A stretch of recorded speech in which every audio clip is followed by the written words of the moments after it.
if wanting it. Sharakin, this is not for you to eat, and the color, a vivid green, clearly didn't seem healthy. Even if Sharakin was an undead summon, there was no need to feed it poison.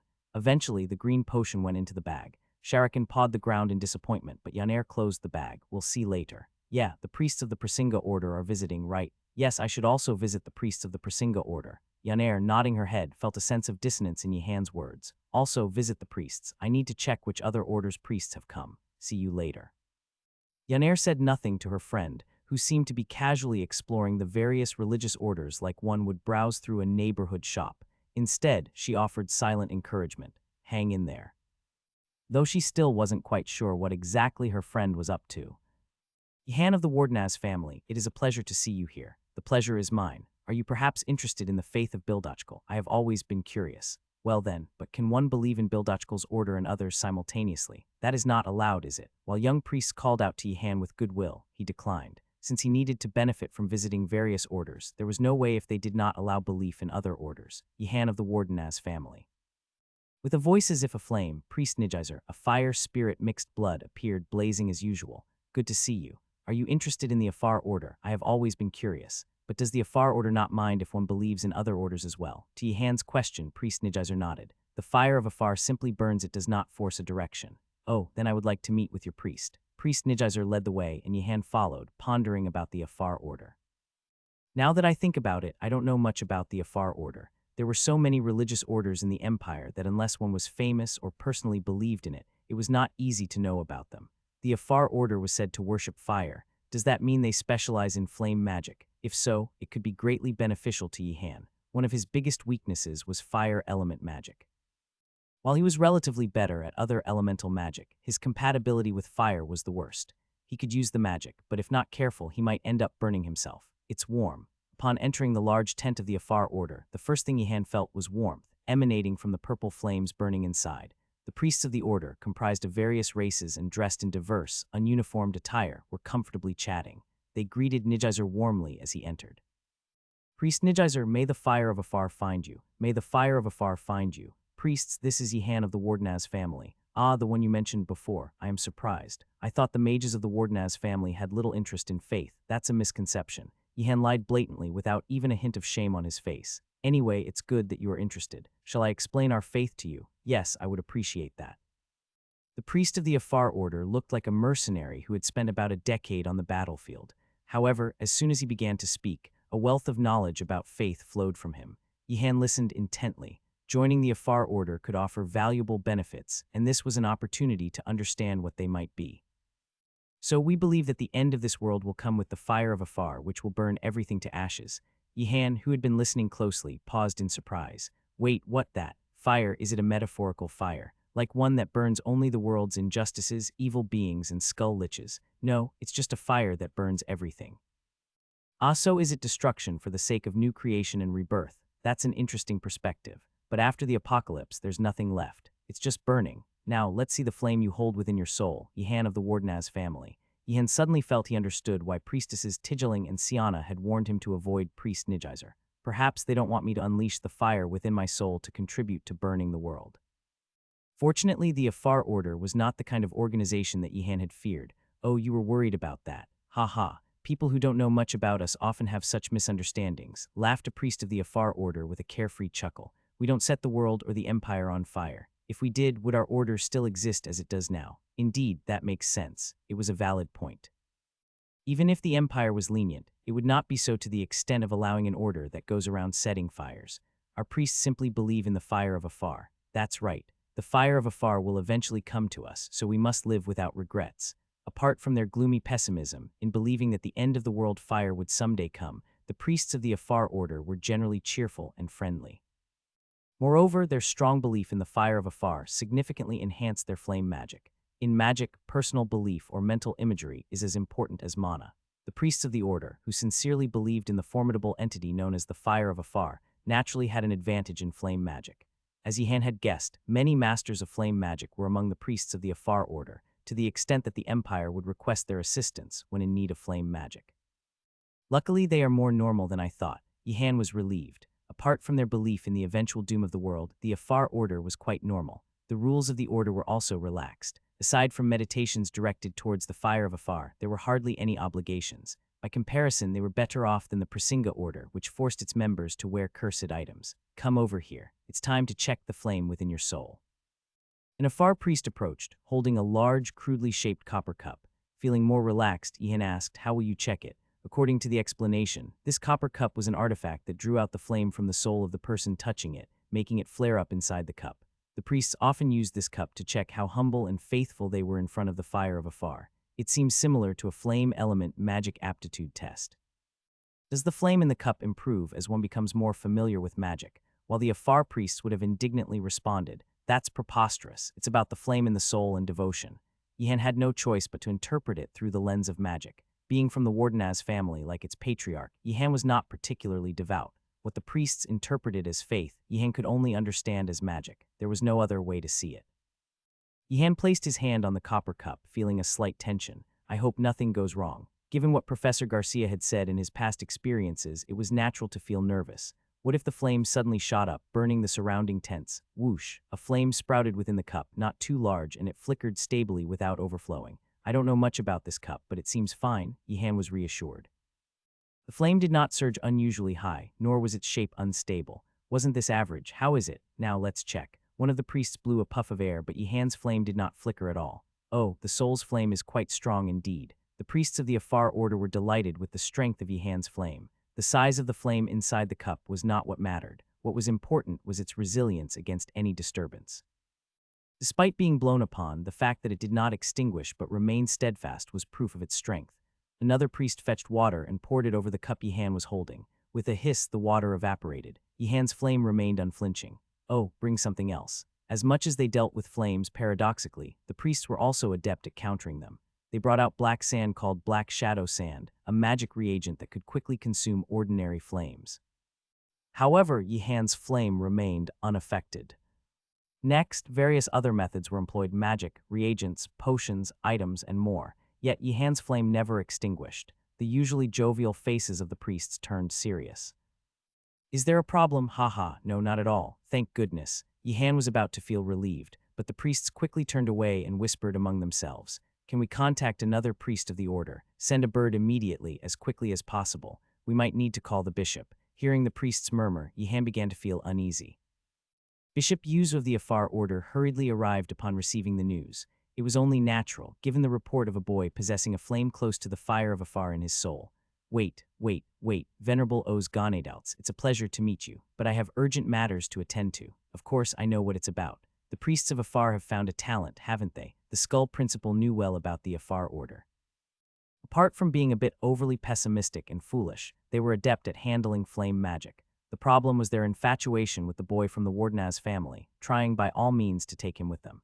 Yihan didn't seem particularly interested in a priestly life, but during the tempestuous period of youth, usually one is easily swayed by temptations, especially students in a magic academy, whose hearts were vulnerable to external allurements.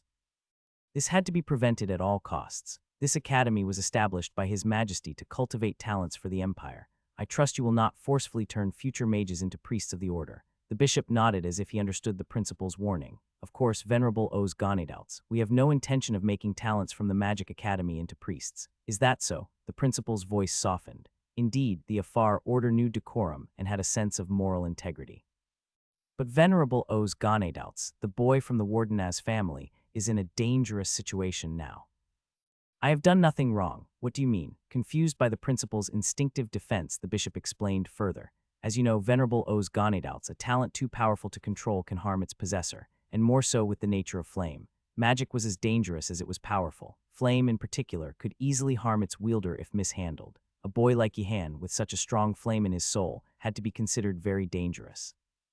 He had to learn to control it as quickly as possible. He must learn quickly. Was it really necessary to go to such lengths? The Skull Principal murmured to himself. He, for one, held the old-fashioned belief that a mage should take care of their own life while learning magic. But beyond that, the boy from the Wardenaz family was not so immature that he couldn't control his own abilities. There were many young mages who harmed themselves because they couldn't control their innate talents, but that was their story. In the eyes of the Skull Principal, Yihan was the exact opposite, a boy who controlled his immensely powerful talent with an even stronger spirit. The Afar Order need not worry about Yihan burning himself up. If he were the type to do so, wouldn't he have already done it? Venerable O's Ganedouts, aren't you concerned about the student's safety? No. The principal took a step back at the bishop's outcry. An offended bishop could be a dangerous entity, potentially running off to the emperor to tattle. And if the bishop's words were true, then there was no need to worry. They weren't trying to make the boy from the Wardenaz family a priest of the Afar Order, just training him in flame magic. Of course, the training might be tough for the boy, but that was none of the principal's concern. I'm indeed concerned. I see. Hurry, go and teach him quickly. So you're saying that I won't be inheriting the fire of Afar to set the empire ablaze or to bring about the world's destruction. Of course, Yihan of the Wardenaz family. You jest. Yihan felt relieved. Seeing the priest's serious expressions while conversing, he had worried, what? Have I been chosen as the last successor of the Afar Order? But it wasn't that. It was simply because he possessed an incredibly powerful flame in his soul, and it would be dangerous if he didn't learn to control it. Now that I think about it, it is a matter of concern. He had become somewhat desensitized after hearing a lot from people like Professor Garcia, but seeing the other priest's concerns made him worry anew. Am I really okay? Bishop. Hearing the title Bishop, Yihan stiffened. In any order, the position of a bishop was not one just anyone could occupy. That such a person had come to find him was unexpected. It is an honor to meet you. Yihan automatically resorted to flattery. No matter where or how he worked in the future, it wouldn't hurt to make a good impression on high-ranking officials of various orders. It is I who am honored to meet you. I have not heard of anyone born with such a powerful flame in recent times. The bishop was a gentle and kind person. Surely, in your childhood, you must have suffered from uncontrolled flames. No, at Yihan's response, the bishop paused. Then he seemed to understand. Aha, being from the Wardenaz family, you must have used protective fire magic. But I didn't. Yihan had grown up just fine without any fire-related accidents, even without such measures. After all, if one didn't use flame magic, there usually wasn't a problem. But now, away from your family, you can't rely solely on your family's magic. Yihan, you must learn to control the flames. Yihan nodded with a determined expression. After all, the reason he had approached the Afar Order was to learn more about flame magic. Controlling flames through normal methods was difficult, but using holy magic might be different. That method might be excessively harsh or difficult for a first-year student at the Magic Academy. I am aware of that, Yihan said, recalling Professor Belatti. Although elemental magic was often said to be familiar and therefore easy, truly mastering it was not simple. Yihan remembered the numerous trials and hardships he had to endure just to properly control a simple water spell. Thinking back on maintaining form, changing motions, and sensing elements, he realized anew the arduous paths he had walked. However, what he had done once, he could do again. He was determined to do it. If I don't learn to control flames now, I might suffer manifold later. Yihan tossed his coat aside and picked up his staff. Then he assumed a stance. Release the flames. I am ready. Excuse me, but what are you doing? The bishop was taken aback by Yihan's response. He couldn't understand what sort of training the boy in front of him was preparing for. Yihan, sensing the strange atmosphere, found himself making an excuse without even realizing it. To enhance control over the elements, shape transformation, and the ability to bestow powers, experiencing the elements directly is the most effective method. Although it's an excessively violent approach, said the bishop, looking flustered. A priest standing nearby added, he must be joking. Students are always mischievous, aren't they? Ah, joking. I wasn't though. Yihan, who hadn't been joking, remained silent, feeling the atmosphere becoming even more awkward. In our order, we first learned to control flames through meditation and prayer, the bishop explained. Yihan was astonished. Is that all? And then he was surprised again, this time at himself. I've become strange because of Professor Belatti. Upon reflection, he realized that controlling flames through meditation and prayer was a perfectly sane method, especially compared to avoiding flames with one's life on the line. The meditation practiced by the Afar order was not complicated or difficult. One simply had to sit cross-legged, close their eyes, and envision flames within themselves. Once successful in visualizing the flames, the next step was to maintain them. If one could sustain this for a certain period, they would then use the flames in their imagination for more complex applications. Though it seemed easy, it was far from it in practice. Any break in concentration or intrusive thought meant failure. There are similarities with magic training. Yihan thought the order's meditation had many parallels with magic training. Magic was a discipline that required intense concentration and imagination. Even with the right spells and wand movements and proper arrangement of magic power without proper focus, failure was inevitable. I'll place a candle here, the bishop said, setting down a candlestick and lighting it. Initially, just concentrate on keeping this candle lit. Yes. The candle of the Afar order would extinguish the moment a priest's concentration broke, a tool to aid the young priest's focus. An hour later, you need not meditate any further. Excuse me, Yihan, who had been immersed in his meditation, sending fireballs at Professor Belatti in his imagination, paused. He had been deeply engaged in his meditation. Why stop him now? If you can keep a candle lit for an hour, that's sufficient. For Yihan, who had innate talent and had endured Professor Belatti's rigorous training, such meditation was a simple task he could easily master. Indeed, understanding the bishop's words, Yihan took off his coat again, causing the bishop to panic suddenly. You're not going to throw flames, are you, Mr. Yihan? I just got a bit warm sitting by the fire. Ah, the priests of the Afar order felt awkward. Yihan felt slightly wronged. They think I'm strange. It's unfair.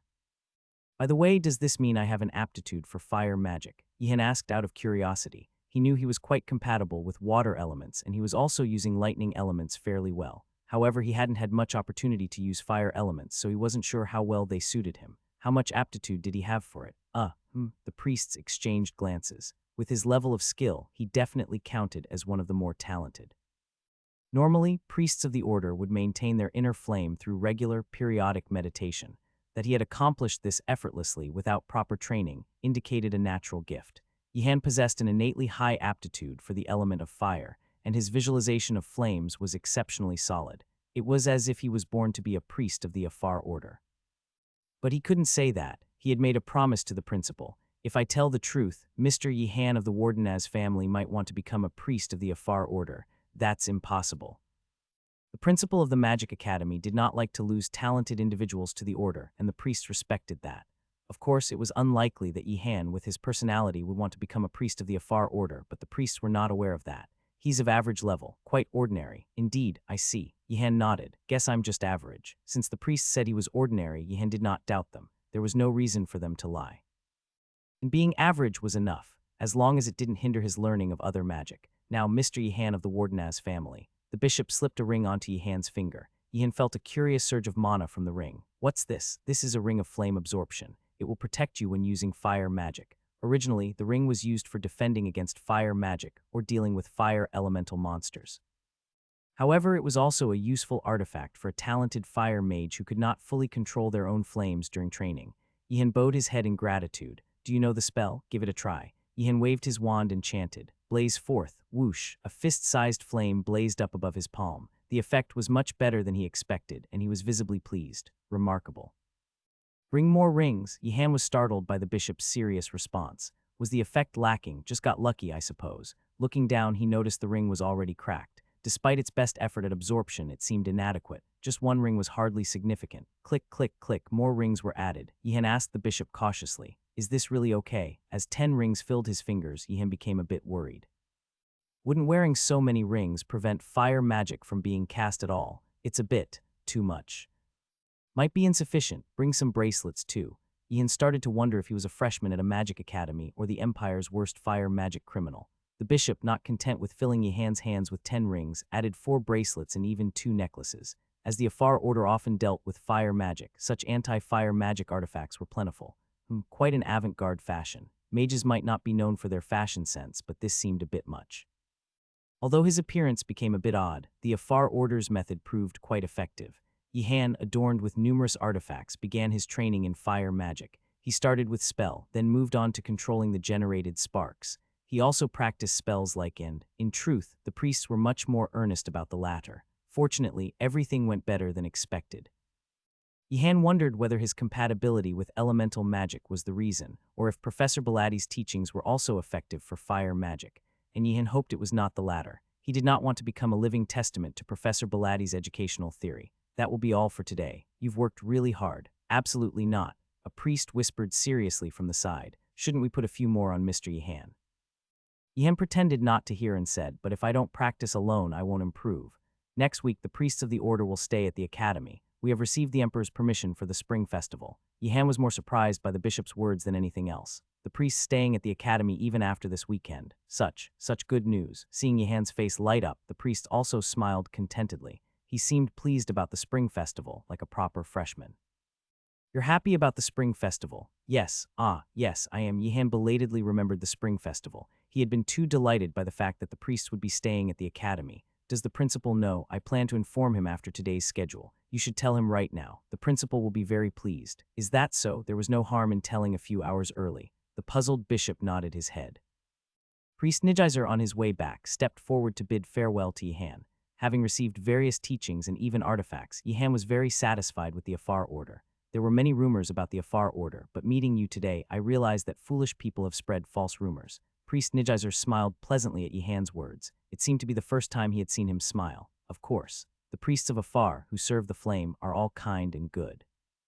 Without them, I couldn't be here like this. In the Empire, there were popular and unpopular races, and the spirit mixed blood, whose bloodline of ancient spirits had awakened, were generally viewed with unease. Most of them were asexual, and in the case of fire spirit mixed blood, they have characteristics that make it difficult not to harm their surroundings. Certainly, the priests of the Afar Order were all kind. Those who spread rumors that the priests deliberately set fires to bring about the end should be burned. Yihan spoke brazenly, even though he had initially harbored such doubts. Priest Nijizer nodded. "True. It's sad that everyone has such misunderstandings. No one but me thinks that way." "Right, wait." Yihan paused, sensing something odd. "What did you say? What do you mean that?" It sounded like Priest Nijizer wanted to start fires. "I don't want to start fires." "Oh, right.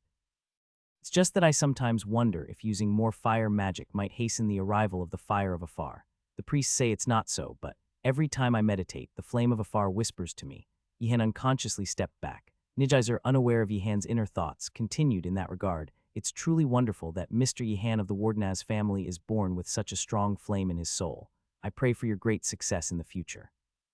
For the first time, receiving encouragement from someone didn't bring joy. "You're terribly thin, nothing left but bones." "That's not true, you are just bones left." "Really, it's not." While the priests and Tigeling were exchanging words, Yihan entered the tent. "Greetings, Mr. Yihan of the Wardenaz family. What do you think?" Yihan glanced at the priest and then at Tigeling, trying to grasp the situation. Tigeling pleaded with her eyes. She wanted Yihan to persuade the priests to stop their unnecessary worries. She does seem to be just skin and bones. See. "Bring some food." Tigeling looked incredulously, but Yihan, pretending not to notice, sat down and spread out a napkin. In order to survive in the Magic Academy, one had to eat whenever possible. The meal prepared by the priests of the Prasinga order was sumptuous. Yihan, for the first time in a long while, could freely indulge in food made by others. After devouring a sandwich stuffed with fresh ham and lettuce, followed by tea sweetened with sugar and milk, Yihan finally addressed Priestess Tigeling. "It seems you are not as gaunt as I thought." Silence followed. Any other demon mixed blood might have cursed by now, but Priestess Tigeling, deepened in cultivation through long practice, responded differently. "It's a relief that you think so now." Indeed, Priest Merid, expressing gratitude, placed a slice of pound cake before Yihan. "It's nothing. I merely did what was needed, priest. I've heard you've also been feeding the other students of the tower. Priest Merid looked at Yihan with eyes full of sincere respect. All the priests knew the new students at the Magic Academy lived a tough life. It wasn't easy to look after others in such circumstances. He must not know about the money, Yihan thought to himself. Most of the other tower students were unaware that Yihan meticulously recorded everything in a ledger while preparing food. It was because the students of the Blue Dragon went around saying, "Warden has always prepared meals for us." Hearing such remarks was a bit embarrassing, considering he was saving up for graduation. Such charity and dedication are as good as the will of Lord Prasinga himself. I believe so too. Yihan missed the timing to speak the truth. It was now too awkward to mention it. After the meal, while Priestess Tigling was being questioned by the other priests about her thinness, Yihan continued his conversation with Priest Merid. "Is your belt all right?" The priest scanned Yihan worriedly. Although the priests of the Prasinga order had vowed to absorb the world's curses into their bodies, they couldn't help but worry about the young priests. More so for someone like Yihan, who was wearing a cursed belt that absorbed mana. As a mage in training, his well-being was of even greater concern. "I am fine. Brother, I'd willingly bear even more." Yihan spoke earnestly. To Yihan, Priest Merid was more like someone who periodically came to give gifts. The curse of mana absorption was practically meaningless to Yihan. "I wouldn't mind if you gave me more." Priest Merid, looking troubled, took an artifact out of his backpack. "This artifact is also cursed with mana absorption, but what effect does it have?" "Effect, you say?" Priest Merid paused, struggling to remember. It wasn't the curse but the effect that mattered. Yihan waited anxiously for the answer. "Shouldn't one remember the effect rather than the curse normally?" "Ah, I remember now. It was a ring of underwater breathing, probably not much use for a new student." Contrary to Priest Merid's assumption, Yihan's eyes sparkled upon hearing this. Underwater breathing. While most new students quietly stayed in the tower at night, Yihan's situation was different. He was continuously searching for ways to escape the academy, making the magic of underwater breathing incredibly useful. Magic Academy is a place where one can never let their guard down. Yihan, who had previously lost his way in the forest while trying to pass through the corridor, had come to a firm realization. Inside this Magic Academy, it would not be surprising for anything to emerge. On his way to the tower's stable, Yihan wouldn't be surprised even if a sea appeared. "I will shoulder it," he declared. "Brother." Priest Merid was deeply impressed by Yihan's unhesitating move to put on the ring. His faith was indeed as immense as his dedication to feeding the other students. As expected, no effect. Yihan, after slipping the ring onto his finger, confirmed that there were no noticeable changes.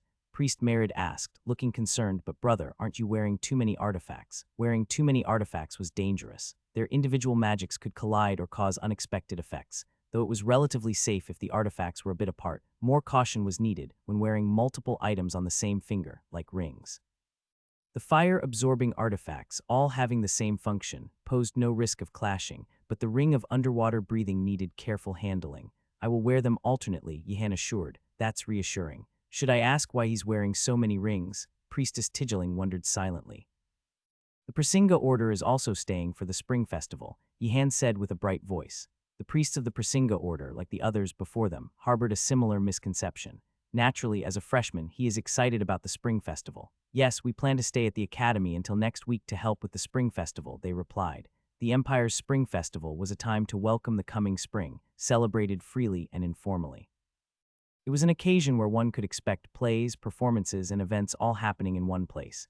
If the Skull Principal had announced, "This week is the spring festival," without the presence of the priests, Yihan would have thought it suspicious. But with the priests around, the situation was different. "Next week, I might be able to save on groceries." Yihan, along with Yanair, had been meticulously calculating their daily food supplies.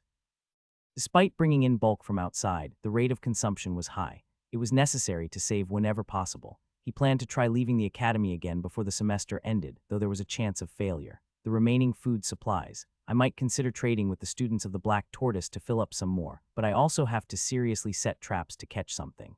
I heard rumors about fishing for fish by the lake. We still have the vegetable garden, so that's good." Yihan, while calculating, suddenly felt a bit aggrieved. Why did he have to go through this at a magic academy, in a time that should have been solely devoted to studying magic? "By the way, brother, could you help with the spring festival's events? If there's something I can do, of course, I will bring my friends along." Yihan felt inwardly pleased at the thought of getting a meal out of it. What events will the Prasinga order be holding? Firstly, a play and, not bad. Plays during festivals were always popular. Ring tossing. A simple game, but even a bar of chocolate as a prize would make the freshmen throw with wide eyes. There's also a curse experience. Oh, Yihan pondered how to deceive others into participating in this curse experience. Should I try to bring those from the White Tiger? Because of Professor Alpin Knighton, who taught, Asan found himself busy during the weekend when other friends were resting. Next week, one of my friends will visit the academy, a friend I made while working as an imperial administrator.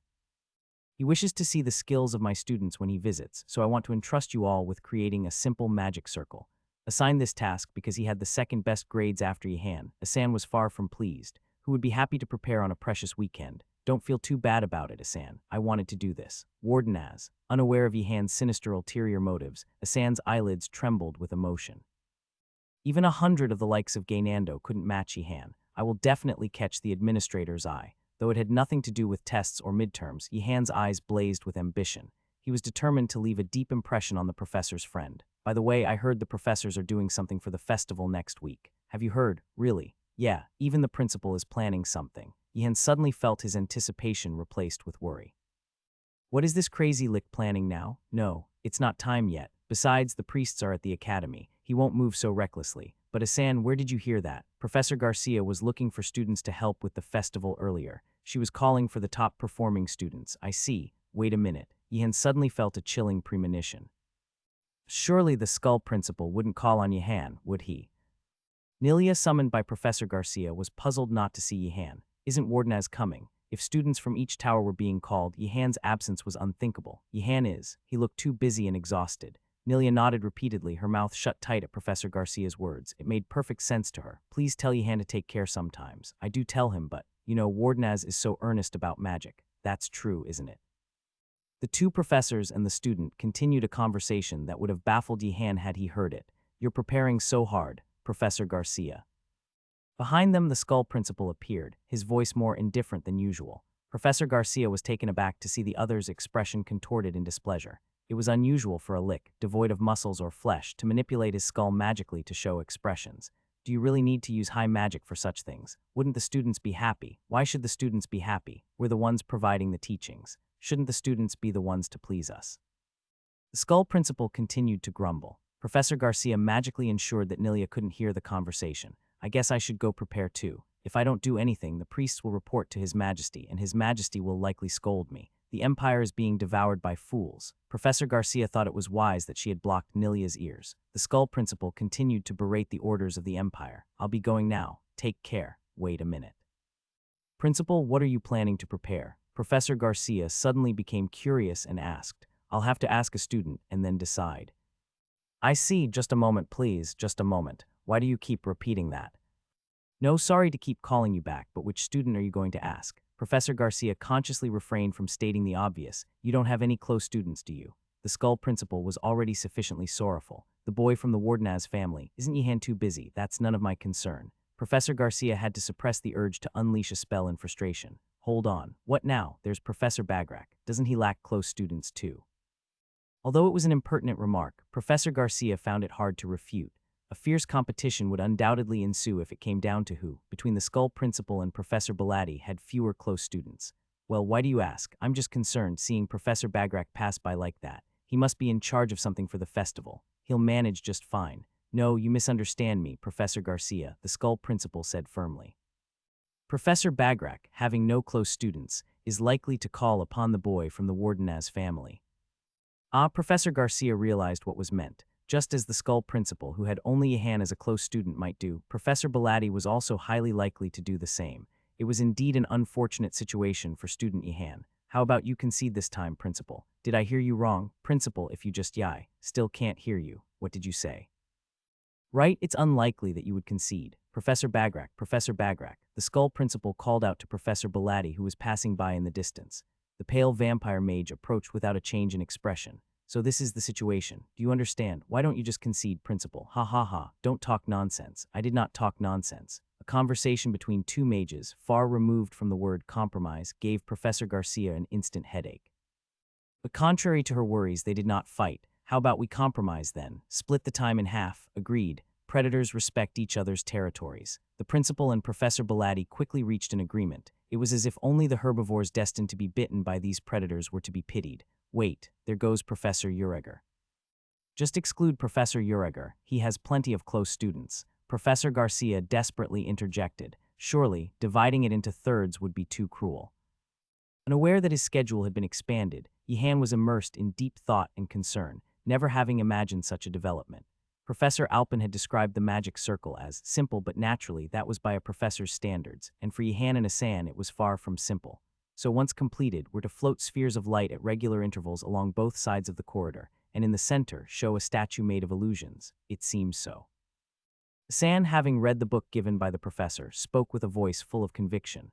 Wardenaz, Professor Knighton is definitely insane. It seems his speech has become rougher since entering the school, but Yihan understood why Asan would speak that way. The magic circle was excessively difficult for two freshmen to handle. Yihan wondered if he could simply use his own mana for the spheres of light and place an actual statue there instead. For mages lacking in eloquence, flashy magic could compensate for their deficient social skills at banquets. Some foolish mages took attending banquets and building connections lightly, but this was indeed a short-sighted view. Securing patronage from nobles was a crucial skill for a mage. Let's consider an anecdote to understand its importance. For a book with so much unnecessary talk, it's quite fascinating. Mages' books, even those with simple content, never just stated the main points directly. They tended to write about personal trivialities, what they ate yesterday, today's weather, insult their rivals, and only then get to the main point. The book given by Professor Alpin was of this kind, but its content was quite relatable. Extracting money from nobles, conducting magic research required substantial funds. Magic was indeed the most expensive discipline in the empire. The cost of rare reagents was astronomical, and in the case of rare artifacts, they were so scarce that money alone couldn't procure them. Who could provide such funds? It was the wealthy nobles and rich individuals. Although Yihan wasn't seriously invested in research, he was quite earnest in extracting money, impressed them with illusion magic, and then dance, music, literature, art. Isn't there an easier way? Wardenaz. Sorry, I was concentrating. Yihan snapped back to reality. Asan was lost in thought, scribbling with a quill pen. Reading the specifications was not the end of their troubles. Create the following diagram and channel the mana equivalent to 2 musk deer. This should ensure smooth operation. Place magic stones with the light element attribute, but ensure their power is not too excessive. The flow of mana can be interrupted by the surrounding environment, but this can be solved by adding a very small amount of the following reagents. Despite reading thoroughly, most of the instructions required practical application. Asan cursed under his breath at the professor, while Yihan began preparations quietly, accepting such irrationality as his fate. Let's get ready, Yihan said. It's good you're here to help, Wardenaz, Asan replied, starting to prepare as well. They began by drawing white lines on the floor with light attribute magic ink, which had high mana conductivity, carefully infusing mana into them. Too little mana would cause the lines to fade, while too much would destroy them. Thus, they had to concentrate. Above all, Asan suddenly collapsed, face turning pale and trembling. He fumbled from his cloak, made during Professor Ureger's class. Wardenaz, if I fall, avenge me on Professor Knighton, Asan mumbled. Rest for now, Yihan reassured him, laying Asan down and proceeding with the test alone. Having abundant mana wasn't always a disadvantage. While other mages needed forced breaks due to depleted mana, Yihan didn't, but this brought a sense of loneliness. Why do I feel lonely? Strange, he thought, pushing aside these thoughts to continue injecting mana into the magic circle. Click. Yihan and Asan looked up as someone entered the classroom. Is it the professor? It was Princess Adenart with her long silver hair, a royal lineage, followed by her entourage, who opened the classroom door for study, only to be surprised by the scene inside. Wardenaz, hello, what are you doing on the weekend? One of the followers nodded as if understanding. You're studying even on the weekend. That's impressive. No way, are you blind? Asan burst out. Yihan might have been one of the hardest working students in the Blue Dragon Tower, but this was something else. Who would willingly choose to do this? It's because the professor asked us to do it, exclaimed Yihan. The professor? Why? Came the puzzled query. A friend of the professor is visiting, explained Asan, to which the princess's entourage listened attentively, leading to another round of admiration. That's amazing, they exclaimed. Well, it is impressive, Asan admitted reluctantly, though his expression was one of annoyance. Indeed, it was a remarkable task, not something just anyone could do. But the thought of spending a golden weekend on this task made Asan yearn to launch a magic missile at Professor Knighton's face. Aha, Wardenaz, I've got an idea. What if we enlist the princess and her friends? It would be much more helpful. I'm 96 sure of that, Asan suggested. No, we can't do that, Yihan replied firmly. Why not? Asan was baffled. The reason Yihan chose to help Asan over finding a way to escape the academy for the weekend was simple, to gain favor in the eyes of the professor and his friend. But if the princess joined, isn't that the princess? What an honor to meet you, truly worthy of your reputation, completing such a sophisticated magic circle as a freshman. Such a scenario was highly likely to unfold. A Among the numerous royal family members, Adnart had a very high reputation, so there was no way the imperial officials did not know about it. Sorry, but for the sake of my advancement, the princess can't join this tedious and boring task, because it's a task the professor entrusted to us, Yihan reasoned. Asan respected his decision. After all, who else to listen to if not the friend who sacrificed his weekend to help? However, things took an unexpected turn. "Excuse me, Wardenaz," came a voice. Yihan looked up, surprised. "The princess wants to help. Is it all right if she and us join you?" Yihan was taken aback. Why would she want to help? Does this look fun to her? If Gaynando were in her place, a glance at the magic circle would have been enough to send him running. Yet here was the princess, eager to participate. Thankfully, Asan stepped in. "Sorry, but we can't do that. This is a task given specifically to us. Perhaps Wardenaz has a different opinion," the follower suggested. "Wardenaz would likely agree with me," Asan assured. The princess looked at Asan coldly, her gaze lacking any friendly intent. After a whispered exchange with a follower, the follower approached Yihan. "Wardenaz, what's the matter?" The princess said she wants to join the task and will bring snacks. Snacks. Asan was even more surprised. An unexpected gesture indeed. "Wardenaz, I didn't expect her to go this far. Is he still not fully recovered from the mana depletion?" Yihan wondered, bemused by Asan's dramatic response. Yihan was conflicted. Rejecting the princess could lead to her harboring a grudge. Those born to high status often bore narrow hearts, as evident with Gaynando. Unlike Gaynando, however, the princess was surrounded by many influential people who could complicate Yihan's life. Crafty royals. What's going on here? Professor Alpin, happening upon the gathered students, expressed his curiosity. The others are offering to help. Yihan spoke with a slight sense of expectation. He knew all too well that Professor Alpin, known for his cantankerous nature, wouldn't just stand by and let things be. He silently hoped the professor would send the volunteers away. "Excellent," Professor Alpin commented, softening his stern expression and smiling faintly as he looked at Yihan. "Excuse me," Yihan was taken aback. "It's commendable that your friends are stepping forward to help. You have good friends. Being able to receive help from others is also a skill. Now that things have come to this, take charge and try to create it with the other students. Leading others is a skill in itself." With that, Professor Alpin left. Asan turned to Yihan and said, seeing him respond like that, "It seems all right, doesn't it? Wardenaz, it should be fine to involve them, right, Asan? I should go to the dormitory and bring more people. That much." Asan was surprised. This seemed sufficient already. He's incredibly thorough. I should learn from him. Given his response, increasing the number of helpers will likely lead to a higher evaluation. Upon arriving at the Tower of the Blue Dragon, Yihan noticed students resting in the lounge and spoke. "If you help me with what I am doing now with Asan, I will give to all of you. Of course, let's go." His friends, before Yihan could even mention a reward, had already closed their books and set down their chess pieces. Yihan felt slightly taken aback. "It's a tedious task over the weekend. Are you okay with that? Wardenaz, you always do that kind of stuff anyway."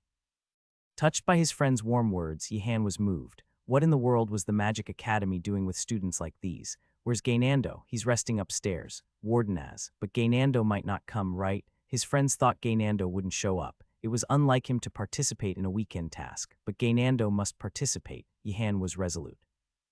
If Professor Alpin's friend arrived at the academy and found a prince among the students of the Tower of the Blue Dragon, Yihan's abilities would be rated even higher.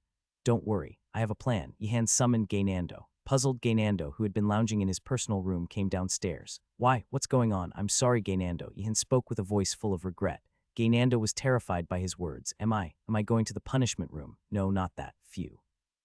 Right now I'm planning to go work on a magic circle with the other friends. But you can't participate." "Really? Why not?" Gaynando tilted his head, confused. "Isn't that a good thing? Aha, if I show my interest I might be dragged along." Gaynando struggled to keep his expression neutral. These friends disliked him for wanting to rest. "I'm really sorry. I wanted you to join." "Yeah, sure, then rest well." "I'm sorry again, Gaynando." "Wait a minute, just a minute." Gaynando stopped Yihan as he was about to leave. Initially disinterested, Gaynando became curious due to Yihan's continued apologies. Was there something more to it? "Yihan, why are you sorry for not letting me participate in the magic circle work? It's a shame not to involve a friend in such a fun activity, isn't it?" "Fun, yes." For a moment, Gaynando thought Yihan had changed, but then he remembered that Yihan was always like this. A friend who loved studying to an unusual degree. How unfortunate. Regrettably, Gaynando couldn't cure Yihan, just as Gaynando was about to let Yihan go. "Yes, really sorry, Gaynando. We really wanted you to join us too." However, the other friends saying this plunged Gaynando into confusion. Had the magic circle work become a trendy game among the newcomers without Gaynando knowing? "Fun, really, Gaynando. You still don't know how fun working on a magic circle is." Yaner said to Gaynando with a look of astonishment. Hesitantly, Gaynando replied, "Of course I know." The friends stared at Gaynando for a moment, but the prince failed to grasp the meaning behind their gaze. But why can't I join? There are followers of the princess. They don't like it when you show up. What, Yihan? How can you give in to the threats of such villains? Gaynando was furious at the followers of the princess, whose faces he did not know. Of course, Adenart had more fame than Gaynando, was better at magic, excelled in academia, and was skilled in various arts, but aside from that, there wasn't much else that made her better than Gaynando. And yet they dared to prevent Gaynando from coming. Is that so? Yihan, that's not like you. You used to thrash anyone who picked a fight with you. Was it really that extreme? No, this isn't like you at all, but you weren't that interested, were you? I am very interested in magic circle work. I want to do it. Really? All right, I'll speak up firmly then. At Yihan's words, Gaynando's face brightened. What's the big deal about this? Seeing Gaynando running off excitedly, the students of the Tower of the Blue Dragon looked at Yihan with admiration. The increase in the number of students didn't make the work progress overwhelmingly faster. Students drained of mana went one by one to lie down next to the classroom. When about 1/3 of the magic circle was completed, Yihan was the only one left. Don't they all have too little mana? But grumbling wouldn't restore his friend's mana. Yihan silently continued his work. The evening sun was already setting. Not bad. Yihan turned around. He thought it was Professor Alpin who had come to the classroom, but it wasn't. It was a face he had never seen before. Are you a professor? In some ways, yes. Yihan was puzzled by the enigmatic response of the stranger. A professor in some ways. What did that mean? Aha, I see. But Yihan, an experienced student, quickly understood. You must be working directly under a professor. Students who didn't graduate from the Magic Academy, even in their senior years, often studied deeper into the profound world of magic by researching alongside a professor, becoming a direct disciple of a professor. These direct disciples shared their time with their mentors, inheriting their vision and exploring the world of magic. And sometimes, they would also handle trivial tasks that were meant for the mentor, like teaching students. Thus, a being who is a professor and yet not a professor is formed. No, are you not? The stranger looked at Yihan as if he were absurd. Who was whose disciple? For the mages of the Empire, the Magic Academy Einregard evoked various emotions. For upstart mages who hadn't received proper teaching, it was a place of longing. For mages from other magic academies, a place of jealousy. And for mages working in imperial positions, I have no idea how much gold they're extorting. It's a place nurturing the talent of the Empire. I'm a mage too, no matter how outstanding. There's no way it should cost so much gold to teach young students. It must be gold for the mage's own research, I'm sure. Kendry Back, the Imperial Senior Accounting Officer, complained to his escorts as he walked. He was invited to the Magic Academy by his friend, Professor Alpin Knighton, but that wasn't the only reason for visiting the Magic Academy. Kendry intended to see the Magic Academy with his own eyes. It was a good time to visit as a guest and look around, especially since the Magic Academy was celebrating its spring festival. Sir, you arrived a few days earlier than promised. Is everything all right? Yes, it was intentional. Kendry had misled them about his arrival date for a simple reason. Had he arrived on the scheduled day, those sly mages would have hidden anything potentially incriminating. Arriving early was preferable. Though Alpin was a friend, he was inept at lying and deceit. Any request from Kendry would likely have been discovered. I've heard that Einregard students are harshly trained from their freshman year to cultivate a hunger for magic, but it seems the rumors are somewhat exaggerated. A guard accompanying Kendry commented as they observed a student from the Tower of the Blue Dragon, casually carrying snacks. It could be because the priests are visiting this week, but looking at their faces, they seem well fed. And their clothes too. That makes sense. Kendry nodded at the guard's words. The students wouldn't have gained weight just because the priests visited over the weekend. Moreover, the students' attire was quite decent. It seems the students are faring better than I heard. Were the rumors exaggerated? Kendry pondered if this was why the gold cost more, but soon shook his head. It was still too much. Let's go in. Yes. Kendry toured around the dormitory tower and also visited the main lecture halls. Surprisingly, despite it being the weekend, there were students practicing magic in the classroom. The guard expressed his admiration. Indeed, this is Einregard. The students are all so passionate, practicing even at this hour. But why are they lying down like that? Probably due to a lack of mana. Kendry understood why the freshmen were sprawled out in the classroom. Inexperienced mages often suffered from a lack of mana, likely making a mistake while casting their magic circles. Yet one student continued working without collapsing. There was only one reason for this. The student was calculating his mana perfectly while drawing the magic circle. If they knew exactly how much mana each part of the circle required, they could avoid overexertion. Certainly, this student must have spent months preparing and designing this magic circle, to the point of dreaming about it. Reminded of the past, Kendry commented, quite impressive. Ah, you are the professor's friend. I have heard about you. Yihan bowed respectfully upon realizing who the visitor was. It wasn't just because the visitor was a friend of Professor Alpin, but also because he was a high-ranking official of the Empire. But why did he come so early? You've heard about me. Yes, I was actually preparing this magic circle to show you. Typical Alpin, sorry for the trouble. Kendry brushed his wavy hair aside, expressing his apologies. You must have started preparing this right at the start of the semester. Not quite that early. How long did it take? Kendry asked casually. Considering the difficulty of the magic circle, its current completion, and the pace at which Yihan was working, it seemed likely he had started right at the beginning of the semester. Yihan hesitated for a moment. It wouldn't seem insincere if I said it took a day. I started today. Kendry was so surprised that he momentarily dropped his staff. Today. Yes, by any chance are you from the Wardenaz family? Indeed, Yihan answered, while inwardly expressing his gratitude to Professor Alpin. The reward of his attentiveness and refusal to doze off during lectures had become evident. To think that someone would mention Yihan's name to a friend like that. Yihan neither hurried nor hesitated too much. He strived to appear as a modest yet promising mage. I had thought Alpin was exaggerating his praises, but there was a reason for it. To accomplish this much in a single day, even if he had studied the magic circle in advance, it was a genius talent, especially since theory and practice were different matters. There was a reason Alpin praised him. Well, the Magic Academy exists to nurture students like this. Anyone can hold a position in the Empire, but only a genius can pursue the study of magic. I believe that an imperial official is as important as a researcher. Yihan's face brightened. Do you really think so? Of course, it's a joke. A genius like you should be conducting research. I can do well in an official role too. Of course you can, but it would be a waste of your talent. I'm not particularly talented. I just kept pouring mana into the magic circle until it worked. What do you mean? I kept inputting mana and adjusting until it worked. Kendry immediately understood the significance of his words. If he had fully grasped the magic circle, he wouldn't have needed such trial and error. The fact that he was still experiencing trial and error meant he hadn't been familiar with the magic circle for long, yet to have completed it to such an extent. He must have been born with immense mana, not to mention a natural aptitude for magic circles. Truly a genius. Yihan sensed something amiss. Though it felt strange to have to claim his lack of talent in the current situation, he did his best to defend himself. Isn't it a simple method to rely solely on abundant mana to create a magic circle like this? Modest too, a virtue rarely seen among mages. No, wait, were you serious just now? Kendry looked puzzled. He had assumed Yihan's remark was made in modesty. There were two types of talents in magic circle creation.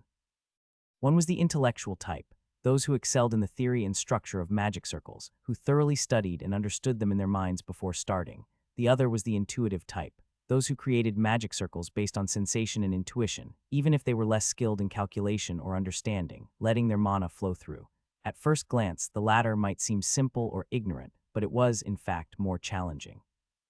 Having abundant mana didn't automatically result in creating magic circles. Everything else had to be filled in by the mage. Those who called this process simple or ignorant repetition knew nothing of magic. Without innate talent, no amount of mana could create magic circles in this manner. I received praise for being suited for this, but it's the first time I don't feel happy about it.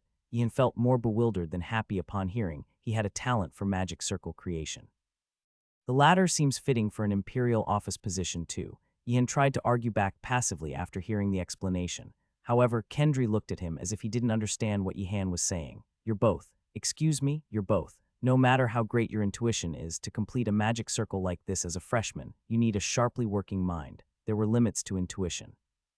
For a freshman to complete it at this speed showed a deep theoretical understanding of magic circles beyond mere intuition.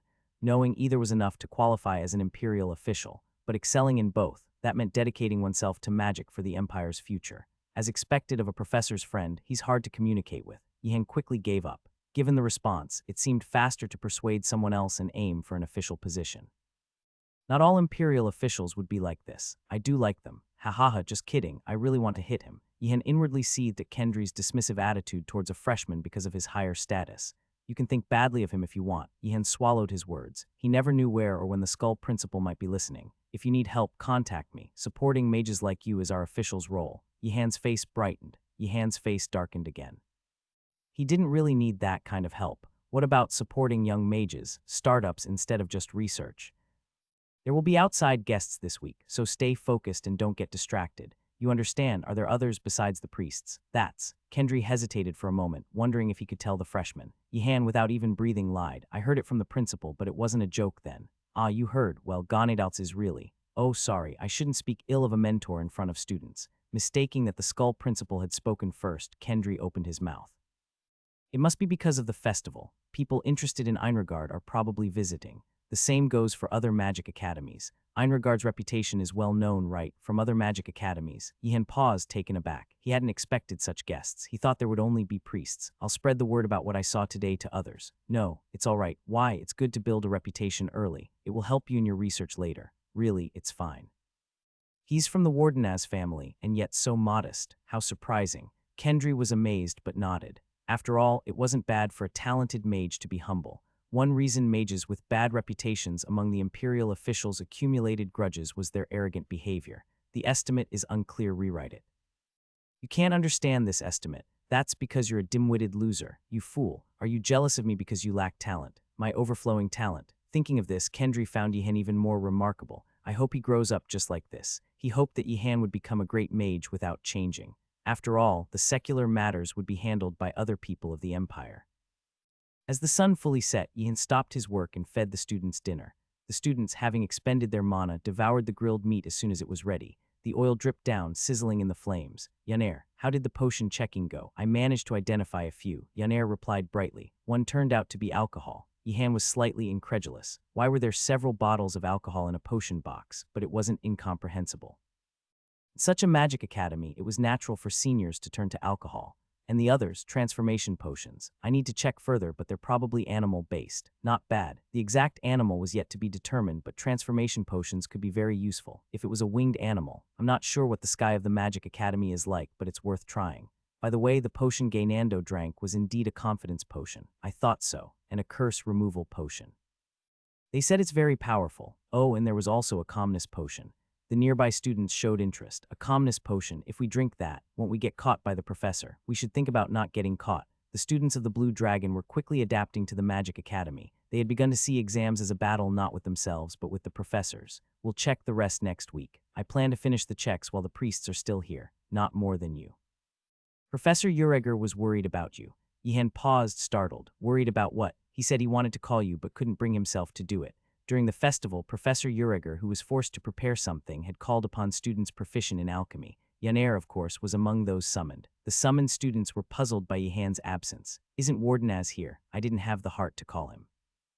Wait, Yihan felt a shiver down his spine. Could it be that the Skull Principal really wanted to call him? Wait, Professor Ureger isn't someone to avoid work because of the principal. If it wasn't just the principal. A vampire professor flashed through Yihan's mind. AHHH, a student from the Tower of Blue Dragon screamed upon entering the lounge. Yihan, startled, looked up. Is it the principal's second attack? No, it's not. Thank goodness. Is that really good news?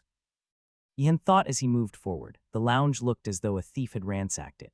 Tables and chairs were overturned in the corners, and books from the bookshelf were scattered on the floor. His friends asked Gaynando, did you do this over food? Crazy guys, I was with you. Oh right, the culprit was quickly revealed. Sharakin, who had been left in the lounge as Yihan worked on the magic circle, was growling with something in its mouth. Yihan sternly addressed Sharakin. Sharakin. At the sound of its master's angry voice for the first time, Sharakin was frightened. The mighty mana made the summoned beast cower, but it couldn't be helped since it was for the sake of the misunderstood white horse. Sharakin growled with the curse removal potion clutched in its mouth. I'm sorry everyone, I should have kept Sharakin with me. It's not your fault. We all found Sharakin cute. Who would have thought Sharakin would do such a thing? Look out, Wardenaz, Sharakin is escaping. Instead of reflecting, Sharakin seized the opportunity and darted outside. The students from the Tower of Blue Dragon were too startled to catch it. I miss the days when it was just a bone. Yihan inwardly complained as he dashed off. When Sharakin was just a bone, it didn't cause trouble. Now that it had its body back, it started making mischief. This was better than trying to kill its master, but such pranks were still a hassle. Yaner, Sharakin stole a potion. Which one? That's just a second. Yaner eyed the potion in the fleeing Sharakin's mouth. Bright green. It was either a curse removal potion or an animal transformation potion. I'm not sure. There are similar potions. Meanwhile, Sharakin had bolted to the stables. As Sharakin entered the stables, a commotion erupted inside. The horses began to neigh wildly as if they were suddenly frightened. What on earth is happening? Yihan raced in, filled with fear and concern. Upon entering the stables, it became clear what potion Sharakin had stolen. It stole the transformation potion. Yaner, arriving late, gasped in shock. It was a griffin inside the stable, turned into a griffin. Yes, it must have been a griffin transformation potion. Since it was transformed into a griffin, a predator of horses, it was natural for the other horses to cause such a fuss. Yaner whispered, looking at Sharakin. Maybe it was a request from the horse. Monsters like Sharakin are quite intelligent. Asked to find a transformation potion. Yes, that might be possible. You know, it might have wanted to show off its abilities to you. Yihen immediately understood what Yaner was suggesting. Among animals with strong pride, there were those who, when ignored, would try to demonstrate their abilities by any means necessary. Of course, this was a behavior typically observed in monsters, but unusually, the white horse might have had such pride. As Yaner said, frustrated by Yihan's lack of faith, the white horse might have asked Sharakin to find something that could make it stronger. "I'm sorry, horse, I doubted you too much." The white horse, transformed into a griffin, or rather, returned to being a griffin, lifted its front hooves in joy at Yihan's words. Bang! As the effect of the potion wore off, the griffin turned back into a white horse. The curse was too powerful to be completely solved with the potion, but the griffin was satisfied. It must have realized that Yihan had finally understood its true nature. Yaner, trying to soothe the griffin, said, "You're smart, I'll trust you." Huhyang. "But Yaner, is there no possibility that it's not a transformation, but an actual griffin?" Huhyang. The white horse seemed to be in an uproar, as if to confirm a certain suspicion. Sharakin, having brought a potion, barely resolved a misunderstanding, but upon seeing the two students, it became apparent that a different misunderstanding had taken place. This could not be left unattended. However, Yaner looked at Yihan with an expression of, "What are you talking about?" and asked, "Is there really no possibility it's an actual griffin? What do you mean by that?" "You mentioned earlier there were two distinct bright green potions. The potions for curse removal and animal transformation, both sharing the same color, had caused confusion when Sharakin rummaged through the potion box and fled, leaving Yaner unable to distinguish them immediately. What if the white horse had drunk the griffin transformation potion instead of the curse removal potion? But Yaner hesitated, seemingly unsure of where to begin her critique. Yihan's suggestion was absurdly far-fetched. Even so, Professor Bungiger wouldn't transform a griffin into a horse to give to students, right? Silence fell upon both Yihan and the white horse. Yaner's logic was too flawless to dispute, yet Yihan refused to back down easily. Yaner might still have some faith in the professors, but I do not. The professors of the Magic Academy were capable of anything, even forcibly giving a transformed griffin to a freshman. Although it seemed unlikely, Yihan felt an unsettling sense of unease. Moreover, the white horse and Sharakin continued to cause a commotion, adding to the frustration. "I still want to check. If you say so, how do you plan to check? Let's examine the other green potion. It's dangerous to carelessly give a transformation potion to an animal." Yaner voiced her concern with a worried look. Unlike sentient beings, animals were unpredictable when their physical form changed. "Of course, I don't plan to feed it to Nifurg, to Gainando." Yihan paused mid-sentence, suddenly preoccupied with the white horse's name. Could it be perhaps Professor Bungiger is reckless enough to just reverse the name of the griffin? Yihan gazed at the white horse, which returned his stare with deep, large eyes, nodding its head. "Trust me, to feed it to Gainando. Yes. Is it too much? Not at all. It's a good idea." Yaner agreed without a second thought. She had wanted to discourage feeding transformation potions to animals, but Gainando was an exception. "Wait, Yaner. Now that I think about it, why don't we ask the priests to check again?" Yaner's eyes widened at Yihan's suggestion. "Right, why not? Seems like a good idea. But the priests might be too busy checking other potions. Should we just test it on Gainando? I'll leave it to your judgment, Yihan. Whatever you decide should be fine." The two students from the Tower of the Blue Dragons, scheming their suspicious plan, returned to the tower. The white horse stamped its hooves on the ground, watching Yihan's departing figure with eyes full of anticipation. Soon this absurd accusation will be cleared. Sharakin barked as if to say, "Just wait a little longer." The white horse bowed its head in gratitude. Monday, the weekend had ended, and a new week began with the spring festival, but Yihan's heart was far from warm excitement. His day started with a lecture from Professor Belatti. Upon Yihan's entrance, Professor Belatti sighed lightly, a sight Yihan had never witnessed before. "What's this? He looks terribly intimidating. When a person does something out of character, it naturally instills fear." This was especially true if that person was someone like Professor Belatti, whose actions, when uncharacteristic, were doubly terrifying. Professor Belatti spoke slowly. "I believe I mentioned the dangers of overreaching." Yes, Belatti's manner of speaking, cutting to the chase, was always something new. Yihan tensed up. It was impossible to predict what his counterpart might do. "Do you remember when you defeated the golem?" "Yes." Caught in Professor Ureger's scheme, Yihan had to defeat a mud golem blocking his path to survive. He accomplished this by pouring a vast amount of mana into creating a massive water orb imbued with a spin attribute. Then, Professor Belatti, having heard about it from somewhere, turned Yihan's world upside down with comments like, "Why so greedy? Already experimenting with a spin attribute." Yihan had no such ambitions in that regard, and even if he did, Belatti should not have made such comments. Wasn't he the one among the Magic Academy's professors most eager for progress in magic studies? "I told you not to be hasty at that time, so I haven't used the spinning attribute since then. I heard you attempted to control multiple water orbs." Yihan despaired. Just how much had Professor Ingirdle told others? This is maddening. There must be times when the Magic Academy's professors gathered. Otherwise, such detailed information couldn't have spread so effectively. The situation was urgent. I had no choice. I suppose so. Professor Belatti nodded, appearing convinced. Yet Yehan remained uneasy. Belatti was known for forming his own conclusions internally, even when showing an understanding exterior. Yehan's intuition was accurate. Belatti had other thoughts in mind, how challenging it is to teach. Those unwilling to walk the path ahead were unworthy of being mages, and the boy from the Wardenaz family, though young, was more a mage than anyone else. Yehan's cessation of exploring spinning attribute magic wasn't due to Belatti's advice. A true mage wouldn't stop merely on account of superficial counsel. Such a decision could only come from within. That's why Belatti hadn't prepared additional training. He intended to force concentration, but it must be done. Professor Belatti stood up.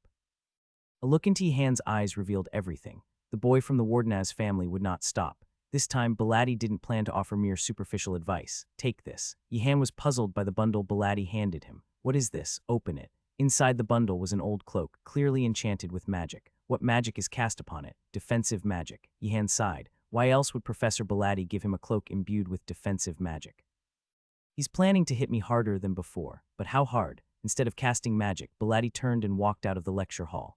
Yehan followed Belatti with a mix of confusion and curiosity. The lecture hall corridor on the basement floor was silent and dark, feeling entirely different despite the morning hour. Where are we going? Didn't we train in elemental detection last time? Yes, that's correct. Yehan wanted to demand an answer to his question, but he restrained himself.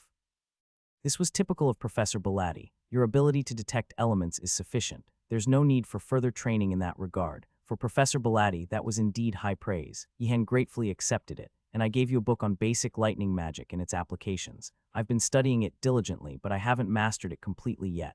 I didn't expect you to understand everything at once. Yehan was surprised. Not by the statement itself, but because Professor Belatti had made such a remark. It was out of character for him. This isn't a cause for celebration, but rather a sign that the book's difficulty is far greater than I anticipated. It wasn't a time for happiness. Yehan's mood darkened again. Given your abilities in element detection, control, and shape transformation, it wouldn't be unusual for you to attempt controlling multiple water orbs. Is that so? Yehan brightened up. It was a relief to know that his original attempt was justifiable. Maybe Professor Belatti's teachings would be less harsh. With that, the professor fell silent. Striding through the underground corridor, he waved his wand at a wall, revealing a hidden staircase. How many secret pathways are there in this place? Yehan noted the path as he followed the professor. After a while of silence, Yehan, puzzled, asked again. So, Professor, where are we going? He had already asked where they were going, but the professor had only brought up past training and said nothing more. What was going on? Professor Belatti stopped abruptly and looked at Yehan. A faint confusion was evident in his eyes. Yehan, a proficient student, grasped the situation. He thinks he's explained everything with what he just said. Though Yehan wasn't sure how that constituted an explanation, he wasn't flustered. Could you explain a bit more? Specifically, where are we going right now? We're heading to the dungeon. Yehan instantly regretted asking. The dungeon, a peculiar space governed by different rules due to the concentration of mana in a specific area. It could be an ancient ruin, a tower erected by a mad skeletal lick for storing potions, or anything else. Ideally, it would be peaceful, merely a place where mana pooled and the rules were different. However, dungeons usually harbored monsters, naturally attracted to the mana. Given the history of the Magic Academy, it was inevitable that a dungeon, natural or man-made, would exist within its premises, but I never wanted to enter it of my own volition. How long had they walked through the hidden underground passage? The bricks underfoot gradually gave way to natural ground, and the mana in the air grew denser. And from the deep darkness ahead, the ominous sound of monsters could be heard. Yehan looked at the back of Professor Belatti, leading the way. Would it be easier to overpower Professor Belatti now and escape, or to fight the monsters in the dungeon? Sadly, the latter seemed more feasible. Professor, don't we have any armor instead of this cloak? Armor interferes with magic. Professor Belatti spoke firmly. It was a common misconception that battle mages in dangerous fields preferred armor, but it was just thought a misconception. A mage had to focus on magic, unencumbered. Heavy and bulky armor restricted a mage's movements and scattered their concentration. Indeed, the noise and chaos of the battlefield were already disruptive enough for a mage, making it prudent to prepare for such situations in advance. But doesn't this put my life in danger? Yehan understood Professor Belatti's point, yet there was an unresolved issue. Not wearing armor might be advantageous for casting spells, but wouldn't it make one more vulnerable to attacks? Instead of wearing armor, do we use magic for defense? That would make sense. Yehan thought of the water shield magic he could use. More skilled mages would likely have access to a wider array of defensive spells. Professor Belatti, who had been walking ahead, turned his head to look at Yihan again. Using defensive magic interferes with other spells. Then, how do we defend ourselves? Dodge. Yihan made up his mind. Regardless of what Professor Belatti said, Yihan decided to fight using defensive magic. I always wondered when having a lot of mana would be useful. This seems to be the time. Unaware of Yihan's inner thoughts, Professor Belatti spoke. Hungry ghost, a lower rank one. At the end of the passage in the dimly lit underground dungeon, a corpse, seemingly wrapped in a sticky dark mucus, revealed itself. It was a monster called a hungry ghost. An undead monster not under the control of a mage revealed its raw, fleshly aura so intensely that it could be felt on the skin. At that moment, the magic light summoned by Professor Belatti extinguished. While an ordinary student would have panicked, Yihan did not flinch and immediately recited a spell. Light. He was prepared to respond no matter what Professor Belatti did at any time. As soon as Yihan summoned the light, Professor Belatti nodded in approval. It seemed as though he was commending a good judgment. Is there no such thing as a ghost professor? A hungry ghost was an undead monster transformed due to the sins and misdeeds accumulated in life. Then it wouldn't be strange if there were a ghost professor. Well, a ghost professor would be terrifying in its own way. Spring forth. Yihan whispered a spell, slightly quieter than the illumination spell he had just cast. He quickly realized that raising one's voice in the dungeon was of no benefit. Professor Belatti internally awarded him high marks, quick reflexes, and an innate sense of vigilance. These were virtues a battle mage must possess. Several water orbs divided, and one of them ferociously struck the hungry ghost. With a dull sound, the jaw of the hungry ghost shattered. The creature, which had been striding forward, staggered. I must immobilize it. For a mage, it was best to avoid close combat. Yihan aimed for the knees of the hungry ghost with the water orbs. Another mage might have found such precise targeting challenging. But Yihan, having trained with Professor Belatti, had become proficient in controlling elemental magic. One more hit, the water orb accurately struck the moving knee of the hungry ghost, toppling it. This time, Professor Belatti did not nod. For him, this was something too obvious to acknowledge. Yihan didn't expect much and thus wasn't disappointed. However, it was a pity. Had there been an outsider guest present, this spectacle would have been far more intriguing than any mediocre event. Yihan easily disposed of the lower-rank hungry ghost before it could approach. Then he checked the fallen creature. Sadly, the hungry ghost had little of value. It didn't even possess the common magic stone. Professor Belatti, misinterpreting Yihan's actions, spoke. Ensuring it's properly down is wise, but getting close to a monster is unnecessary. Learn to confirm using magic. I'll keep that in mind. Keep moving forward. Professor Belatti advised from a little distance behind Yihan.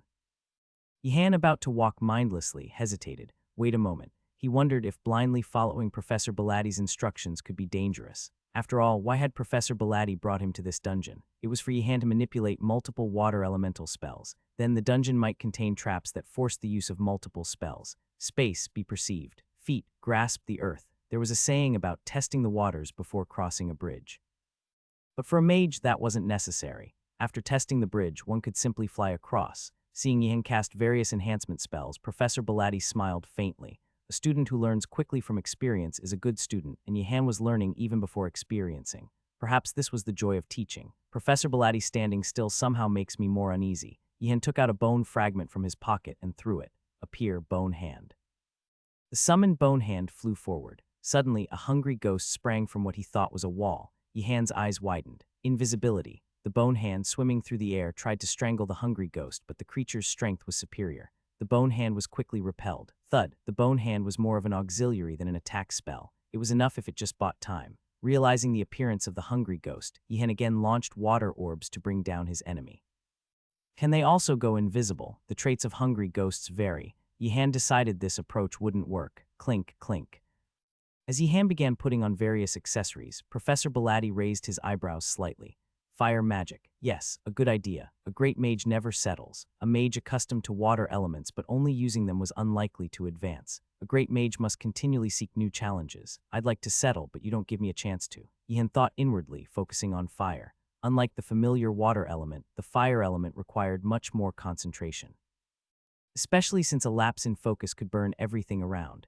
Yihan chose fire for a simple reason. Let's shoot everywhere it could be. With limited knowledge about hungry ghosts, Yihan had few options. He chose to rely on quantity. He would shoot everywhere a monster might be. For this, the fire element was more advantageous than water. Whoosh! Small flames erupted around Yihan. They were much smaller than water orbs, but considering the properties of fire, they were sufficient.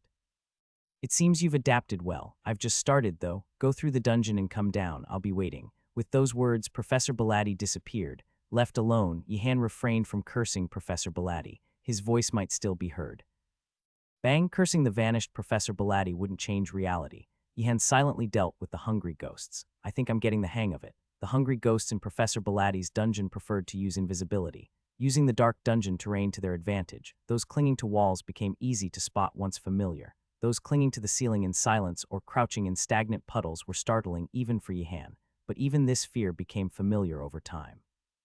Flames shot in all directions. Though the flames, only as big as 2 finger joints, weren't very powerful, they were effective. Like fireworks, the flames burst in all directions. As soon as they touched a hungry ghost, it couldn't withstand and burst out. Once they emerged, he would immediately launch water orbs to bring them down. Most hungry ghosts could be lured out with flames, and if any remained, he could detect them with spatial perception as they approached. There were times when Yihan was caught off guard by an ambush, but in those moments, whack, Yihan swung his staff, striking a hungry ghost lurking in the alley. He wasn't sure if it was just his feeling, but it seemed more destructive than the water orbs. Walking through the narrow cave passage, Yihan halted when a cool breeze blew from afar. At the end of the passage was a rather spacious area. It was too dim to see everything, but it felt like a plaza. Normally, one would be happy to find such a space after walking through a narrow path, but this feels ominously wrong. Yihan felt his entire body's instincts sending warnings. The moment he entered the plaza from the passage, he might be enthusiastically welcomed by hungry ghosts. However, he couldn't just turn back. Yihan began preparing additional magic. Professor Garcia, with a bright expression, guided the old mage visitor from outside. It was a delightful occasion for a guest to visit the academy during the festival period. Eumedifos, a renowned master of water element magic in the Empire, some of Eumedifos' developed spells were being effectively used by mages in the Empire. Having learned Eumedifos' magic during his own student days, Professor Garcia couldn't help but feel elated by such a visit. It's truly an honor to meet you. There's no need to hold an old mage like me in such high regard. Eumedifos, looking like a kind grandmother, was someone no one would guess to be a battle mage who had achieved numerous dazzling feats in her youth. Professor Garcia once again looked at Eumedifos with eyes filled with respect. The Magic Academy is always a beautiful place. Yes, it's in a scenic location, and the students are good as well. I think so too. The professors, they are all excellent. Not really. Eumedifos shook her head.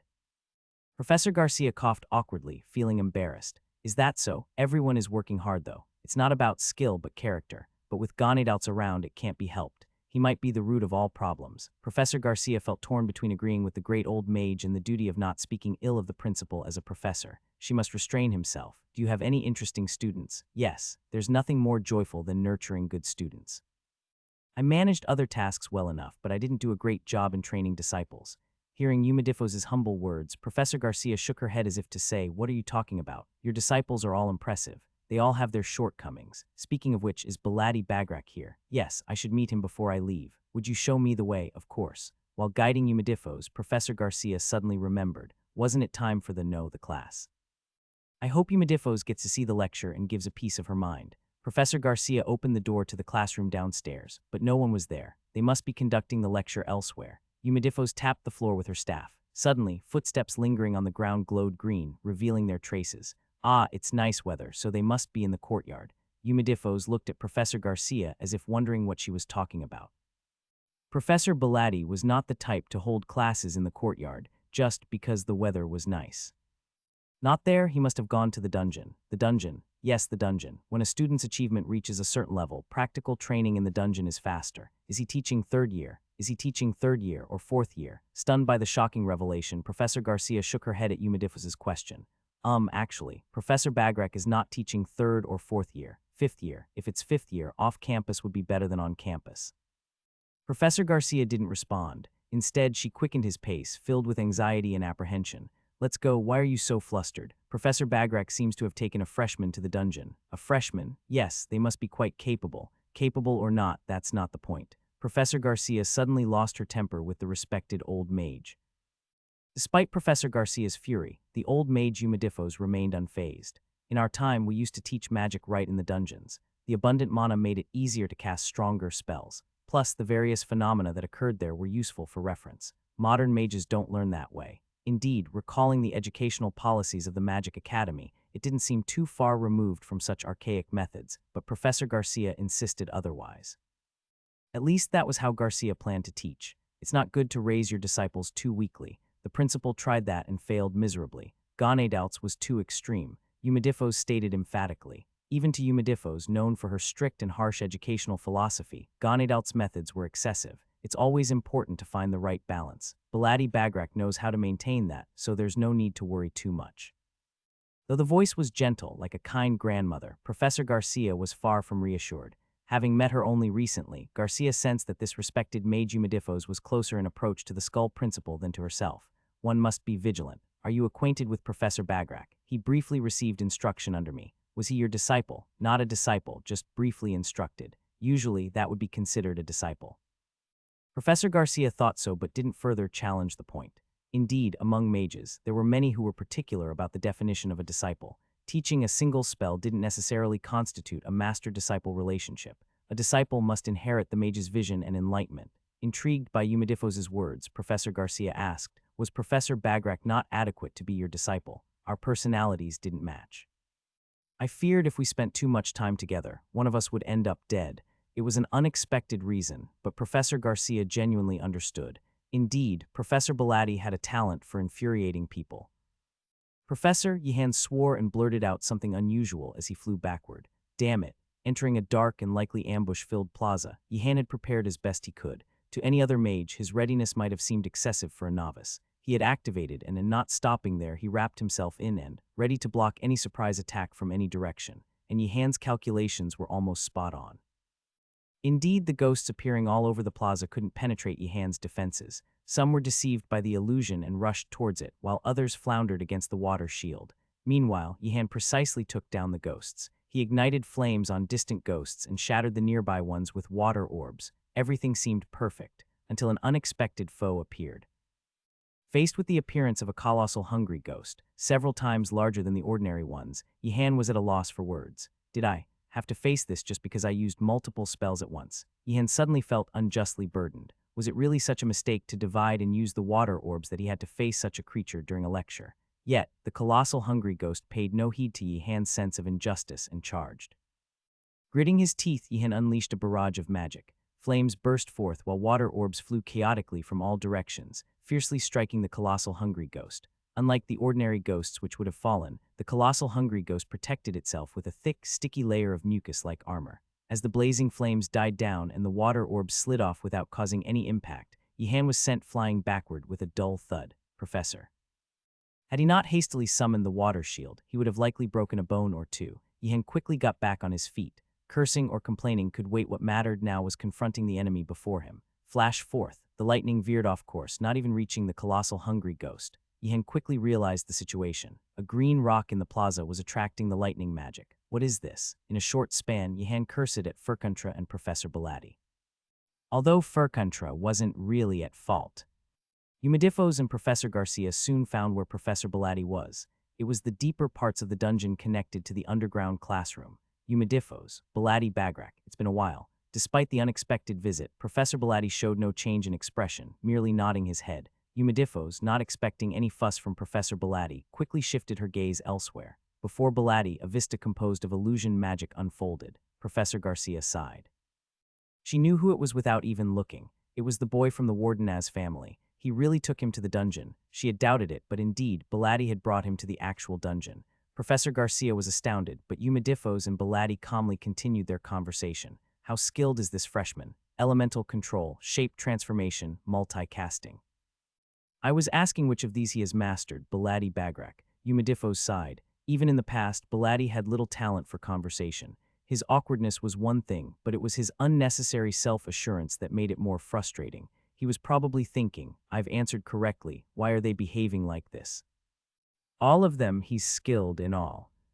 Really, truly, Yumedifos was taken aback. Is Ganedalt's trying to deceive me? No, Yumedifos, Professor Garcia clarified. Naturally, Yumedifos found it hard to believe Baladi's words. Who would have thought a freshman could be so adept in elemental magic? But sadly, it was true. Professor Bagrak might have been a bit strict and harsh in his teachings. Baladi tilted his head in confusion, not understanding Garcia's implication. Well taught, it seems. Listening to their conversation, Professor Garcia felt her respect gradually fading. Unaware of Garcia's inner thoughts, Yumedifos continued, a disciple's achievements can't come without good teaching. I doubted your ability to teach someone, but it seems I underestimated you. Professor Baladi accepted the praise as if it were a matter of course. Professor Garcia, on the other hand, wished she could flee from the scene. What's the purpose today? The embodiment of multicasting. The monster, hungry ghost. Yumidifos nodded. Unable to contain herself any longer, Professor Garcia spoke up, realizing she was the only one who would point out the issue here. Isn't a hungry ghost a bit too dangerous for a freshman? Yumidifos looked at Professor Garcia. Then she slowly said, freshman very. A freshman skilled in elemental control, shape transformation, and multicasting should be able to handle a hungry ghost. Professor Garcia found herself unable to argue.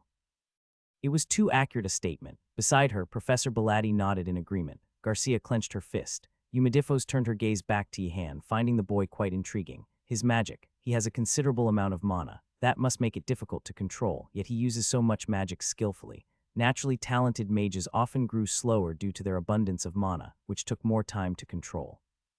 Yet the fact that he was using multiple spells indicated immense talent. It would be impossible to manipulate that much power without a corresponding talent for controlling it. Heat, distort the air. Shield, unfold. However, even Yumidifos looked slightly perplexed when Yihan cast additional spells before entering the plaza. Is it okay for the boy to use that much magic? Yes, I wasn't asking you, Belatti Bagrak. Yumidifos knew well, as an experienced mage, from whom to expect a useful answer. Professor Garcia replied reluctantly, yes, it's okay for him to that extent. He must have more mana than I thought. Having prepared, Yihan entered inside. Armed with firepower too excessive for a freshman, the boy from the Wardenaz family slaughtered the ghost's ambush in the plaza. Yumidifos genuinely admired the scene, as even the well-concealed ghosts fell without a touch. I didn't know you could teach like this. Clench. Listening in, Professor Garcia gritted her teeth.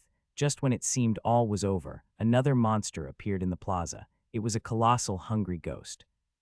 Isn't that a bit too extreme? Garcia hesitated to point it out, suspecting the two mages would again say it was acceptable. Isn't that too much? Yumidifos spoke, seemingly puzzled. Garcia, dumbfounded, stared at the mage Yumidifos. There's no need for such a monster in the embodiment of multicasting. Professor Belatti spoke in his usual expressionless manner. That's right. This is an unexpected situation. Of course it is. I'll go take a look. Yumidifos responded as if she had expected Belatti's answer. It seemed Belatti lacked the capacity to properly mentor a disciple. To Garcia, both seemed the same. If you're going to control, do it properly. Yumidifos stopped mid-sentence. The disciple, caught by an inept master, was taking down the colossal hungry ghost. In a situation where lightning was ineffective, the options were limited.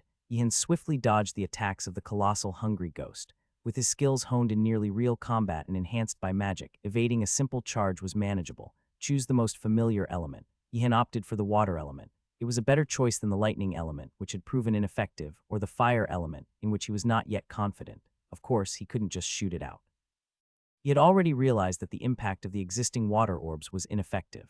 Somehow make them spin. It doesn't need to be perfect. Yihan began to spin the water orbs floating in the air in unison. Like when he had defeated the golem, a perfect spin wasn't necessary. All that was needed was enough penetrative power to bring down the enemy. While continuously dodging the opponent's attacks, he calmly worked towards completion. Crackling sounds filled the air. Not enough. Let's try again. Despite the failure of his first attempt, Yihan did not panic or flounder. He remained as calm as ice. The second, the third attempt. As the water orbs started to deliver sharper impacts, the colossal hungry ghost seemed to grow increasingly fearful. And then, thump, thump, thump, thump. Done. While not as perfect as the spin that defeated the golem, the spinning water orbs struck the colossal hungry ghost with strong impacts. Watching the opponent stagger and fall, Yihan couldn't help but exclaim, "Go to hell, Bolus, remarkable." Hungry ghost. Yihan quickly changed what he wanted to say upon hearing a voice. That's not a hungry ghost, it's a colossal hungry ghost, you know. A stranger appeared before Yihan, who reacted immediately with a respectful bow. He was aware that guests from outside the academy were visiting this week. Must be a mage from the outside. Hello, do you know who I am? The elderly mage was puzzled. Despite the fame attached to the name Yumidifos, few knew the face of this old mage. She seemed more like a kind-hearted grandmother, not someone to be respectfully greeted. I'm not sure, but since you're a visitor from outside, it's only right to show respect. Such politeness is rare in a talented mage. Yumidifos was surprised. Usually, a mage's character was inversely proportional to their talent. The more gifted, the more arrogant and haughty they became. It wouldn't have been surprising if a boy like Yihan had spat on the ground upon meeting Yumidifos and asked disdainfully, "Who are you?" Moreover, he was from the Wardenaz family and studied under Belatti Bagrak. Yumidifos was amazed by Yihan's unexpected politeness. How can such a student be under Belatti Bagrak? You defeated the colossal hungry ghost. Weren't you surprised? I was, but I believed I could handle it with the magic I've learned. Yihan gave a textbook answer, cautious due to the unknown status of his interlocutor. After all, the visitor might have connections with the Skull Principal or Professor Belati. It didn't anger you, what Belati Bagrak put you through. Umidifos found Yihan's calm and composure most astonishing. The colossal hungry ghost was an unforeseen event, even for Belati Bagrak. It should have been in the lower dungeon, not up here. Any young mage would normally be enraged, especially one as talented and thus presumably arrogant as Yihan, but he remained measured in his response. She's an acquaintance of Professor Belati. Not calling him Professor showed they knew each other personally. Yihan patiently responded again. No, madam. Professor Belati prepared it all to teach me. Why should I be angry? Amazing. The old mage was astounded. How did Belati Bagrak get such an exceptional student? Typically, mages with talent lack character, and those with character lack talent. But Yihan had both, and he even tolerated Belati Bagrak's temperament. Truly remarkable. Yihan nodded, satisfied that his counterpart seemed pleased. Professors Belati and Garcia then appeared from below. Professor Garcia, looking worried, called out, "Are you all right, Yihan, to encounter a colossal hungry ghost?" Had others not been present, Yihan might have joined Professor Garcia in cursing Professor Belati, but with many eyes upon him, he responded diplomatically again. "I'm fine, Professor." Professor Belati must have calculated all this. The colossal hungry ghost wasn't planned. It came up from below Yihan. Yihan realized then. No wonder his spells hadn't worked. Although anger welled up in him, he maintained his facial muscles and replied, "It's fine, Professor." It turned out to be an even better opportunity. Student Yihan. Professor Garcia, unaware of Yihan's inner turmoil, felt a pang of sympathy. She thought it would be okay for Yihan to show anger in such a situation, but his excessive kindness was distressing. By the way, this is Umidifos. You've heard the name, haven't you? Yihan had indeed heard of Umidifos, a renowned water element mage from the Empire. He bowed respectfully once again. "It's an honor to meet you, Umidifos. To show such respect for a not-so-great name is rather embarrassing." "No, Umidifos, you were spinning the water beads, right?" Yihan nodded in response to the old mage's question. "It wasn't perfect. If it had been perfect, the other mages here would have broken their staffs in shame. Even so, what you achieved is remarkable." Umidifos, lost in thought, finally spoke. "I'll be staying a few more days. Would you like to receive some additional teachings?" While Belati and Umidifos showed no change in expression, Professor Garcia was visibly shocked. Umidifos' offering to teach was no trivial matter. Ordinary mages could beg for days without receiving such an opportunity from Umidifos. Only those with gem-like talent could catch Umidifos' eye for even simple teachings. Belati was one such case. But this was usually when they first sought Umidifos' guidance. The fact that Umidifos offered to teach an unaccomplished freshman like Yihan was astonishing. Garcia found it unbelievable, and Belati's impassive face only added to the frustration. "Accept it, Yihan. It's a great opportunity." As Yihan hesitated, Professor Garcia was almost dying of frustration. "Do you have a reason to refuse?" Umidifos asked, puzzled. There seemed to be no reason to decline. "I'm currently learning from Professor Belati, and it wouldn't be polite to accept teachings from someone else without his permission." Yihan was cautious. Professors were often more narrow-minded than one would think. Agreeing up front could lead to retaliation and grading. Of course, Belati didn't seem like such a person, but one never knew with the world. Caution was best. Umidifos let out another exclamation, longer than before. The world is truly unfair. Living righteously doesn't always bring fortune. If that were true, how could a student with such integrity end up under someone like Belati Bagrak? Umidifos genuinely thought this. Nothing. You're truly a polite child." Umidifos turned to look at Belati Bagrak. "You've taught him well, yes, but it's really not your doing." Belati showed a puzzled reaction to the old mage's comment. Why? Umidifos had no intention of explaining to Belati. She got straight to the point. "May I teach him a bit?" "Yes, it's agreed then. I'll be counting on you for the next few days." The old mage patted Yihan on the shoulder and then turned to leave. Sensing something odd in the conversation, Yihan asked Professor Garcia, "What's the relationship between Umidifos and Professor Bagrak?" Professor Bagrak was once a student under Umidifos. Upon hearing the answer, Yihan's face turned paler than the darkness of the dungeon. As Yihan cursed his choices, Professor Belati slowly spoke to him. "Well done." Yihan barely suppressed the urge to add, "You bastard," after his words. How could he not have noticed the colossal hungry ghost coming? "By the way, Professor, there was something earlier that interfered with my lightning magic. I put it there." Belati had placed the item to disrupt lightning magic, focusing Yihan on water magic. He trembled with gratitude for the professor's meticulous care. "Your multi-elemental control is almost perfect. A few more battles and you'll get used to it." "Yes, I understand." Now Yihan felt confident enough to face creatures like the colossal hungry ghost. He believed he could prepare and fight them. "Next time, I'll make sure other monsters can't enter where the colossal hungry ghost is." "Next time with the colossal hungry ghost. You mean there will be others? Hungry ghosts pose no threat to you." Professor Belati looked at Yihan as if wondering what he was talking about. To improve in magic, one must feel threatened, but ordinary hungry ghosts were no threat to Yihan. He needed to go where the colossal hungry ghost appeared. Next time I'll fight without using magic. Yihan attempted to resist, but Professor Belati shook his head. Even if you remove other enhancement spells, it'll be the same. Hungry ghost won't cut it. I see. After a moment of hesitation, Belati spoke again. I misjudged. Excuse me, try the spin attribute.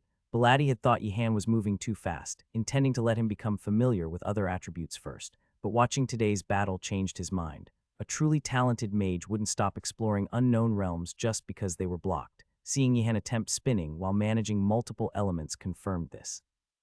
As a professor, he shouldn't hastily obstruct his student's path. Belati had another moment of teaching enlightenment. Seeing the professor nod encouragingly, Yihan thought wryly, should I hit him once and go to the punishment room? After all, it was because of him that he had to try the spin attribute. Professor, what is it? After the class, Yihan couldn't bring himself to say goodbye to Professor Belati as he had planned. Instead, he found himself accompanying the professor from the underground to a festival booth outside the main building. Standing together in the modest space apparently assigned to the professor, Yihan already longed to return to the dormitory. Tiresome during class time and now during break too. Another student. Never mind. Yihan almost asked if another student could do it but quickly realized. As far as he knew, he was the only one attending Belati's lectures. Are you also participating in the event, Professor? Yes. Do you like festivals? No. Then why Ganadouts? With Belati's brief response, Yihan quickly grasped the situation. After all, Belati, who wasn't even a priest, wouldn't devote himself to festival operations for the students' enjoyment. That evil principle. Surely this is to torment me. In truth, it was an imperial command, but Yihan was unaware of that. So what should we do? Yihan looked to his left. Priests wearing gloves were baking sweet pastries for the freshmen. Then he turned to the right, where priests in colorful costumes were performing a play. It's overwhelmingly unfavorable. No sane person would likely choose Belati's stall over the appealing options to the left or right. However, doing nothing was not an option. I had to at least pretend to be doing something. It's a relief that this has nothing to do with my grades. Professor Belati pulled out a ticket from his pocket. Yihan's eyes widened in surprise. Astonishingly, it was a pass to go outside. This will be given to the winner. Professor, what is it? Can I also win this? There's only one. What if it's still left after it's over? Do you need it? Professor Belati looked at Yihan, wondering why he wanted to go outside. Yihan nodded earnestly. Yes, all right, I'll give it to you. Yihan's eyes flared with determination. No matter what, he couldn't let the pass be given to anyone else. I'll guard it with my life. Professor, what's the event? Professor Belati pointed upwards. Yihan looked up. New letters had appeared on the tent's canopy. I wonder if what I learned from Professor Belati was meant for moments like this. Yihan thought, his gaze fixed on the words, contemplating them seriously. No matter how much it was for grades, being attacked by Professor Belati often made him question, why am I doing this? These fundamental doubts had arisen. But now, seeing the words, his thoughts shifted slightly. So we study because it helps in life. I'll do my best. You seem to enjoy festivals. Yes, well, Yihan, rather than explaining at length, simply nodded his head. Professor Belati thought to himself, how he loves festivals. It was good to bring him here. Rest was also important for a skilled mage. Anglago of the White Tiger, a student from the Alpha family, felt for the first time like he was truly at a magic academy. The bustling, noisy atmosphere, the various tents and shops. This was indeed a festival. Are you a student of the White Tiger? Yes, priest. Would you like to try some of this? Anglago gratefully accepted the potato baked personally by the priest, giving me something like this. The priests are truly remarkable. Feeling a newfound sense of faith, Anglago bit into the potato. It was delicious, soft, warm, filling his mouth with a hint of sweetness, clearly a carefully cultivated, expensive variety. It was definitely delicious, but why is that? Oh, it's nothing, Anglago hastily replied, shaking his head. He couldn't believe it. It seems the one baked by Wardenaz was tastier. Anglago couldn't understand himself. It was as if he was under some spell from the Wardenaz family. Anglago, look over there. The professors are here too. Prompted by his friends, Anglago looked up. Indeed, not only priests but also familiar professors were standing under the tents in different attire. I heard they were preparing something by calling the students. Moradi went too. I heard the principal is preparing something too. Is it true? Don't say such creepy things. The students of the White Tiger seriously contradicted their friends' words. While students from other dormitory towers also feared the Skull Principal, the fear among the White Tiger students was more intense. A newcomer who had tried to flee the mountains at night only to see the principal emerge from the darkness with piercing blue eyes would undoubtedly be traumatized. Shall we go check it out? Let's go over there. Curiosity led the White Tiger students to move forward, and then they were startled. Seeing two stern-faced mages, a teacher and a disciple, standing quietly, the students of the White Tiger involuntarily stepped back. Both Professor Belati and Yehan of the Wardenaz family were mages who intimidated others with just their presence. Is this, a white tiger student, having heard rumors about Professor Belati, asked with a trembling voice. According to rumors, he would beat and expel incoming students. Why? Why would Wardenaz attend such a class? The students of the White Tiger couldn't understand. Though young, the boy from the Wardenaz family was among the most intelligent of the new students. It puzzled many why such a clever lad wasn't seen in classes like or, but instead attended such a peculiar class. Could it be that he found those other classes too well known and hence uninteresting? It's possible. Being from a major family, the Wardenaz boy would have certainly grown weary of learning such aristocratic manners to the point of boredom. Thus perhaps he chose to attend the other classes, excluding those mundane ones. The theory seemed more plausible as they observed Yehan's statuesque face standing next to Professor Belati. Indeed, it is. Wait, are we supposed to throw water beads at Wardenaz? One of the White Tiger students asked with a strangely enthusiastic voice. Yehan thought to himself, this kid, his intentions were all too clear. After all, many among the White Tiger students would jump at the chance to throw water beads at Yehan. Perhaps he could even make a business out of it if ever in dire need of quick money. No, Professor Belati shook his head. Wardenaz throws and you dodge. The students from the White Tiger frowned. It seemed like Professor Belati had a different understanding of what a festival meant. Did he even know what a festival was? But dodging that's. The students hesitated to ask the professor if he knew what a festival was. Anglego, holding back, finally spoke. Is there a reward for dodging them all? Yes, what's the prize? An outing pass. The expressions of the White Tiger students changed once again. Yehan sighed, damn, rumor of this will definitely spread. Why do people insist on visiting shabby tents among the splendid ones? They should just enjoy the grand tents. Now that the White Tiger students had visited, whether they won or lost, the rumor would spread and surely attract more visitors. But I can't give it up. Yehan currently had an outing pass, a real one at that. However, using this pass still made him uneasy since he had acquired it by theft. If he ran into the Skull Principal while using it, he might be asked, where and when did you get this? Potentially leading to a trail back to him. But having another legitimate pass would change the situation. He could use the stolen one under the guise of having won it, and in the process find a loophole for using the next pass. Absolutely. Looking ahead, Yehan noticed Anglego's eyes burning with determination. Clearly, Anglego had similar thoughts. Given that Anglego possessed a forged pass, he would undoubtedly need a real one even more. I must get it. Anglego, going to try, and what? You're not. You know how much we need an outing pass. Remember last time. Cough, how risky it was to use that one. But that professor, you know. The students from the White Tiger glanced at Professor Belati. His vampire lineage's pale complexion seemed particularly more menacing today. No matter how handsome, a professor with a staff in hand could appear to the students like a crazed serial killer. Wardenaz will throw the water beads. Oh, really? Seriously? Yes, Yehan responded, and he gripped his staff. Are you going to take the challenge? Of course. The students of the White Tiger, who had been hesitating just a moment ago, now eagerly stepped forward, as if fearing the outing pass would disappear if a friend took the challenge first. Get ready. A water bead floated in front of Yehan. The White Tiger students, having previously experienced Yehan's water beads, promptly adopted a cautious stance. Come on, Wardenaz, understood. With his words, the number of water beads rapidly increased. The eyes of the White Tiger students widened in alarm. Kendry Back, a friend of Professor Alpin Knighton and a senior imperial accountant himself, noticed the ongoing festival. He warmly greeted the mages from Baldergard who had come to visit Einregard. Did you come to show the students around Einregard? While Baldergard Magic Academy didn't have as much fame as Einregard, it was still a respectable institution within the Empire. Kendry thought that Baldergard's approach to education seemed more rational and fitting for nobility than what he had observed at Einregard. No matter how many times he saw it, Einregard's method seemed a bit archaic and rough. That's right, Mr. Back. A mage working as a professor at Baldergard responded with a nod.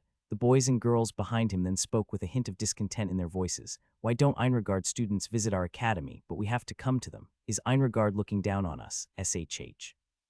Show some respect when visiting another magic academy. Do you want to tarnish Baldergard's reputation? The Baldergard professor, acting as the chaperone, raised a finger in a dignified manner. At this gesture, the students from Baldergard pressed their lips together. Despite their displeasure, Kendry could immediately tell the students' noble origins by their polite demeanor. Located in the west, Baldergard's elegant appearance and landscape matched its student body, which consisted exclusively of children from noble families of the Empire. The students enjoyed the warm, comfortable climate and the picturesque nature of the western part of the Empire, but that didn't eliminate feelings of jealousy and inferiority. It's a misunderstanding. It wasn't that Einregard students didn't visit Baldergard. They were simply hindered by their principal. In Kendry's view, if Einregard students were asked who wants to visit Baldurgard, they would probably fight each other for the opportunity. Who visits first doesn't determine the status. It just shows that Baldurgard is more generous and magnanimous. Kendry's words brightened the students' faces. They were second and third-year students, but still immature. That they could be swayed by such words was proof enough. If we meet Einregard students at the festival, we'll show them our skills. Kendry pondered how to explain to the Baldurgard students that the only Einregard students they would see at the festival were freshmen. The Baldurgard students likely wouldn't understand the concept of segregating first-year students. Why are first-year students separated? Can't they interact? Then they can't talk with upperclassmen, participate in clubs. Why? Better leave it to that professor. Kendry quickly gave up on explaining. Well then, Mr. Back, I shall see you another time. Take care. The Baldurgard professor, with a noble and elegant demeanor, bid farewell and then began leading the students away. Kendry felt a pang of regret, sensing his advice had not been properly conveyed. Oh no. No sooner had he finished speaking than students from Einregard appeared. The students from Baldurgard immediately grasped their staff. Let's greet them and compare our skills. Calm down, everyone. Such impoliteness is. Out of the way, move. The Einregard students rushed past, one carrying a fallen comrade. Some were bleeding from their noses. The Baldurgard students watched in disbelief. What on earth had happened? Was there an accident? It was an unfortunate mishap. Please don't worry. Yihan politely responded to the unfamiliar mage and his disciples. Baldurgard visitors, I see. Professor Belati spoke softly. Yihan recognized the name. Baldurgard, you mean? Thrash. Without realizing, Yihan stepped hard on Professor Belati's foot. He was surprised at himself. Professor Belati looked at Yihan, puzzled. Yihan brazenly replied, I slipped. Be careful then. Yihan was relieved when things went smoother than expected, leading to a contemplative moment. I must be living righteously for fortune to favor me like this, he thought to himself. Then another thought followed. Could I seize such opportunities again in the future? Yihan shook his head, dismissing these thoughts. Overconfidence could invite danger. Even in joyful moments, it was risky to overstep, especially something as audacious as stepping on the toes of a professor twice. Professor, as they are guests from outside, I shall take it upon myself to host them, Yihan offered respectfully. Do you wish to do that? The professor inquired. Yes, Yihan replied firmly. Professor Belati did not object. He was not particularly interested in the outside guests. He must be excited about the festival, Professor Belati surmised, observing Yihan's enthusiasm. Otherwise, why would he bother entertaining guests from a place like Baldurgard? It's an honor to meet you, Yihan greeted the Baldurgard professor politely, who was impressed despite himself. The nobility of the empire always proved their lineage. Even in trivial matters, their accent, habits, and actions were telltale signs recognized among themselves. The newly affluent, lower-ranking noble families often faced ridicule for trying to emulate the deeply rooted, distinguished noble houses.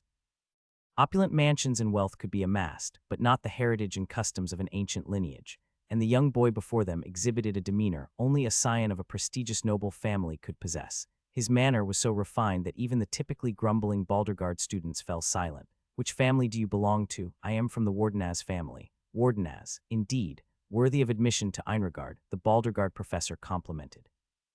However, to Yihan, it didn't feel much like a compliment. It's definitely a compliment to be deemed worthy of Einregard, but why does it sound so melancholic? Yihan pondered, changing the subject. I've heard much about the renown of Baldurgard here. This praise visibly brightened the faces of the students. Compliments from an Einregard student felt particularly sweet to them. Of course, Yihan had never actually heard about Baldurgard's fame in his academy. Who would have the leisure to discuss it amidst the daily struggles of living, studying, and completing assignments? Is that so? That's very pleasing to hear. Yihan's well-intentioned lie clearly made the visitors from Baldurgard happy. Seeing the joyful students, Yihan was struck by a sudden curiosity. But how can Baldurgard students visit a festival at another academy? All he knew about Baldurgard was its location in the western part of the empire, and that it was an exclusive institution for nobility. But like any other magic academy, its students must also be grappling with their own struggles within its walls. How did you manage to visit this festival? He inquired. The Baldurgard professor looked at him, puzzled. What do you mean? Well, aren't students generally not allowed to leave? The professor from Baldurgard stared at Yihan, not understanding his point. Oh, you mean not being allowed to leave during classes, or at night? Aren't you not allowed to leave the academy grounds in your free time after classes? As he asked, Yihan felt a chilling fear creeping over him. Could it be? The professor laughed heartily at Yihan's question, leaving him with a rigid expression. Is it not so? Yihan questioned, his face tense with apprehension. No, of course not. Why would we prohibit students from leaving the academy in their free time? The Baldurgard professor explained, oblivious to Yihan's inner thoughts. Baldergard, not far from a major city, allowed its students to ride to the city after classes to enjoy various leisure activities. Though some spirited students occasionally caused trouble after drinking in the evening, it was considered an inevitable part of youthful exuberance. Such social activities were deemed important for nobility. These imperial nobles are insufferably arrogant, Yihan thought bitterly. Then this trip too. Did you come here without any issues? Yes. Students can apply to travel around the empire for experience, and it's usually approved. There must be some rules restricting who can go, right? Yihan pressed on, driven by a sense of injustice. Yes, there are some rules. Of course, only those who have made significant contributions to the academy are allowed to leave. That would be too harsh. The rule is that students who cause disturbances in the city more than 4 times a month get a week-long ban from leaving. Yihan now understood why Professor Belati despised Baldergard. Such lax rules were surely corrupting the minds of the nobility. Pull yourself together, Yihan told himself. Though he envied the Baldergard students, there was nothing he could do about it at the moment. What mattered was making a good impression on the visiting guests. Networking was crucial, and one never knew when it might come in handy, like finding a job after graduation where a Baldergard alumnus might be in charge. What year are the students who have come here? Second and third years. So second and third years can travel together. As long as they are not with first years. What are you talking about? First years can join too. They just chose a different destination this time. Yihan was shocked once more. Baldergard did not separate the first years after all. Of course, he realized. If city outings were allowed, there was no reason to segregate the first years. Why such a question? Does Einregard isolate its first years? Yes. Yihan answered honestly, but the guests from Baldergard didn't believe him, bursting into laughter and admiring his sense of humor. What a joke, ha ha ha. If you segregate first years, they can't participate in social activities, parties, clubs, anything. Yihan gazed up at the sky with a gloomy expression. I wish they'd just leave. He had thought it wouldn't be too hard to make a good impression on the visitors, but it was proving more challenging than expected. Even after the conversation ended, the Baldergard students didn't leave. Instead, they showed excessive curiosity in the event hung in the tent. What's that? It's an event we're holding during the festival. The Baldergard students were polite but showed eager interest in participating. Yihan, however, was not keen on hurling water beads at the faces of the Baldergard students. While he had no choice but to deal with the aggressive students from the White Tiger, Baldergard students didn't need such an outing privilege. May we participate as well? They asked. It's fine, but the prize is an outing pass. Our academy's outing pass would be of no use to you, Yihan stated. It's okay. More valuable than any prize is the honor, the Baldergard students insisted. These despicable people, Yihan seethed inwardly. For the Baldergard students, an outing was a trivial matter, but for Einregard students, it held almost life-saving value. He was incensed that these students were targeting the outing pass merely for their own honor. Did the imperial nobles have no conscience? Very well, you may participate. At Yihan's consent, the Baldergard students eagerly raised their hands, determined to prove their superiority over the Einregard students. Let me lead. Given my magic skills, I should go first. I excel in defensive magic. There's no need for defensive magic. I'll solve it with my foresight magic, with physical enhancement magic. As the students argued, Yihan exchanged glances with Professor Belati, each holding a staff. They nodded to each other, understanding what needed to be done without words. Baldergard, the floating skull principal, looked confusedly at the departing students from another academy who were bleeding from the nose. Had students from Baldergard visited? Yes, they stopped by during their trip upon hearing of the festival. Tusk, leisurely traveling around. That's why they're poor at magic. Who hit them? Who knows? Injuries are common when testing magic. The skull principal enhanced his hearing. Don't be too disheartened. The opponent had practiced magic much longer, being senior students, but to be defeated so one-sidedly. Professor, was he 4th or 5th year? That's not important. Let's get you treated, and once the bleeding stops, we'll explore elsewhere. The skull principal was baffled. Had some bold senior students dared to intrude on a festival for freshmen, disregarding his orders? Impossible, he thought. Senior students understood the workings of the academy well enough not to expose such actions. He quickly followed the trail of blood left by the Baldergard students. Aha. Seeing Professor Belati and Yihan at the end, the skull principal understood everything.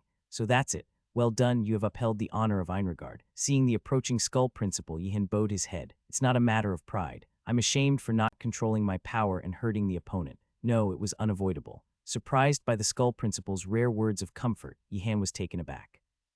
The Baldergard fools are just rubbish who play at childish games, squeezing money out of stupid nobles, so it's unavoidable that some force was necessary. Compared to this, Professor Belati's words were reasonable. The skull principal's harsh words were met with an unchanged expression from Yihan. The Baldergard students were quite skilled too. Such words lacked conviction coming from someone who had easily overpowered older students. You should show more arrogance.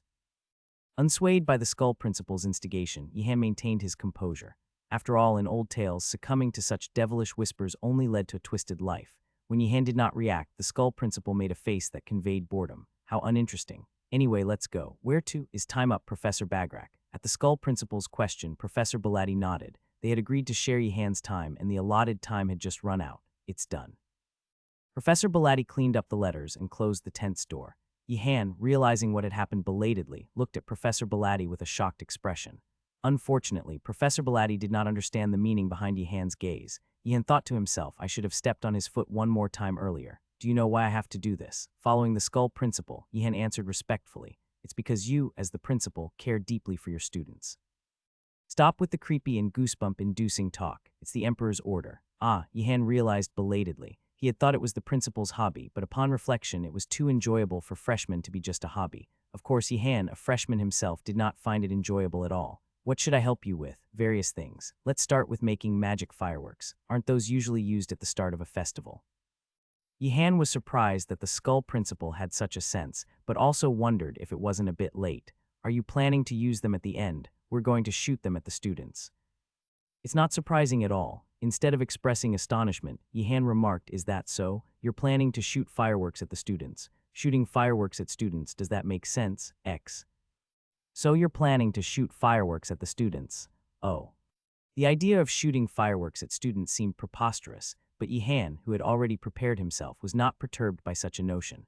I must warn my friends to avoid the events organized by the skull principal. Even if the skull principal offered tempting snacks at this festival, following him could mean getting hit by fireworks. Yihan's nonchalant response seemed to bore the skull principal. As one lives longer, the remaining pleasures diminish. The only joys left for the skull principal were delving into magic, running the academy, and tormenting his students a life of austere simplicity, much like a monk's. But with Yihan reacting this way, the skull principal couldn't help feeling disappointed. Isn't it too cold to shoot fireworks at students? No, it's possible you might, Yihan responded indifferently. The skull principal realized once again that this new disciple was not to be underestimated. Of all the students he had taught and tormented, few were as unique as the one before him.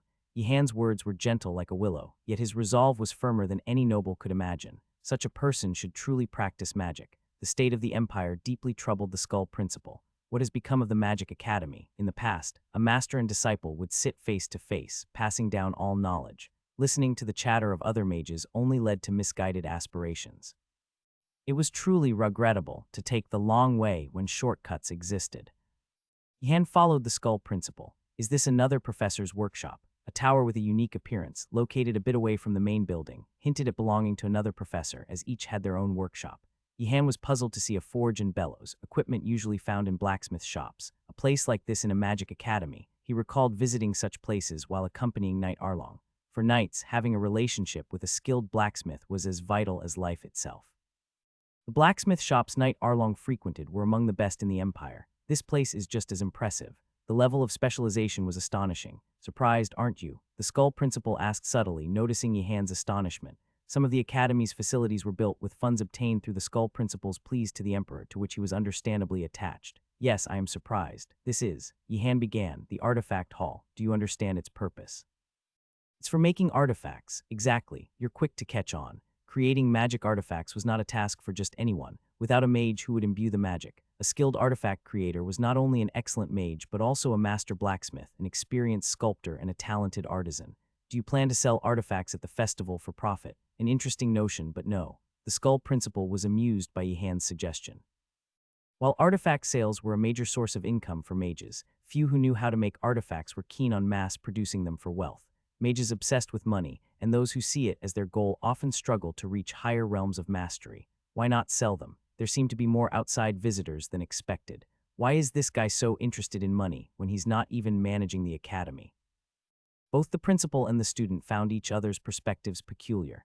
Meanwhile, a professor emerged from inside the tower. Yihan was taken aback by the professor's appearance. Incredibly cute, holding a hammer in one hand and a staff in the other, the professor was a beaver mixed blood. Even to Yihan, who had seen various mixed blood, this one was exceptionally cute. Why are you here? I came for magic fireworks. Understood. I'll make some. Go. I've brought a student to help.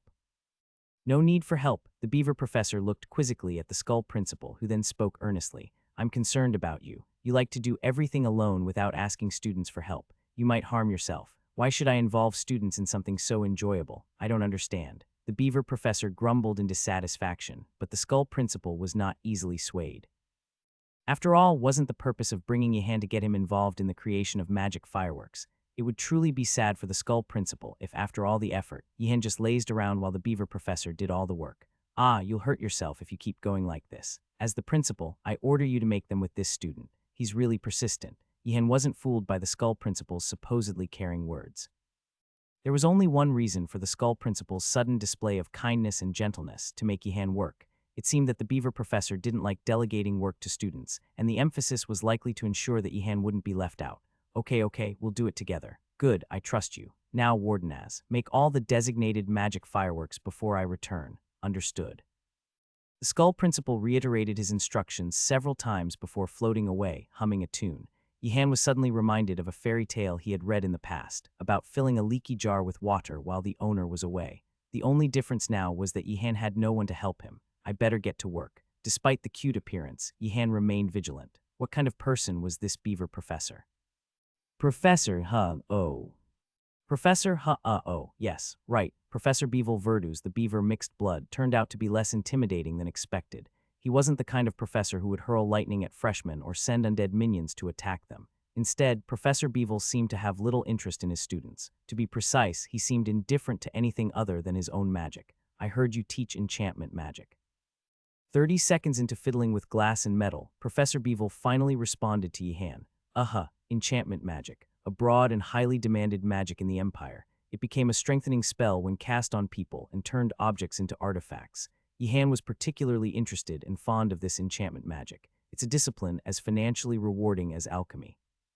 Although enchantment mages were often portrayed as indifferent to gold, pursuing only the noble path of scholarship, that wasn't Yihan's concern.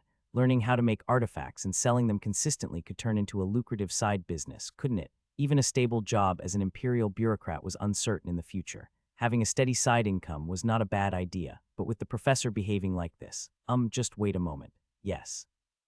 In fact, the situation wasn't bad at all, except for the absence of the skull principal. If the professor had no interest in Yihan, he could just do his work and leave. However, given the nature of the skull principal, it was unlikely he wouldn't ask about the work upon his return, and if he hadn't done anything, he would probably face all sorts of pettiness. After about 30 minutes, Professor Beevil completed his work.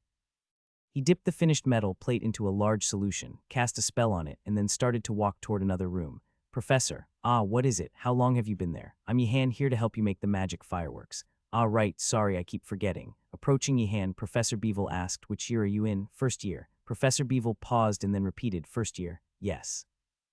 "Are you sure Ganedalts didn't make a mistake?" "It's not a mistake. Really, he must think you're exceptionally talented." Yihan thought to himself, it feels more like malice than talent. Making magic fireworks isn't particularly difficult. The challenge is in making them beautiful and varied, especially for a freshman. Professor Beevil rolled a thick paper into a cylinder, then cast a spell on it, sealing both ends. Finally, he attached a string to the bottom, allowing it to be pulled. Magic is now imbued inside it. When you pull it, it bursts out. "Sorry, but could you show me again?" "What again?" Professor Beevil was taken aback. "Okay, just a moment." He repeated the process, rolling the paper, imbuing magic, sealing the ends, and attaching the string. "Done. I'm really sorry, but could you do it slowly once more?" "What again?" "Yes, I apologize. I don't think I have a talent for enchantment magic." "No, it's fine. Absolutely fine. A mage doesn't need to be good at every magic." Professor Beevil was a kind person. Of course, that didn't necessarily mean he had outstanding abilities as an educator. If he had been an excellent educator, he wouldn't have silently cast an enchantment magic spell in front of a freshman and then said, "What? You don't understand. Maybe you lack talent." That's just absurd. Both the teaching professor and the learning student were talking nonsense, but there was no one around to correct them. Professor Beevil picked up his staff again. "Now, so here." According to Professor Beevil's instruction, which was mostly self-taught by Yihan, the core magic for magic fireworks was the second circle magic, and so it's about bestowing fire and light onto paper. Yes, but that's too plain. A superior mage seeks artistry in this process. Hungry, Professor Beevil took out a piece of bark and started munching on it while explaining. "Do you know how to manipulate elemental shapes or maintain forms?" "Yes." It wasn't really a question meant for a freshman, but Professor Beevil had already forgotten that Yihan was a freshman. Yihan responded without much thought. "The principle is similar, but since it involves engraving into a material, more care is needed." In enchantment magic, not only the mage's skill was crucial, but also the material to be enchanted mattered significantly. The weaker the durability, the harder it was for the material to withstand magic and mana. Fortunately, the paper used for scrolls and fireworks was not ordinary paper. It was made of a material resistant to mana. Even so, Professor, I have a lot of mana. Do you think I can do it well? If you can't, it can't be helped. You can always do other magic. Ihan spoke sincerely. Although he felt a bit disappointed, he thought it was nice to receive such a response. If it had been Professor Belatti, he might have said, I won't open the forge's door until you succeed. Thump. After several trials and errors, Ihan finally completed his first light magic firework. He had restrained his mana as much as possible and aimed merely for functional operation, so the firework was far from being aesthetically pleasing or flashy. As long as it works, that's good enough. Ihan didn't expect much more. If it worked as a magic firework when the string was pulled, that would be satisfactory. Shall we try pulling it then? Professor Beevil set down his piece of bark and picked up the firework. He pulled the string. Bang! A flash of light filled the room. Professor Beevil was startled by the unexpectedly intense brightness of the light. The highly regarded enchantment magic came with several conditions. For instance, neatness. Neatness was precisely about activating the intended effect cleanly and accurately, without any delay in casting speed or occurrence of unintended effects when tearing a scroll. An enchanter had to incorporate the structure of the spell without unnecessary embellishments to achieve such neatness. Another example was beauty. It might seem odd to consider beauty in magic, but it was surprisingly important. A small light ring was preferable to a large, black lump of iron, even if both were artifacts. Naturally, embedding magic into a small light ring required a process several times more delicate and complex than doing so in a large black lump of iron. Those enchanters who didn't shy away from these intricate processes were the ones pursuing beauty in enchantment magic. Among these conditions was also the aspect of output. Output was a crucial element in enchantment magic. If one scroll with the same magic yielded an effect of 80 and another 100, there was no reason to use the former. Enchanters, therefore, strove to achieve the maximum output possible in any given situation. However, like the other conditions, this too was not something that could be achieved merely through effort. Some enchanters instinctively knew how to encapsulate strong output, while others, despite their efforts, could never go beyond a certain level. And now in front of Professor Beevil stood a boy who, while his other talents were unknown, was exceptional in terms of output. Amazing. Is that so? Ihan thought he had failed. The light had flashed more intensely than he had anticipated. No, it's really amazing. Did I make it that well? Not exactly well made. Frankly, the craftsmanship is rather poor. Professor Beevil was firm in his assessment. Proficient enchanter would have completed a light magic firework without trial and error, and would have decorated the bursting light in more vibrant colors or different shapes. Of course, Ihan was only a first-year student and Professor Beevil hadn't properly taught him, not to mention his innate mana made him particularly disadvantaged in certain aspects of enchantment magic. But such facts had long vanished from the professor's mind. Is that so? However, considering those shortcomings, you have a definite strength. Your output is very good. Professor Beevil excitedly rambled on about his own theories. When creating artifacts, aspects like aesthetics, neatness, delicacy, complexity, and such were important, among which output was also a crucial element. Let's think happy thoughts. Ihan focused his sleepy mind on happy thoughts. With that, even as Professor Beevil went on and on with his monologue, Ihan managed to smile and endure. Professor Beevil was someone who could talk for hours about the topics he loved, and Ihan was someone who could listen for hours to the professor's personal narratives. As the two met, their conversation flowed ceaselessly. And that's why enchantment magic is interesting. Isn't it fun? Yes, it was really interesting. Very good. I didn't expect Ganedals to give such a gift. Professor Beevil was delighted by the impressive response of the new student. Enchantment magic was indeed a fascinating world, but unfortunately most students were unaware of its charm. However, the student before him, though lacking in talent, seemed to understand its fun. Ihan listened intently, surprising even himself with his focus. That alone was enough. If it's fun, that's all that matters. Who cares if you're a bit lacking in talent? The fun is what remains. Should I skip enchantment magic? While pondering Professor Beevil's words, Ihan contemplated whether to pursue enchantment magic. Though it intrigued him, if it wasn't a good fit, forcing it might be risky. As Professor Garcia had warned, trying to learn too many spells at once could complicate life. Listening to the professor, Ihan realized that enchantment magic might not be his forte.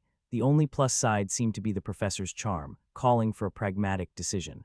Then, Professor, I'd like to make fun fireworks. Ihan spoke politely, having made his decision.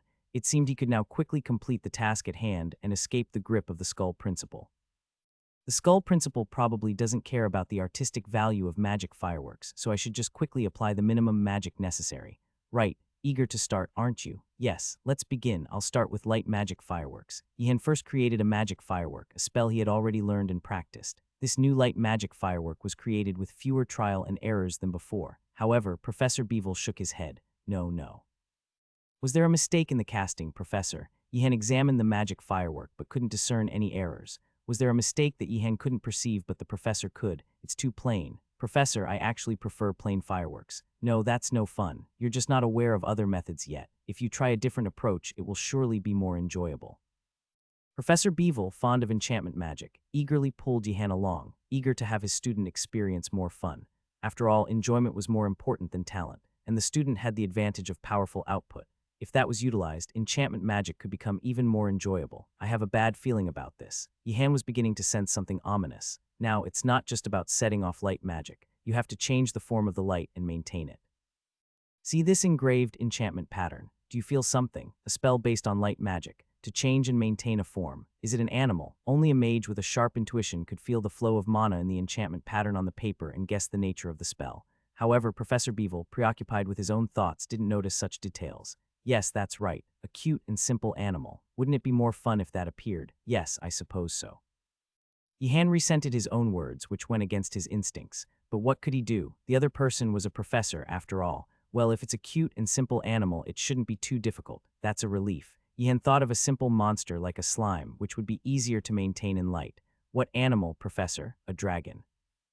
Dragon, a dragon. It's cute and simple. Professor Beevil, as if about to demonstrate, brandished his staff elaborately while casting a spell. The complexly intertwined flow of mana alone suggested how intricate and delicate the structure of this spell was. Yihan had thought he'd tried everything in elemental control while fighting for his life against Professor Belatti, but watching Professor Beevil work, he realized that was far from the truth. The world of magic was indeed boundlessly vast. The problem is that vast world is being thrust upon me. Could Yihan, at his level, really manage to create the light magic in the form of a dragon? Surprisingly, he could. You did well, you did well. It was fun, wasn't it? Professor Beevil exclaimed cheerfully. Yihan felt an urge to punch the professor's beaming face. Professor Beevil neither got angry nor scolded, nor did he pressurize Yihan. He just murmured things like, "Did you fail? Why so? Oh dear, it's not that hard." Every time Yihan failed, it didn't take long for Yihan to realize that any form of negotiation or bargaining was impossible with Professor Beevil. Come on, pull it, pull it. Exhausted, Yihan could hardly respond properly. He followed the professor's instruction and pulled the completed firework. Bang! A dragon made of light particles revealed itself magnificently above the workshop. Though crude and rough, it was unmistakably a dragon. As soon as Yihan pulled the magic firework, Professor Beevil pulled out a pocket watch and timed it. What are you timing, Professor? The duration. How long does it usually last? Normally, it would disappear as soon as it bursts. Oh, Yihan felt a slight sense of pride at that. He hadn't felt particularly skilled in enchantment magic, but at least the duration was impressive. Still, enchantment magic was tougher than he'd anticipated, or more precisely, Professor Beevil was. I need to finish this firework quickly and escape. I have arrived. The Skull Principal was back. He blinked at the scene inside the workshop, a dragon made of light floating in the air. Why was Professor Beevil teaching needless artistry when he was supposed to make magic fireworks? Have I given too much time? How quickly did he make the fireworks? And why was that floating there? I didn't do it. What? I didn't do it. This kid did. The Skull Principal was at a loss for words, a rare occurrence for the experienced lick that he was. He didn't even know where to begin pointing out the issues.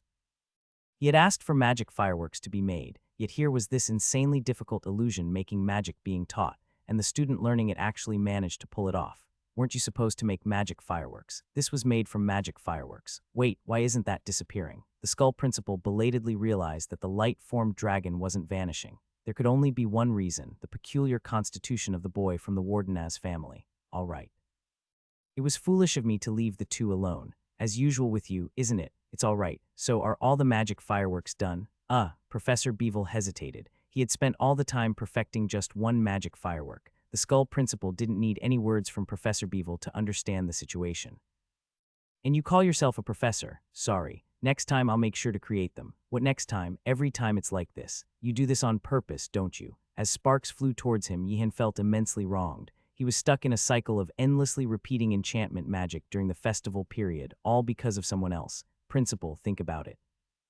Why would I bother making a regular magic firework instead of challenging myself with such a difficult masterpiece of a magic firework? That is certainly a valid point. Why not? It's so fun, of course, you want to challenge yourself, wouldn't you? Yihan and the Skull Principal simultaneously pretended not to hear Professor Beevil's comment. The Skull Principal clicked his tongue in displeasure. All right, can't be helped, you may leave for today. Ganadouts, you have to send this student back. He likes enchantment magic. You should reflect on your actions. When will you ever remember my words? Watching the Skull Principal lead him out of the tower, Yihan felt, for the first time, the principal's reliability. Yes, but I'll send you back tomorrow. Yihan felt uneasy but was not surprised. He had somewhat anticipated this. If a professor simply allowed a student who hadn't completed their assignment to rest, they wouldn't really be a professor. Understood. Haha, don't misunderstand, I'm not trying to trouble you. Haha, of course. The Skull Principal cast a subtle, expectant glance at Yihan, hoping he would defy him, but Yihan did not take the bait. By the way, is Professor Verduz always like that? Yes. Professor Verduz is indeed a bit like that. The two understood each other without needing to specify. Really, why did you work so hard to catch Professor Verduz's eye? Tusk. Yihan hesitated. The principal's words were complexly strange. Besides the fact that I couldn't do it properly, I didn't particularly catch the professor's eye. In Yihan's view, Professor Verduz did not hold him in high regard. During the enchantment magic, there was constant criticism and complaints. Did you fail? Why? Oh dear, it's not that hard. Is your talent too lacking, failing like this? It's a pity. I feel sorry. Your talent doesn't match your passion. Yihan, who could let such comments go in one ear and out the other, was relieved that he wasn't another freshman who might have taken it more seriously. That's how much he likes you. Professor Verduz doesn't usually pay much attention to his students. Everyone says that, don't. What did you say? Nothing. Yihan pondered the principal's words. Although Professor Beevil was somewhat eccentric, he didn't seem like someone who would forcefully drag Yihan away to teach him, unlike, well, other professors. And he didn't seem to have high expectations for Yihan's talent.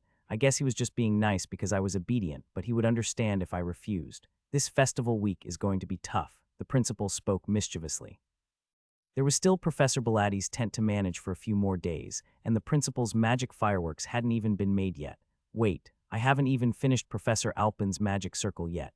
Yihan counted on his fingers and realized the situation was too severe. Is there enough time? Physically, I don't think there's enough time. Don't exaggerate. As a student, it's more fun to prepare for the festival than attend classes, right? I think I'd prefer just attending classes. As Yihan was saying this, he suddenly felt something was off and hesitated. Are we not having classes? Did he? The principal seemed puzzled. Then he said nonchalantly, well, that's possible. Yihan couldn't decide whether to seek out Professor Belatti or the principal first after graduation. In the lounge of the Blue Dragon Tower, the spirit of spring was abundant during the spring festival. Friends had hung unknown wildflowers picked from the fields here and there, and had written about fun events on the blackboard. Gaynando wore a pointed hat made by a priest and nibbled on thin cream-coated biscuits, a gift from a candy vendor who had come in from outside. Gaynando, catch this. Ha, like I'd let you. As a friend entered from behind and threw a clumsily made straw doll, Gaynando quickly rolled to the side to avoid it. One of the common events at the Spring Festival was a game involving throwing a doll believed to be laden with misfortune. It was believed that if someone else caught the doll, the thrower's bad luck would transfer to that person for an entire season. You're late, how foolish. Oh no, another friend who had been waiting quickly threw the doll at Gaynando. Gaynando caught the doll and his face fell. Someone else come out. However, the friends in the lounge had already prepared themselves after seeing Gaynando catch the doll. They hid behind furniture or turned their hands behind their backs in readiness. Gaynando, seeing this, pointed at them accusingly. Cowardly, that's cowardly. Anything goes at the Spring Festival, Gaynando. Just then, the lounge door opened and someone entered. Gaynando, his face brightening, turned the straw doll behind his back, planning to catch the newcomer off guard and throw it. With a bang, Yihan entered with the most tired face in the world. The intensifying evening sunset cast deep shadows across Yihan's face. The friends in the Blue Dragon Tower, who had been lively moments before, suddenly felt inexplicably guilty. Several students quietly moved the toys they had been playing with aside.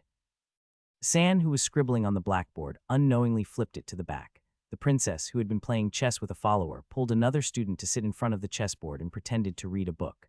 The tired face of the friend who always cooked meals held a powerful ability to make all the students of the Blue Dragon Tower feel ashamed and sorry. Why is everyone acting like this? Is it because of me? Yihan was puzzled. Don't worry about me, keep playing.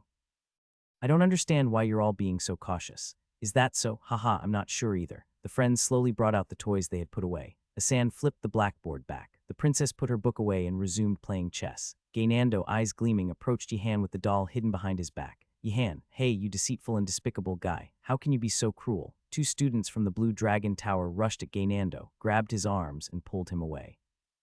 No one could bring themselves to give the exhausted Yihan the straw doll. Let go, let me go. Didn't you say everything goes? Be quiet. Yihan watched Gaynando being dragged away and collapsed onto the sofa, too tired to even ask why Gaynando was acting that way. Did everyone enjoy the festival? Of course. Wardenaz, what did you do? I was managing Professor Bilatti's tent, then got locked up in the workshop making magic fireworks for Skull Principal. Hey, put away the toys, put them away. Hearing Yihan's words, the friends hurried to put away the toys they had received during the festival. Yihan waved his hands, signaling them to stop. It's okay. And everyone, be careful when Skull Principal sets off the magic fireworks. Don't get too close. Why? Gaynando, who had his straw doll confiscated, asked in confusion. Just do as you're told, you fool. What did I do wrong? Gaynando felt wronged. He had, after all, only tried to throw the straw doll at the tired Yihan. A girl with red hair handed over a steaming tin cup with a small note attached. Free. If asked about the price, say Gaynand. Don't mention it. I focused too much on the price. Yihan, feeling a bit concerned, asked Yaner a question. Yaner feigned ignorance. Is it that serious? The hot coffee loaded with sugar somewhat revived his senses. Yihan turned to his friends. What did everyone do at the festival today? I helped Professor Ureger. We were making and tasting various potions. The visitors from outside really enjoyed it. Indeed. Maybe I should consider doing such events regularly if I go into business. Yihan. You might have been born for making money. Yaner was impressed by Yihan's fiery business ideas. He kept on thinking about business even in his exhaustion. I was in line earlier to get some sweets. A confectioner from outside had come in. Is that allowed? They had permission, apparently. The priests must have invited them. Those priests, always reliable. The students murmured among themselves, moved. In this land forsaken even by the professors, the only trustworthy ones were the priests. And there were quite a few visitors from outside, right? I saw some people from another academy earlier. What, really? Where? I couldn't talk to them to find out. It wasn't the right atmosphere. They were all bleeding from the nose as they left. Oh, really? I saw some guys from the White Tiger Tower with nosebleeds too. What's that about? Yihan, lying down, warned his friends. Right, and don't go near Professor Bilatti's tent either. Why? Gaynando asked without much thought. Just do as you're told, you fool. Why do you always pick on Wardenaz? Ah, I didn't mean. Chastised by his friends, Gaynando felt doubly wronged. It was natural to be curious. Wardenaz mentioned the magic fireworks, and it reminded me, didn't the principal say he's going to have a magic fireworks event? I heard he's planning something else besides the magic fireworks. It's suddenly making me uneasy, but everything the principal does is always unsettling. True, should we avoid all the events? Yihan lay there listening to his friends chatter. I didn't expect so many outsiders to come in. It's a pity. If he had known, he would have used it as a chance to try and escape. A real missed opportunity. But it's not over yet. Just as Yihan's dealings with Professor Bilatti, Skull Principal, and others weren't over, the spring festival had only just begun today. He resolved to use the remaining time to make contact with the outsiders and find a way to escape. Of course, after managing Professor Bilatti's tent, making Skull Principal's magic fireworks, completing Professor Alpin's magic circle, and in whatever time was left, As Yihan finished his coffee, Yaner whispered to him in a low voice, careful not to let the others hear. What is it? Do you need to scold Gaynando? No, it's not that. Yaner took out a potion bottle and spoke with a serious expression. Listen to what I'm about to say without being shocked. Okay. That talk about a griffin, it might actually be true. Is that so? Aren't you surprised? At this point, I wouldn't be shocked even if Gaynando turned out to be a kraken. Let's go, Yaner. Yihan stood up. Tired or not, this was something he had to see for himself. Upon hearing Yihan's words, Yaner, half doubting, asked the priests of the Flaming Order for assistance, and a startling truth was revealed. The potion that Nifrig from the stables had drunk was not an animal transformation potion, but a curse-breaking potion. But Yihan, even so, Professor Bungiger, that doesn't make sense. Yaner, don't trust the professor. Actually, don't trust anyone in this academy. Yihan spoke earnestly. Yaner nodded in agreement. If that creature really was a griffin, then Yaner felt she couldn't trust any professor. Growl. Sharakin, who had followed Yihan, growled beside him. Yihan might not have known the language of leopards, but he seemed to understand what Sharakin was saying. Probably something like, what did I say? Yihan thought. He stroked Sharakin apologetically. He felt even more sorry for not being able to pay attention to it due to the festival. When they reached the stable, the door creaked open. And then, Yihan and Yaner's eyes met with someone emerging from inside the stable. It was a person whose body and face were covered with black cloth. That's not Ratford, Yaner, it's a thief. Yihan's face hardened. He immediately guessed the identity of the thief. Anti-magic extremist. Just like the ones who had attacked Professor Garcia before, they had infiltrated the academy during the spring festival. Be careful, Yaner. It's the anti-magic extremist. What? Yaner, equally tense, paused upon hearing Yihan's words. The thought of the thief in front of them being an anti-magic extremist was odd. Usually, anti-magic extremists were loud and caused a scene. They had their own beliefs and pride, so they wouldn't sneak in at night like common thieves. A hired thief. Move aside, kids, if you don't want to get hurt. Realizing Yihan and Yaner were freshmen, the thief drew his short sword, threatening them fiercely. But before he could fully draw his sword, Yihan's spell was complete. Flash forth, with his fierce cry, lightning struck. The speed was faster than the thief had anticipated. In fact, not all intruders in the Magic Academy were anti-magic extremists. Anti-magic extremists were among the hardest intruders to infiltrate the Academy. They would cause significant trouble, so the Academy managed security strictly. The most common type of intruders were surprisingly mercenaries or adventurers. The Magic Academy in the Empire was not just a place of education, but also a gathering place for some of the Empire's finest mages, researching magic. Even the most trivial or failed research could multiply in value if taken outside. Many outside mages were willing to pay a fortune for anything researched in the Academy. Today's thief was exactly one of those. Really? Yes. Let's get in, grab something valuable, and get out. But I'm scared of getting involved with high-level mages.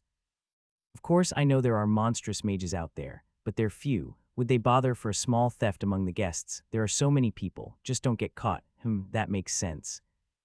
You're unmatched in breaking into magic-warded buildings. Remember that mercenary mage. You bypassed his magic too. True. With experience and greed, the thief disguised himself and entered Einregard. Entering the Magic Academy during the festival wasn't too difficult with the right pretext. But wasn't this the main building? There must be a main building, right? The thieves had underestimated the Magic Academy.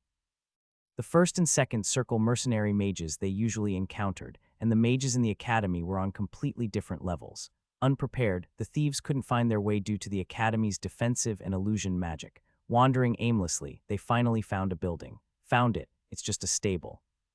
It's the Magic Academy's stable. There must be rare creatures here. Oh right, having discovered the secluded stable, the thieves hurriedly entered, eager for their find. However, inside the stable there were only ordinary horses. Damn it, there's nothing but horses. Should we take a horse at least? What nonsense are you spouting? Did you think we came here to steal horses? And how would we even take them out? It's not easy unless they're small. There was indeed a griffin in front of them, but unfortunately, the thieves failed to notice it. Sadly, the thieves' misfortune didn't end there. As they exited the stable, they ran into freshmen. That's not Ratford, Yaner, it's a thief. The thief was taken aback by the shouting student but quickly regained his composure. The area was deserted and the opponents looked like freshmen. He thought he could easily overpower them and escape. Be careful, Yaner. He's an anti-magic extremist. What? The thief was baffled by the absurd misunderstanding. Anti-magic extremists? That was ridiculous. They had only come in to take something valuable. Damn it, this isn't the time. The thief realized he couldn't waste time. Others might hear and come. Move aside, kids, if you don't want to get hurt. The thief attempted to draw his sharply honed short sword. He had no intention of actually harming the students. Stealing a few items from the Magic Academy and hurting students were on different levels. He didn't want to be hunted for life by the monsters of the Magic Academy just for trying to make some money. But the thief didn't know. The freshmen in front of him were also one of the formidable monsters of the Magic Academy. Flash forth. With the flash of lightning, excruciating pain seared the thief's brain. Beyond the pain, the thief was baffled by the situation. Having dealt with mages outside, he knew it took time for them to chant spells and cast magic. Magic was a surprisingly tricky technique to use in combat. Maintaining focus without faltering while chanting long spells and waving a staff was crucial. It was rare for anyone to do so amidst the roaring shouts and flying weapons of a battlefield, especially when the opponent was a freshman. Even mercenary mages took time to chant spells without making mistakes, so how could a Magic Academy freshman, barely trained in magic, cast so quickly? Arg, flash forth, flash forth, flash forth. Stop it. The thief could only scream internally as he convulsed on the ground. He couldn't speak because of the electrocution. Had he not worn magic-resistant armor, he would have passed out already. In his agony, the thief realized he had underestimated the Magic Academy. This is no joke. He didn't know what they were taught, but the freshmen of the Magic Academy were on a different level. The thief vowed that if he survived, he would avoid Magic Academy graduates even at the mere sight of their shadow. Help me. You bastard, the thief thought of his accomplice still inside the stable. His partner, frozen by the one-sided violence unfolding outside, dared not come out.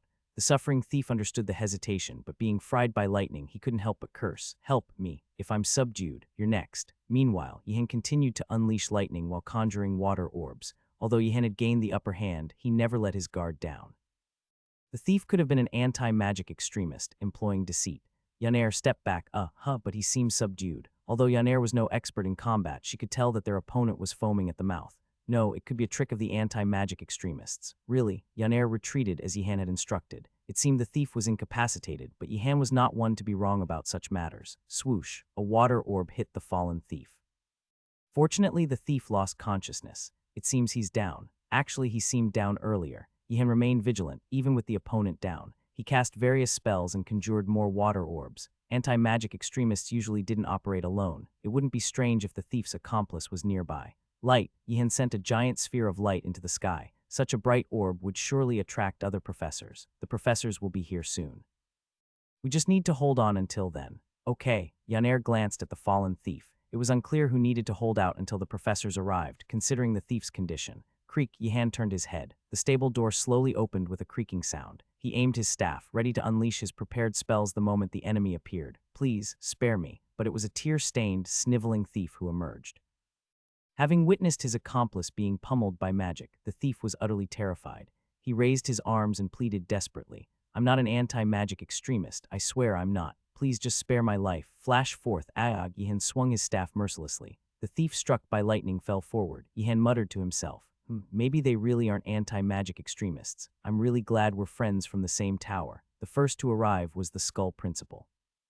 One advantage of being a lick was not needing sleep.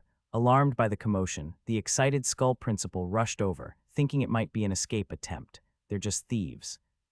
The Skull Principal expressed disappointment upon arrival. Yihan asked in surprise, aren't they anti-magic extremists? You thought they were. They can't enter that easily, and they aren't this weak. The Skull Principal scrutinized the thieves. Despite calling them weak, the thieves' equipment was quite sophisticated, clearly prepared for combating mages. They must have had experience breaking into other mages' workshops or lairs, but their experience and arrogance had led to their downfall this time. Even the Skull Principal could see that Yihan had harshly subdued the thieves. He probably kept attacking, thinking they were disguised anti-magic extremists. They got beaten more because of the anti-magic extremists, so they just came to steal. Such thieves are more common. With how many valuable things are in this academy, there's no way there wouldn't be thieves trying to steal. But if that's the case, is it okay to hold such a festival like this? To Yihan's question, the Skull Principal snorted. Being afraid of thieves and thus not holding a festival would be a blow to my pride as a mage. Indeed, it made sense. It would be laughable if the Empire's finest magic academy curtailed its actions due to fear of mere thieves. And sometimes, using the excuse of a break-in could also mean more funding. Yihan and Yaner pretended not to hear. They hadn't expected to learn about the Magic Academy's budgeting tactics in such a manner. Anyway, well done. You're able to catch thieves like this. I'll take care of them. Speaking of which, can we receive an outing pass as a reward? For catching such worthless thieves, not even anti-magic extremists. Don't you have a conscience, being neither a lick nor anything of the sort? Catch someone more valuable, and I'll consider it. But to catch thieves and receive no reward at all seems unfair. Yaner argued, finding it unbelievable. Unlike Yihan, Yaner still held a little faith and expectation in the Skull Principal. That's a fair point. All right. I'll think of something appropriate. The Skull Principal's agreeable response made Yihan feel uneasily. Why did it feel so unsettling to receive a deserved reward? Right, since not only these thieves could have entered, I should have the students stand guard. The Skull Principal seemed to have a bright idea. Yihan was puzzled. Don't you have your summoned creatures, Principal? Oh, right, but even the undead need to rest. Indeed, that's true. Yaner was taken aback by Yihan's reaction. It was the first time she had heard that the undead needed rest. Could it be that such a change in the dark magic world occurred without her knowledge? If you were to make them stand guard, how would you do it? I suppose I will have to select a few students from each tower to patrol at night. I still think it's not a very useful method. Yihan did not believe that a few freshmen wandering around at night would be able to detect and capture intruders. On the contrary, it seemed more likely that they would be captured themselves. Isn't that a bit dangerous? No need to worry. If anything happens, my summoned creatures can handle it. The undead need rest too. Although the Skull Principal just contradicted his own words, Yihan responded unwaveringly. Is that really so? The Skull Principal might be more dangerous than any intruders. He was, after all, the person who had been making magic fireworks to shoot, or rather, use on the students. Yihan found it very suspicious that he was so eager to send the freshmen out for a forced stroll at night. It would be wise to be cautious. After the Skull Principal left, Yihan muttered to himself, and Yaner looked at him quizzically. Since they were monitoring for intruders, wasn't it natural to be cautious? Right, you never know what kind of person might be among the intruders. No. Not the intruders, but the principal. Nilia gripped her bow and moved with a spring in her step.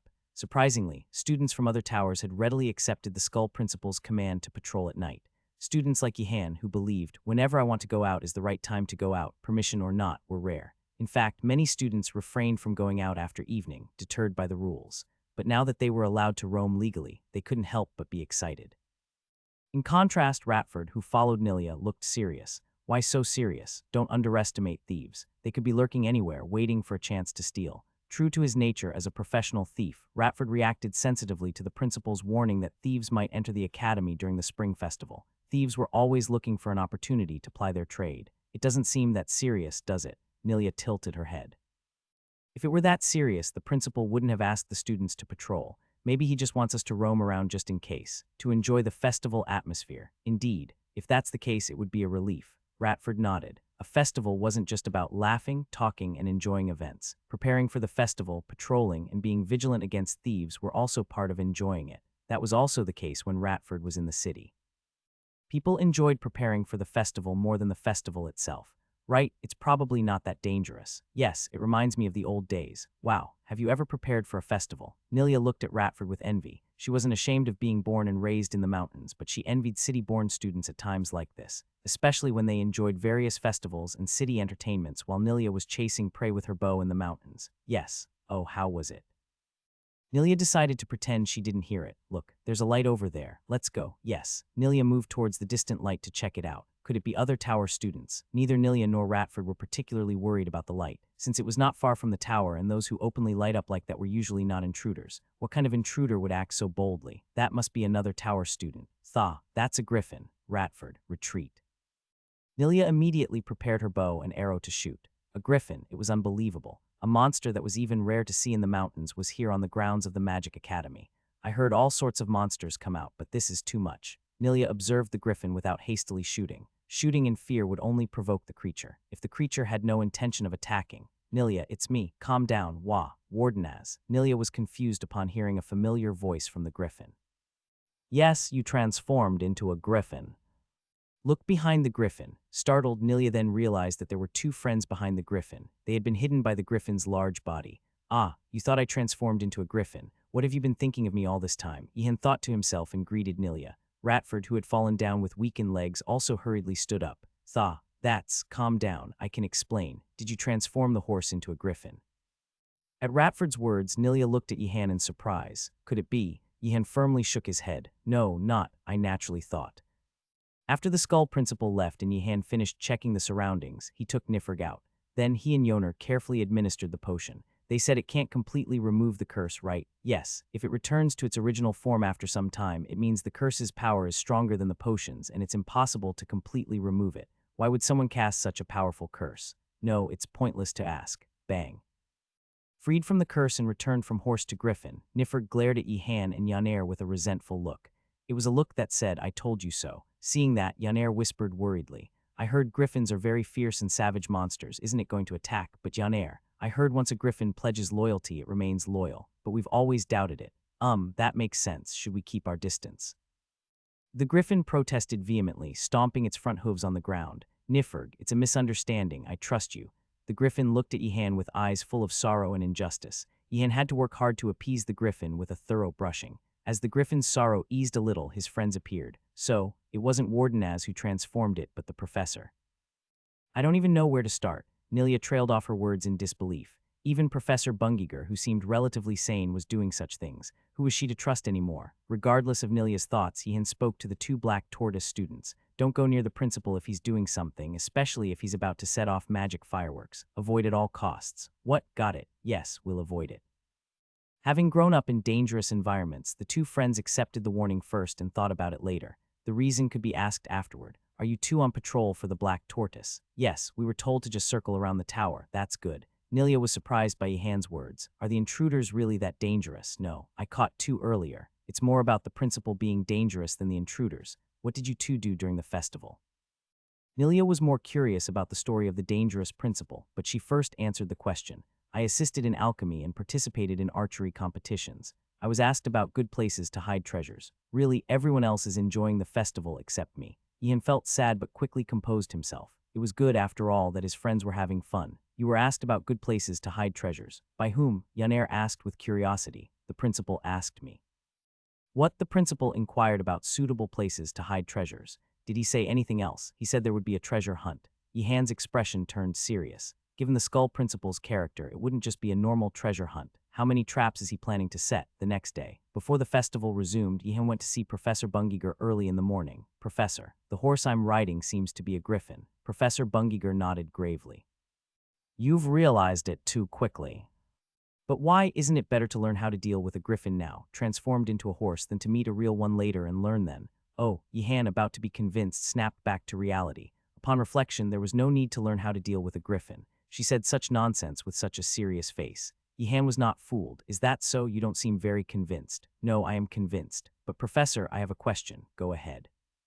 If I fly up from here on a griffin, won't the magic around the main building interfere? Yihan, quick-witted as he was, had some idea. There must be a reason why the high spire of the main building of the Magic Academy had stables for flying creatures. There were designated paths in the sky of the Magic Academy. Flying off in another direction to escape would attract all sorts of magic attacks. That would be the case. Professor Bungiger saw right through Yihan's intentions. Thinking of escaping on a griffin as soon as he found out, he was a tricky one indeed. It seems difficult for me at my level to avoid that right now. That's right. Professor Bungiger nodded. There were dozens of spells in place, and it was too much for Yihan to counter them all. Before that, an alarm would sound and other professors would fly in. Perhaps I should look for a place with a path connected to the outside, like the spire's stables.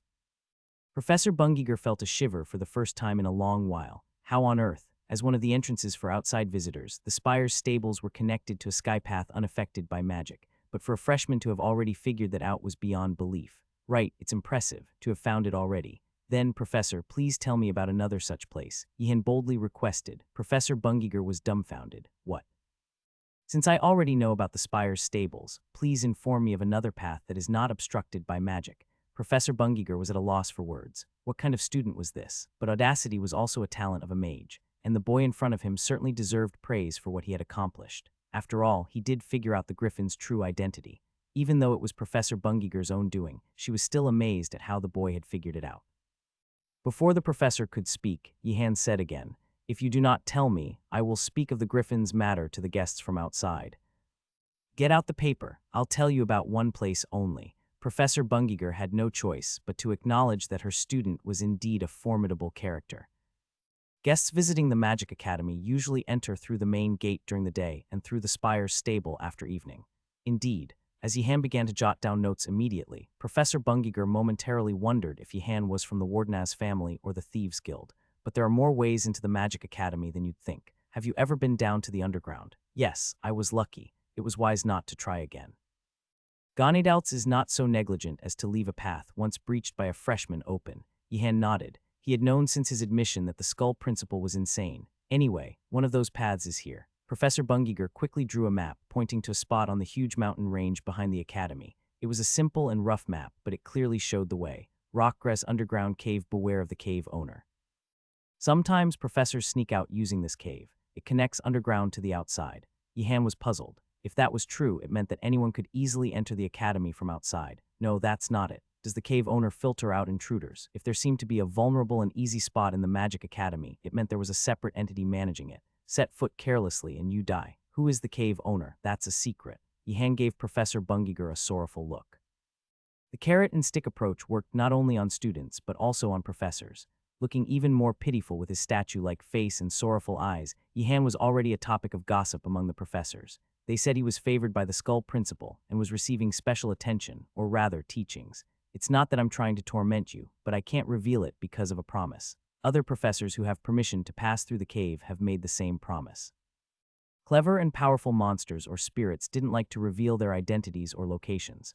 Wasn't that the case with the statue of the Forgotten Beast on the third floor that Salco had shown him before? If that's the case, I understand. Could you at least give me some precautions? Searching behind the academy and taking as many artifacts related to physical defense as possible would be wise. Yihan paused in his note-taking. Maybe I should just breach the spire's stable. Seeing the renowned figures of the Empire gathered here today makes me even more cautious in my action as an insignificant mage. In the morning, as the Skull Principal, floating in the air, politely greeted the guests who had come to the Magic Academy, applause erupted. Ganedaltz was a person who could be as cunning as necessary if there was something he desired. The first-year students of each tower looked on with expressions as if they were about to vomit. Such despicable. SHH, be quiet. Do you want to end up in the punishment room for speaking too loudly? A few students from the White Tiger Tower clenched their teeth in anger. Some might think focusing solely on magic is already time-consuming enough. However, this Einregard is not just a place that teaches the grand discipline of magic. It also aims to strengthen the students physically and mentally, nurturing them into pillars of the empire. I guess the budget will be well spent. Yihan was honestly a bit impressed by the skull principle. If an unknowing person were to see this, they might think, mages are usually so absorbed in their own magic that they don't pay much attention to their disciples, but this person is really different. If there's any strange rumor in the future, I'll have to refute it myself. Therefore, this spring festival would indeed be a good energizer for the newly admitted freshmen. But principal, why are the other grades? Now, I would like to give a gift to the freshmen here. The skull principal ignored the guest's question as if he hadn't heard it. The freshman, hearing about the gift, looked around nervously. Are there undead lurking around? A surprise attack by the undead as a gift, but this time it was actually a gift. I've hidden treasures all over the academy, so enjoy your spring by finding them.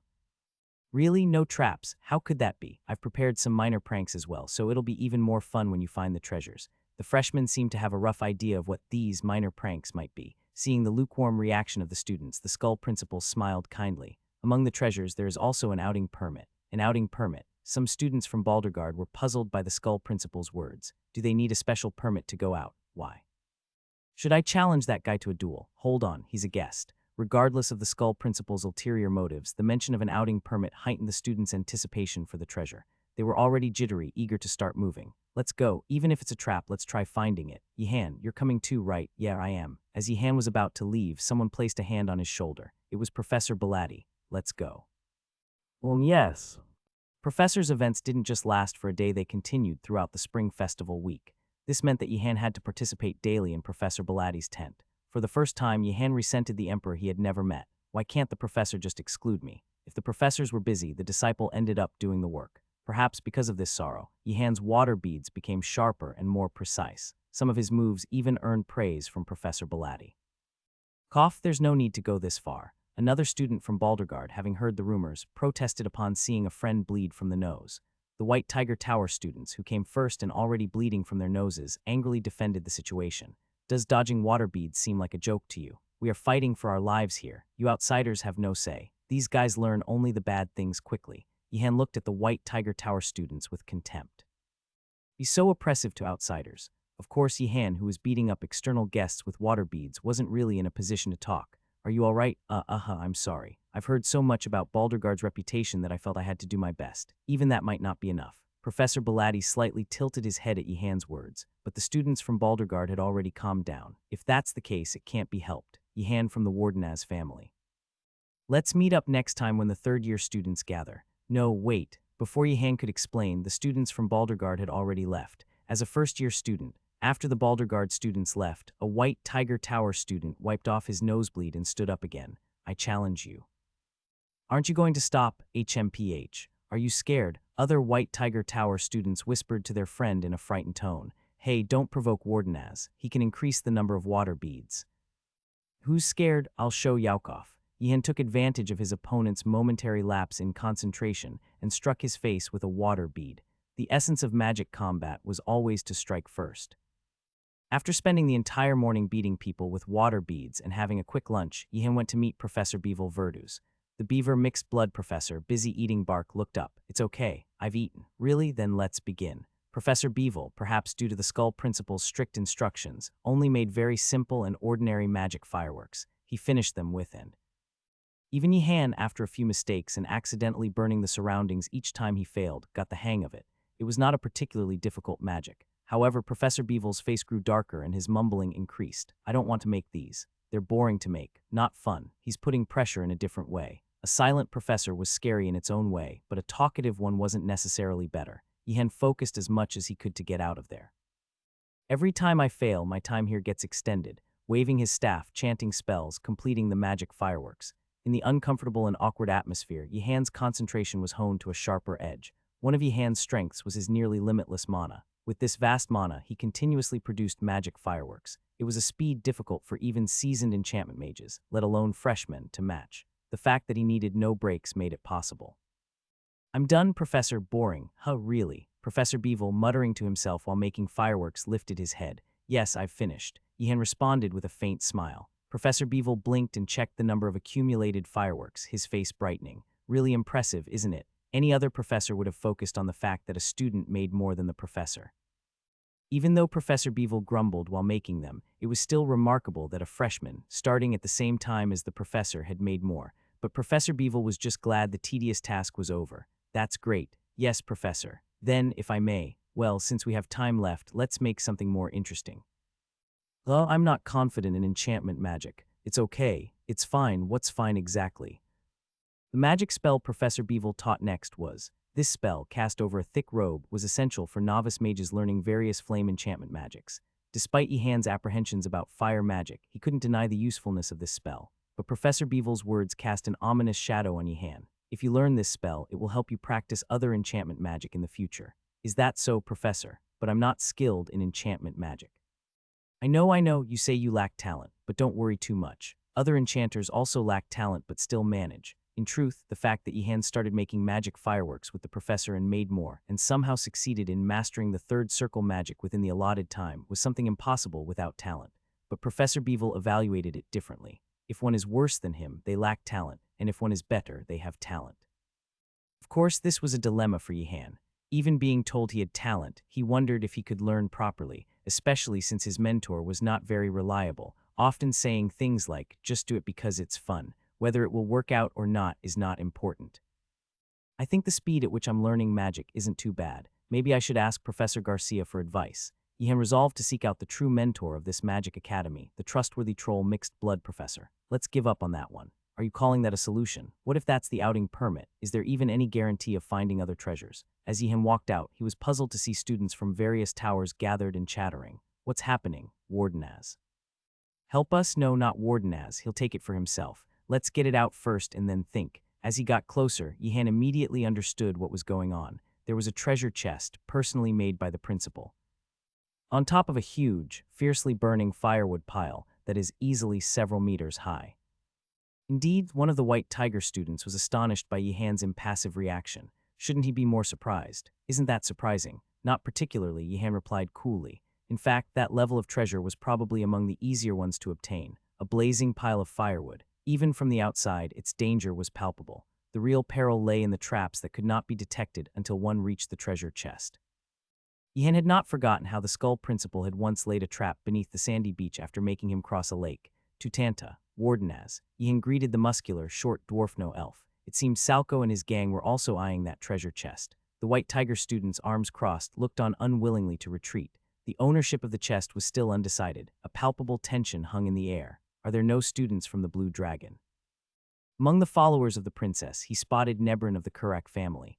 Yihan asked Nebrin, where have our tower's students gone? They thought it better to look elsewhere than get stuck in the middle of this. And you? I was considering how to present this to the princess. Royalty lives too comfortably, thought Yihan, annoyed. Nebrin, the princess wouldn't want you to present that to her. Why? Because a treasure only holds value when obtained through one's own strength. Is that so? Few among the Blue Dragon students could withstand Yihan's serious words. Moreover, Nebrin, who admired the princess, was swayed by Yihan, the student closest to her. Look at Prince Gaynando. He always seeks to achieve things on his own, but Prince Gaynando never had anyone offer him anything to begin with. Royal dignity isn't just inherited by blood, it's completed by one's own actions. Now, Nebrin, do you truly respect the princess? I see. You're right. Don't present anything, just live your life. As Nebrin left, impressed, someone began to clap. Salco and his gang clapped, deeply moved. Stop that, why, others should hear this too. Left alone, Salco might drag passersby, saying, hey, Wardenaz will give you a great speech. Yihan quickly changed the subject. So about that pile of blazing wood, have you tried putting out the fire? Wardenaz, aren't you underestimating us? One of the White Tiger students grumbled. A month into the Magic Academy, they could all use some magic. Of course, they couldn't compare to someone like Wardenaz, who had mastered ancient magic and various dark arts even before entering the academy. We tried, of course. Look, one student summoned water. A fist-sized ball of water was poured over the burning wood, instantly evaporating. Salco nodded in agreement. We tried with earth too. Salco, reputed in earth elemental magic as befitting his stonemason background, had also failed to extinguish the fire with dirt. Did you fail too? Then it must be a tricky magic fire, Yihan concluded. Hey, the White Tiger student was infuriated. Was his attempt ignored in favor of the elves? How many spells are on this? Yihan, unconcerned, approached the pile of firewood. He felt the complex flow of magic intertwined within the blazing flames. First, there's a spell to keep the flame burning. Move. Yihan swung his staff. Apparently, there was a precaution against magic removal, as the magic didn't take hold. It seems we must enter directly. Indeed, at Yihan's words, the other tower students sighed as if they were resigned to this fate. In fact, they had somewhat anticipated this before Yihan's arrival. Do we have to go in and fetch it ourselves? An unquenchable flame and an immovable treasure chest. There was only one thing this implied. Enter and retrieve it yourself. Isn't that basically a death sentence? Really, he's too much, being an undead. Watching the murmuring students, Yihan spoke. I have learned a spell to resist fire. Really? Salco nodded expressionlessly. One of his gang, surprised, asked Salco, did you know? Isn't that astonishing? I was just getting surprised. Oh, I see. The White Tiger students gathered and discussed among themselves. Wardenaz knows how to cast a fire resistance spell. Who will go in? Isn't it too dangerous? Even so, Wardenaz isn't one to boast about magic. We can't let the students of the Black Tortoise go first. Fine, I'll go in. One of Salco's gang cocked his head, overhearing the conversation. Those White Tiger guys, does none of them feel suspicious that Wardenaz knows a fire resistance spell? As far as he knew, casting a fire resistance spell on someone else was significantly more difficult. It wasn't a spell for a freshman to claim they could calmly perform. Wardenaz, we're ready, cast the spell. But do you really trust me enough to enter the flame? Yihan asked, as if puzzled. The White Tiger students fell silent, then looked at each other. I don't trust your character, but I trust your magic, Wardenaz. That's rather bold for someone about to receive a fire resistance spell from me. The attitude of the White Tiger students became markedly more respectful. No, Wardenaz. Why are you? Just kidding. Wait a moment. Before casting the spell on the White Tiger students, Yihan summoned a ball of water to slightly reduce the firewood's flames. Spring forth. No matter how strong the magic, continuous attacks would weaken it. A gigantic water ball, unlike anything the other students had summoned, sprang into existence. To summon this much water in a place without a single drop nearby, the other tower students looked at Yihan's magic with a mix of awe and reverence. It was easy to forget, seeing him often defeat others with mere water beads, but the boy before them was not just skilled in magic combat. A masterpiece raised by the Wardenaz family, known for exploring the mysteries of all magic. Swoosh, swoosh, swoosh. Yihan summoned and threw water ball after water ball onto the flames. Then the flames of the firewood pile simply extinguished. The first to regain his composure was Yihan, swiftly. Yihan leaped onto the pile of firewood, grabbed the treasure chest, and dashed off in the opposite direction. His speed was so astonishing that even the students from the White Tiger, who were of knightly heritage, reacted a step too late. Hey, Wardenaz, you rascal, come back, let's talk this out calmly. Salco, with his arms crossed, watched Yihan's disappearing figure and said to his gaping gang, See, I told you, never deal with Wardenaz alone. Understood, Salco. Yihan, having enhanced his physique with and distracted his pursuers with, quickly shook them off. No one's following. Confirming he wasn't being pursued, Yihan walked proudly with the chest tucked under his arm. Professor Garcia. Upon spotting the troll professor walking ahead, Yihan felt a sense of warmth and comfort. This professor offered a reassurance that others in the Magic Academy simply could not. Student Yihan, good day, professor, that treasure chest. Isn't it the one the principal enchanted? Impressive that you retrieved it. Professor Garcia deduced the magic on the treasure chest just by its appearance. Indestructible flames, anti-control spells, a culmination of efforts to challenge the freshman. I extinguished the fire and took it. But professor, there's something I'd like to discuss. How did you? Yes, of course. Though curious about how Yihan obtained the chest, Garcia knew this student wasn't one to seek help without reason. It must be an important matter. Let's hear it then. Please sit down. So Professor Bevel Verdus keeps saying I have no talent for enchantment magic, but I feel I could learn it to a reasonable level, so I'm in a dilemma. If it's possible, I'd like to seriously study enchantment magic. I wanted your advice, Professor Garcia. Professor Garcia clenched her fist under the table. Then she grasped a pebble. Crack, the pebble turned to dust. Don't take Professor Verdus that person's words too seriously. Did you just say bastard? Professor Verdus is indeed a great mage, but he's somewhat indifferent to student education and levels. I thought as much. Yihan had already sensed it. That's why he sought Professor Garcia's opinion. It wasn't really surprising. Embarrassed to have acknowledged the poor state of the Magic Academy's education in front of a student, Professor Garcia cleared her throat awkwardly. Student Yihan, yes, you do have talent in enchantment magic. To say you just have talent would be an understatement. You're practically a prodigy. You should definitely pursue enchantment magic. You must. A spell that etches the illusion of a dragon made of light inside a paper. A spell that projects resistance against fire elements not onto oneself, but into another matter. These weren't spells a first-year student, just starting to learn enchantment magic, could master. Perhaps the unique amount of mana that student Yihan possesses is best suited for enchantment magic. His enormous mana often caused destruction and failure during enchantment, but considering that, it became a powerful advantage. He could attempt endlessly without rest. Effects that normally required different methods could be achieved simply through sheer mana. even if there were errors in the structure or circulation of the magic circle, leading to an overall lack of mana, it didn't matter. Upon reflection, these were all formidable advantages. These strengths, combined with Yihan's exceptional magic talent, likely contributed to his success in enchantment magic. Hearing Professor Garcia speak so, Yihan decided to focus solely on learning enchantment magic. Originally, he was highly interested in it, being the most lucrative field of study. Having heard such words, there was no reason not to pursue it. The professor is a bit odd, but all the professors at this magic academy are anyway. If the other seniors have managed, I certainly can too. As Yihan spoke, Professor Garcia suddenly snapped back to reality. How many magic subjects was Yihan planning to specialize in again? Professor Garcia, swiftly counting numbers, halted her thoughts. It was pointless. Regardless of the count, the fact remained unchanged. Her brilliant pupil was on the brink of death, crushed under magic. Should I intervene? Professor Garcia pondered, hesitating as she was about to speak. Did she have the right to intervene? Student Yihan indeed possessed a prodigious talent in enchantment magic. Suppressing it could be a tremendous loss to the empire, the magic community, and Yihan himself. Hadn't Professor Garcia herself attended every possible class during her own Magic Academy days? Could she then truly claim the right to deter Yihan? Professor Troll didn't think so. All right, let him learn this one last thing, Professor Garcia decided, planning to dissuade Yihan from the next magic subject. Stay strong, Yihan. Yihan, polite as ever, stood up from his seat. Professor Garcia, driven by curiosity, asked, "Are you off to enjoy the festival with your friends?" Yes, Yihan replied, tucking a treasure chest under his arm, eliciting a smile from Professor Garcia. It was good not to be overly engrossed in magic as a freshman.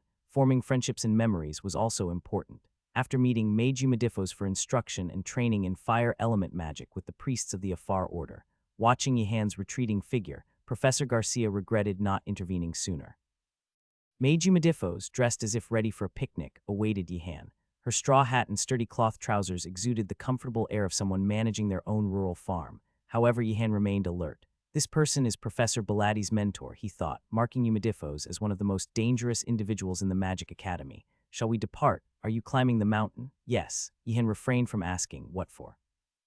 And instead said, I'll bring some food and drink if we're going up the mountain. Oh, have you not eaten lunch? You could have eaten first. No, I've eaten, but you might get hungry climbing the mountain. Medifos was astonished. A student caring for his mentor was a remarkable sight she had never witnessed in others who came to learn magic. Meiji Medifos, I've come to learn magic. When do we start? Please hurry, I don't have much time. Meiji Medifos, are you ignoring me?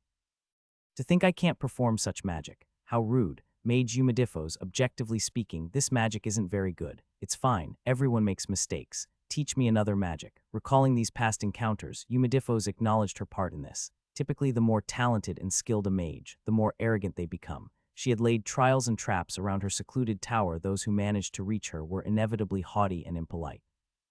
How did such a student come from under the likes of Bilatti Bagrak? Are you all right? Yihan, seeing Medifos standing silently with closed eyes, asked in concern. I was a bit surprised, but it's all right. Let me have this hospitality. Yes, Yihan then turned and made his way to the cabin. Professor, I need some food. Did you plan this? Meiji Medifos wishes to see the mountains. I can't go empty-handed. I'm giving you because you've been working hard at the festival. Understand? Don't say things you don't mean. Yihan returned with a basket generously filled with food and drink. Large smoked hams and sausages, pickled cucumbers and vegetables in jars, white bread with soft jams and sauces to spread on it. He even borrowed freshly brewed tea and milk from Professor Uriger. Medifos was surprised, expecting nothing more than jerky and water in a leather flask. All this? Oh, is it not enough? I can bring more. No, it's plenty, more than enough. Medifos was both perplexed and amazed by the lavish snacks. She was aware of how the freshmen at the Magic Academy were harassed by Ganidalts, yet here was Yihan, procuring food as easily as if pulling it from his own pocket, a truly impressive feat. Let's go then, Meiji Medifos. I will carry the luggage. It's magically enhanced to be weightless. Still, you're teaching me. It seems right that I should carry it. Are you planning to continue learning from Bilatti Bagrak? Medifos couldn't help but ask, feeling her blood boil at the thought of a kind student like Yihan under someone like Professor Bilatti. Amazing, truly amazing. Walking alongside Yihan, Medifos marveled every few minutes. It wasn't Yihan's magic ability or talent that amazed her. She had seen enough of that in the dungeon previously.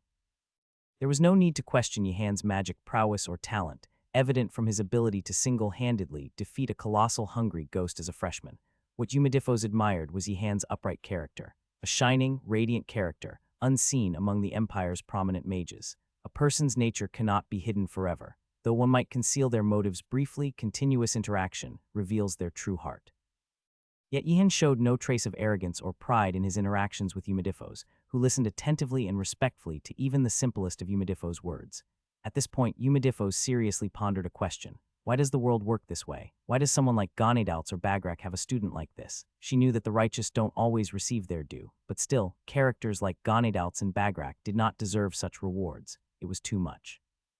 I don't know what your eyes are looking at. Yihan tensed up under Yumedifos' complex gaze. Already cautious not to make any mistakes in front of Professor Baladi's mentor, Yihan grew even more vigilant. What is he thinking? Yumedifos looked at Yihan with a mix of pity and contemplation, then sighed and spoke. Look at that river. Several substantial rivers ran through the mountain range. Yumedifos pointed towards one with her staff. You must know from my reputation that I am quite skilled with the water element. Yihan nodded in agreement. The term quite skilled was a humble understatement. If it were merely quite skilled, the fame would not have spread so widely across the empire. Do you have any guess as to why I am researching water element magic? Does it have to do with aptitude? That's one correct answer. With a swing of her staff, Mage Yumedifos created a thunderous boom. The river's water transformed into steam, exploding into a white pillar that spread into cumulus clouds, startling the birds in the forest. Yet Yumedifos remained unfazed, stating, the real reason is that water element magic is most suited for combat. The young disciple's expression did not change, his face stoic as he watched the river. Seeing this, Yumedifos nodded in approval, thinking, he's ambitious. She believed that one who froze at the sight of such grand magic could never excel as a mage. A good mage should be inspired by such displays, aspiring to surpass them. As expected of Professor Baladi's mentor to do something so unexpected, Yihan thought inwardly. Demonstrating the combat capabilities of water magic in such a violent manner seemed unnecessary. Simple evaporation wouldn't cause an explosion, it was the rapid expansion of vapor that triggered it. Yumedifos had utilized this principle to create a steam explosion through magic. Impressive and fascinating, but such a demonstration without warning seemed excessive, wasn't it? Yihan, however, remained silent, intimidated by Yumedifos. Misinterpreting the student's silence, Yumedifos asked cheerfully, do you understand what magic I just demonstrated? Didn't you create a shock by rapidly evaporating the water? Yumedifos was genuinely surprised. Beyond sheer mana, precision, and strong control, Yihan was astute. A great mage needed to think deeply and thoroughly. Mages learning magic often complained, why do we need so many skills for studying just one magic? But that was the reality. Deep and profound thinking was essential for mages who brought their imaginations to life. And here was this boy, already possessing what others took years of traveling and honing their observational skills to achieve.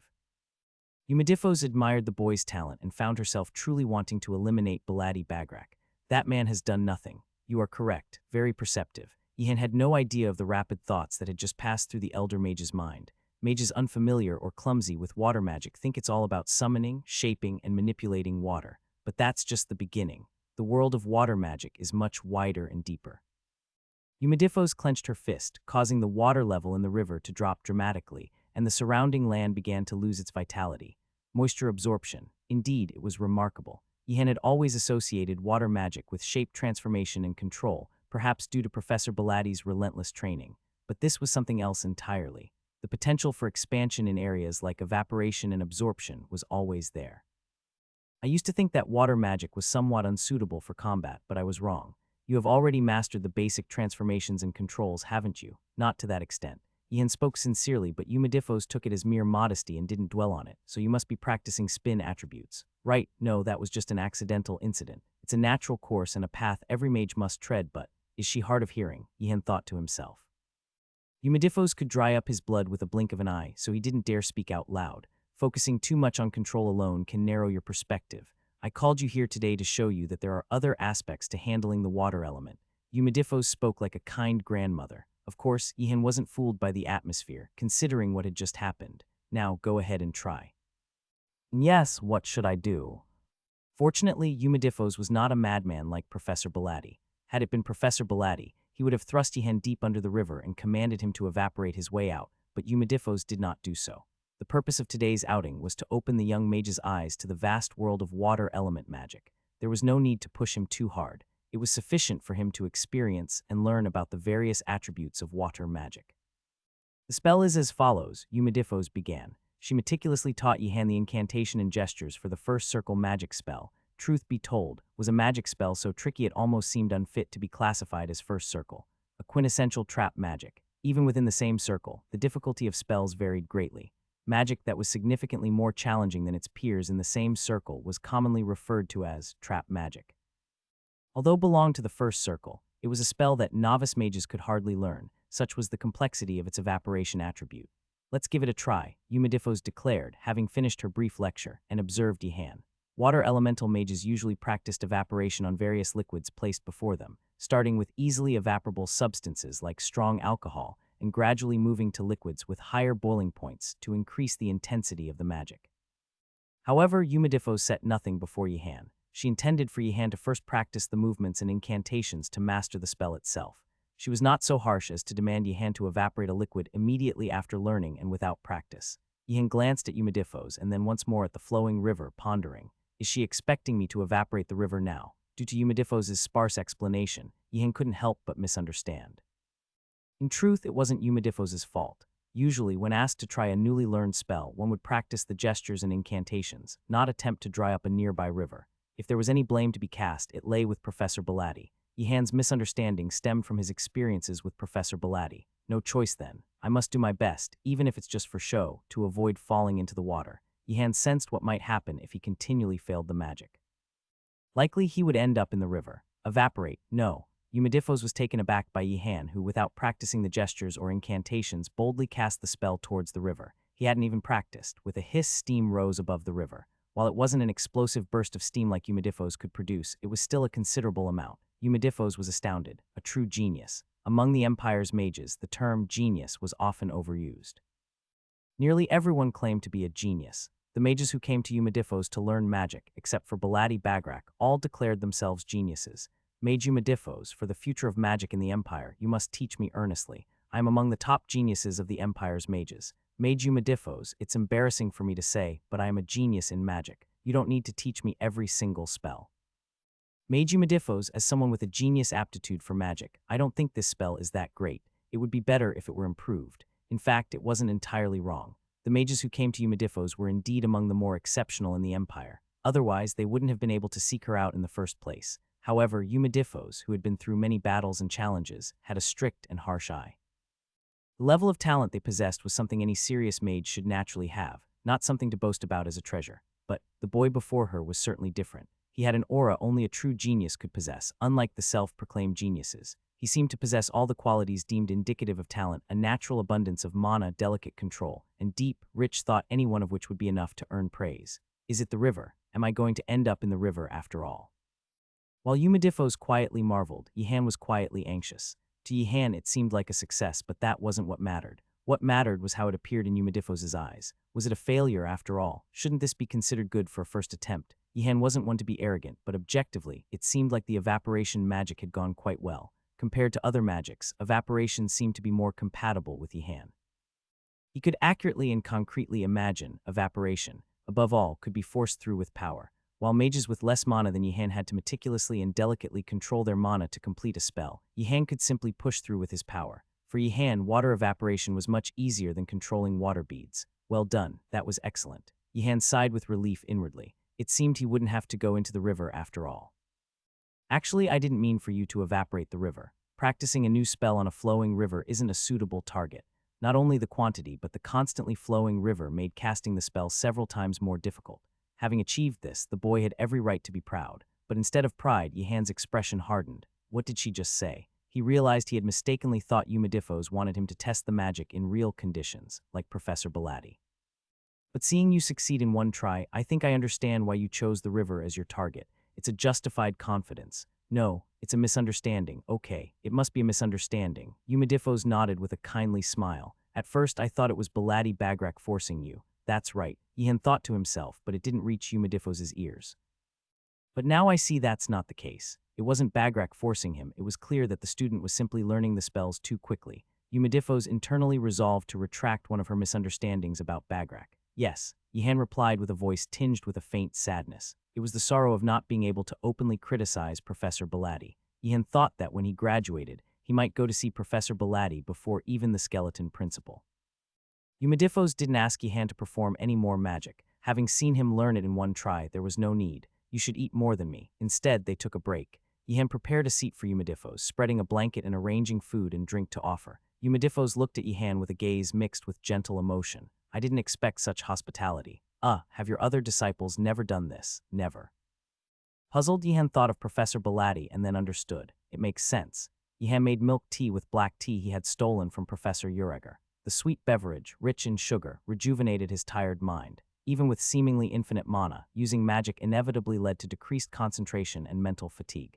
For a Magic Academy student, regular rejuvenation was advisable. Professor Ureger would surely be pleased to see his beverage being used this way. Are they third years? Eumedifos took a bite of her sandwich and looked off into the distance. They were clearly third-year students of Einregard, judging by their attire. They rummaged around the mountain, swinging their staffs at the ground. Dirt erupted, revealing hidden magic ingredients and potions. They had tried to keep it secret, but their efforts were in vain under the discerning eye of a mage like Eumedifos. Do you see that? What are you referring to? Right, you wouldn't see it. Eumedifos thought of the skull principle. Given his seriousness about separating the new students, it was natural he'd make them unrecognizable by magic. Let me lift the veil for a moment. It should be fine. With a wave of her staff, Eumedifos revealed the senior students gathering magic ingredients and potions in the distance to Yihan. Do you see them now? Yes, I see them. Is that? You'll probably learn about it as you advance, but gathering your own materials and potions is part of being a mage. Eumedifos explained matter-of-factly, not surprised. Their furtive actions suggested they had stolen or seized these items. It's sad that I'll have to do the same in my third year. Yihan shuddered at the fate laid out before him. Couldn't they just be provided with enough materials and potions? Why don't you go and try to snatch them? Excuse me, I want to see how you fight. I believe you can win. The problem wasn't whether he could win or lose, but the fact that he had to attack his seniors. Even if they were thieves, a senior was still a senior. Yihan looked at Eumedifos in disbelief, but Eumedifos showed no sign of changing her mind. A combat mage grows by confronting their enemy's blood. The sooner and more you experience real combat, the better. Eumedifos's grandmotherly appearance contrasted with her brutal words, causing Yihan to inwardly cringe. She's just an older version of Professor Belatti. Mage Eumedifos, don't say you can't do it. I know you can. Too much humility is a poison. You'll soon learn that as a mage, you don't need to spare your seniors. It's not that I can't. May I wear a mask? Eumedifos was genuinely impressed. Yihan didn't recklessly charge in, trusting only Eumedifos's words. The third years of Einregard must have gone through several times the trials he and his friends had faced. Rashly provoking them could have easily led to Yihan being overpowered instead. Yihan donned a mask and cast an invisibility spell. The mask was essential, in case his opponents managed to dispel the invisibility. He then cautiously approached from behind and unleashed his magic on the two seniors. What the? The seniors, caught off guard, toppled over. Yihan quickly grabbed the box containing the materials and potions. Engraved on the box was a name, Oz Ganedouts.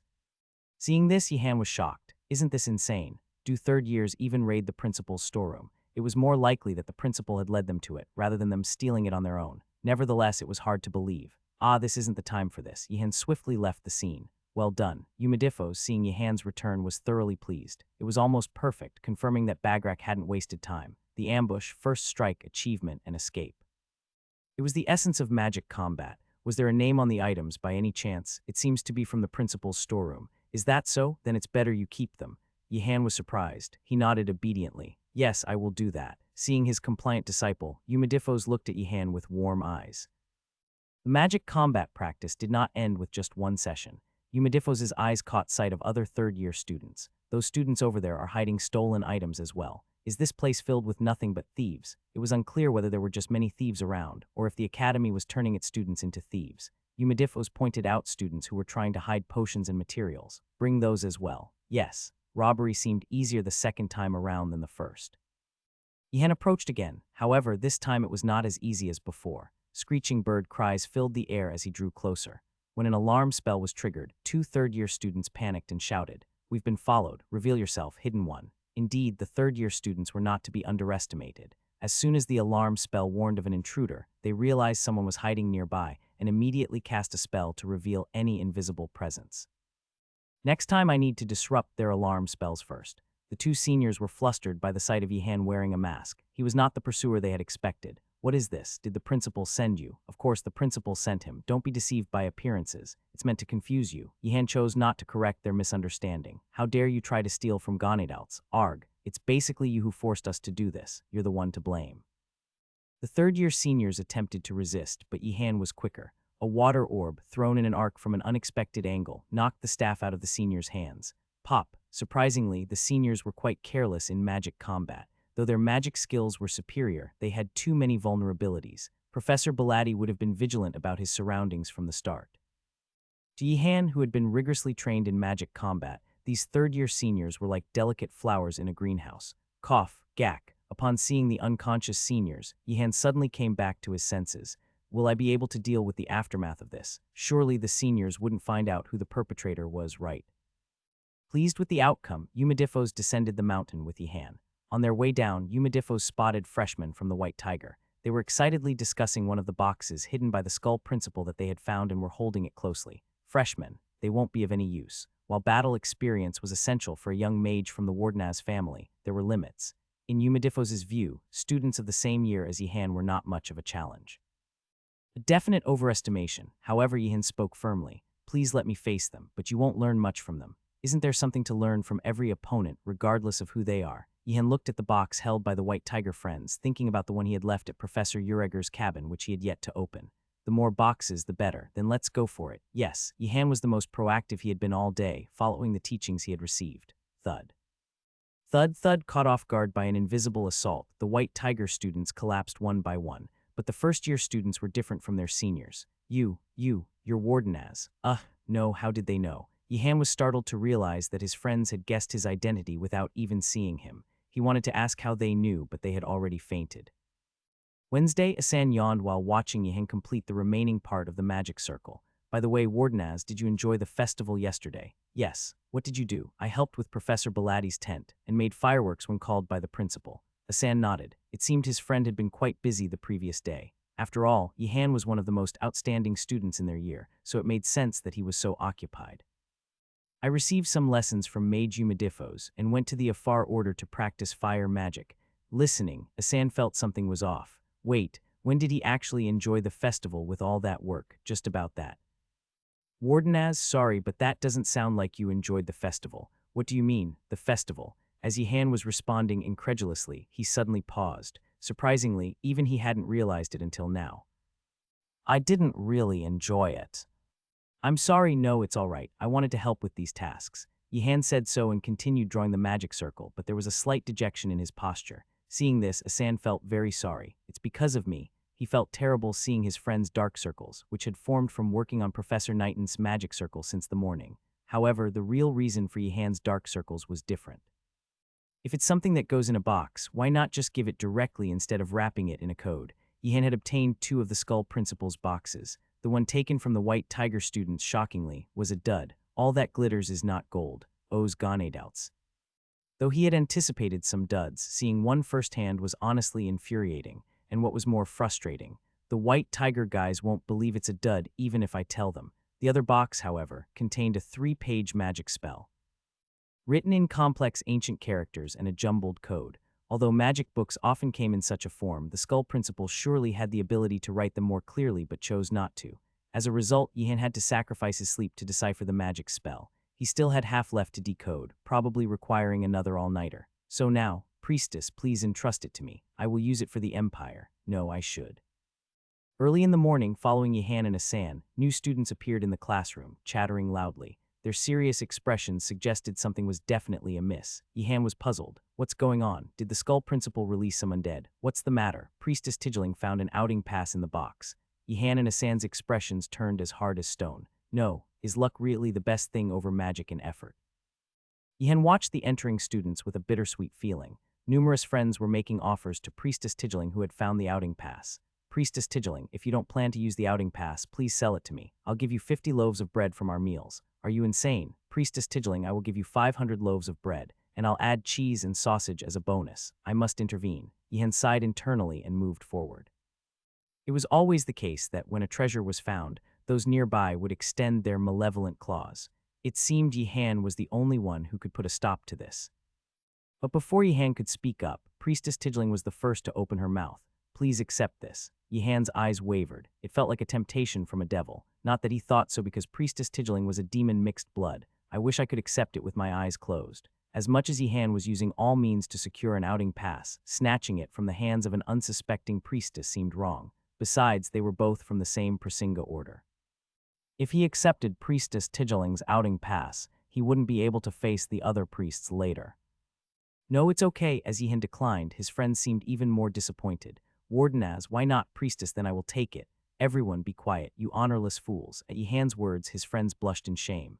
Their minds, previously lost at the sight of the outing pass, returned. What have I done? So embarrassing. As his friends wallowed in shame, Yihan bit his lip once more. I must resist. I must resist. However, I have no intention of going out. It's okay, besides I have received too much hospitality already. Really, it's fine, still. As Priestess Tigling insisted without giving up, Yihan's firm resolve began to waver, but Asan came to his aid. No, Priestess, Wardenaz is not the type to accept such things. Asan placed his hand on Yihan's shoulder and continued firmly. Look at Wardenaz. Does he seem like a friend who would engage in such dishonorable behavior? Then, Priestess Tigling, having heard Asan too, hesitantly put away the outing pass, seemingly with no other choice. Yihan looked intently at Asan and said, It's nothing. All of us at our tower know this. There's no need to say it twice. Yihan sighed. Truth be told, Asan's intervention was right. Had he not stepped in, Yihan would have probably pocketed the outing pass by now. Priestess Tigling, never give the outing pass to anyone else. Understand, you should use it for yourself. Yihan spoke with a heart full of malice. If he couldn't have it, then no one else should get it either. Yes, I understand. Tigling, hesitating at Yihan's strong words, finally nodded. After ending the conversation, Yihan turned to a snake-mixed blood student, Priestess Siana, entrusted with a significant responsibility to help with Professor Ureger's festival. Hello, Yihan of the Wardenaz family, already famous among the visiting mages. The two freshmen exchanged compliments impressively. Asan also admired them slightly. That's how to greet. Among nobility, refined compliments were an essential charm. Those who could gracefully praise others were always well received. Actually, Priestess Siana, I have something to ask. Is it okay? Please feel free to ask. Yihan looked around and then led Priestess Siana to a corner. It was a conversation not meant for others to hear. I found this on the way. Yihan showed the ingredients and potions he had taken from the third-year seniors. Although they were ambushed from different locations, all the third-year seniors had the same types of ingredients and potions. At this point, Yihan couldn't help but become curious. It seems like a task, but what are these ingredients for? Do you know what these ingredients are for? Priestess Siana carefully examined the potions and ingredients Yihan had presented. Then, deep in thought, she suddenly clapped her hands. I think I know what it is, truly Priestess Siana, a genius befitting the Flame Order. This is a potion for detecting enemies. A potion for detecting enemies. The potion for detecting enemies. It was a potion designed to target one person, allowing the user to pinpoint their exact location when they were nearby. But you found this on the street. Yes, the potion for detecting enemies isn't something freshmen would typically make, right? Priestess Siana spoke, evidently puzzled. The potion for detecting enemies was not something even the most basic freshman would attempt to make. And to find such a thing on the street, it was undoubtedly a strange occurrence. The seniors must have dropped it. How peculiar. Indeed, it's truly a strange occurrence. When Yihan heard about the potion named enemy detection, the first thing that came to his mind was, unsurprisingly, the skull principle. Beyond mere emotional concerns, the ability to ascertain the skull principle's location was significantly beneficial for survival. I can drink the potion whenever I'm about to do something dangerous, Yihan thought. The unparalleled genius created by the Flame Order, Priestess Siana. How do you determine the target? There were various ways to choose the target of a curse or potion. One could recite a spell while picturing the target's face or name, or alternatively, find an object related to them. It seemed more likely that the potion would require the latter approach. Just add a strand of the target's hair to the finished potion, she explained. Hair, Yihan echoed. Yes, a strand of hair, Priestess Siana confirmed. Yihan was lost in thought. Do liches even have hair? He wondered. As far as he could tell, the skull principle had no hair. Even if hair from the principal's living days could be obtained, considering his age, it likely would have decomposed into dust by now. It seems I can't use it on the skull principle, Yihan lamented. It was disappointing, but there was nothing to be done. Her interest piqued, Priestess Siana continued the conversation. If Mr. Yihan of the Wardenaz family makes it, I'll assist you. But isn't it a rather complex potion to make on our own? But Mr. Yihan of the Wardenaz family is a person who enjoys difficult challenges. Really, Yihan was taken aback. Where did such a ridiculous rumor start? Is it those guys from the White Tiger spreading such nonsense? I don't think so. Such modesty. Ha, no, really, it's not like that. Although Yihan's voice carried a hint of bitterness, Priestess Siana failed to notice. Wardenaz, how do we finish this? Wait. Let's finish it together. The friends who had gathered to complete Professor Alpin's magic circle called Yihan. Wait, isn't there a gap here? While drawing lines on the floor following the instructions from the book given by the professor, Yihan hesitated. Whether it was a mistake or intentional, part of the magic circle was missing. Under normal circumstances, spheres of light should line the corridors at regular intervals, with an illusion-crafted statue in the center. As it stood, several spheres of light were missing, which would certainly look awkward. Should I ask Professor Knighton? Yihan pondered. Asking the professor about something wrong or unknown was riskier than it seemed. Do you not know this? What exactly did you learn in my lectures? Are you saying I made a mistake? That's utterly ridiculous. I obviously left it blank intentionally for you to solve on your own. Whether it was a mistake or not, an intense reaction was possible. Although Professor Alpin didn't seem that crazy, other professors at the Magic Academy had also appeared quite normal at first. After much deliberation, Yihan made a decision. I'll have to solve it myself. It was fortunate he had received enchantment magic training from Professor Bevel Verdus. Was it fortunate, though? Yihan shook off his stray thoughts and refocused. Step back, I'm going to cast. He swung his staff and cast the spell. The missing part of the magic circle was filled by the spell cast by Yihan. While the other students were amazed, the princess tilted her head in confusion. Such installation-type magic circles were crucially dependent on the organic connection of the whole. If the mana sources placed throughout the magic circle acted as batteries, then the intricately drawn lines of the magic circle served as conduits transmitting power. But the substitution magic that Yihan had cast for the missing part of the magic circle was not connected to the entire circle. Wouldn't that mean the mana wouldn't transmit? Tap. The princess pointed to a corner of the magic circle, and Yihan immediately understood what she meant. It's okay. Yihan, who had prepared this magic circle, of course knew. However, the magic circle given by Professor Alpin was not something a mere freshman could fix or complete. Then what? It only needs to work while people are watching. The original purpose of the magic circle was to decorate the surroundings with spheres of light and illusion statues. As long as it functioned properly while people were watching, there were no real issues. But won't it be difficult to maintain for a long time? One of the princess's followers asked, puzzled. Extending the duration of an enchantment spell was a difficult task. It was no coincidence that enchantments with permanent effects were called artifacts. Spontaneously cast enchantment like Yihan's, made without any preparation and using only a staff and a spell, would be hard to sustain for more than a few minutes. Yes, but don't worry, I plan to reapply it daily. Then it won't fade away. The princess and her followers were momentarily dumbfounded, unable to comprehend. Regardless, Yihan called for Asan, bring the professor, before any other issues arise. Or rather, now that it's complete, we should show it to the professor. Understood, Warden as. Professor Alpin Knighton, who was teaching to the freshmen at the Magic Academy, was walking with his friend Kendry back. Both being from high-ranking imperial families, they were not alone. Behind them were other guests who had come to visit the Magic Academy. Did you come from Baldergard? Yes, we came to see the outstanding students and renowned education of Einregard, but I feel embarrassed. The mage leading the students from Baldergard looked embarrassed. No matter how much they were just guests visiting the festival, it would be a lie to say there was no sense of competition between the Magic Academies. Being a mage working at Baldergard, he had hoped his students would show something impressive.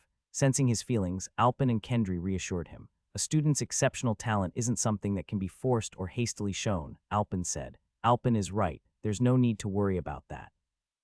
Baldergard is already doing an excellent job of teaching their students.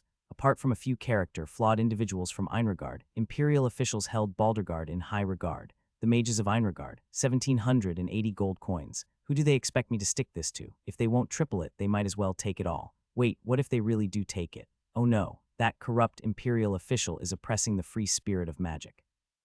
In contrast, the mages from Baldergard. It was no wonder that the imperial officials preferred Baldergard. It was only natural for someone like Kendry to think that Baldergard's education might be more wholesome. Einregard was a bit too focused on magic, possibly corrupting the character of its mages. But I'm embarrassed that we only showed an embarrassingly poor performance against the fifth-year students of Einregard.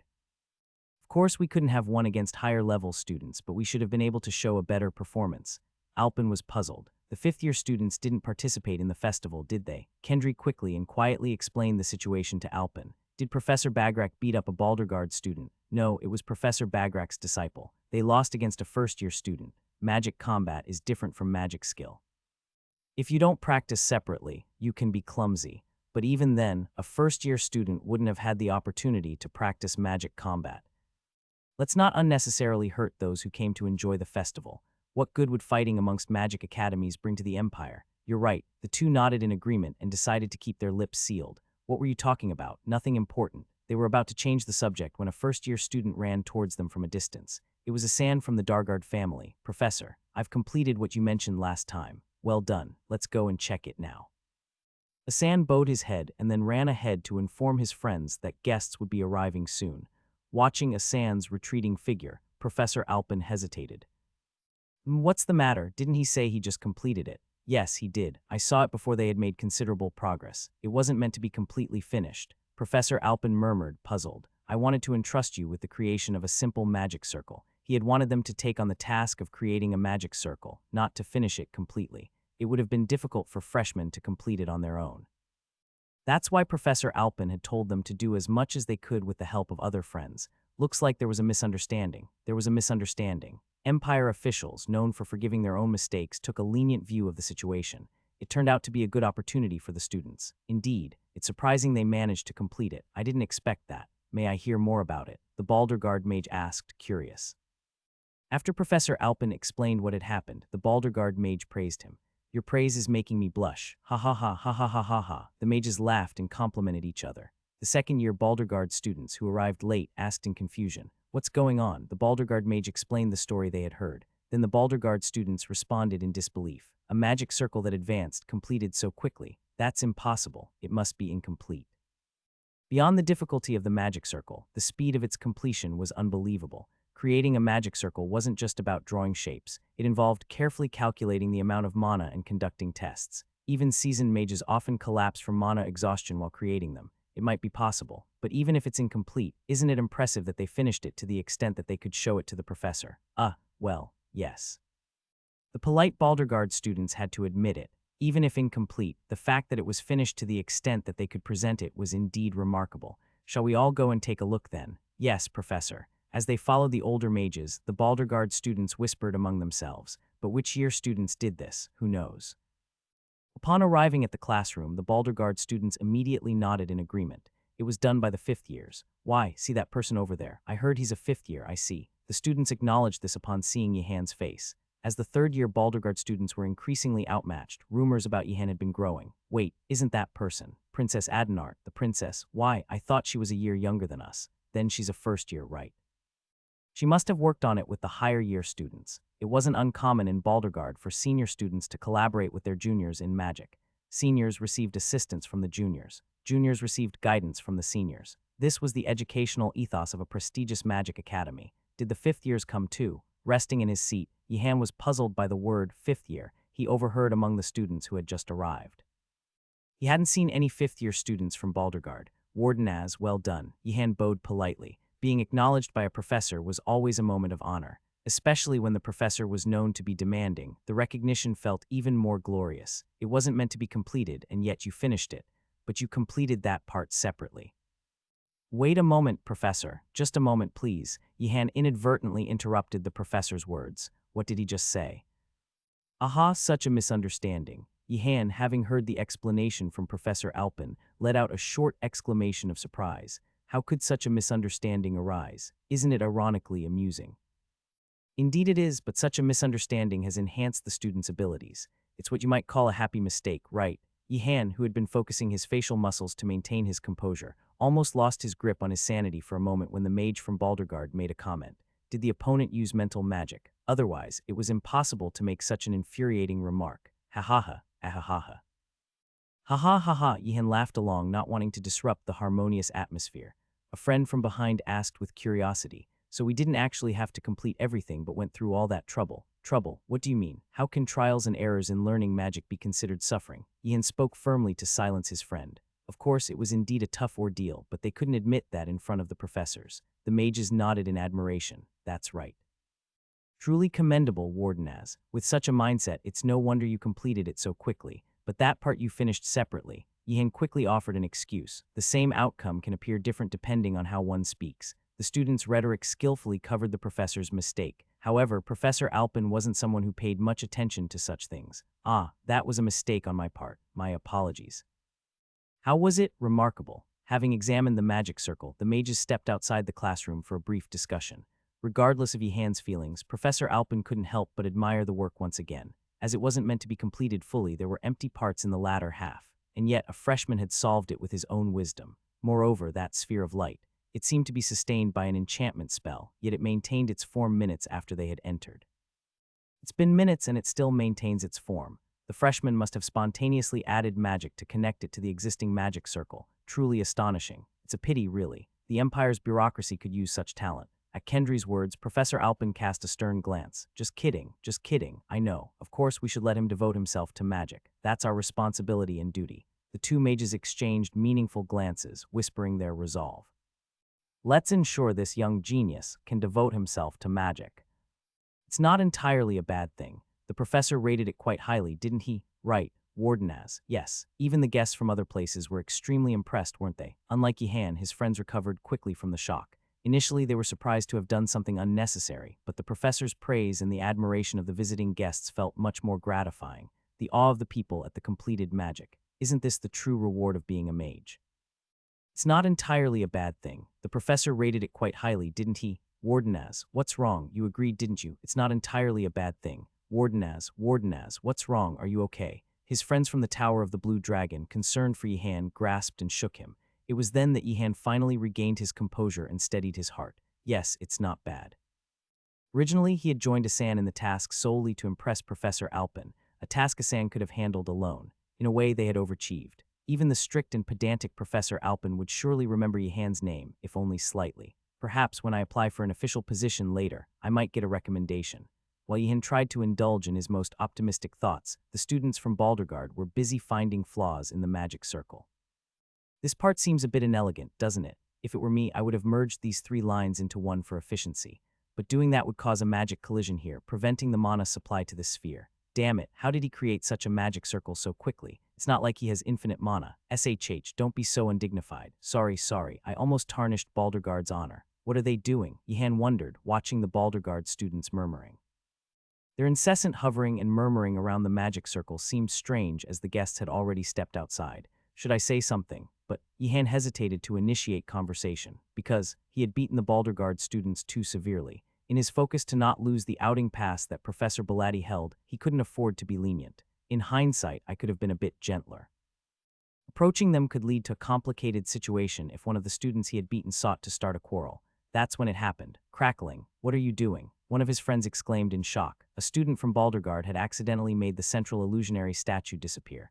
No, it wasn't on purpose. What do you mean it wasn't? Such dishonorable behavior. Is this what Baldergard teaches? No, it's not. It has nothing to do with Baldergard. It's my mistake. The student from Baldergard panicked as his mistake escalated into a situation that could tarnish the reputation of his academy. He looked as if he might burst into tears any moment. Though they were seniors, they were only a year older than the students from Einregard, and it was natural for them not to have the skills to smoothly handle such a mistake. This is not good. Yihan realized he had to step in. The professors and external guests would not be pleased to return and see the current situation. The students from Baldergard who made the mistake, and those from Einregard who had been overly harsh, both could face reprimand. Even if the guests made a mistake, they are still guests. Being too aggressive could backfire. You Baldergard brats who go out as you please. You'll just play in the city on holidays, won't you? The students from Baldergard couldn't comprehend the anger of those from Einregard. What's wrong with that? What's wrong? What's wrong? Unforgivable. Everyone calm down. Yihan intervened, silencing his friends. Even those who were fuming cooled down suddenly as if doused with cold water. The boy from the Wardenaz family had a natural presence. Those who were heatedly arguing would suddenly come to their senses when faced with the cold gaze of the boy from the Wardenaz family. But Wardenaz, the statue we painstakingly crafted, has been destroyed. If the central statue that adorns the middle is gone, the spheres of light decorated the sides, and only when the illusionary statue in the center flaunted its form would the magic circle be complete. It's impossible to repair the magic circle right now. Yihan clicked his tongue as he examined the damaged magic circle. It was crushed and mixed up due to a Baldergard student accidentally stepping on it. In that case, I shall summon something in its place. Do not worry. Yihan recalled a spell he had been forced to learn from Professor Bevel Verdus. A basic spell of light or flame would have sufficed, but he had been forced to learn a spell involving a dragon made of light with fireworks, all because of Professor Bevel's whims. It was among the Empire's dragons, the famous ones often left their names in history, and one of them was Azurmo, a famous dragon known in tales and legends. Even the Baldergard students quickly recognized its form. It's Azurmo. To summon that, not only the Baldergard students, but also the Einregard students were mesmerized by Yihan chanting the spell. Bang! Oh no, it's a failure. Indeed, that was difficult. It was a far cry from the simple, involving transforming and intricately twisting the form of light elements. Did he fail? Fool, if he had failed, he would have been hurt. That's just preparation. Really, I did fail, though. Hearing the whispers of the Baldergard students, Yihan quickly attempted again. It was best for both parties to fix the situation before the professors arrived. After 6 attempts, Yihan successfully enchanted Azurmo into the center of the magic circle. Whoosh, though it bore a completely different appearance from the original statue, the students were rendered speechless by the beautiful and majestic form of the dragon. The Baldergard student who made the mistake came up to Yihan, tears welling in his eyes. I really, truly, there's no need for words.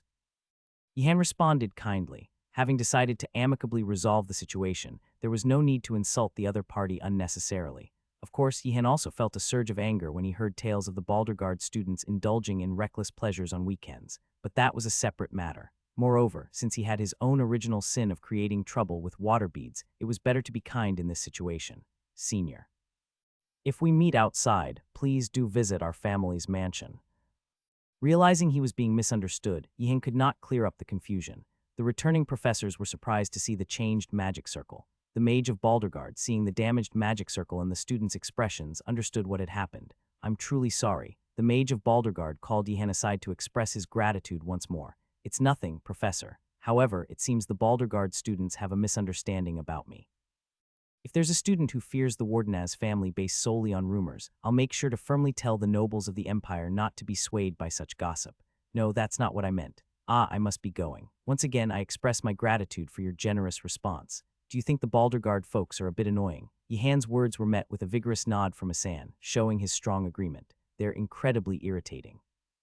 They go out whenever they want, and they even destroyed the magic circle when they visited. Is this why magic academies tend to dislike each other? Yihan regained his senses at Asan's intense reaction. Before enrolling, he had thought, why harbor such pointless competitive feelings? But after suffering at Einregard, he found himself irrationally annoyed by students from other magic academies. This was a highly irrational behavior. Let's keep a clear head. I must not fall for the tricks of the skull principle. Wardenaz, did you hear? What? Gaynando found a pass for going out. Yihan's eyes widened. Asan spoke urgently at his side. Wardenaz, before someone else takes it, we should. Forget what I just said. It was a dishonorable remark. As a member of the Dargard family, I'm ashamed. No, I understand how you feel. Yihan's expression turned serious. Something is strange about this. Did Priestess Tidgeling really find an outing permit? It was possible. What if students from other towers, even those from the White Tiger Tower, found the same? That would have been acceptable. But Gaynando, it's a trap. Yihan's intuition screamed. This must be a trap. The Skull Principal was not one to distribute outing permits so freely, especially not to Gaynando. But why? Why the outing permits? He was certain it was a trap, yet the reason for such generous distribution eluded him. I have to be even more cautious. Why so serious? Noticing Yihan's grim face, other students from the Blue Dragon Tower asked with concern. Isn't it suspicious how easily we got these outing permits? Indeed. So, is this just an excuse to snatch the permit from Gaynando's hands? What if we just take it now and return it later? Yihan shook his head disapprovingly at the sight of his overly excited friends. I must stay alert, even if I'm the only one. Gaynando was sitting in Professor Mordum's tent, the instructor of dark magic. While other professors chose passionate and talented students for tasks, Professor Mordum did not. After all, the number of freshmen interested in dark magic could be counted on one hand. All freshmen studying dark magic had to attend. Immerg and Raphael, too, sat beside Gaynando, silently watching ahead. A heavy silence. Yihan absent, the freshmen in dark magic, not friendly with each other to begin with, grew even more silent. All three were different in tower, origin, race, and temperament. Gaynando fiddled with his clothes, feeling as though the air was suffocating. Is this because of the negative mana? To break the stifling atmosphere, Gaynando finally spoke up. Hey there. His sociable greeting elicited an enthusiastic response from the other two students. Don't pretend to be friendly, Prince. It's annoying. One remained silent, the other scolded, but Gaynando was surprisingly pleased. Did you just call me Prince? What? What's with you? Why are you happy about that, you weirdo? Raphael, an angel mixed blood, looked at Gaynando with disgust. Apparently no sane person chose to learn dark magic, happy even when insulted. Say it again. What am I? Get lost, will you? Immerg, a half-giant, hesitantly spoke up. Shouldn't we call some guests over? Who would be interested in dark magic anyway? You're learning it too. Gaynando and Immerg looked at Raphael with disbelief, but Raphael stood firm. It's actually good that people aren't interested in dark magic. I am. Is everything going well? Upon Professor Mordum's arrival, Raphael immediately bowed. Good day, Professor. Yes, cough, cough. Is it going well? They exchanged glances. Going well was subjective, but by any standard, 0 guests was not a good sign. Professor Mordum's face darkened. Doesn't anyone show interest? In truth, Professor Mordum had prepared quite diligently, especially compared to other professors. A large table covered in a black cloth. And there, placed upon it, were magic circles, grimoires, and artifacts. It was a thoughtful arrangement by Professor Mortem, intended to recommend suitable dark magic spells to any visitors. To compare Professor Mortem's dedication to Professor Belatti, who had asked Yihan to throw water beads at guests' faces, felt almost like an insult. Dedication doesn't always guarantee success. Fundamentally, few festival goers were interested in seeking out gloomy dark mages. Professor, I have a question. Cough. What is it? Why didn't you bring Yihan? Immerg and Raphael glared at Gaynando as if he were trash, even though they were from different towers. Even they had heard rumors about Wardenaz. Wardenaz is helping Professor Alpin with magic circles. He's talented, so that makes sense. Wardenaz is assisting Professor Bagrak. Looks like he's attending the class. Why would he? I don't get it, but if he's attending, it's natural to help, especially since there's hardly anyone else. Wardenaz is running errands for the principal. He's talented after all. Wardenaz is even making magic fireworks. He's talented, but wait, isn't Wardenaz doing too much? How is he not collapsing? Exceptional grades come with great responsibility, but Wardenaz's case was extreme. Even students from other towers looked at him with concern.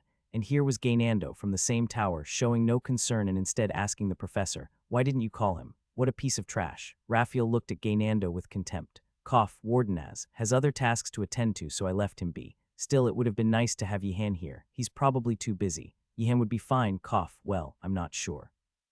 Unable to watch any longer, Immerg and Raphael intervened. It's okay. We'll manage on our own. We'll be fine without Wardenaz. We'll be fine, you're useless. As they debated whether to scold Gaynando, Yihan appeared with other friends. Have you been here, Yihan? Gaynando was overjoyed. Finally, he could escape this suffocating atmosphere. Help us. With what? This dark magic. Before Gaynando could explain, Yihan's friends from the Blue Dragon asked first.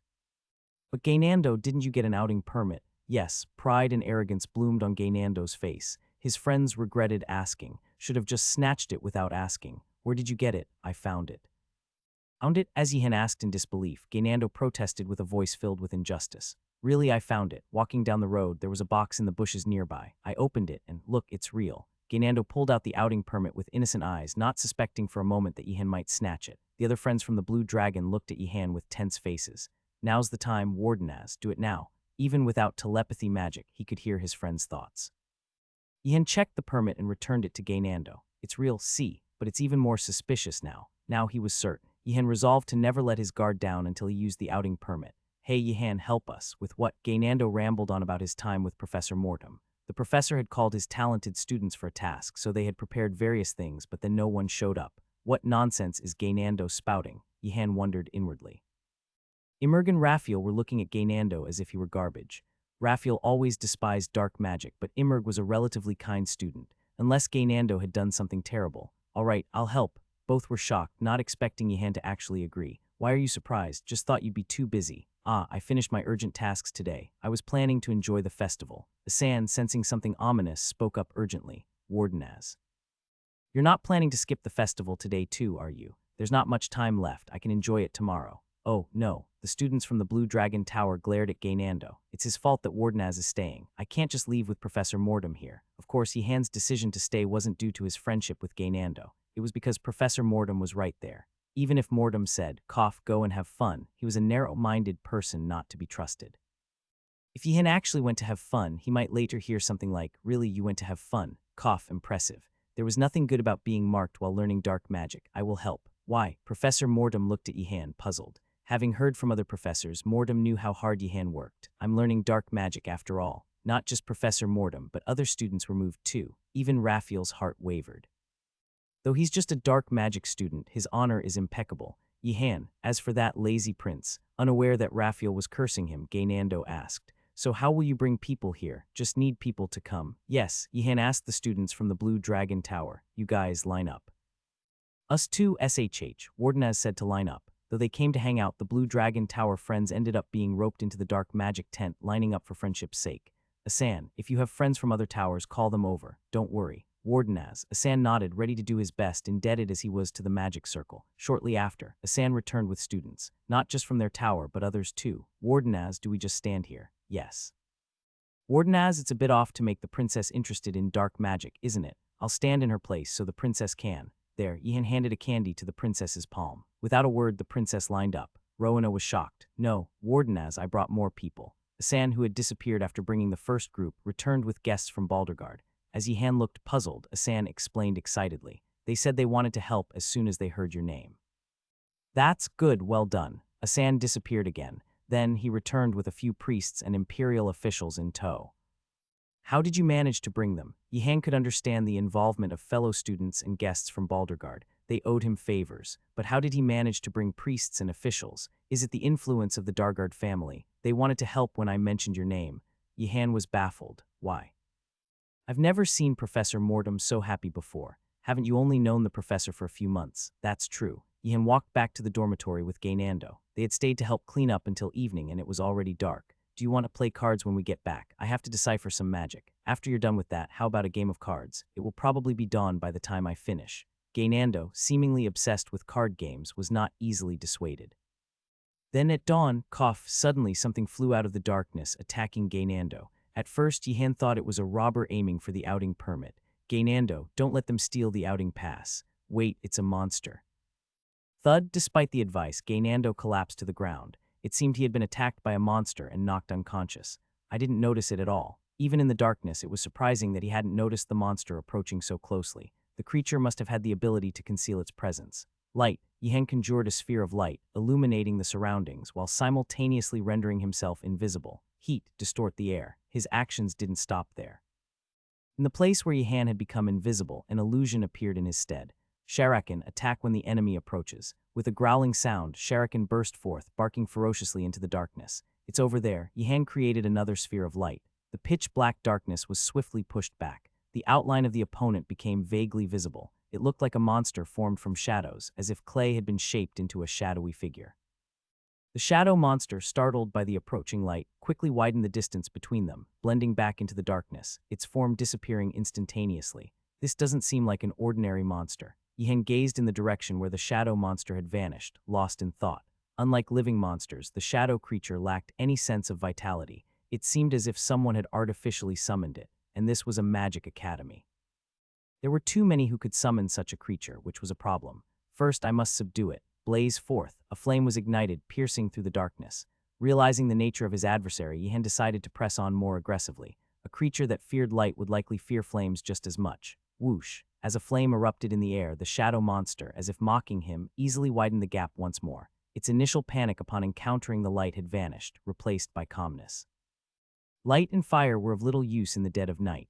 There was plenty of darkness around to hide in. However, the shadow monster had underestimated Yihan. Blaze forth. Blaze forth, blaze forth, blaze forth, blaze forth. The shadow monster should have fled immediately instead of taunting and circling around when it first distanced itself. Yihan had swiftly summoned dozens of flames around him. Whoosh, a rapidly formed net of fire. Before the shadow monster could escape to another location, it was surrounded by flames erupting from all around. The overwhelming mana left no room for the monster to use its evasion or stealth abilities. Caught in the little remaining darkness, the shadow monster lay in wait, barely breathing, as Sharakan growled as if to coax it out. Got you. The shadow monster dared not emerge from the darkness. Instead, it waited for the surrounding flames to die down. It had judged that Yihan's youth meant that the excessively summoned flames would become a liability over time. But even as time passed, the flames showed no sign of weakening.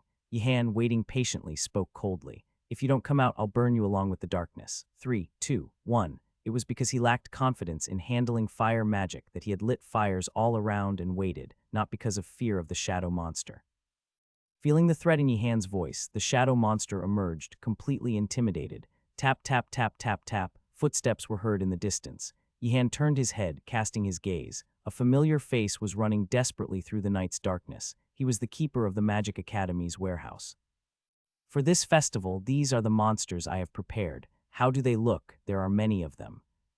How dull? Anyway, these monsters must be well managed. The Skull Principal spoke to the warehouse keeper in a solemn voice. The monsters summoned for the festival were not merely for one-time use. They were beautiful chess pieces meant to shine in the perfect plan laid out by the Skull Principal. I will do my best. However, in truth, the number of monsters summoned by the principal was too great for the warehouse keeper to manage alone. Moreover, the monsters were not exactly docile. Stay still, do not move. Thump, thump. The monsters, ordered by the principal to track and ambush the students who had found the outing pass, struggled as if they were about to break out of their cages at any moment. The warehouse keeper did his best to manage them, but eventually an accident occurred. Several cages broke, and the monsters inside escaped. Despite the sudden turn of events, the warehouse keeper did not panic. He calmly captured the ones nearby, locked them up again, and pursued the traces of those who had escaped. The warehouse keeper hesitated momentarily, sensing an immense mana from afar. Although he had lost his sight and gained a powerful ability to detect mana, this was an enormous mana that he couldn't fully grasp. Normally, he would have asked, "Is that you, principal?" But he had just been reprimanded by the skull principal. "Is that you, principal, or student?" Yihan quickly pondered. If he said it was the skull principal, "I'm not sneaking around, so there's no need for that. I'm a student, is that so?" Fortunately, the warehouse keeper did not attack Yihan, thinking he must have been the one that tricked me last time. Instead, he looked at the shadow monster, which was surrounded by flames that Yihan had caught. Although his pupils were not visible, Yihan felt the warehouse keeper was intrigued. "Did you catch it by setting fire around it?" "Yes." "Didn't it try to escape?" "I didn't give it a chance and set fires on all sides." Sharikan growled as if proud. The warehouse keeper was amazed at Yihan's words. If what he said was true, it meant that he had quickly lit many fires without giving the shadow creature any chance to escape. So many flames like that. Even with a talent specialized in fire elemental magic, it was a difficult feat for a freshman to show. "You will become a great mage. Then may I take the monster?" "Is it one that escaped while avoiding the principal's eyes?" Yihan was much quicker than the warehouse keeper had thought. He immediately thought of the skull principal upon hearing about the monster, the warehouse keeper, and the intent to take it away. The warehouse keeper did not show it, but he was slightly flustered. A freshman knowing so much was unexpected. "Did the principal tell you?" "In a way, that's not entirely untrue," Yihan responded indirectly. Of course, the skull principal hadn't told him, but he had suspected it by observing the principal's actions, so in a way, it was as if the principal had told him. The naive warehouse keeper couldn't imagine that a freshman would already possess such a cunning tongue. "Yes, it is one of those that escaped." "Are there still many that have escaped?" "Yes." Internally, Yihan cursed. "This academy should forbid summoning anything if it cannot be managed," Yihan muttered. "May I assist you?" Yihan offered. The warehouse keeper was surprised by Yihan's proposition. He hadn't expected such a commendable offer from a freshman. While other freshmen might have refused to help, this boy had just subdued a shadow monster, proving his capability. Besides, he was practically a disciple of the principal. Working together with him seemed to pose no problems. "Would you do that?" "Yes. It would be an honor to help someone dedicated to this magic academy. You will surely become a great mage." It's easy, Yihan thought. Dealing with the warehouse keeper was a breeze compared to the continuous schemes and tricks of the skull principal. Yihan was well trained by these experiences. There must be a plan by the skull principal. While helping, he would dig for information. Yihan knew well that one must seize opportunities to survive in this magic academy. "Wait a moment. I'll wake Gaynando. Please do." Yihan conjured a mass of water and poured it over Gaynando's face. "Ush, choke, Gaynando. Are you all right?" "Fine. Cough, cough, my pass." "What about my pass?" "It's safe. Just stay inside the tower today." Gaynando had the advantage of not asking unnecessary questions. Taking Yihan's words seriously, he nodded in agreement. "All right. Be careful going back. But when you return, how about a game of cards?" While working with the warehouse keeper, Yihan caught 3 more shadow monsters. These creatures, summoned from the dark world of shadows and negative energy, were favored by cunning and vile dark mages for their specialized abilities in stealth, tracking, and ambush. Very much like the skull principal, Yihan thought. He continued to extract information from the warehouse keeper, confirming the shadow monster's weaknesses. As he had previously experienced, they were indeed terrified of light and heat. "It's good to know for sure in case I encounter them again. So, these creatures were summoned to track students with outing passes," Yihan concluded. "That's correct." Really unbelievable, Yihan thought, reconfirming the information he had gathered. What nonsense. He had suspected that the principal was too lenient with outing passes, and indeed there was a sinister plot behind it. As students excitedly head towards the main gate on a Saturday morning after the festival, an ambush awaits. It's a relief to know in advance. Yihan inwardly sighed in relief. If he hadn't known, he could have been caught off guard. Wait a moment. As he relaxed, Yihan suddenly sensed something ominous. Let's think from the skull principal's perspective. Would he go to the trouble of summoning and preparing these monsters just to ambush students leaving for the weekend and take their passes? Wouldn't he also use them to ambush students returning? Yihan casually, without arousing suspicion, spoke to the warehouse keeper. "By the way, where will the monsters be waiting when the students return?" Yihan's question was so natural, as if he already knew the answer, that the warehouse keeper didn't doubt him for a second. "They will be waiting near the hill in front of the main gate. If students are late dealing with the monsters, they can be sent to the punishment room." "Yes, that's correct." "Now that you mention it, aren't midterms next week?" "Yes, they are. If students get trapped when they return this weekend, they won't be able to study properly for the midterms. That's even better. Indeed, you truly are the principal's disciple. You will be a great mage." In that moment, Yihan nearly dropped his facade and threw a punch at the warehouse keeper. Why such a long face? Uriger from early in the morning was perplexed by Yihan's dejected appearance as he sighed heavily in front of the alchemy tent. However, instead of responding, Yihan only sighed again. "You should have listened sooner. Here, this potion will cheer you up." Uregger offered a glass filled with a barley potion, bubbling with golden foam. The people around had already drunk their barley potions and were in a state of bliss. Professor, what is it? If you had to break through a place where someone is laying ambush, how would you do it? What exactly are you planning? Professor Uregger was aghast. Sai Yihan exhaled deeply. His face then turned serious as he spoke. I cannot go into details about that. Professor Uregger internally cursed his student. To think he would say such a thing with such a grave expression. Had it been another student, say Gainando, he would have scolded, stop the nonsense and prepare for the exam. But Professor Uregger didn't do the same with Yihan. The student before him was too earnest and burdened with too many responsibilities. Fine. Then drink this. If a barley potion wouldn't work, there were grape and rice potions. Professor Uregger pulled out a grape potion, a grape and a rice potion from under the table and offered them to Yihan. Yihan shook his head. Getting drunk is dangerous. Is this kid really a freshman? To refuse a potion. Rather, alcohol during such a joyous festival was indeed an iron will. If you need to break through an ambush, you'll have to increase our numbers. Yihan pondered upon hearing Professor Uregger's words. Yihan wasn't the only one who had an outing pass. Judging by the current trend, it wouldn't be strange if other tower students had 3 or 4 top students. What if they joined forces and prepared for an ambush, breaking through the traps? They won't listen to me. Students from the Blue Dragon or the Immortal Phoenix might, but those from the Black Tortoise or the White Tiger were unlikely to heed his words. Should he attack and subdue his friends first and then coerce them? Perhaps that's not a bad idea. If all other impossible methods were excluded, the remaining option, no matter how absurd, might just be the right one. He had to attack his friends first, but, unaware of Yihan's wild thoughts, Professor Uregger smiled slightly in pleasure. Glad to help. So you really won't drink, it's fine. But for a Magic Academy festival, isn't it enough with just potions, not alcohol? At Yihan's words, Professor Uregger shrugged. What do people know about alchemy? Even if I show them a potion transformed through 1,000 changes, only fellow alchemists will understand its value. People will just think it's a potion and move on. But if we make something like this, everyone seems happy. Exactly. A skilled alchemist knows how to brew good alcohol. Yihan listened with interest to Professor Uregger's speech on how an alchemist manages connections. Alchemists, often antisocial and confined to their chambers brewing potions, needed to create good alcohol to maintain smooth social relations. It's certainly true. Yihan resolved to closely observe how Professor Uregger made his alcohol in the future. Not everyone knew how to offer a bribe effectively. I'm impressed, Professor. All right then, may I take some of this potion? Are you planning to not drink it now and sell it later? The Skull Principal looked over the assembled guests with a bored gaze. Then he cleared his throat. It's despicable. I must avoid any association with the lick after graduation. Despite the guests applauding in admiration, the freshman glared at the Skull Principal. What is he up to now? The festival is nearing its end. To take a brief respite and engage everyone here, I'd like to present some simple riddles. Exchanging riddles was a favored pastime among both nobles and commoners while relaxing. Furthermore, given that the riddles were from the Skull Principal, a renowned sage in the Empire, the guests looked on with interest. What kind of riddle would he pose? Ah, yes. If our esteemed guests from outside and our proud students guess correctly, they will receive an exit permit as a gift. The principal really knows how to jest. What would we do with that? You're quite the joker. Contrary to the cheerful mood of the guests, the students who hadn't secured an exit permit were seething with excitement. Some, however, still hadn't grasped the situation.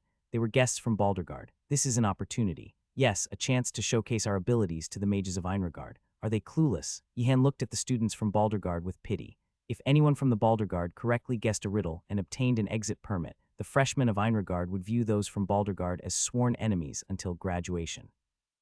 Yet they were eagerly seizing this opportunity, unaware of the consequences. Now then, guess my age. The attendees were dumbfounded by such an absurd riddle. That's not even a riddle. He's redefining the concept of riddles. GRRR. Why so? Yihan was puzzled as Sharakan tugged at his sleeve and gestured for him to follow. Sharakan seemed anxious and was signaling to follow him. Could it be? Yihan was not foolish enough to ignore the warnings of his faithful undead summon.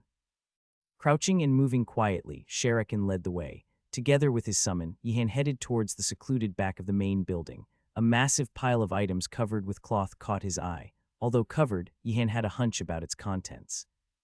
Fireworks peeking through the gaps, he spotted familiar magic fireworks. Yihan didn't bother asking why they were piled up like this behind the main building. Such things were only for amateurs. Should I avoid the riddles and head to the tower? But before Yihan could decide, rustling sounds emerged from the pile of fireworks, revealing someone he had never seen before. A damnation! I can't believe I got caught. What are you doing here? As the stranger swore and raised his staff, Yihan instinctively reacted. Sharakan, attack, paralyze him. Yihan's training at the Magic Academy taught him to resist anyone trying to overpower him, no matter who they were. Even if it were an underling of the Skull Principle, it's not the punishment room yet. Subdue and then leave. Yihan focused intently, determined to overpower his opponent. He would bring him down and prove his innocence in this situation. The mage, Aghanim, was not an underling of the Skull Principle. He was one of the rather renowned mages of the Empire. Of course, being famous didn't mean he wasn't a thief. This time, Aghanim was indeed a confirmed thief. Mages unfamiliar with Einregard were prone to assumptions. Unfortunately, Aghanim, despite his fame and skill, knew little about Einregard. Thus, many people fell into a common misconception. Inside, they believed, lay countless mysteries and secrets waiting to be discovered. It wasn't a wrong assumption. The difficulty lay in entering, finding them, and then safely returning. However, mages, ever like moths to a flame, would dive in if they believed something they sought was there, no matter how impossible. Aghanim was one such case. Despite numerous thieves and adventurers entering the festival and getting caught, Aghanim paid no heed. He disregarded the risks to his reputation or the consequences of being apprehended. I must enter and obtain the mysteries at all costs. Aghanim's skills were as notable as his reputation. This allowed him to successfully disguise his identity to enter and then evade detection while inside.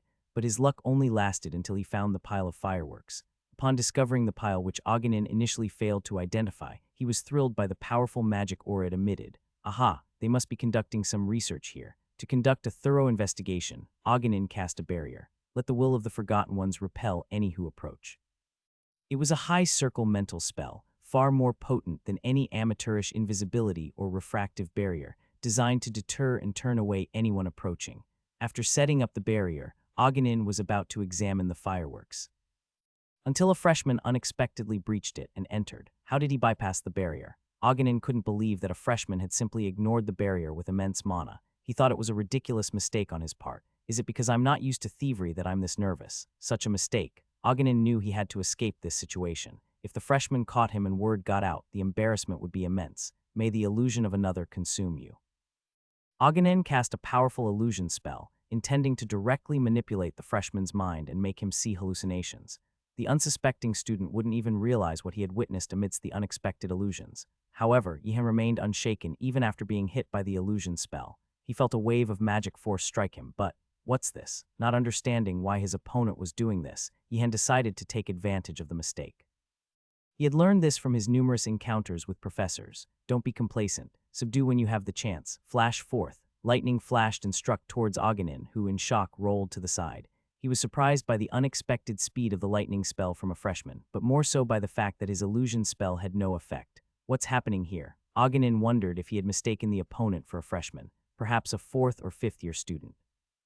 But even then it didn't make sense. A 4th or 5th year student shouldn't be able to deflect his illusion spells like this. May the illusion of another flash forth. The opponent's magic was undeniably strong, deadly in its force, and incredibly fast in execution. Normally, Aghanim would have acknowledged this peculiar being resistant to illusion magic and changed his strategy, but his pride got in the way. After all, he was renowned in the Empire for his illusion magic. Struggling to overpower a mere student was an unbearable humiliation for him. I shall dominate your mind. No, he fights too well. Once again, he deflected a powerful illusion spell, but Yihan himself was unaware of doing so. Instead, he marveled at the other's skill in evasion. It seemed the opponent had considerable experience in magic combat, judging by how he rolled and dodged every time Yihan attempted to cast a spell. But why did such a person keep using ineffective magic? Is he trying to subdue me? If he were an underling of the Skull Principle, it wouldn't be strange for him to try to subdue the students without harming them. It was unusual but plausible. Yihan gratefully decided to use this apparent consideration to his advantage. I can't afford to end up in the punishment room. Yihan brandished his staff, furiously gathering mana. Dozens of water beads rapidly formed in the air. It was then that Aghanim, finally terrified, exclaimed, "Wait. Forgive me, Professor, no." Aghanim, upon realizing that the opposing student harbored a strange misunderstanding, urgently cried out, "I am not a professor." Confused, Yihan cast a suspicious glance at him, only for Aghanim to belatedly comprehend the implications of his own words. Though a mage of high repute even in the Empire, Aghanim was an amateur in the thievery arts, a stark contrast to a seasoned thief who would have chosen his words more carefully. Realizing his error too late, Aghanim stammered, "No, that's not. How dare you trick me?" The student accused, "I haven't used any tricks." Aghanim protested, cut off abruptly. He found himself unable to offer further explanations or excuses as the student's attack commenced. What is this? How could it be? He thought in dismay. Aganin, though startled by the student's conjuring of dozens of water orbs, did not believe them to be unblockable. As a mage, he was no stranger to magic combat, having faced such elemental magic before. The sheer number of orbs was intimidating, but he knew that successfully defending against the frontal assault was key. As he prepared to retaliate with his illusion magic, the orbs unexpectedly veered off in erratic trajectories and accelerated, catching Aganin off guard once more. How can this be? How can this be? He thought in panic, dodging to the side. To the earth, lend me your aid. He cast his spell as the ground beneath him shifted, attempting to swallow the water orbs. Yihan, undeterred, simply summoned more. Spring forth, he chanted. Seeing the student immediately prepare another attack without pause, Aganin felt as if he were trapped in a nightmare. Could this be a trap set by Ganedouts? He wondered, considering the possibility. Return to your elemental form. Aganin countered, dispersing the incoming orbs with an elemental dispel. Yet the student relentlessly conjured more. I can't win this war of attrition, Aganin realized, setting aside his pride as a renowned mage in the Empire. Repeated humiliations brought clarity. What kind of student is this? I must subdue and escape. Flames, take my form, he decided, abandoning his ineffective illusion magic due to pride. The fire rose, morphing into an identical replica of Aganin, a perfect doppelganger indistinguishable from himself. Yihan looked on in astonishment. Aganin felt a slight restoration of his wounded pride. Student, listen to me. I apologize for my rude and panicked words, but I have my own circumstances. But before he could finish, the sound of a fuse burning reached his ears. Turning around, Aganin saw his fiery doppelganger igniting a fuse, which led to a volley of fireworks erupting skyward. Both Yihan and Aganin were left speechless, watching the display of fireworks. Next problem, my most favorite thing in my lifetime is... Boom, what's that? The students, yawning over a tedious problem, turned their heads. Behind them, beautiful fireworks embroidered the sky. Bang, bang, it's fireworks. Oh, has it started already? The guests, too, rose from their seats, invigorated. After all, fireworks were among the most beautiful spectacles achievable with magic. Such fireworks, specially prepared by Einregard, were a rare sight to behold up close. No, no, no.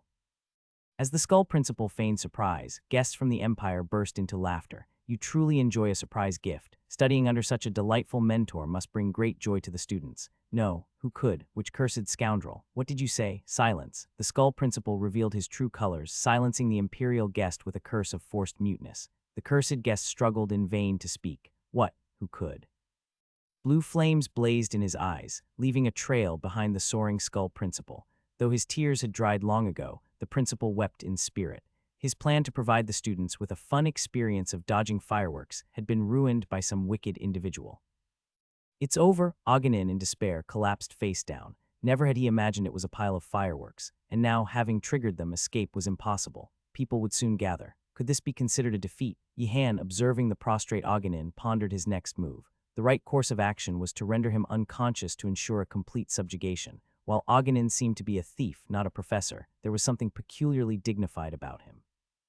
If he were to strike and later discover Aganin was acquainted with one of the professors, it would place Yihan in a precarious situation. Might you share your circumstances? Yihan asked. What? Your situation, if you could explain? You are. Wait, are you indeed a student? In his despair, Aganin's curiosity was piqued. Yihan nodded affirmatively. Yes, I am a student. A 5th year. No. A 4th year. No. A 6th year. I am a 1st year. Aganin looked around frantically.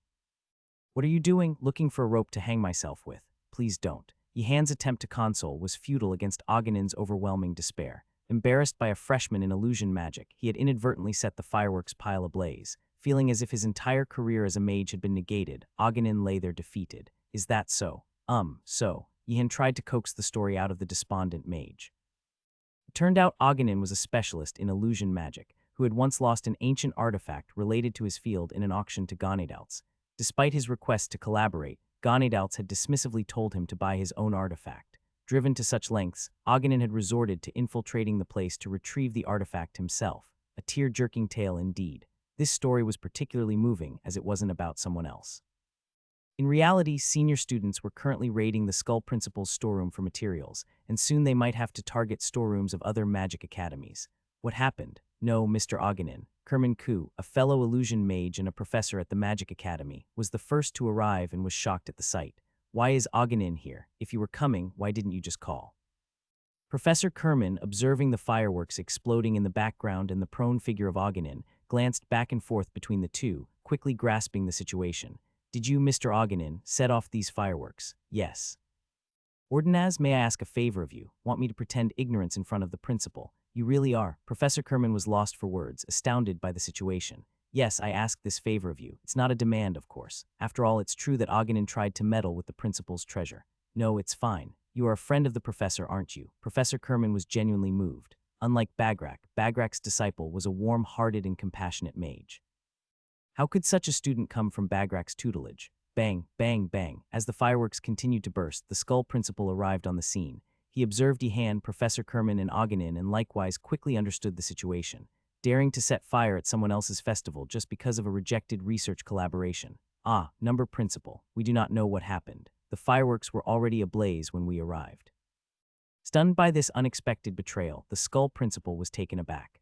After all, Professor Kerman Ku was a fellow illusion mage and friend of Aghanim. It wasn't surprising for him to take Aghanim's side. These illusion mages, such an unbelievable excuse. As if the fireworks set themselves alight, Principal Gane doubts. Professor Kerman spoke firmly. If Mr. Aghanim had deliberately set the fire, he wouldn't have reason to stay.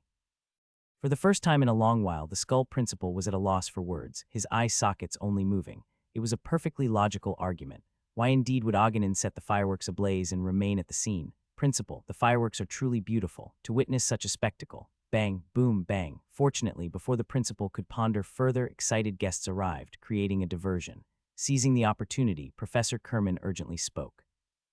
Mr. Aghanim, you must leave quickly. This student is Ihan of the Wardenaz family. Upon hearing Professor Kerman's words, Aghanim nodded, his eyes brimming with tears. Hurry. Aghanim quickly departed, knowing he would be in a bad situation if caught by the skull principal. Meanwhile, the skull principal, busy entertaining the guests, realized the truth too late. He was exposed by Wardenaz. Illusion magic wouldn't work directly on someone from Wardenaz. What are you talking about? Where did Aghanim go? Has he already fled? The skull principal gritted his teeth. On reflection, it was clear that Ihan had interfered. The gap between a freshman and a renowned mage of the Empire was too great to consider initially, but comparing their compatibility, it was entirely plausible. Otherwise, there would be no reason for Aghanim to set off the fireworks and remain at the scene. Just you wait. Aghanim, I will avenge this festival's grudge. Let's escape quickly. Professor Kerman swiftly left the scene with Ihan. Remaining there any longer would have served no good purpose. On the Friday after the festival had concluded, the visiting guests had all departed. The once bustling place was now empty, but the students were still abuzz with talk of the festival.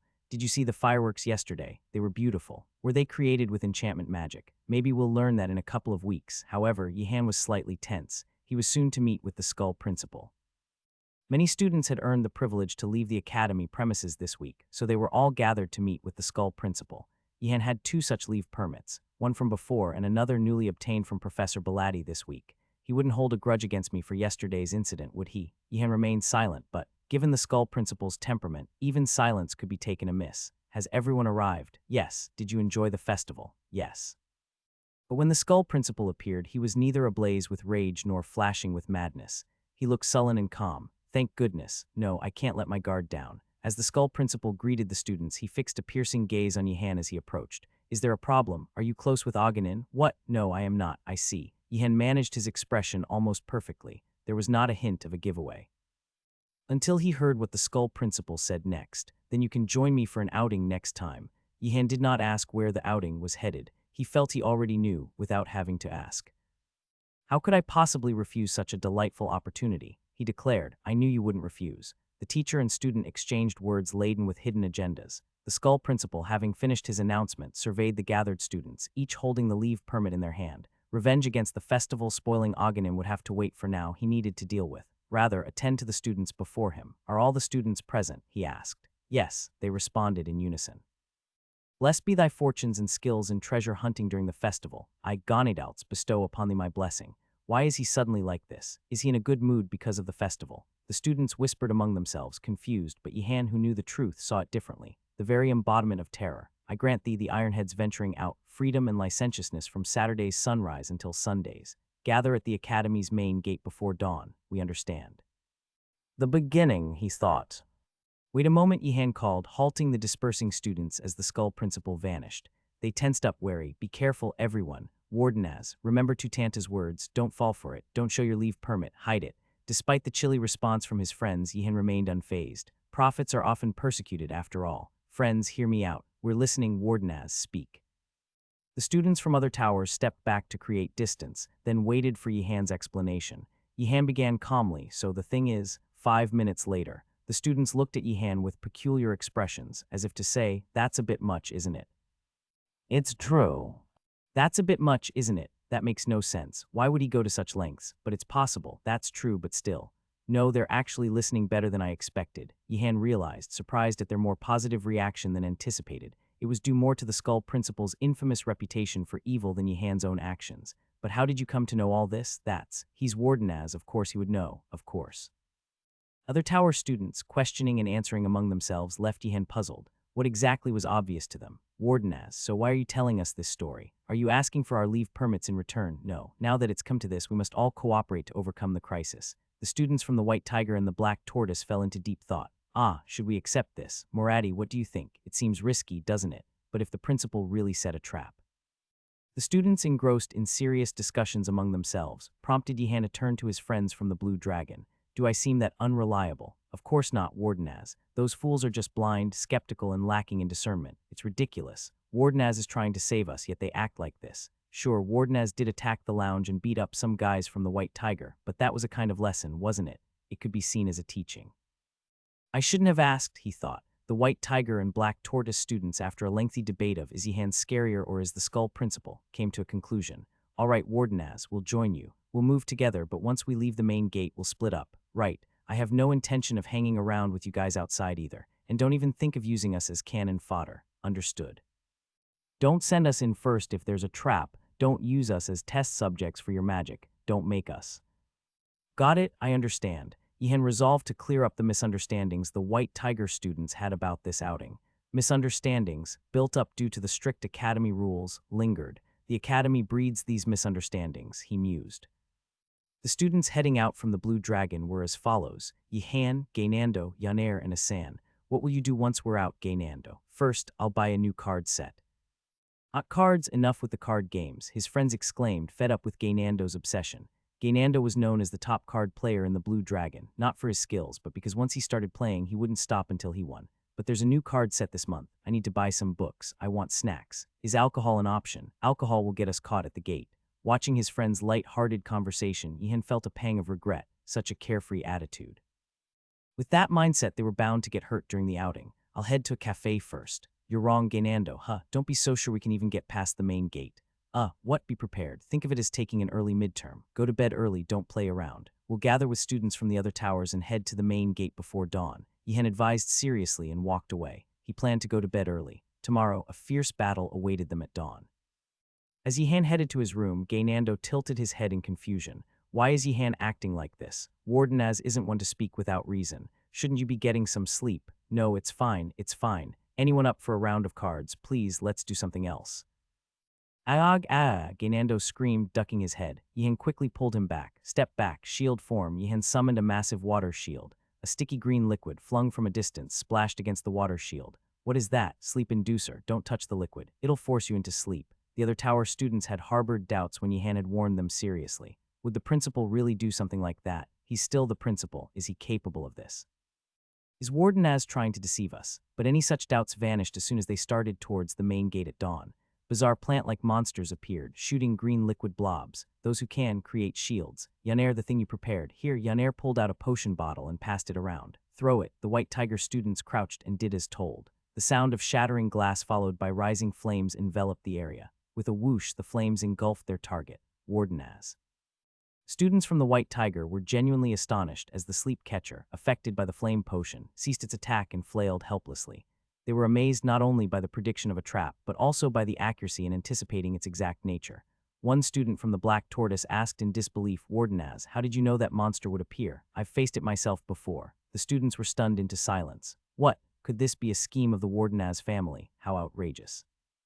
Of course, the Wardenaz family had not orchestrated this. Yihan's familiarity with the lurking monsters came from his experience hunting down escapees with the warehouse keeper. He had thoroughly studied these monsters, knowing he would have to face them again, and he knew how to counter them. He had spent the entire Friday preparing to confront these monsters. The monster is down. Wait, don't approach rashly. Go and make sure it's really finished. A hasty student from the White Tiger was about to rush forward when Yihan struck his back with a staff.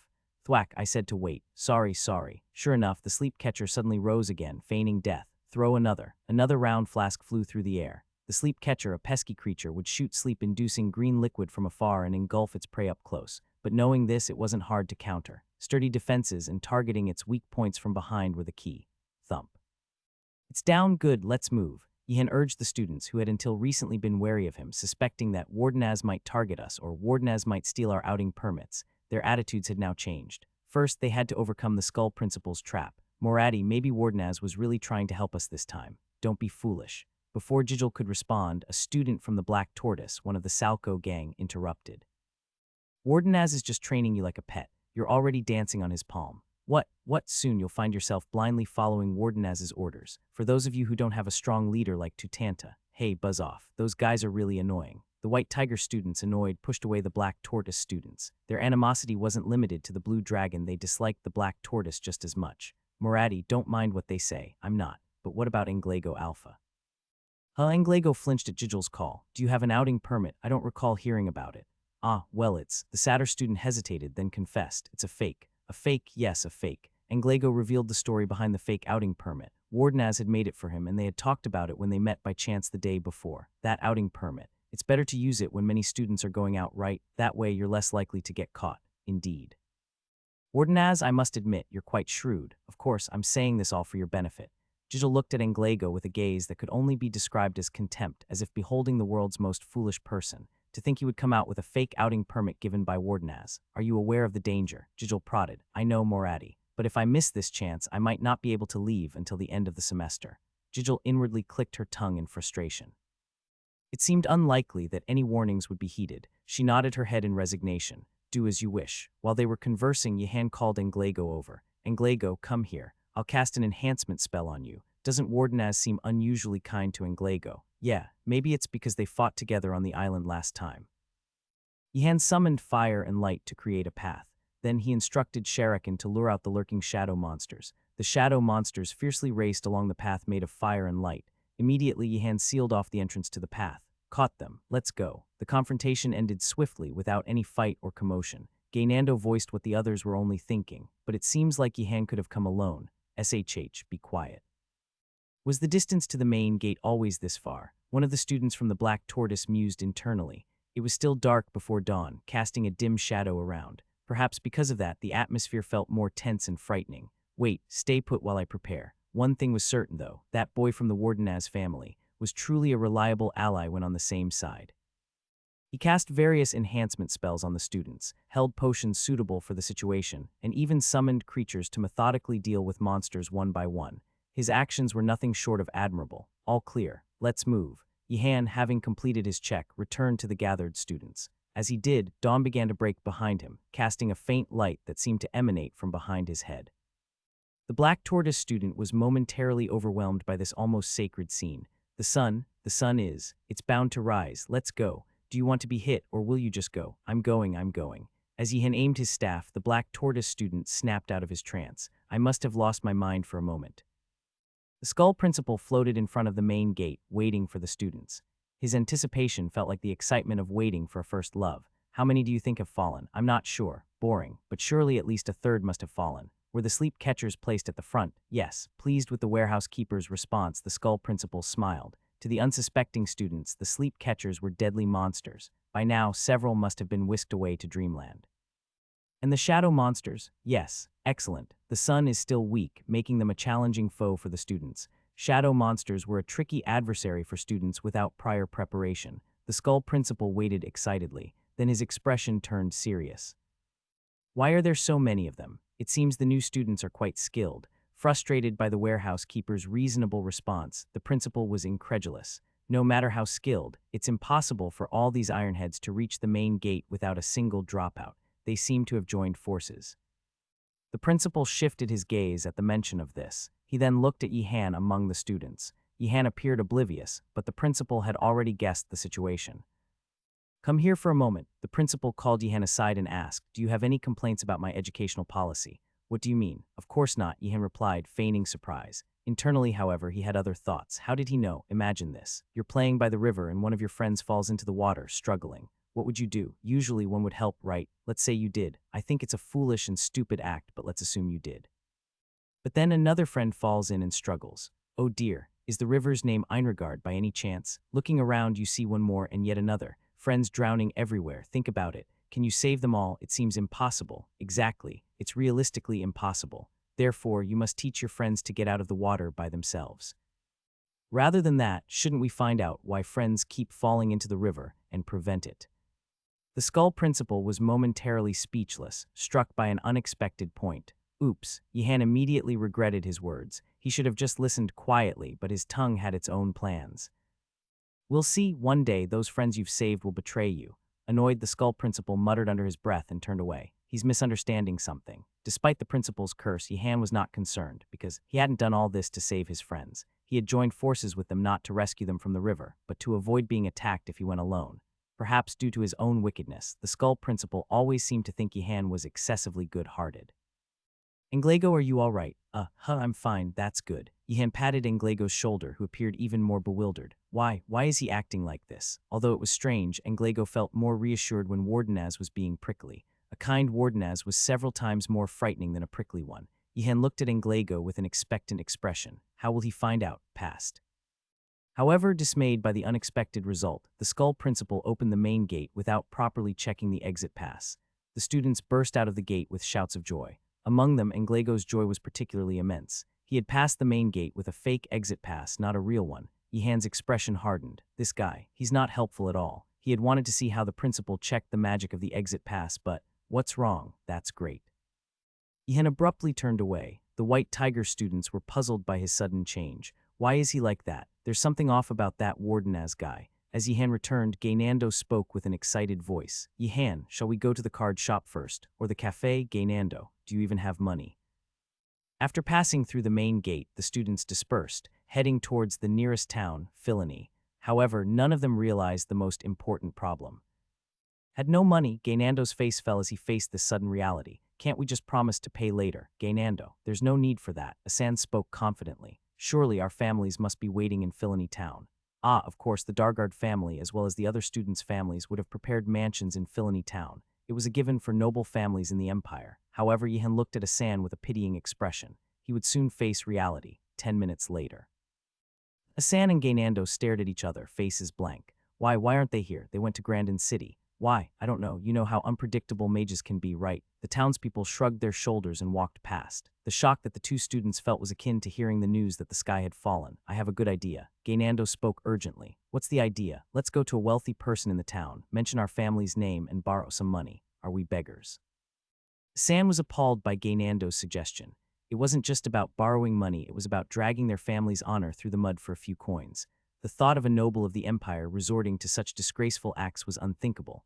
Yihan inwardly scoffed at the idea. You can borrow, you know. Even nobles have to borrow money if they don't have any. Would they rather starve? Everyone, stop it. I have money. What? Where did you get it? I borrowed it with collateral. Typical Wardenaz. San praised Yihan while Gaynando glared at him murderously.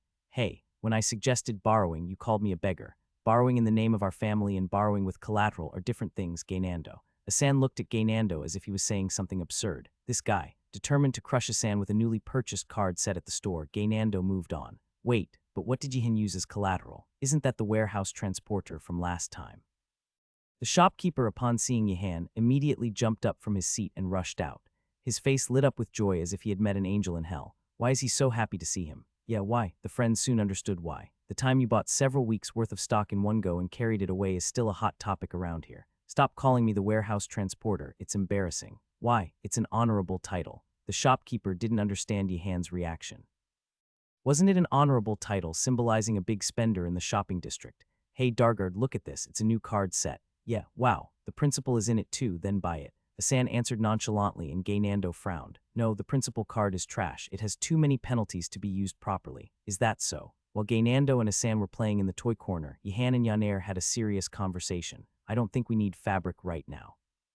Let's focus on food supplies. We're running low on sugar. The canned goods are fine, but the snacks and candies are all gone. Can't be helped. Still, it's much better than last time. Thinking about it now, how did you carry everything last time? Yihan didn't respond. Reflecting on it, it seemed like a foolish thing to have done. This time, we should carry it in parts. With the remaining resources and more people, it would certainly be more manageable than last time. That should be about it. As long as we buy everything before sunset, we have plenty of time. Yihan, can I buy this? Gainando approached tentatively, holding a card set. Yihan nodded. It was Gainando's money, after all. The problem is the midterm exams. I need to buy some books on geometry. I couldn't find anything useful in the library. Yihan, can I buy this too? Gainando came back, holding a self-moving toy set. Yihan nodded again. We might also need some alchemy books. Definitely. It's so hard to find books about materials in the library. They wondered why the academy couldn't provide the necessary books, forcing students to buy their own. But now, Yihan and Yaner no longer complained about such things. Perhaps, maybe the library doesn't provide books to those without skills. It was the systematically well-organized libraries that were the exception. The common ones were more like chaotic labyrinths. Yihan, can I buy this too? Ah, just buy whatever you want. Yaner shouted, startling Gainando. There's no need to get so angry. Wait a moment. Yihan spotted a familiar face outside the store window. It was Baldorn, the skilled illusionist who had taught Yihan the basics of dispelling illusion magic. Do you know him? That's the mage who taught me magic last time. Baldorn, Mr. Baldorn. Baldorn, who was passing by the street, turned his head when he heard his name and was surprised. The new student from Einregard he had met before had appeared in the town again, and this time he had brought his friends with him. No, how can a first-year student come out so often? Had the rules changed? As Baldorn hesitated in his confusion, Yihan approached with his friends. Whom did you encounter? Baldorn, still perplexed, asked almost absent-mindedly. Why would a first-year student be dealing with another illusionist? His name was, I think, Aganin. Excuse me. May I receive your teachings again, as I did before? The examination is approaching, and I wish to be prepared, the student said, casually overlooking the significance of the name just mentioned. This left Baldorn speechless. He had intended to let it pass, but this was something he could not ignore. What did you just say? Baldorn inquired. I said I want to learn from you. No, before that. You mentioned meeting a certain illusionist, didn't you? It was Aganin. Mr. Baldorn, that's hardly important right now. How can that not be important? Baldorn screamed internally. Anyone in the Empire familiar with illusion magic would recognize the name Aganin. He was renowned for creating highly refined, jewel-like masterpieces of illusion magic, and his grimoires were revered like scripture by young illusionists. Baldorn had even invested his entire fortune to acquire a copy of Aganin's grimoire. If he could obtain even one spell being developed by the group of illusionists led by Aganin, the Dream Mirage, Baldorn would willingly sell his soul. Wait, could it be someone with the same name? An imposter, perhaps. Baldorn's mind raced. It was unlikely that a freshman could survive an encounter with an illusionist like Aganin. It must be a namesake or an imposter, or perhaps a misunderstanding. What magic did he use? Do you remember any spells? Baldorn asked urgently, to which Asan expressed slight admiration. Your focus on magic first is truly remarkable. Yeah, it shows you're really serious about magic. Ignoring the freshman's murmurs, Baldorn focused solely on Yihan. The spell was something like, may the illusion of another consume you, or I shall dominate your mind. It seemed like that. Baldorn's mouth fell open in disbelief. Impossible. Just hearing the spells, Baldorn immediately recognized the nature of the magic. These specific spells were not something a freshman could fabricate. They were high-level illusion spells, powerful beyond Baldorn's own daring. How on earth? How could he have met Mage Aganin? While Baldorn was in a state of panic, Yihan repeated his request. Mr. Baldorn, if it's all right, may I ask for your teachings once more? Yes. Baldorn, stunned and out of sorts, belatedly regained his senses. The freshmen were clapping their hands in joy. No, I'm not qualified to teach anyone. How could he possibly teach a freshman who had bested Aganin? Baldorn's face turned pale. Then Asan expressed admiration again. So modest, too. He's different from the other professors, isn't he? Right, exceptional people are just different. I'm going mad. Baldorn wanted to flee, but the freshmen of the Blue Dragon wouldn't let him go. In the end, Baldorn had no choice but to be dragged away like a prisoner being led to the gallows. Never say you learned it from me. I wish our professors would learn from Mr. Baldorn too. I really shouldn't hit him, right? Baldorn thought to himself as he looked at the endlessly chattering Gainando. Indeed, in the cafe, the Blue Dragon students each ordered a cup of chocolate and bombarded Baldorn with various questions. Baldorn answered desperately, fighting for survival. The students couldn't help but be satisfied with his earnest efforts. Ah, this person truly knows how to teach well. I won't forget what I learned today. I'll make sure to review it when I return. That's really good. Please let me leave soon. Baldorn's voice was already half drained, a result of his intense nervousness.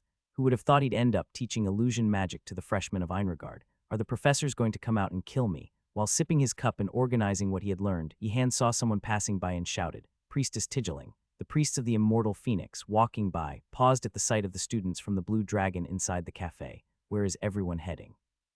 We're going to pay our respects at our respective temples. Unlike students from other towers, those from the Immortal Phoenix weren't bothered by the lack of money. They mostly didn't intend to spend any, as they could stay at their order's temple in the town. But since you're out, why not have a drink? Come on, sit down. Yihan led the Immortal Phoenix priests into the cafe. He then smoothly ordered a succession of desserts and drinks. By the time the priests realized what was happening, freshly baked cheesecake and hot chocolate were already served at the cafe table. There's no need to treat us like this, one of the priests said in a very apologetic voice. Yihan waved it off as if it were nothing. Treating friends is my pleasure. Yihan didn't explicitly say, speak well of me at your order. The priests, being kind, would do more than what they had received in return for the meal, and this is just tea or coffee. I understand they are often drunk at temples to stay awake. The priests responded to Yihan's comment as if it were absurd. Tea and coffee are different from such precious desserts. Yihan of the Wardenaz family, that's right, we appreciate it, but such desserts are different from tea or coffee. Eating them often could be criticized as extravagant and wasteful. Priestess Tigeling, eating cake beside them, flinched and then looked at Yihan. Yihan ignored her, but who is this person? Before Yihan could answer, Asan and Gaynando excitedly spoke up. This is Mr. Baldorn, a master of illusion magic. No, I'm not. Modest and intellectual, I'm not. Could we also receive your teachings? Under the hopeful gazes of the gathered students, Baldorn couldn't bring himself to refuse. Why did I even go out today? 1 hour later. I had many concerns about learning illusion magic, but you really mustn't say you learned from me. Really. Don't worry, Mr. Baldorn, we will honor your wishes. As the priests finished their questions, Yihan, who had finished tidying up, spoke. Mr. Baldorn, by the way, where were you headed today? I was going to buy some dinner and get a useful artifact from a workshop. Baldorn, who had spoken without much thought, realized he had made a mistake. The first-year students were all listening with intense interest. May we visit as well? I should have just said I was going home. Baldorn felt like crying. None, the White Tiger students, were the last to grasp the situation. Realizing the harsh reality that not a single family estate was left, the students from the White Tiger trembled with shock and anger. Why has it come to this? Have they gone mad? Why insult knights to such an extent? We'll see after graduation. Really, in front of the trembling White Tiger students, the Black Tortoise students appeared. Surprisingly, each student from the Black Tortoise was holding a large lollipop, a luxurious symbol of wealth. What? Tusk. Looks like they couldn't get any money. Banjir, one of Salco's gang, clicked his tongue in a pitying manner. The eyebrows of the White Tiger students raised. The high prestige of families, the shining honor. What use are these without money? Ha, this guy. Hold back, we're in the town. Friends stopped a White Tiger student who was about to react. Anglego asked in disbelief. Where did you get the money? You didn't steal it, did you? What, steal? As always, White Tiger guys can only think that way. The Black Tortoise students looked offended. How dare they suspect theft first? We got our money through legitimate and honorable trade. Trade? How? Why should I tell you? Even if I did, you wouldn't be able to do it. Banjir spoke with a voice full of pride. The Black Tortoise students were known for operating a black market within the academy and for being adept at finding discarded artifacts. Banjir had exchanged these artifacts for money. Even damaged and incomplete artifacts were valuable outside. This, profit, don't fall for it. It's a useless provocation. Jijil realized arguing further would only please the opponent. There was no need to respond to such provocation. Someday they would get their revenge. Should we borrow money using our family's name? Anglego, hold back, that's what beggars do. Meanwhile, the group of freshmen surrounding Baldorn appeared on the opposite side of the street. Are those from the Blue Dragon and the Immortal Phoenix priests? Banjir was pleased to see the group of freshmen. Even if Wardenaz was the top of their year, he wouldn't have managed to get money like Banjir and his friends. That was something the high nobility couldn't do. Wardenaz, need money. I can lend you some.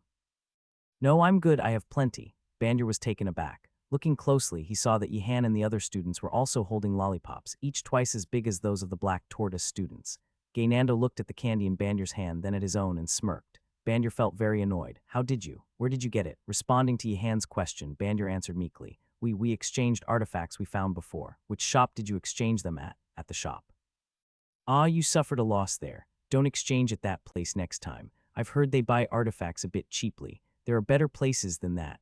Banjir was captivated by Yihan's words. Yihan's voice held a savvy that resembled that of a guild member who had roamed this town for a long time. Audit, I looked into it when I was planning to exchange artifacts myself. I've lost. Banjir had never felt this way before, not even when Yihan was praised as the top student of their year, nor when he displayed magic that other students couldn't replicate. Deep inside, Banjir had to admit to himself, I've been bested. But who is this person? Yihan's friends answered first. The greatest illusionist, a master of illusion magic, and he said he would show us to the artifact shop. I never said that. Students from the White Tiger and the Black Tortoise shared one commonality. Despite their feelings towards Yihan, whether dislike or wariness, they all acknowledged his exceptional magic abilities. Jijil pondered to herself, if Wardenaz speaks so highly of him, he must truly be a remarkable mage. It's an honor to meet you, the students from the White Tiger greeted, displaying knightly courtesy. However, Baldorn, feeling uncomfortable as if sitting on pins and needles, was not uplifted by such greetings. It only made him feel more suffocated. They are knights, aren't they? He thought, feeling even more burdened by the polite greetings of the freshmen who seemed to hail from knightly families. He wondered if they might turn on him with their swords upon learning the truth. Shall we go together? Proposed Yihan. The other tower students hesitated. The Black Tortoise students eventually nodded, but the White Tiger students couldn't, for they had no money. Ah, no money, Yihan noted understandingly. As the White Tiger students bristled, he added, I'll lend you some. What? I'll lend it to you, of course with a small interest. Wardenaz.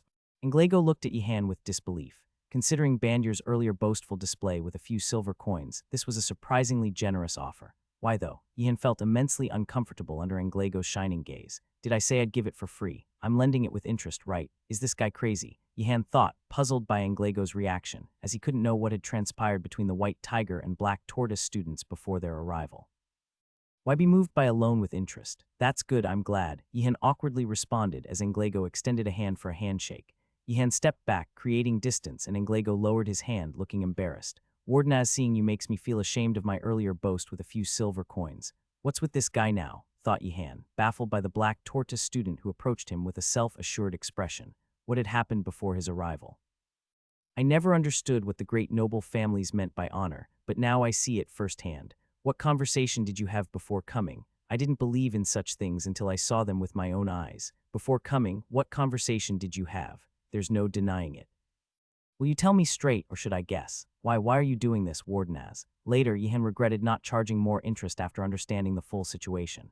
With such circumstances, the White Tiger students would have accepted even a higher interest rate. Here we are. The shop with the sign looked quite suspicious and dim, the kind of place students wouldn't normally enter without good reason. But the gathered students didn't hesitate. Baldorn must have chosen it for a reason.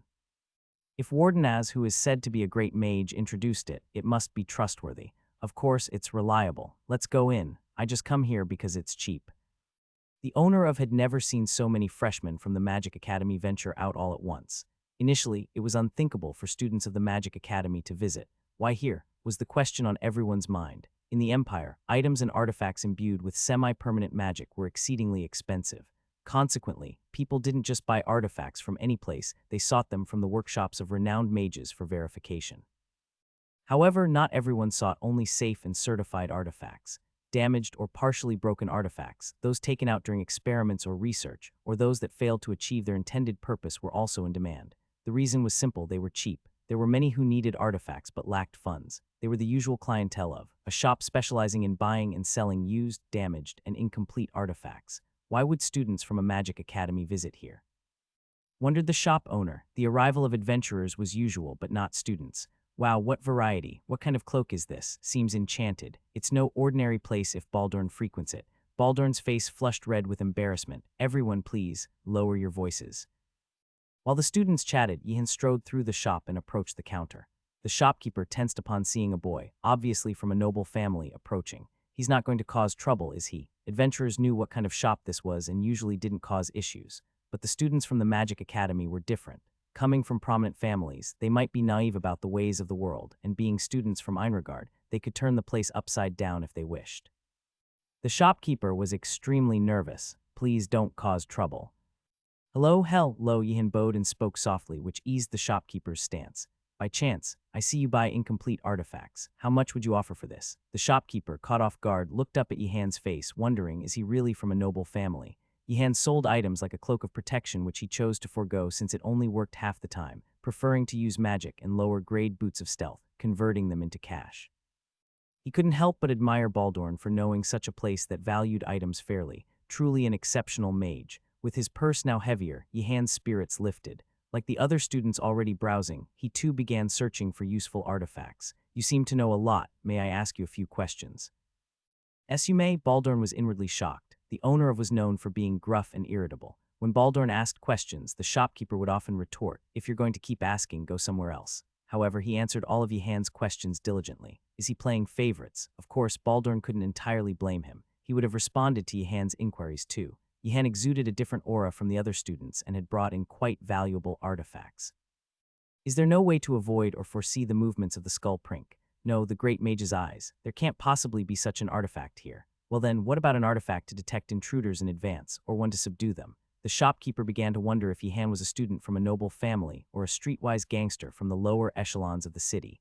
Was he planning to rob a mansion? What magic is enchanted on this pocket watch? Yihan asked, intrigued by a silver pocket watch with a slight crack in the glass. He felt no magic emanating from it. Could it be a spell beyond his detection? There's no magic on it, it's just a pocket watch. Yihan felt a bit embarrassed. Even a mere pocket watch was a valuable item, as telling accurate time was akin to an artifact itself. Baldorn cautiously suggested, it seems you've acquired some silver coins from selling artifacts earlier. Why not buy it?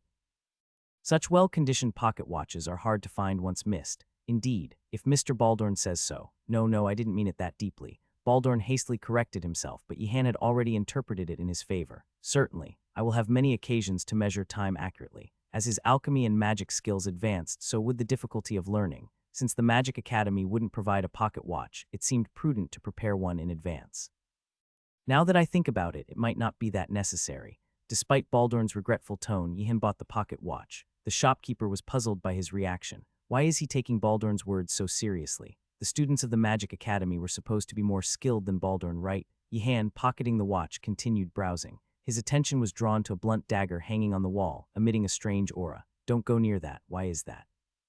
It's a cursed item that absorbs mana. Touching it could drain your magic, leaving you collapsed or crippled. Aha. Ignoring the warning, Yihan reached for the dagger, causing the shopkeeper to gasp in horror. Such reckless behavior was too much, even for a student of the Magic Academy. What in the world? But what happened next was even more astonishing. Despite being a dagger that had knocked out several adventurers and caused them to bleed, the student of the Magic Academy remained unscathed. It's all right, you don't need to worry. Incredible. The shopkeeper was shocked again. He had heard that Einregard was the best magic academy in the Empire, but seeing this was truly startling. Even for a freshman, this was extraordinary. Really, such an academy must be filled with monsters. How much for this? Cursed items, always 1 silver coin. Otherwise, no one would buy them. No, are there more cursed items? Baldorn, observing, suddenly sensed something odd. Shouldn't he first ask about the effects? Isn't he just buying because it's cheap? I've received a lot of help. All the freshmen from the 4 towers gathered around Baldorn, expressing their gratitude. Baldorn, trying to hide his weariness, nodded rapidly. It's nothing, everyone. I really enjoyed meeting you all. Just don't go around saying you learned anything from me. Yes, of course, we'll definitely visit you on our next outing. Without looking back, Baldorn hurriedly fled. The students admired the cool departure of the unattached wizard. That's what a real wizard looks like. Yihan, what did you buy? A watch and a dagger. The other cursed items had rather lackluster curses. Aren't curses supposed to be lackluster? While Gaynando was confused, Yihan prepared to head to the Amur stables. Yaner worriedly asked, is it really okay to tell the truth? It's fine, he's a reasonable person. Really? Yaner followed, still puzzled. Even if he was reasonable, wouldn't he be surprised to hear about the griffin? Welcome, did you find a mount? Yes, well done. What kind did you get? A griffin. Thud, Amur literally fell backward. Yihan, startled, exclaimed, are you all right? Amur had grown up in the harshest lands of the Empire. He quickly recovered and rose to his feet. I'm embarrassed. To be startled by the name of a horse, Amur said, dusting off the dirt and straw from his clothes. He realized, even if it was Einregard, it was unlikely they had captured a griffin. It must have been the horse named Griffin. It was quite common to name a horse after a fearsome monster. No, it's an actual griffin. Amur staggered again as he stood. Are you okay? No. Where did you find that? No, what are the mages doing? Amur asked with a rare tone of anger in his voice. It was surprising enough that a student had caught a griffin, but more astonishing were the mages who stood by idly during the capture. What were they doing, not protecting their students? Einregard's mages were known to be eccentric, but this was, well, it was brought by the professor, Yaner said, unable to stand it any longer. Amur just gaped, speechless. Really? There's a reason for this. You'll understand if you hear it. I doubt I'll understand. Amur waited for Yihan's explanation. Yihan explained that the griffin wasn't a real griffin, but one transformed into a horse due to a curse. The professor had done this to familiarize the students with monsters. Doesn't it make more sense than you thought? Yihan asked after finishing the explanation. Amur answered firmly, it's strange. That, really. While Yihan was slightly flustered, Amur continued. I've heard the mages of Einregard are eccentric, but this is beyond that. No, this is actually quite reasonable. Yihan, maybe it's better if you stop talking now, Yaner advised. It seemed any further explanation would only lead to more bizarre misunderstandings. And the most important thing was that it wasn't even a misunderstanding. After a long struggle with the eccentricities of Einregard's mages, Amur finally regained his composure. It's good that you found a flying mount. Yes. We haven't found the way to the Spire stable yet, but we will soon. Take your time. Rushing increases the chance of errors. Escaping is more about not being caught than getting out. This conversation seems odd. Yaner thought to herself as she listened to the two. What does the griffin like to eat? Well, it likes fresh horse meat. Isn't there anything else? It also likes less fresh horse meat. Excluding horse meat, Yihan packed snacks the griffin would like. Cans of meat and sugar were neatly stacked in the backpack. By the way, did you meet Igor who came to the town? Who is Igor? Yihan asked, puzzled. Amur realized his mistake. He hadn't noticed because it was so natural, but Yihan wasn't a townsperson or an adventurer. He was a student from the Magic Academy. He's my cousin. He often sells rare animals to adventurers in the town. Just like mages raise summons, well-trained animals were always good companions to adventurers. Thus, rare and powerful animals were in high demand, commanding high prices. Looks like you missed him since he's mostly away. Yihan was collecting, or rather, legitimately earning the students' money, but he was far from being truly wealthy. He could afford various groceries and books from the town, but buying expensive animals was another matter. It's not just the expensive ones. Take a look around. I'll speak to him so he'll guide you well. Bring your other friends too. Really, Yihan wondered if he really needed to bring the students from the Black Tortoise or White Tiger, but he remained silent. He wanted to appear as a righteous and diligent student in front of Amur. You're the student who tamed that griffin, right?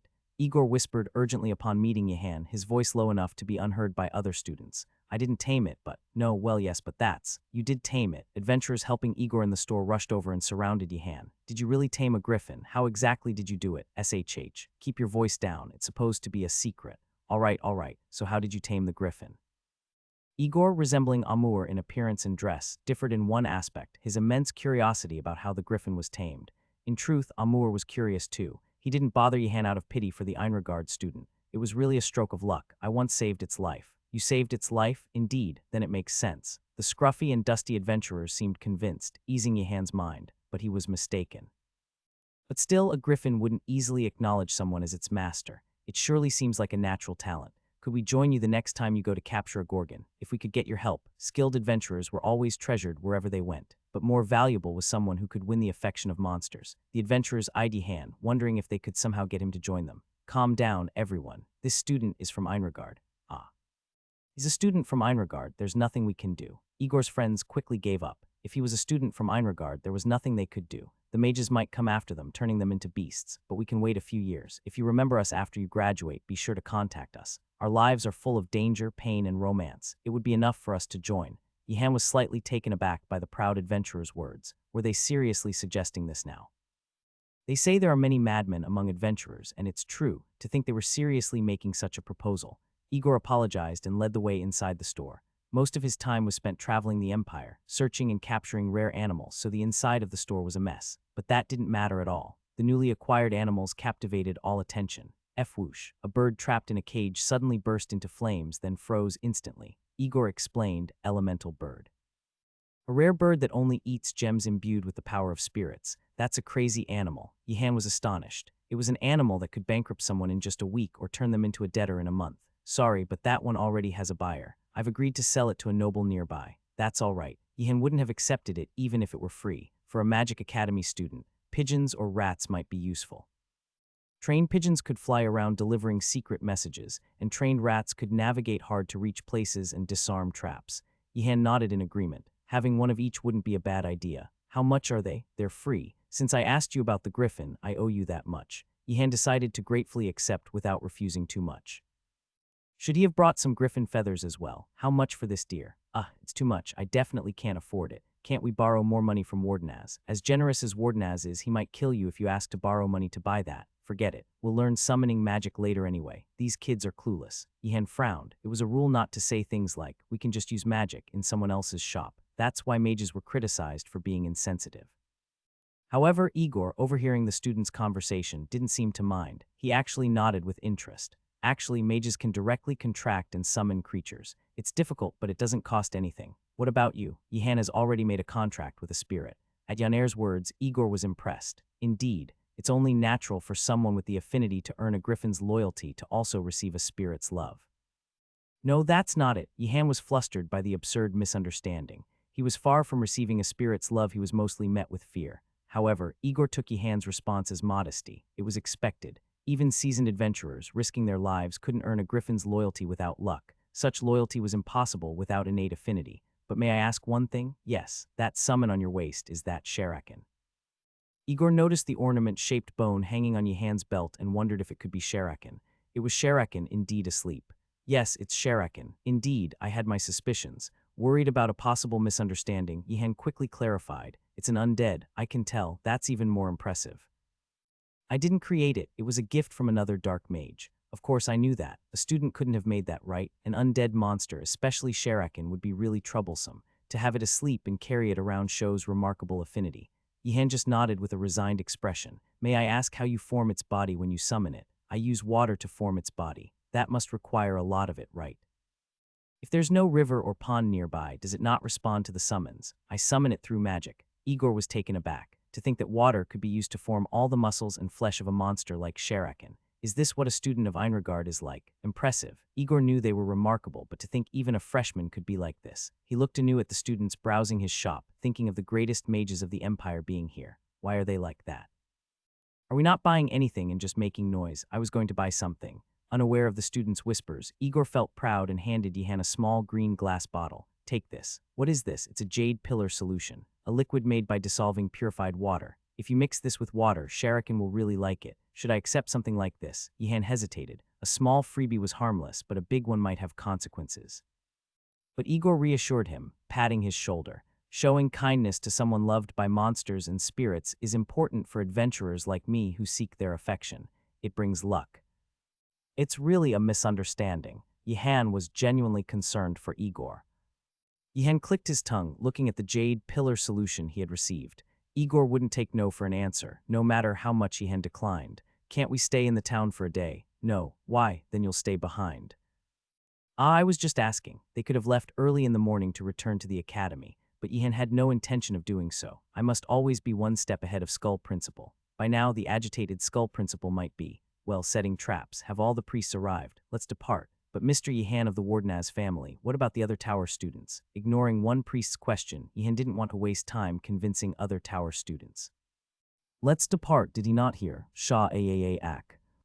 Walking along a dark path, Yihan felt an unease. Even though it was night, they were walking with magic light. So why was it getting darker ahead? Students of the Magic Academy. With the sound of armor clashing, a heavily armed knight appeared, exuding an aura of death. It was an undead knight. A name popped into Yihan's head. Death Knight. I am here by my master's order to guard this path. The students of the Magic Academy may pass if they sacrifice one among them. Unknowingly, Asan glanced at Gaynando, who then tried to poke Asan's eye with his finger.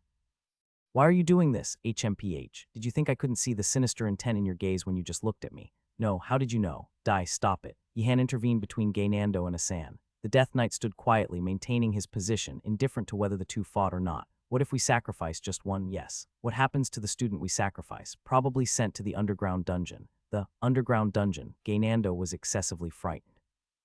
Yihan kindly explained to him, Don't worry, Gaynando. It's just an underground punishment room. And why is that not a worry, Yihan? Instead of answering, Yihan looked back at the Death Knight. Will you really let us pass if we make a sacrifice? Student, although I have lost my life and drifted away from the world of the living, I have not lost the honor I hold in my heart. I swear upon my honor. If you really cared about honor, you wouldn't be blocking our way like this. SHH. Yaner. People get angry when their sore spots are poked. Yihan silenced Yaner.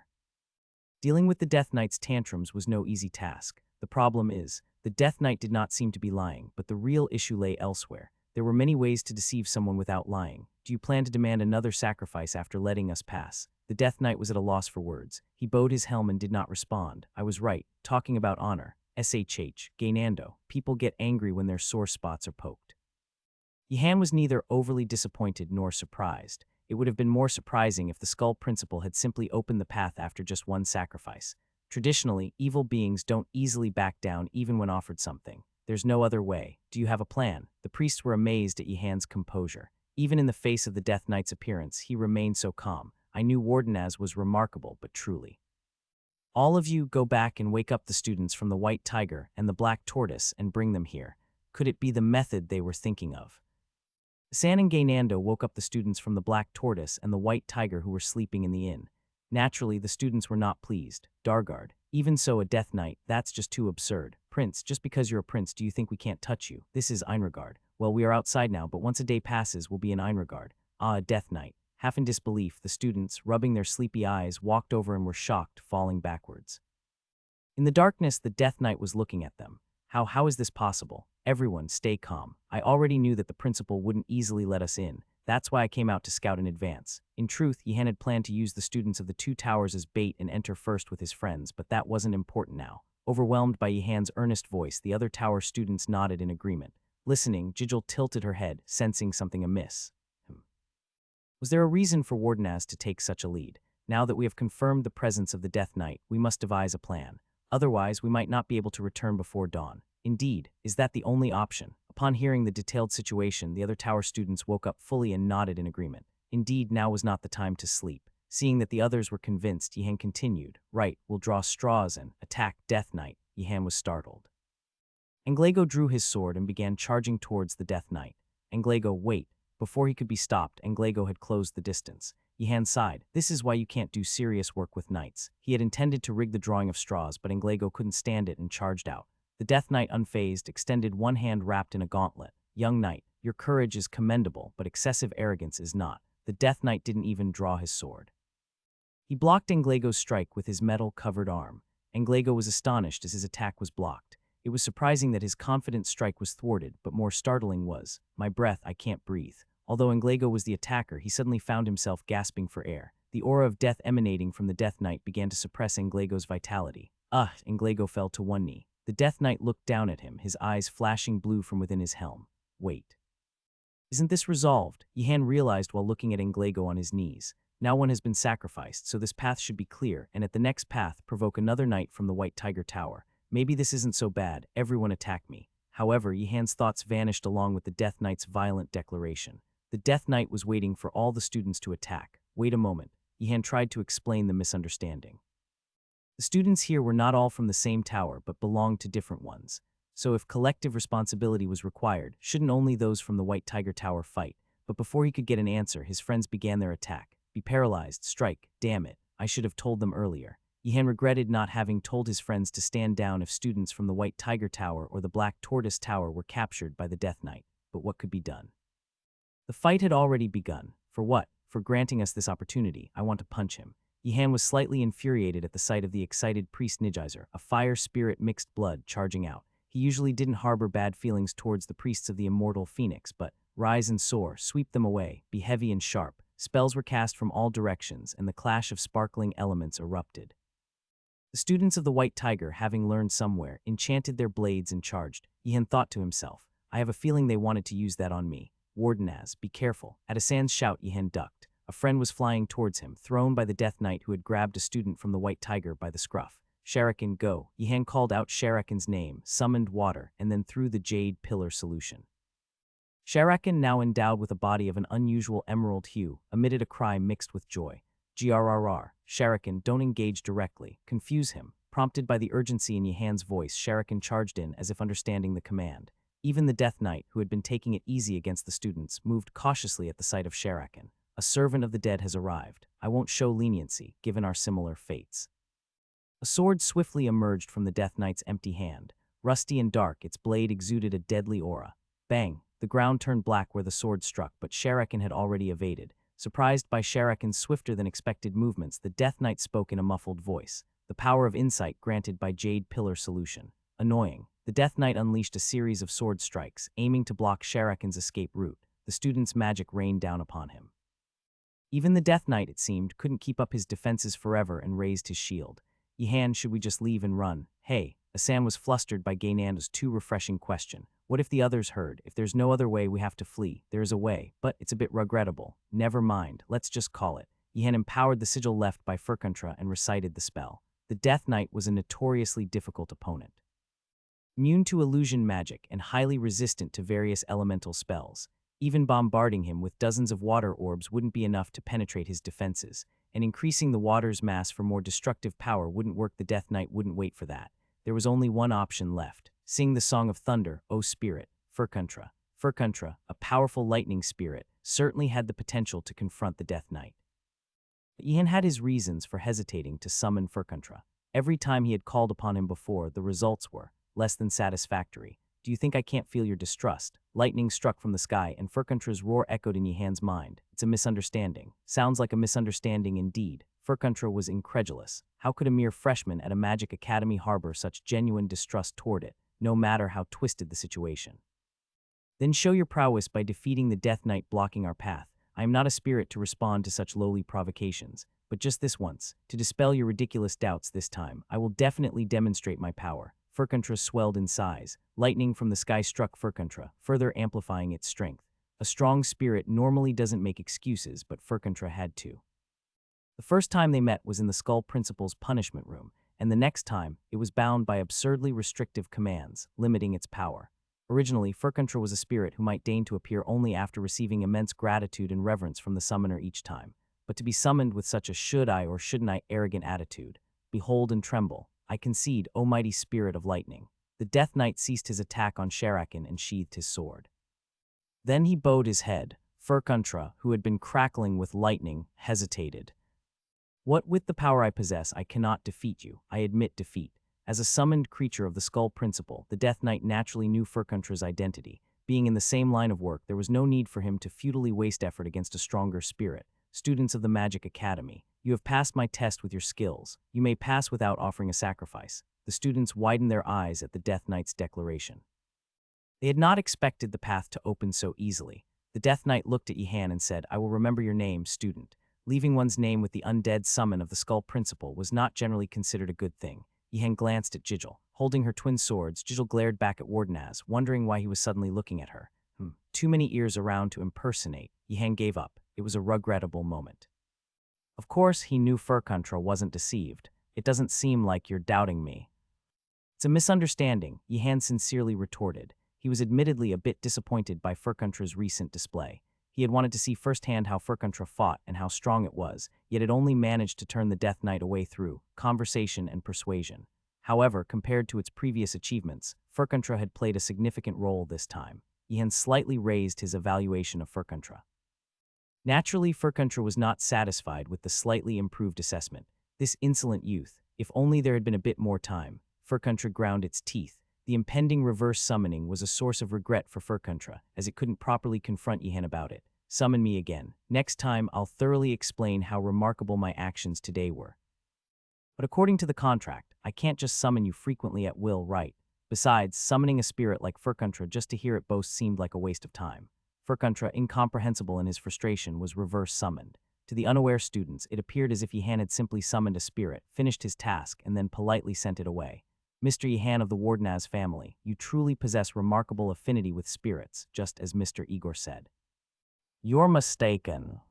Surprisingly, the Skull Principal didn't react as vehemently as expected. He likely had already dealt with his disappointment upon seeing the early return of the Death Knight. Don't make eye contact. Yihan averted his gaze. There was no guarantee that the Skull Principal wouldn't be spiteful, despite his mental preparation. The students had safely returned. Principal, what was that Death Knight all about?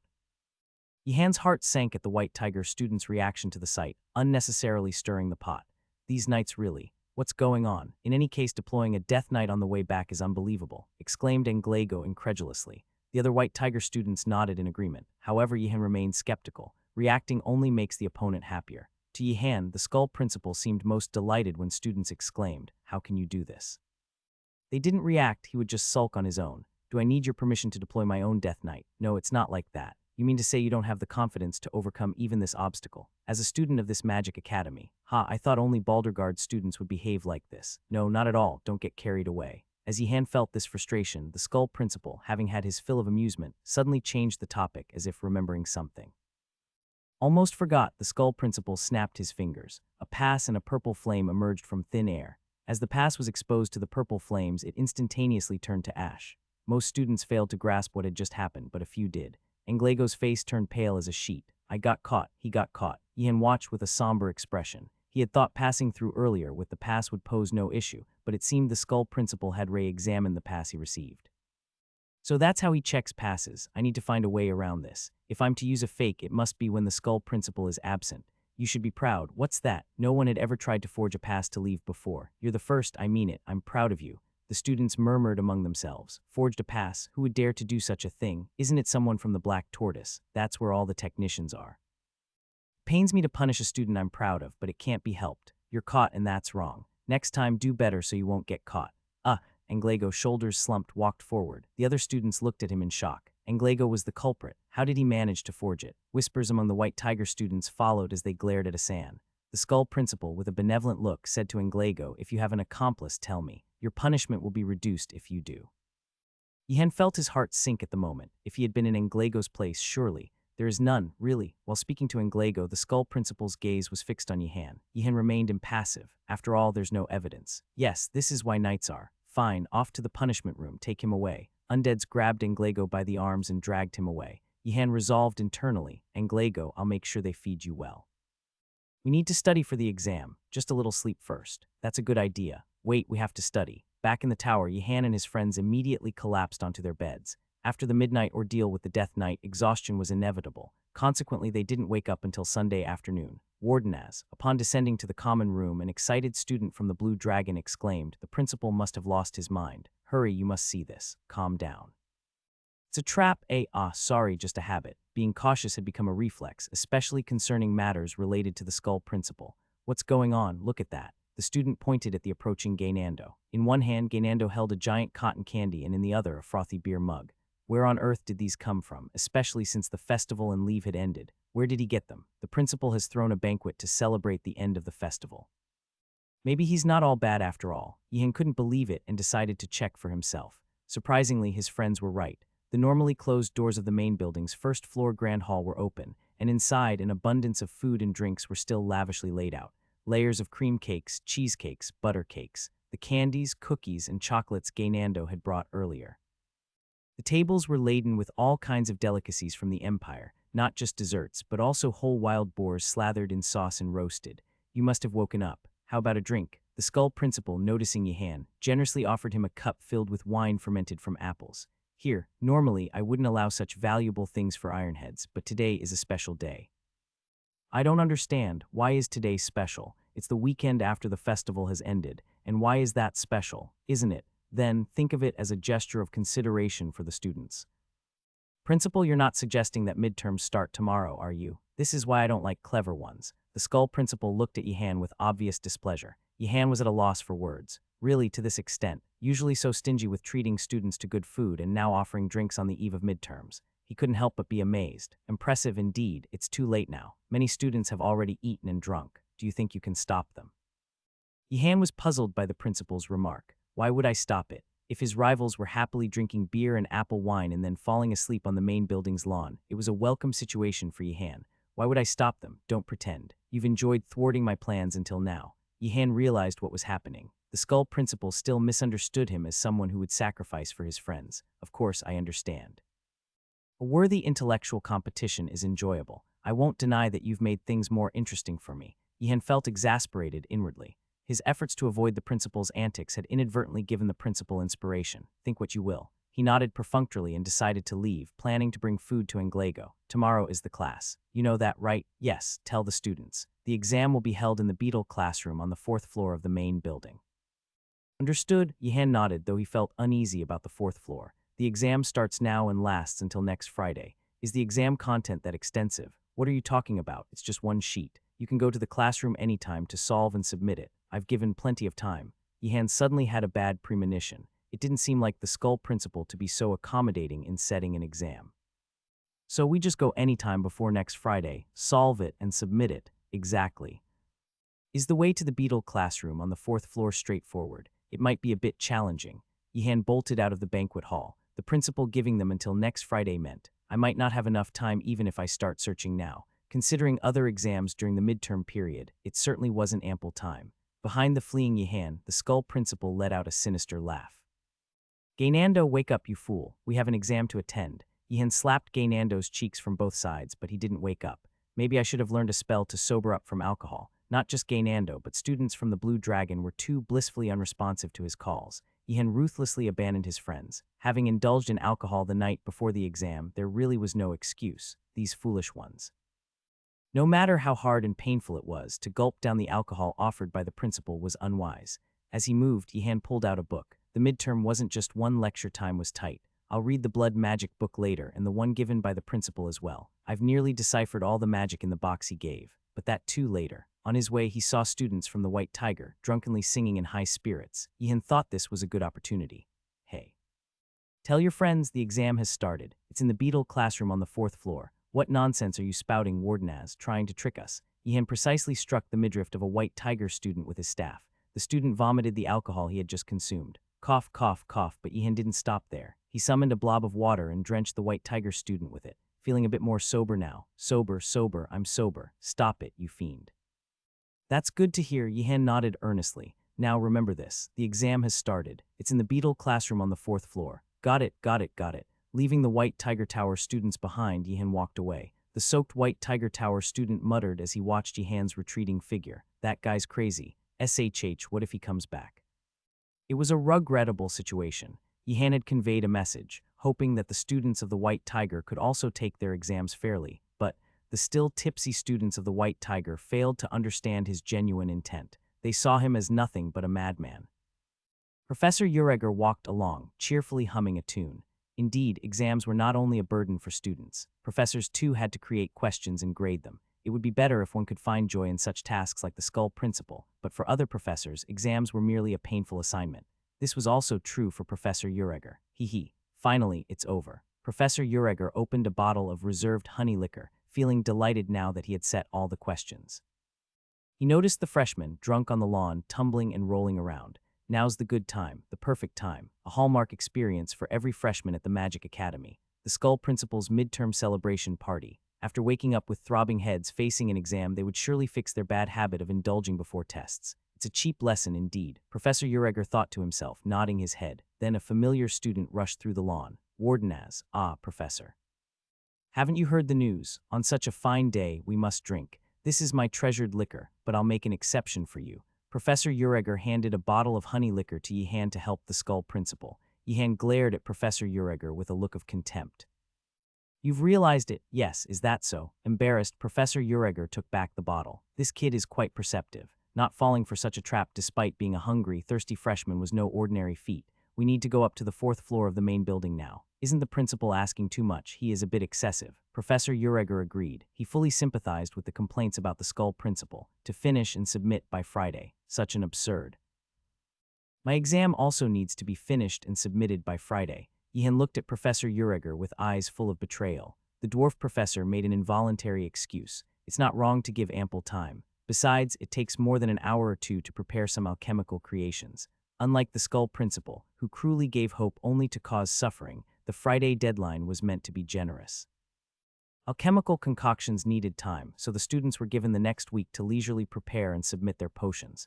That was Professor Ureger's deep intention. Really, Yihan seemed somewhat convinced, and time is needed to gather ingredients. Yihan immediately retracted his acceptance. They're all the same, understood. That look in your eyes seemed to despise me just now, but it must be my imagination. Why would I look at you like that? Right, believe you I will. Don't drink too much and don't do anything dangerous, and don't even think about raiding my workshop. Yihan paused at the last comment. Did the seniors raid the professor's workshop? While they were talking, a few students appeared from the opposite side. He expected them to be drunk, but surprisingly they were sober. They were students from the Black Tortoise. Yihan exclaimed in a surprised tone. Salko, how did you manage not to drink? You're a DW. DW. Rarely one to dislike alcohol, it seems. Yihan was about to say dwarf, but quickly stopped himself. Salko did resemble a dwarf, but was in fact a true elf. HMPH. Wardenaz, what do you take us for? Did you think we'd casually get drunk like the others? We've kept all the liquor we received. Hey, keep it down, it's embarrassing. One of Salko's friends, beaming with pride, was hushed by another. Upon reflection, storing away the liquor given out by the Skull Principal at the banquet was somewhat pathetic, yet Yihan admired it. Indeed, I hadn't thought of that. Excellent, to collect and store it. Why are you all acting like that? No, it's nothing. The Black Tortoise students suddenly felt a rush of embarrassment upon receiving Yihan's praise. Are we too pitiful? Did we go too far in storing it? Salko, ignoring the reactions of his friends, asked. The principal said we have exams on the 4th floor of the main building, right? That's correct. We're about to head there now. Would you join us, Wardenaz? It was the other Black Tortoise students who were more surprised than Yihan. Is that okay, Tutanta? There's no reason it shouldn't be. You all know Wardenaz's capabilities. We do. Several Black Tortoise students nodded. They owed their lives to Wardenaz during yesterday's outing, but separately. Wardenaz is kind of scary. What if we come across a section that requires a sacrifice? He might offer us. I can hear everything. But still, we have to acknowledge Wardenaz's abilities. Right, the exam is the priority now. Having finished their discussion, the friends spoke up. Let's go together, Wardenaz. If a sacrificial section comes up, these guys are definitely going to be the offering. What are you all gathering for? Nilia, puzzled, approached from the forest. In one hand, she held a bow, and in the other, several rabbits. Yihan was surprised by her completely sober appearance. Didn't you drink? Drink? Where would I get alcohol to drink? Wait, how long have you been in the forest? Since dawn yesterday. Nilia tilted her head, not understanding why Yihan was asking. She had been preparing to hunt in the forest since dawn to gather meat and hides. It was quite a successful hunt. Hunting, after all, depended on luck as much as the hunter's skill. Without game appearing, it's all for naught. 4 rabbits were more than satisfactory. Look, caught some rabbits. Want one? At Nilia's offer, Yihan looked disdainfully at the Black Tortoise students. Leaving a fellow tower mate behind while they alone attended the feast, the Black Tortoise students defensively explained themselves. We didn't hide it on purpose. She was already hunting when we woke up. What are you talking about? Nilia was still clueless about the situation. Yihan briefly summarized for her. These guys didn't tell you about the feast and went by themselves. That's not true. We've stored some liquor and cake. We'll definitely give it to you after it's over. Trust us. The Black Tortoise students pounded their chests in frustration. Why would they purposely exclude Nilia? Ah, so that was it. After the confusion, Nilia nodded in understanding. That's possible, isn't it? Yihan was taken aback. When my friends and I went separately, she took it so hard. Lucky I didn't drink. I'll have to after the exam. Of course, Nilia, we always appreciate your hard work. The Black Tortoise students exaggerated their usual gratitude several times over. Even though they were always thankful, saying it in this situation somehow sounded like a lie. Nilia. Tell me if those guys are taking advantage of you. That's not the case. Have you never been to the 4th floor of the main building? Not yet. The 3rd floor of the main building is quite a challenge. Yihan's remark made Salco nod in agreement. Brave freshmen were constantly striving to familiarize themselves with the geography of the main building. Regardless of such efforts, the buildings of the Magic Academy harshly tested the students. The first 2 floors are okay, but starting from the 3rd. The 3rd floor is definitely tricky. The first 2 floors were reasonably manageable, no matter which staircase one took. However, from the 3rd floor upward, all sorts of troublemakers appeared. There was the statue of the forgotten beast in the polymorph forest, both encountered on the 3rd floor. Fortunately, I know one path through the 3rd floor that should lead to the 4th. It seems the most straightforward. What path is that? Salco was slightly surprised. Salco and his friends hadn't yet managed to get through the 3rd floor, as numerous complex obstacles blocked their way. But for Wardenaz to have found a path through the 3rd floor was truly remarkable. Remember the map to the Spire stables I gave you last time? It's that way. That's odd. Isn't the polymorph forest there? Salco was puzzled. As they shared information with Yihan, Salco and his friends had also attempted to cross the polymorph forest several times. But each time they were transformed into animals and couldn't pass through. Perhaps Wardenaz knew the time when the polymorph forest disappeared. Ah, I found a way through. Oh, impressive. Salco genuinely admired him. Despite several attempts at the polymorph forest, they couldn't find a way through, but Wardenaz had. Certainly, Wardenaz's magic abilities were undeniable. Among the many talents gathered in Einregard, he was a standout genius, but that makes him all the more frightening. If he were just a genius with magic abilities, they wouldn't have been so wary. To Salco, Wardenaz seemed capable enough to lead a thieves' guild or a criminal syndicate. Can I ask how you managed to get through? One of the Black Tortoise students asked. By persuasion. Persuasion? So it was a place that could be persuaded. I am the principal, squeak, squeak, squeak. The mouse guarding the polymorph forest hastily cleared a path. The illusory mist vanished, and a straight path formed through the middle of the forest. The path is open. Let's go. Yihan, leading Ratford and Nilia, strode confidently ahead. The Black Tortoise students gaped, their faces a mix of astonishment and disbelief, as they watched Yihan's retreating figure. What on earth is he? Wardenaz, did you just say you're the principal? Ah, that was just a trick. How is that even possible? Wardenaz, could you explain that in more detail? One of the Black Tortoise students, unable to contain his curiosity, opened his mouth to ask. That's when Nilia chided him. Is that really what's important right now? Think about it, it's quite obvious. Ratford joined in the admonishment. It's actually quite simple when you think about it. Salco, who had been about to ask the same question out of his own curiosity, closed his mouth. Yet his curiosity remained. How exactly did he do it? How did Wardenaz make the polymorph forest recognize him as the principal? Halt, student, I am the statue of the labyrinth. Yihan stopped in his tracks at the telepathic voice. The corridor seemed empty, but Yihan could feel the presence of magic in front of him. The moment you enter, you accept the challenge of the labyrinth. Though wondering why there was a labyrinth on the third floor of the academy, Yihan didn't bother to question it further. I see. However, there's a way to pass through the labyrinth. Sacrifice one of your friends. Send one of your friends to the underground punishment chamber, and I shall transport you to the other side of the labyrinth. Yihan inadvertently glanced at the Black Tortoise students. The Black Tortoise students, oblivious to everything, looked back at Yihan with innocent and trusting eyes. Why is he looking at us like that? I am not fooled. Yihan, who had briefly considered sacrificing the students of the Black Tortoise, responded coldly. It was an experience he had already encountered. If we offer one as a sacrifice, you will slightly open the path, only to demand another sacrifice. I won't fall for such trickery. What are you talking about? Who would do such a disgraceful thing? However, the statue of the labyrinth responded with a look of disbelief to Yihan's words. I have been working at this academy for so long that I cannot remember when I started. I follow the rules set by the mage who created me. There is only one rule in this maze. If one person goes to the punishment room, another goes to the opposite side. There are no other rules. Who would do such an absurd thing? The principal of this academy, Yihan answered inwardly, but nonetheless 2 things were certain. The words of the statue of the labyrinth were not lies, and the skull principal was even less honorable than the statue.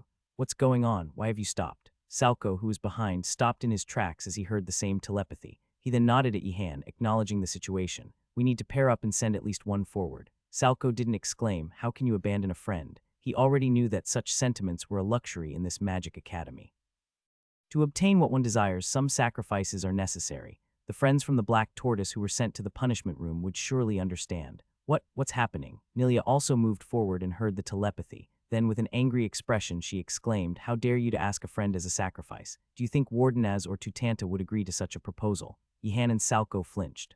What? Wait, Nilia, Salko tried to stop her. He was uncertain how much more difficult the challenge would become if they rejected the proposal. Perhaps it was wiser to accept the current offer. Why, think about it. If we reject this offer, we don't know how troublesome that statue will become. We might not be able to pass through. The friends who go to the punishment room can come out later and try again. Wardenaz would think the same, right? Salko looked at Yihan. Nilia, shocked, stared intensely at Yihan. Yihan cursed Salko inwardly. What a tactless fool. How could he agree in front of Nilia? Yihan responded with a serious expression, as if questioning Salko's words. No, I cannot accept such a disgraceful proposal. See, indeed, not only Nilia but also Ratford admired the response. Salko's group was also surprised. Typical of Wardenaz, the leader of the Blue Dragon doesn't act without reason. Yihan's leadership and dignity, separate from any wickedness, had to be acknowledged. Salko's unyielding firmness in the face of retreat was admirable. Watch us, statue of the labyrinth. We do not engage in such filthy trades. Nilia swiftly notched and fired an arrow. The statue of the labyrinth responded decisively. Then prove your honor with your skill. With a rumbling sound, the corridor began to transform. I'm already starting to regret this. As the transformation of the corridor ended, Yihan found himself in the middle of the maze. He was not alone. Fortunately or unfortunately, he had landed in the same section as Salko. Salko looked at Yihan and asked, do you still think we shouldn't have accepted it? Of course, Yihan answered without a change in expression. Internally, he was regretting it, but there was no reason to show that to Salko. Salko nodded as if acknowledging, looking at Yihan's stoic face. I may not know about other things, but I have to acknowledge your honor. Can I offer Salko now and get out of here? Yihan thought inwardly, but the statue of the labyrinth gave no response. Salko, holding his staff, chanted a spell. Gather Earth. Salko, known even to Yihan from other towers for his talent in Earth element, made a slope enough to climb by gathering earth under the walls of the maze. Excellent, Salko. It was foolish to think of escaping this complex and vast maze through conventional means. Huff, huff, but Salko knelt down, his face pale, having exhausted all his mana in creating the mound of earth. Are you all right? I'm fine. Let's go up and look for a way. They stepped on the mound and climbed atop the maze's wall. The vast landscape of the maze came into view. Is this really a corridor? Both students were lost for words. Yihan quickly regained his composure and said, it's a bit wider than expected, but let's make a path with magic and move straight. That's impossible. It takes this much mana just to get over one wall. No, I'll do it. Don't worry. How would it be different if you do it? Salko asked, incredulous. No matter how skilled Yihan was in magic, this was not a problem that could be solved easily. Crossing just one wall had exhausted so much mana, what difference would Yihan make? At best, they could cross 2 or 3 walls. Gather Earth, gather Earth. Yihan checked the spell as he swung his staff. He had never handled the Earth element, focusing on other elements, but luckily, the spell Salko just used wasn't too complicated. He could learn first circle on the spot. Salco asked in wonder. I thought water and lightning were your main elements. Did you also master earth? No. Learning it now, Salco looked at him as if he was insane, but Yihan did not notice. Gather earth. Yihan was lucky. The spell worked on the first try. It's easier because of the struggles with other elemental magics. The hardships he suffered at the hands of Professor Belatti and other villains weren't completely useless, which was a pleasant realization. Earth mounds began to rise from the ground. Salco thought, watching the scene, learning it now and already this good. He really is amazing.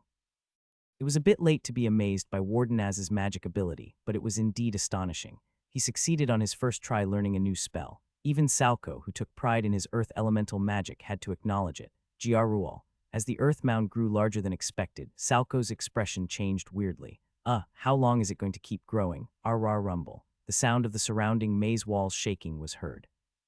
Wasn't a spell that created something from nothing. It was closer to a spell that drew nearby earth. The walls of the maze were losing balance and shaking as the spell forcibly drew the earth that was supporting them from beneath. Salco was horrified. Wardenaz, what on earth? The mound of earth, large enough to bury several people, toppled the wall with its weight, and not stopping there, it brought down the weakened surrounding walls as well. This chain reaction created a large path through the maze. Was this your intention? Salco couldn't help but shudder beyond astonishment. To think that in such a short time, Yihan had intended to create a path this way. How could such a thought even occur to a student of the same year? Exactly. Salco. While Salco shuddered, Yihan inwardly sighed in relief. I need to practice new elements in a safe place from now on. He had almost died buried under the earth in his arrogance. Gather earth, gather earth, gather earth. Yihan had broken through 8 more walls. This time, however, he did it differently. He calmly piled up mounds of earth and climbed over them. Salco, not understanding, asked, wouldn't it be faster to do it like before? We need to conserve mana. Ah, right, that makes sense. Meanwhile, their scattered friends joined them. Wardenaz, you've come to save us. Gather earth, Wardenaz. Initially, the students from the Black Tortoise were glad to see Yihan and Salco, but soon they started to get scared. Yihan seemed like a mage possessed by an evil demon, continuously repeating the spell. Wardenaz, are you okay? Don't talk, it disturbs my concentration. Gather earth. Yihan continued to chant the spell over and over. The students who joined later were bewildered. Isn't it going to collapse? How is it not collapsing? Using magic a few times in a row could be impressive, but after dozens of times, amazement gave way to awe. Tutanta, aren't you surprised by this? Not at all. Tutanta had seen Yihan create even larger mounds of earth and shake walls to make a path before they arrived here. To him, this continuous spellcasting was no longer surprising. Tutanta, not being surprised by this, can Tutanta do it too? The students from the Black Tortoise could only marvel. They were amazed by such continuous magic. We'll have to tell the White Tiger guys that Tutanta can do this too. What's this? As Yihan was rapidly breaking through the maze in a straight line, he hesitated. Surprisingly, as he piled up earth mounds, the walls began to rise as well. The statue of the labyrinth addressed Yihan. I commend your ingenuity in breaking through the maze. However, if you try to pass through the walls without finding the exit, there are naturally restrictions. Indeed, I was taking the easy way out.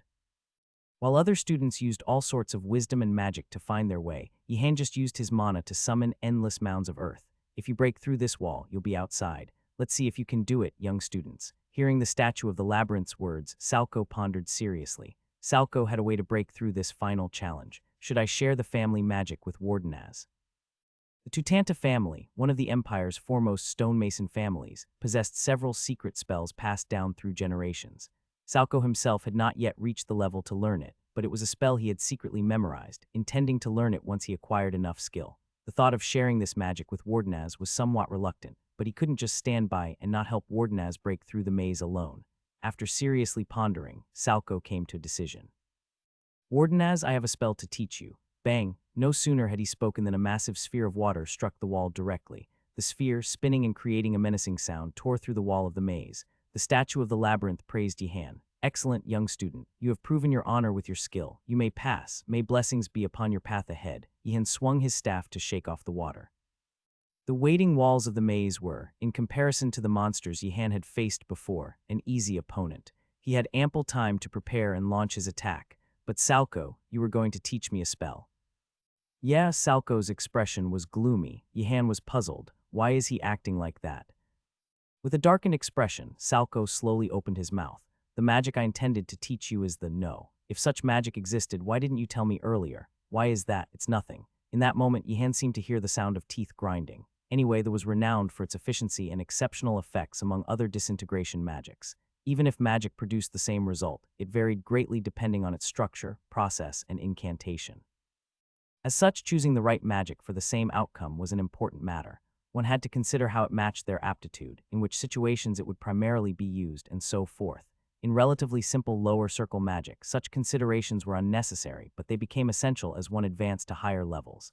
In this situation, you must use, you fool. Your magic skills bring me to tears. There's no need to use such expensive magic. A simple would suffice. With such a level of magic, it's impossible to resolve this burning lava crisis. Is that so? I've heard of the Tutanta family's reputation, to be taught magic from such a family. Is that all right? Yes, Salco replied after a long silence. Yihen wondered if he was so troubled because he was teaching the family's magic. After all, teaching a family's magic wouldn't be a pleasing task. Though he had decided to teach it, his concerns were unavoidable. Yihen nodded, understanding Salco's dilemma. Of course, Salco didn't notice this at all. Now the incantation goes like this. Salco detailed the incantation, movements, and necessary materials, a handful of the rock to be disintegrated of, as well as the detailed process. Of course, that didn't mean mastering the magic was easy. What is this? Yihen felt a throbbing pain in his head. Apart from his mana, it was a headache akin to the exhaustion of concentration after using complex magic repeatedly. This was of such high difficulty. Despite several attempts, the headache was too much to bear. Yihen paused for a moment. Tutanta, how long did it take you to learn this magic? I haven't learned it yet. Yihen was momentarily baffled. This guy, no.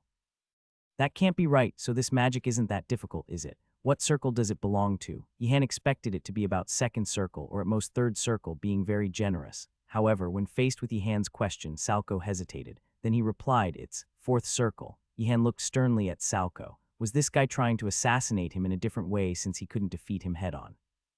Salco truly had no intention of assassinating Yihen.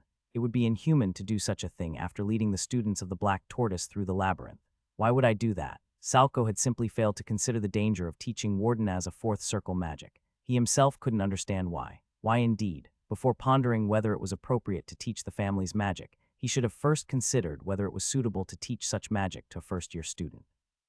Yes, Salco, to alleviate the growing tension, Yihen spoke up. Perhaps this is on the easier side among the fourth circle magics. That's why you taught it to me. Not all magic of the same circle had the same difficulty level. If this magic was considered among the easiest in the fourth circle, then his decision to teach it made sense. No, Wardenaz is among the hardest in the fourth circle. I've even heard it's harder than some fifth circle magics. Tutanta. Maybe now's not the best time to say that, Nilia advised cautiously. Tutanta also realized his mistake and closed his mouth. Of course, the atmosphere had already become more awkward. As Yihen and Tutanta fell into a silent impasse, only Nilia felt terribly uncomfortable in their midst. Look, the stairs to the fourth floor. Over there, the stairs to the fourth floor. Stairs to the fourth floor. Speaking of fourth floor, it reminds me of fourth circle magic. Oops, never mind. I'm sorry, Wardenaz, Salco apologized. He never imagined that teaching the Tutanta family's magic would require an apology. No, Tutanta, it happens. Have they become a bit distant? Nilia felt like the space between Yihen and Tutanta had slightly widened. Whoosh! As soon as they reached the fourth floor corridor, a ghost monster emitting a sharp cry charged down the hallway. The students were all startled and tried to flee back down the stairs. Go down, bang, but there was no need.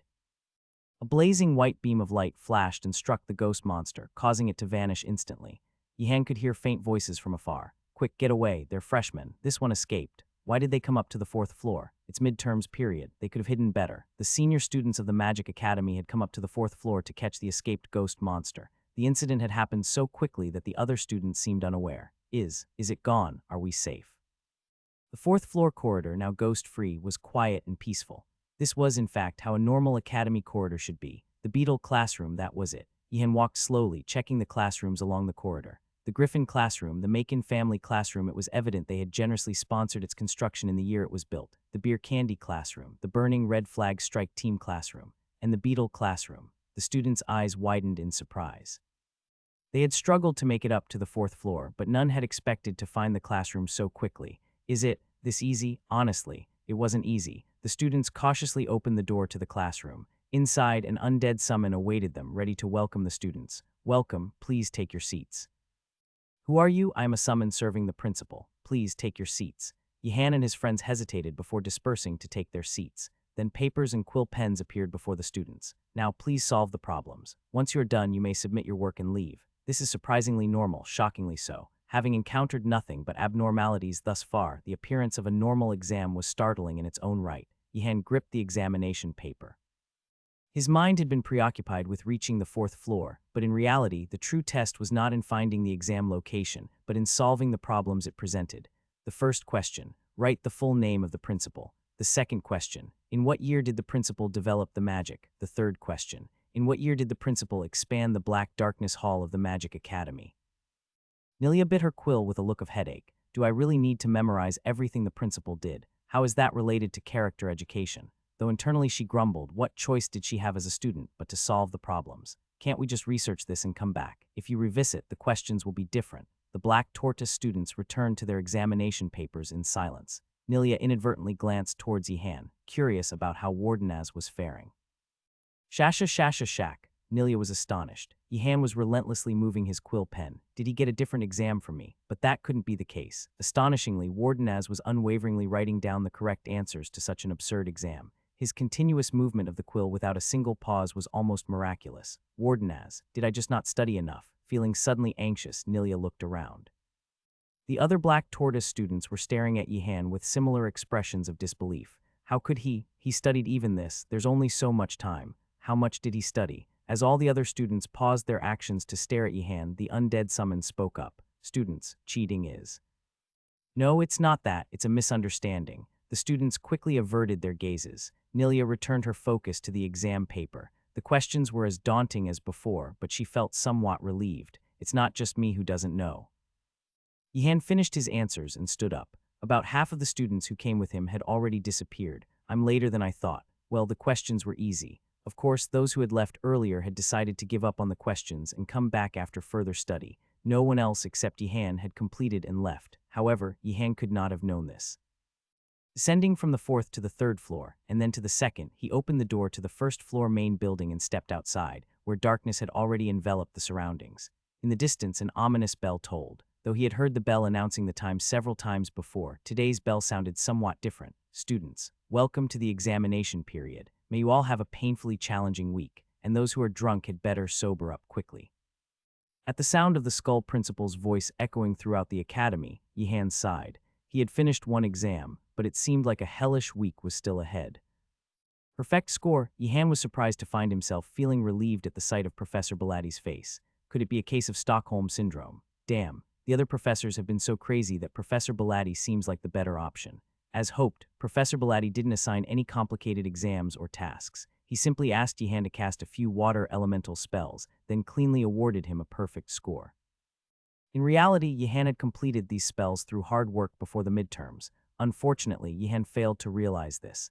Mage Yumadifos spoke highly of you. Yes, it seems she thinks too kindly of me. Yihan wasn't surprised. Given the relationship between Yumadifos and Professor Bellatti, it would have been strange if they hadn't exchanged information about him. She said you defeated Aghanim. Did she mention that? Yumadifos wasn't even there, was she? Professor Kerman Ku told her. Yihan inwardly cursed Professor Kerman. He had helped a friend only to be repaid in this manner. He was disappointed that his relationship with Professor Bellatti, which he had thought was a positive one, was being viewed in such a light. Illusion magic is a tricky opponent in magic combat. It's good you won't have to waste time learning how to counter it. Thank you. Professor Bellatti's words were a confusing mix of praise and a possible insult to illusion magic. Let's go. Excuse me, where to? At Yihan's question, Professor Bellatti looked at him as if he had just asked the world's most foolish question. The dungeon. Yihan pondered how to convey that this week was the midterm exam period and that he wasn't only attending Professor Bellatti's class.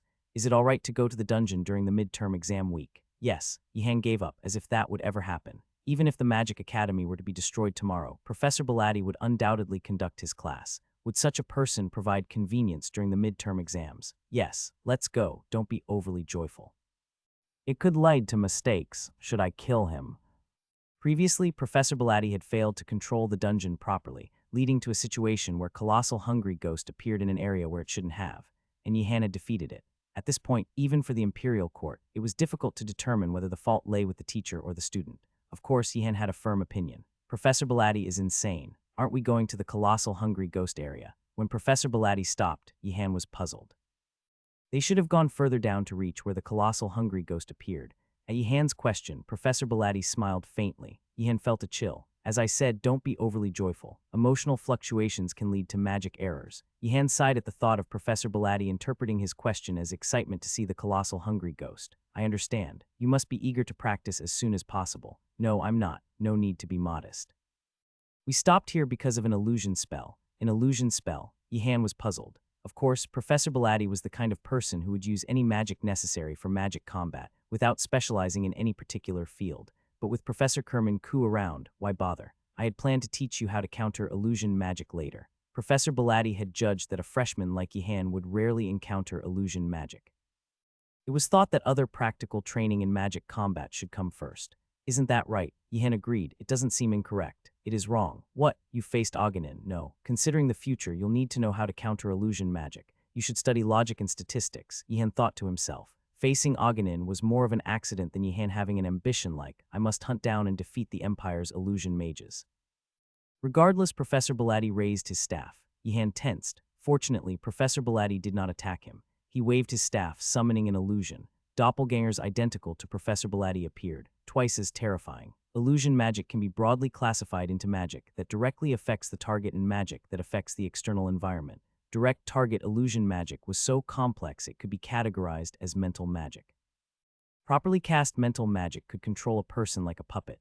In contrast, external illusion magic was relatively easier. Since it didn't require direct attack on the mind, simply summoning an illusion was sufficient. However, that didn't mean it was useless. Depending on the situation and location, the latter could be more useful. So that's why the mage Aghanim failed. Yihan thought that if Aghanim heard this, he'd clutch the back of his neck and collapse. Numerous attempts had proved futile, leaving a strong impression.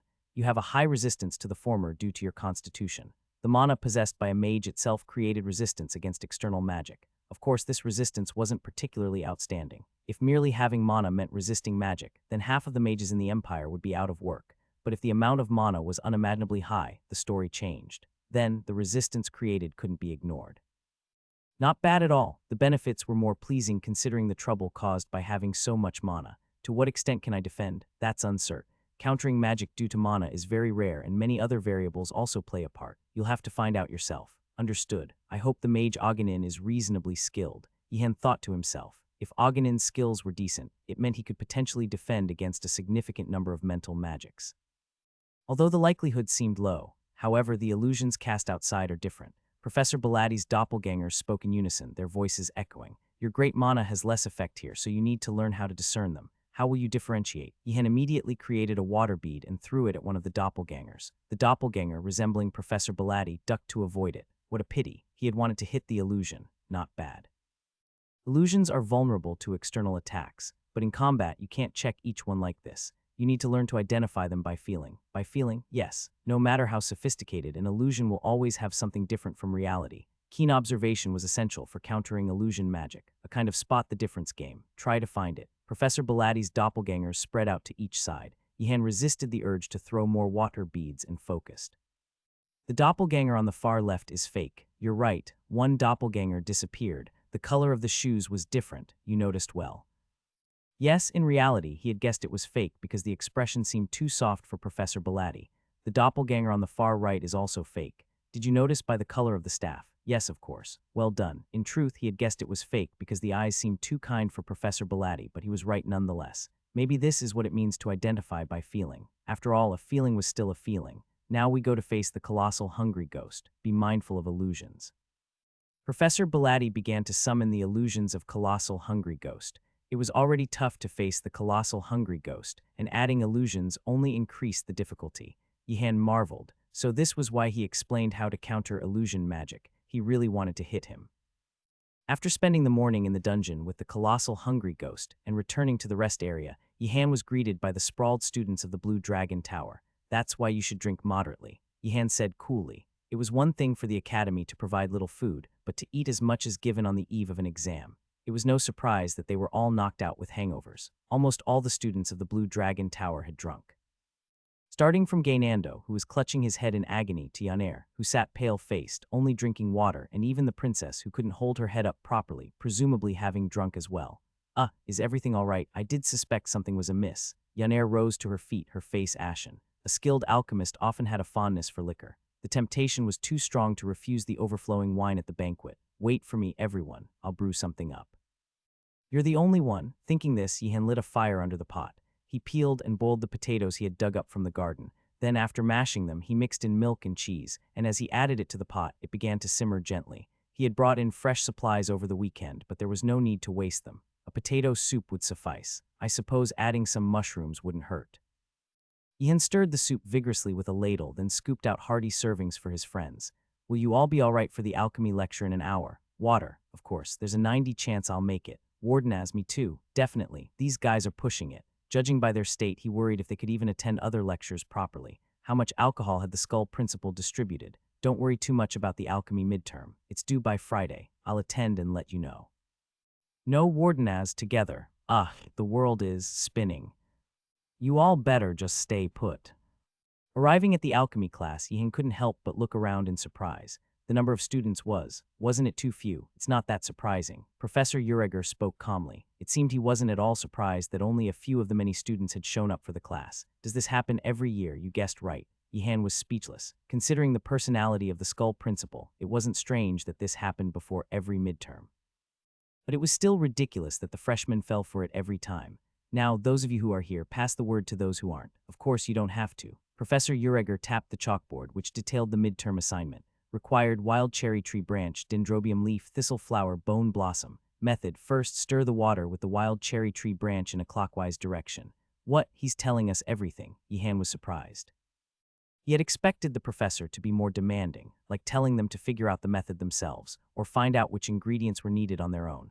But here he was, explaining everything in detail. There's a wild cherry tree over there. I know where to find dendrobium and the thistle too. While noting down the ingredients, Yihan suddenly felt something odd and paused. Nilia, who was beside him, seemed to feel the same and raised her hand. Professor, what is it?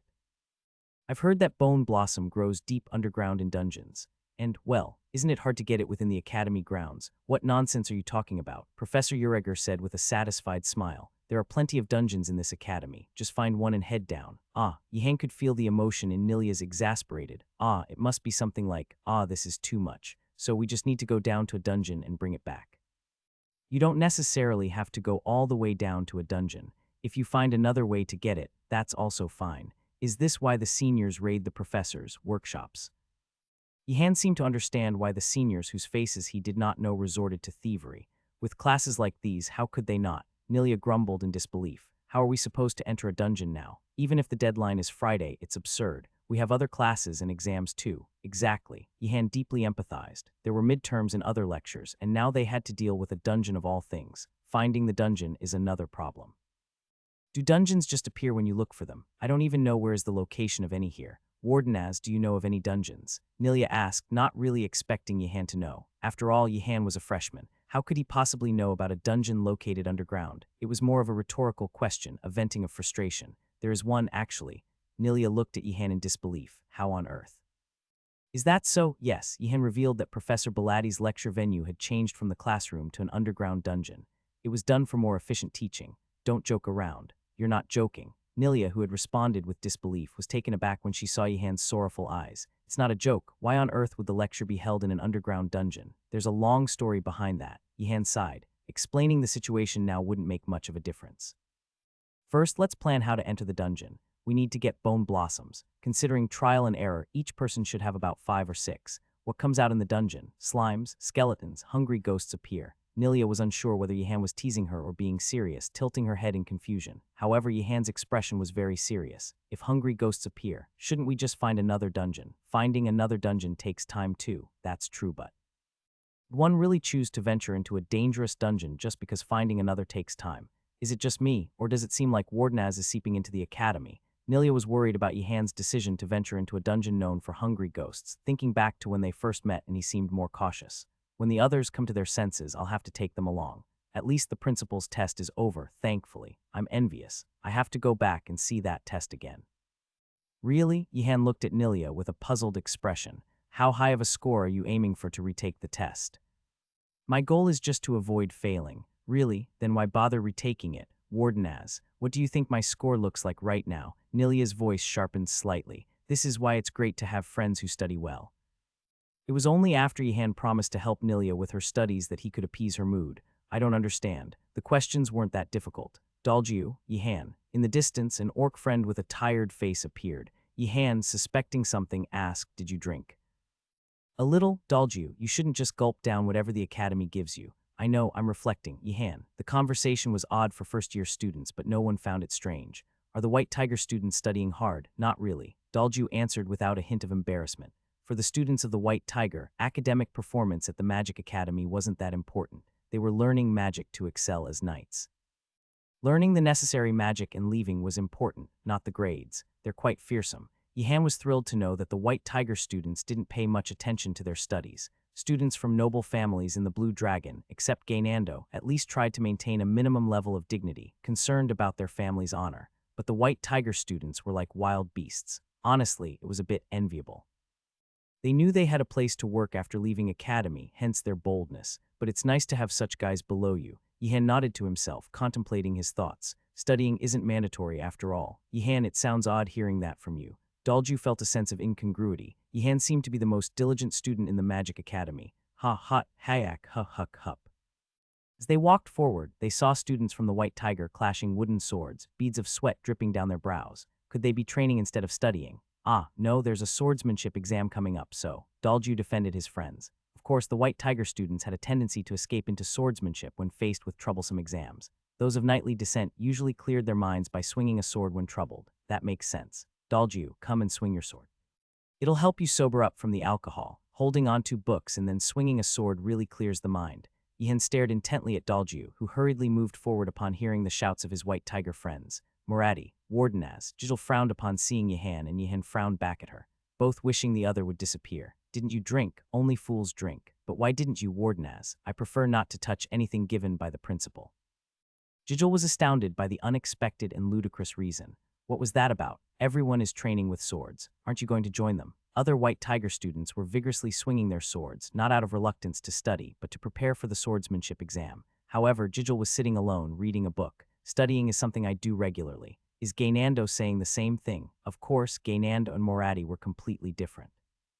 It was almost an insult to compare them. "Still, shouldn't you prepare a bit before the exam? What are you trying to say?" Jijil asked bluntly, prompting Yihan to get straight to the point. "You seem unusually calm for the midterms. Do you know something?" With a thud, Jijil closed the book she was holding, revealing its title. "Morati is preparing for the exam too." Yihan had finished studying that book 2 weeks ago. "Yes, I know something. I thought so."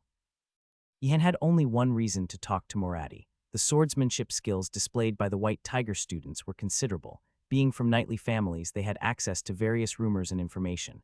They had even known in advance about the arrival of the Whitewood Knight Order. Morati might have known something about the midterms in advance. Of course, it was unlikely she would just reveal it. "What do you want?" "Well."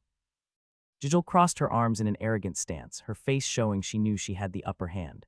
"What can you offer? I've already taken the exam. How about an exchange of questions?" Jijil's face, usually stoic, wavered for a moment. The exam questions changed continuously. Jijil, who hadn't personally attended the exam, was obviously unaware of this. This might work. Jijil was plunged into thought. Truth be told, trading with Wardenaz wasn't exactly appealing.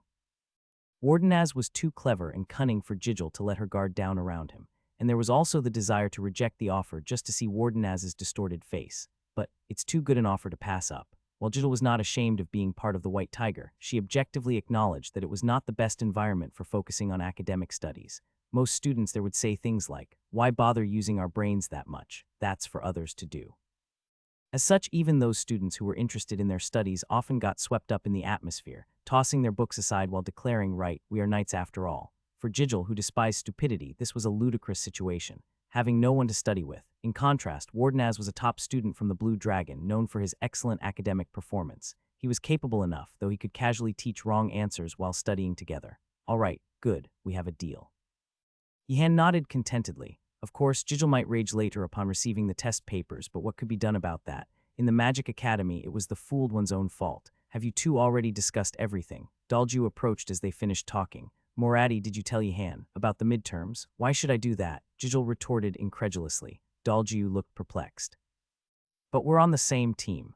It was then that Yihan and Jijil realized they were indeed on the same team for the midterms, just like the previous exam. "I've wasted my time. If he had just waited, Morati would have told him anyway. The deal is already done. Don't worry, Morati. I keep my promises." Jijil looked at Yihan with surprise, then suspicion. "What's going on? Something's fishy." "Morati, Yihan is someone who keeps his promises after all. Don't talk nonsense, Choi. You say that because you've been brainwashed by Wardenaz." Did you really have to gather everyone like this? Nelia whispered quietly, so only Yihan could hear. The composition of students gathered around the large library table was beyond imagination. Starting with the students of the Blue Dragon, surprisingly, Gaynando was there, to students like Nelia and Ratford from the Black Tortoise. And even Jigil and Dalju from the White Tiger and the priests of the Immortal Phoenix. There are many who ask for help, but I also have to study myself. It looks like a fight might break out. Nelia thought so, but refrained from asking more. She knew Yihan also had to focus on his studies, so she couldn't take more of his time. Here, I've compiled these questions. Memorize them. Just memorize. Isn't there another way? Gaynando asked naively. Yihan replied sternly. No, memorize. It was neither a high-level magic application problem nor anything complex, just a memorization test, and the most efficient method was to create probable questions and memorize them. Yihan tossed papers to his friends. When the principal had told them to learn magic for transcription practice, he had thought, why go to such lengths? But now, in this situation, it was definitely convenient. And now, the Whitewood Knight Order is coming again. Yihan opened his books for study, reading them while simultaneously pondering over the news he had heard that day. It seemed that the Whitewood Knight Order was coming again for the midterms of the swordsmanship class. He had somewhat expected it, but surely he won't make us fight someone stronger, right? He wouldn't be so conscienceless as to do that to first-year students. Honestly, even making them fight the knights last time was a conscienceless act. Yihan trusted Professor Girdle. Having finished reading a book, Yihan closed it and briefly closed his eyes. Then he immediately picked up another paper beside him. Gaynando, who had been murmuring while memorizing, asked curiously, "What lecture is that? It's not for the exam, just something I'm reading to take a break." Gaynando nodded as if he could relate to Yihan's answer. Gaynando, too, had been dabbling in various things while preparing for the midterms. So Yihan is the same. What are you reading? The latest Toverus series is interesting. I bought a magazine over the weekend that introduces new cards. Magic spells scribed by the principal. It wasn't just Gaynando who was shocked. Other students, diligently memorizing at their seats, simultaneously lifted their heads. They all looked at Yihan with astonished eyes. It's not that difficult, just a pastime. Yihan unwittingly made an excuse. Nelia shook her head in disbelief. Unnecessarily misunderstood, he mused. Contrary to his friends' misunderstandings, Yihan was not as obsessed with studying as they thought. He only focused on what was necessary, studying just what he needed. Nelia, you're not misunderstanding me too, are you? What misunderstanding? I know what you're thinking right now, but wait a moment. Yihan hesitated mid-sentence. Is this it? The paper from the treasure chests that the Skull Principal spread around during the festival. It had magic written on it, but it wasn't easy to just acquire. Even if it was written clearly and in detail, it required trial and error, especially when encrypted with metaphors and codes only a mage would understand, making the process several times longer. Yihan had also spent quite a bit of time on it, but suddenly he had an epiphany. He set the paper down and began to furiously scribble with his quill. The various codes he had noted down started to interlock organically, revealing the overall context of the magic. Silence fell. To his friends, Yihan looked like someone who suddenly started scribbling madly on paper, as if possessed. Gaynando murmured, "Learning magic is important, but Yihan seems to be going too far." In the dark night, only illuminated by moonlight, Yihan sat in the lounge, his expression one of dejection. No, it wasn't because the other students were worse at memorization than he thought. Of course they were, but that wasn't Yihan's concern. It was invisibility magic, a second circle magic. It wasn't the Skull Principal's fault. How could he have known that the student who would take that spell already possessed a belt with invisibility magic? Yet for Yihan, it was a disappointment. Well, it's not bad. Someday, if he couldn't use the belt, this spell would come in handy. Although, if such a situation arose, invisibility might not be his primary concern. Parallelalac, what with the faint sound of pages turning, an unfamiliar scene unfolded before him. Yihan immediately grasped the situation. You again, the book given by the Skull Principal floated in the air, revealing its pages. What's the criterion? He understood it was summoning him to learn magic, but the standard used by the Black Book was elusive. When does it call me? Can you tell me when will you call me? Instead of answering, the Black Book just revealed its pages. It felt like it was telling him to stop asking useless questions and just learn the magic. Of course, a book given by the Skull Principal wouldn't be kind. Yihan muttered, "Don't tell me you deliberately call me when I'm busy or in trouble. Parak." Yihan lifted his head. The Black Book seemed to have moved slightly. Could it be? Ignoring Yihan's gaze, the Black Book fluttered the pages with the magic written on them. Fortunately, the magic in the Black Book wasn't as complexly intertwined as the one from the festival. The second circle magic, a spell that allowed one to maintain sight even in pitch darkness. Quite good. Yihan was pleased. For him, who often had to move around at night, such enhancement magic was useful. He could summon light, but that wasn't always possible. But the Skull Principal's magic, all of it is somewhat. Recalling the magic he had learned from the Black Book, Yihan felt a sense of incongruity. though not learned from the Black Book, and now magic spells named after a mage were typically those developed by the mage themselves out of necessity. What did he do in his youth to create such spells? Parallelac. Understood. I'll concentrate. Ian spoke to the Black Book and closed his eyes. At this point, it was difficult to leave without mastering the magic, so he decided to give it his best effort. However, Yihan was unaware of something. If he didn't learn the magic from the Black Book and instead stalled for time, he could delay until the next spell appeared. There was no need to focus on learning everything all at once. Monday passed, and fortunately, most of the students had recovered from their hangovers. Ian piled up a mountain of egg sandwiches on the lounge table for breakfast. He had borrowed some eggs from Professor Ureger's cabin because those from the garden weren't enough, but he was sure the professor would understand. Not bad. It was a simple sandwich with mashed eggs between soft white bread, but it tasted good. I can save more ingredients. Yihan felt increasingly skilled at satisfying his friends while conserving ingredients, and he felt a slight sense of pride.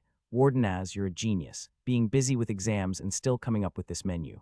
His friends, unaware of Yihan's cunning plan, gratefully picked up an egg sandwich each. But Wardenaz, did you let the princess know? Yihan hesitated. He had forgotten about it, being tormented by the Black Book in his sleep and then getting up early to boil and mash eggs. Why don't you guys deliver it? Yihan looked at the students of the Blue Dragon who followed the princess. We're a bit cautious about approaching her first because of her lineage. Gaynando, munching on an egg sandwich, looked shocked. Yihan, feeling a bit annoyed, encouraged the followers. We're all students of the same tower, and one of Einregard's rules is equality. Einregard was an equal place of suffering for everyone, so you can't keep being so cautious and distant. We know, but despite Yihan's words, the followers were reluctant to approach the princess first. Can't they just think of her as Gaynando wearing a wig? While Yihan had this absurd thought, one of the followers spoke up. We'll pay more silver. Could you deliver it just this once, Wardenaz? There's no reason I can't, Yihan readily agreed. Well, it could be a bit awkward. Class, it was time to see how diligently everyone had cared for their mounts. Yihan looked at Nifrig with a complicated expression. Nifrig neighed as if asking why. Because you're a griffin. The thought of having a creature known for eating horses in front of him made Yihan feel complicated, especially while his friends led their horses around. Professor Bungiger produced a snap with a riding crop and said, as I've said countless times, becoming friends with an animal requires consistent effort and care. You might cram for other classes before exams, but give up that thought in my class. Gaynando looked at his horse regretfully, and the horse spat on his face in response. Today's test involves riding a horse and racing. The goal is to go as far as possible and return within a set time. Any questions? Yihan raised his hand. What is it? Will there be dangerous rivers like last time? Professor Bungiger thought of Yihan as someone who holds grudges, even though it wasn't her creation last time. Of course, Einregard's lands are vast and filled with various obstacles. It's wise to be cautious. Now, begin. Professor Bungiger gave no time for the students to prepare mentally, immediately signaling the start with a horn. Can't we collude? As Yihan mounted Nifrig, he briefly considered a collusion. If everyone agreed not to go too far, the test would be easier. No, that's impossible. Seeing other students from different towers already hurling insults, Yihan realized collusion was out of the question. Get out of my way, you black turtles. If you want, try breaking through with your skills. Aren't you a knight? Yihan shook his head in disapproval and remarked, I can't understand why they're so intent on tearing each other apart. Yaner looked at Yihan as if he was unbelievable. Perhaps a third of those students would want to keep Yihan in check. As excellent as Yihan was in other classes, jealousy followed. Many students likely thought, in this class I will beat Wardenaz. Beyond that, Yihan had his share of grudges, especially with the White Tiger students. More of them had clashed with Yihan than not. Professor Bungiger warned sharply, attacking each other is prohibited. Do not use magic or weapons to attack. No, Yihan was startled. He had planned to retaliate with water beads against those who would attack as soon as it started. Yaner looked astonished. Pretending otherwise, Yihan was actually the most prepared for a fight. This is a riding training, not a magic combat training. Collisions between horses will be allowed, but nothing more. Understood? Yes, the students responded to Professor Bungiger's instruction. But the professor didn't know. Right, I can handle it by colliding with the horses. Students like Yihan would exploit any loophole in the rules if they weren't tightly defined. Gallop, gallop, gallop. The sound of horse hooves thundered along the designated path. Not all students had been lazy during the semester. Those who had diligently cared for their horses were now close enough to increase their speed while riding. Naturally, Yihan was among them. Yihan, is it okay to keep speeding up like this? Yaner asked, spurring her horse on. This test wasn't simply about going fast and far. They had to return as well. Going too far and failing to return within the time limit was problematic. But slowing down when the leading group was pushing ahead required significant courage. Everyone has their plans, don't worry. As Yihan said, students in the leading group began to slow down, wary of each other. They knew the horses would tire out from continuous sprinting. That wasn't all. Students started forming groups with those they were close to. This isn't good. Even in a race, running together was far more advantageous than running alone. It was easier to deal with any obstacles that might arise, as well as to respond to various collisions. The problem, however, was that the students were casting furtive glances at Yihan. Wardenaz is the most threatening. We must get revenge on Wardenaz. We have to block Wardenaz from getting ahead. Yihan tried to appear as harmless as possible to ease his friend's wariness, but it was to no avail. He himself would have been on guard if there had been a student like Yihan in the race. The overwhelming favorite to win, Nifrig looked at Yihan. Why so? Nay, nay, easy there. Now's not the time to get rowdy. Nifrig let out a frustrated whinny and glared fiercely ahead. Bang, before Yihan could intervene, Nifrig began to race forward with wild speed. The other students looked on in astonishment. Wardenaz, what is he thinking? At that pace, it'll collapse in no time. Could it be he has a plan even for this? Chase after him. What? We can't lose to Wardenaz. Are you planning to lose in horse riding as well? But one of the students hesitated. Rushing out in such a frenzy right now would make it impossible to catch up later. Horses are living creatures. They would quickly tire if they ran like that. All right, I'm going. Me too. However, eventually, the students, without distinction, began to pick up their whips and drive their horses. Regardless of which tower they belonged to, all the students had immense pride in their horsemanship. Be it from noble families, knightly families, or merchant guilds, none had ever been heard to be unable to ride a horse. And then, there must be a reason Wardenaz is running like that. Wardenaz wouldn't recklessly rush out without any thought, would he? The students unconsciously trusted Yihan. Surely Yihan wouldn't have rushed out without any plan. There must be a way. If they followed that way, the leading group of students began to race out like mad. Nilia, seeing her friends take off, became anxious and looked around nervously. Surprisingly, Yaner remained still in her place. Yaner, what's wrong? Are you okay? Yaner sat on her dark brown horse with a face full of worry. Nilia couldn't understand. Let's chase them now. We can catch up quickly if we do. I can even trip the others up. Nilia, nonchalantly ready to break the rules, but Yaner did not point this out. She was more startled by something else she had just seen. It's not that. Yaner wondered how to explain it. A griffin, transformed into a horse, had ignored Yihan's commands and dashed out like a runaway beast. Am I paying the price for trusting a monster? Sensing Yihan's distrust, the griffin snorted fiercely. Yihan tried to calm it. You misunderstand. Slow down. I'm worried you'll tire yourself out. Of course, Yihan intended to dismount and strike the moment the griffin slowed down. The griffin might not have realized his deceitful intent, but something else had pricked its pride. I do not tire. Hihing. The griffin ran even faster. It seemed to vent years of frustration for not being able to run. I should never trust a transformed monster again. Yihan held on tightly to the griffin. It was running so fast that even he couldn't afford to be careless now. If unlucky, it might even throw off its rider. Skrawkawkawk, a fierce-looking new monster resembling a mix of a hawk and a chicken, swooped down from a nearby tree. Rakshasa bird. The arrival of the aggressive new monster tensed Yihan, but the griffin, with a snort, accelerated even more. Bang! Rakshasa bird tried to follow in flight, but soon gave up, panting heavily, and flew away. It wasn't just Rakshasa bird. A rock on the roadside suddenly rose, swinging threateningly. The griffin ignored it and dashed past. A bridge over a river vanished in smoke. The griffin ignored it and leaped over. A dense fog obscured the path. The griffin ignored it and broke through. Do as you wish. Yihan gave up. At this point, he was curious to see how far it would go.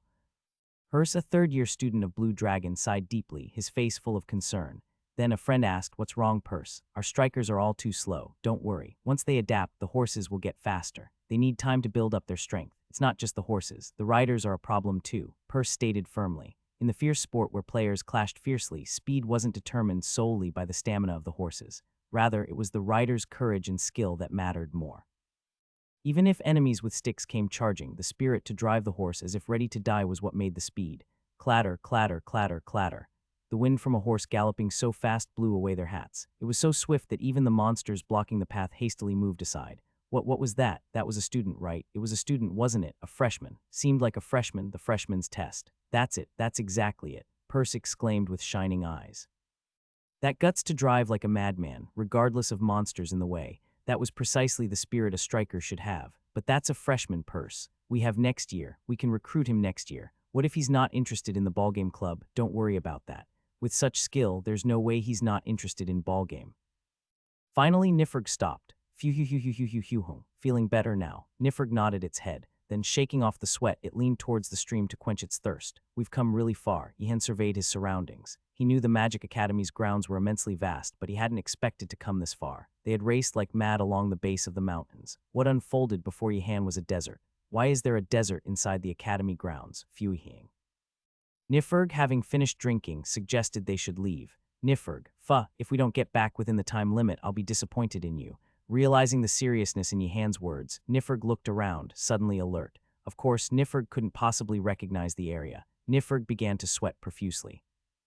Can we make it back in time? Let's go, Nifurg. Nifurg started to gallop towards their destination, even faster than on the way there.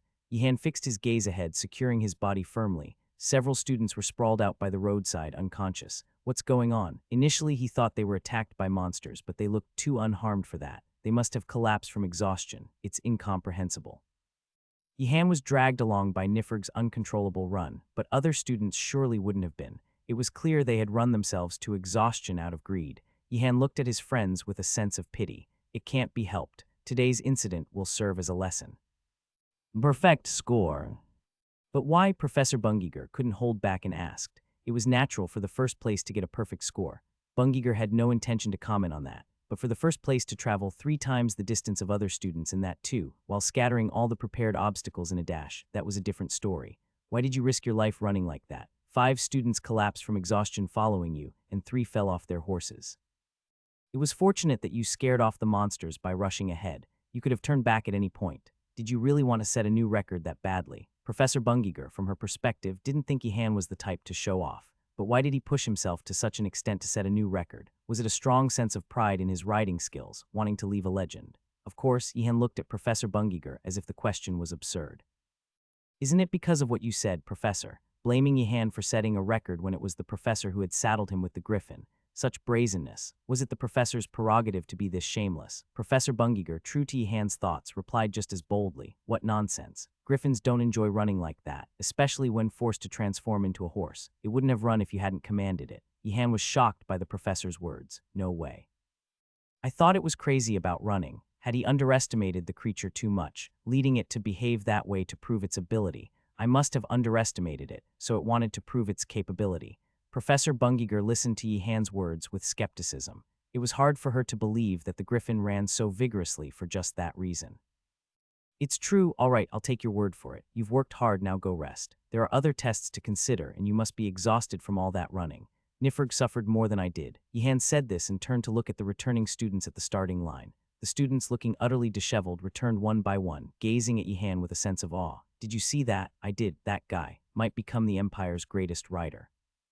Yihan decided it was time to just go and rest. Several students were suffering from muscle soreness, but the Magic Academy waited for no one. We need to gather Bone Blossom by this evening. Considering the time, it's going to be close. My thighs feel like they're on fire. I think I've fractured my pelvis. Before evening, the students of the Blue Dragon who had gathered on the first underground floor, leaning on their staffs, groaned in pain. The students from the White Tiger mocked them. To complain about horse riding, you really lack training, huh? That Wardenaz guy, why did he ride like a madman? Yihan ignored the murmuring. All right, everyone, I know you're all not in the best shape, but now is the time for those studying alchemy to come together. If we don't quickly secure the ingredients, we might all fail. The rigorous schedule of the Magic Academy forced students from different towers to cooperate. Yihan planned to gather the students, quickly clear the dungeon, and collect the ingredients. It would be a loss for him if he went in alone to gather ingredients and failed or got injured. Here, take these. Yihan handed over a basket he brought from the lounge, puzzling the White Tiger students. Is this a magic potion for dungeon exploration? No, it's a snack for dinner. The White Tiger students lifted the cloth covering the basket. Sandwiches were neatly packed inside.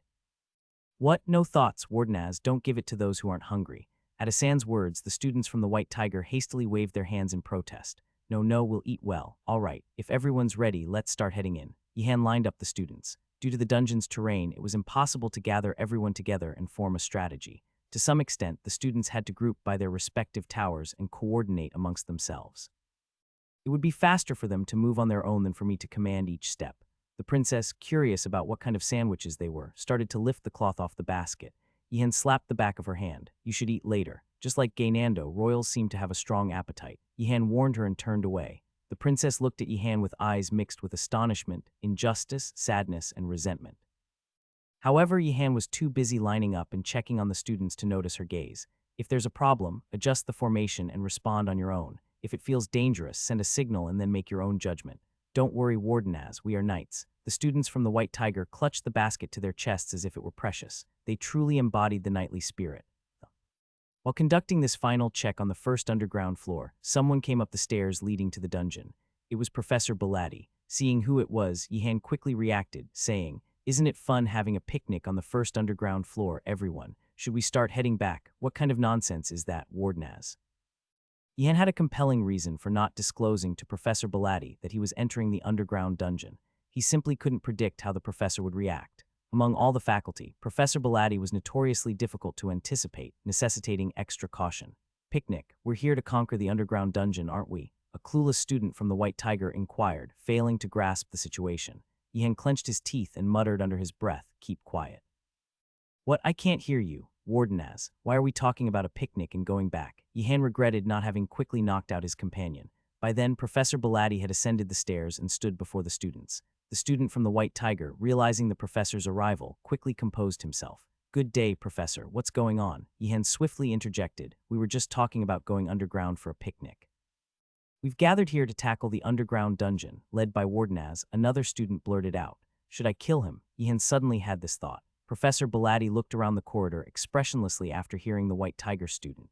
The student, ready to descend into the dungeon, caught the eye of the vampire professor. Yihan noticed a faint smile on Professor Belatti's lips, which immediately replaced his anger toward the White Tiger student with an icy fear. "Well done." "It's really nothing, Professor." Yihan spoke cautiously, trying to decipher Professor Belatti's thoughts.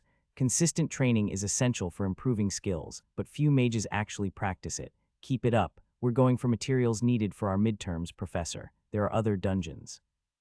But they seemed too time-consuming to search. Indeed, Professor Belatti nodded in agreement. A proficient mage achieves multiple objectives even in a single endeavor, while weak and lazy mages choose easier locations. Promising battle mages deliberately seek out challenging areas to hone their skills. Wardenaz was such a mage. "I've just finished managing the dungeon." The natural dungeons located in remote areas went unnoticed, whether monsters emerged or anomalies occurred. However, dungeons within the Magic Academy were not overlooked. If monsters from within caused havoc, the professor's workshops would be the first to suffer. People like Professor Belatti regularly checked these dungeons, assessing the flow of mana, the number of monsters, and signs of any potential breakout. But to Yihan, Professor Belatti's words seemed to carry a different meaning. "Wasn't there such chaos last time because you prepared something special for me?" An eerie sense of foreboding passed through Yihan, but his friends, oblivious to his thoughts, expressed their gratitude. "He's much kinder than the rumors suggest. Guess you can't always trust rumors."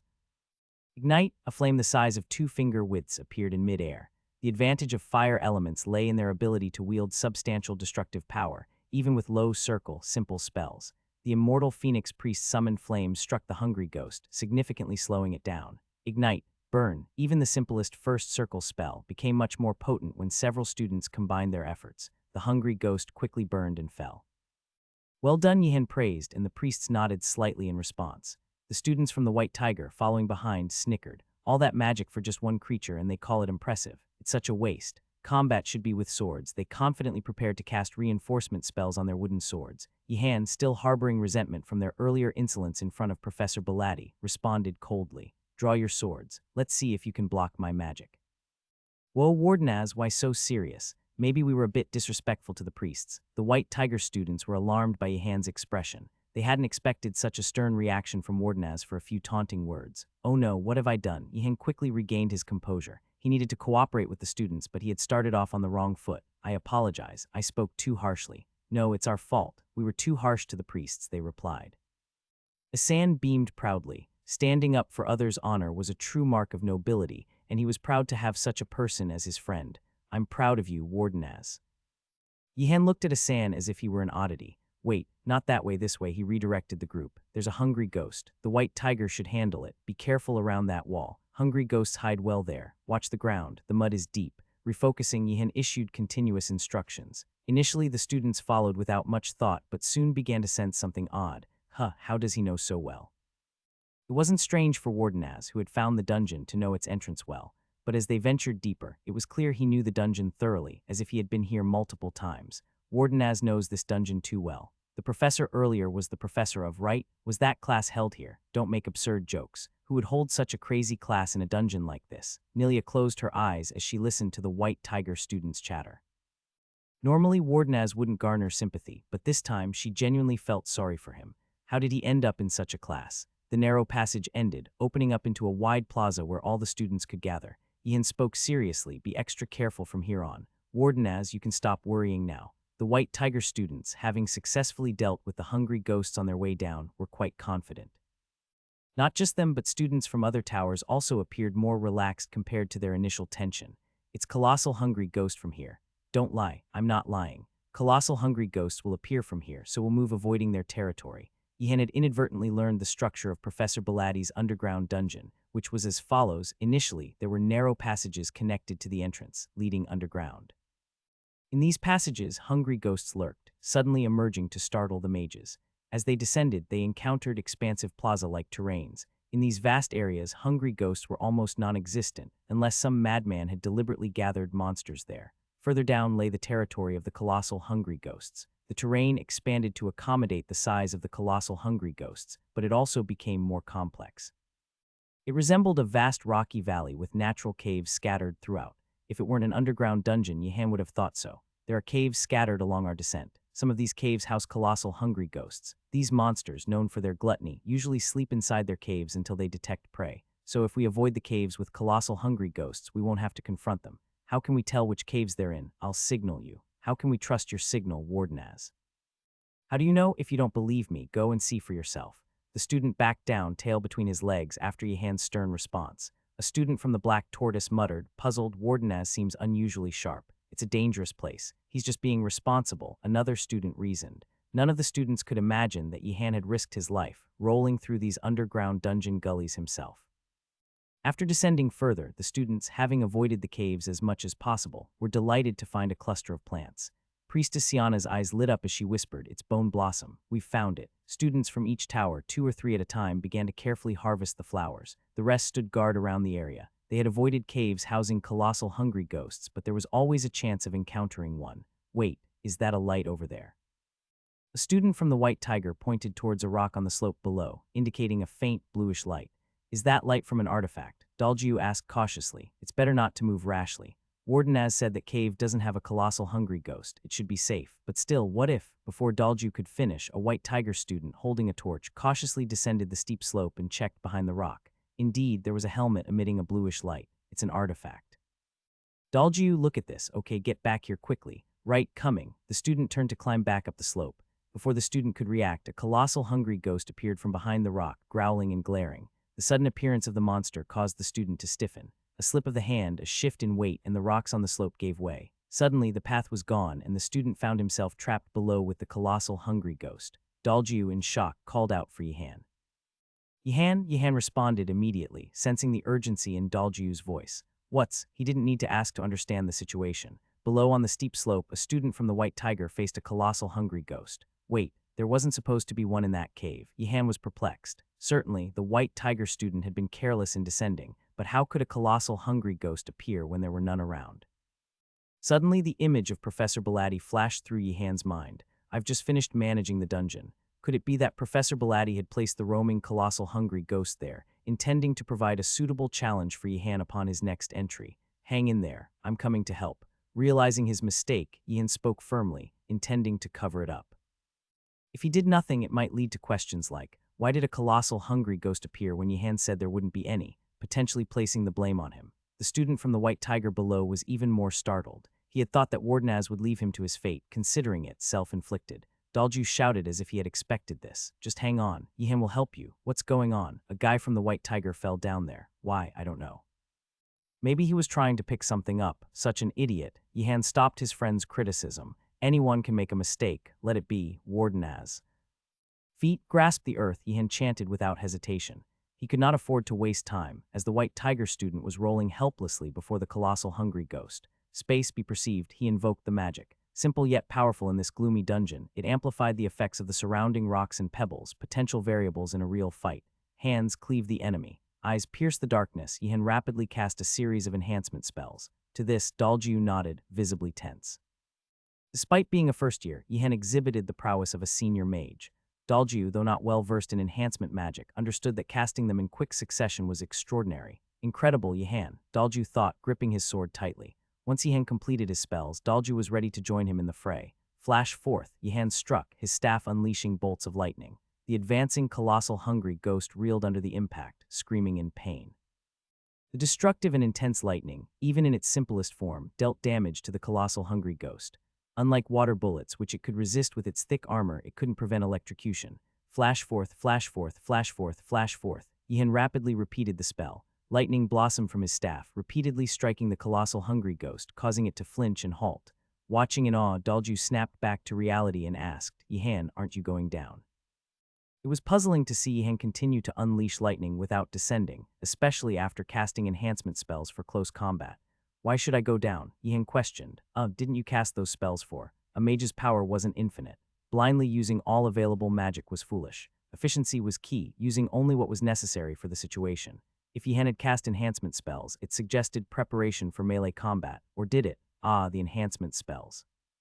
"Just a habit, no need to go down if I can handle it from here." Dalju relaxed his grip on the sword, taking it slow. Yihan was in no rush. His position and circumstances were advantageous. While the lightning didn't inflict severe damage initially, it gradually wore down the colossal hungry ghost. Continual attacks would eventually break through, much like water droplets piercing a rock, feasible only for someone with Yihan's immense mana.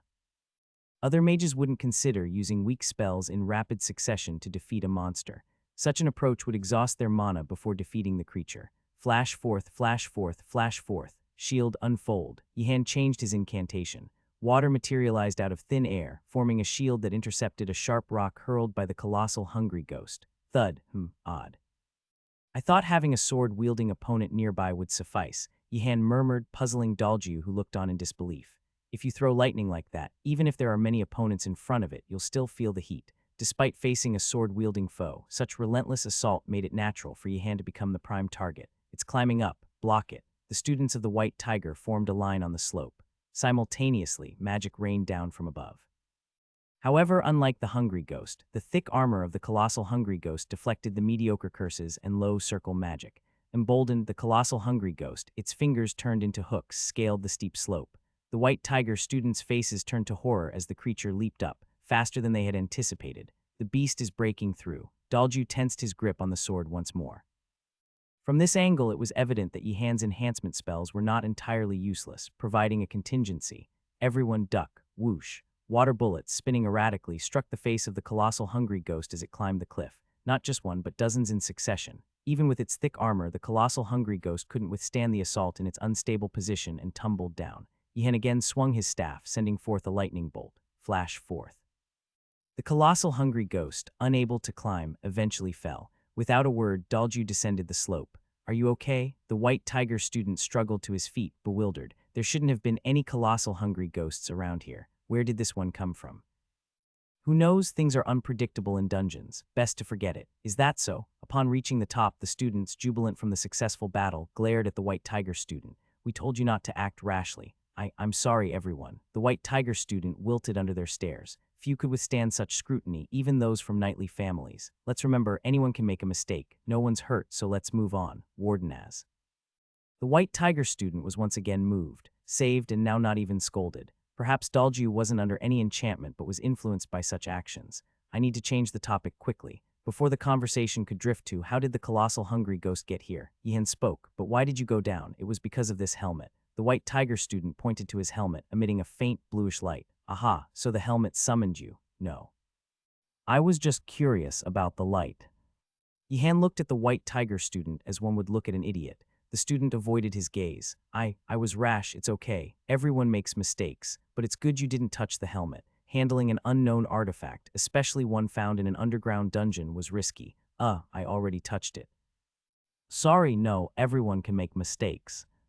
The reason these squires had come to Einregard with Bikellence was singular. "We can't lose to those learning magic. Be careful with your words. If someone else hears, you'll be scolded." Inside the order, there were mages who were generally respected. Considering the challenging and remote locations of the Night Orders, their mages had many responsibilities. However, these young squires lacked the experience and breadth of thought to make such discernments. "Aren't you upset?"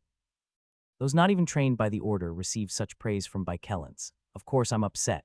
The issue began when Baikelance returned from Einregard, lavishing praise on the students there. They were truly excellent. One even bested me. Really, that's astonishing. Such words ignited the squire's pride. They couldn't accept being outperformed by students from a magic academy who were merely learning magic while they underwent rigorous training. There must have been some mistake. Perhaps some trickery in that den of mages. Who knows what kind of magic traps they set? Sir Baikelance, honorable and generous that he is, might have overlooked their trickery. Finally, the squires resolved to shatter this illusion themselves. After unanimously requesting a contest, Baikelance, after some deliberation, secured permission. Under the pretext of a mid-term exam, they were allowed to enter the Magic Academy. Now, everyone. Baikelance spoke softly, his voice commanding respect even from the squires. In his voice there was an irrefutable power. This is Einregard, a sacred place for mages. As such, I trust you will not act in a way that loses the dignity, honor, and pride of a knight. The squires winced at Baikelance's words. He had clearly perceived their emotions. We swear, Sir Baikelance, will uphold our knightly pride. The squires marched in line through the main gate of the Magic Academy. They noticed the pale, skinny faces of the Magic Academy students, muttering as they roamed the campus. This is why mages are really peculiar and untrustworthy. Ahead, they saw Professor Ingerdle with students from the class. The squires whispered among themselves. So which one is he? The one rumored to have bested Baikelance. Their primary target was that individual. Could it be from the Choi family? I heard they sent someone to a magic academy. Maybe the Moradi family or the Dulak family. As they chattered, a strikingly handsome boy approached, resembling a statue. The squires scrutinized him from head to toe. From his appearance to his demeanor, he didn't seem to belong to a knightly family. A familiar face, I'm not sure, perhaps from a major noble family. If he wasn't from a knightly family and was a student at the Magic Academy, then he had nothing to do with the swordsmanship exam. The squires relaxed their expressions, convinced that Baikelance couldn't have been bested nor praised anyone. Did you come here for the swordsmanship exam? Yes, that's right. At that response, Yehan's expression brightened. So Professor Ingerdle still has some conscience left. Indeed, the previous idea of facing off against the Knights of the White Wood Knight Order had been absurd.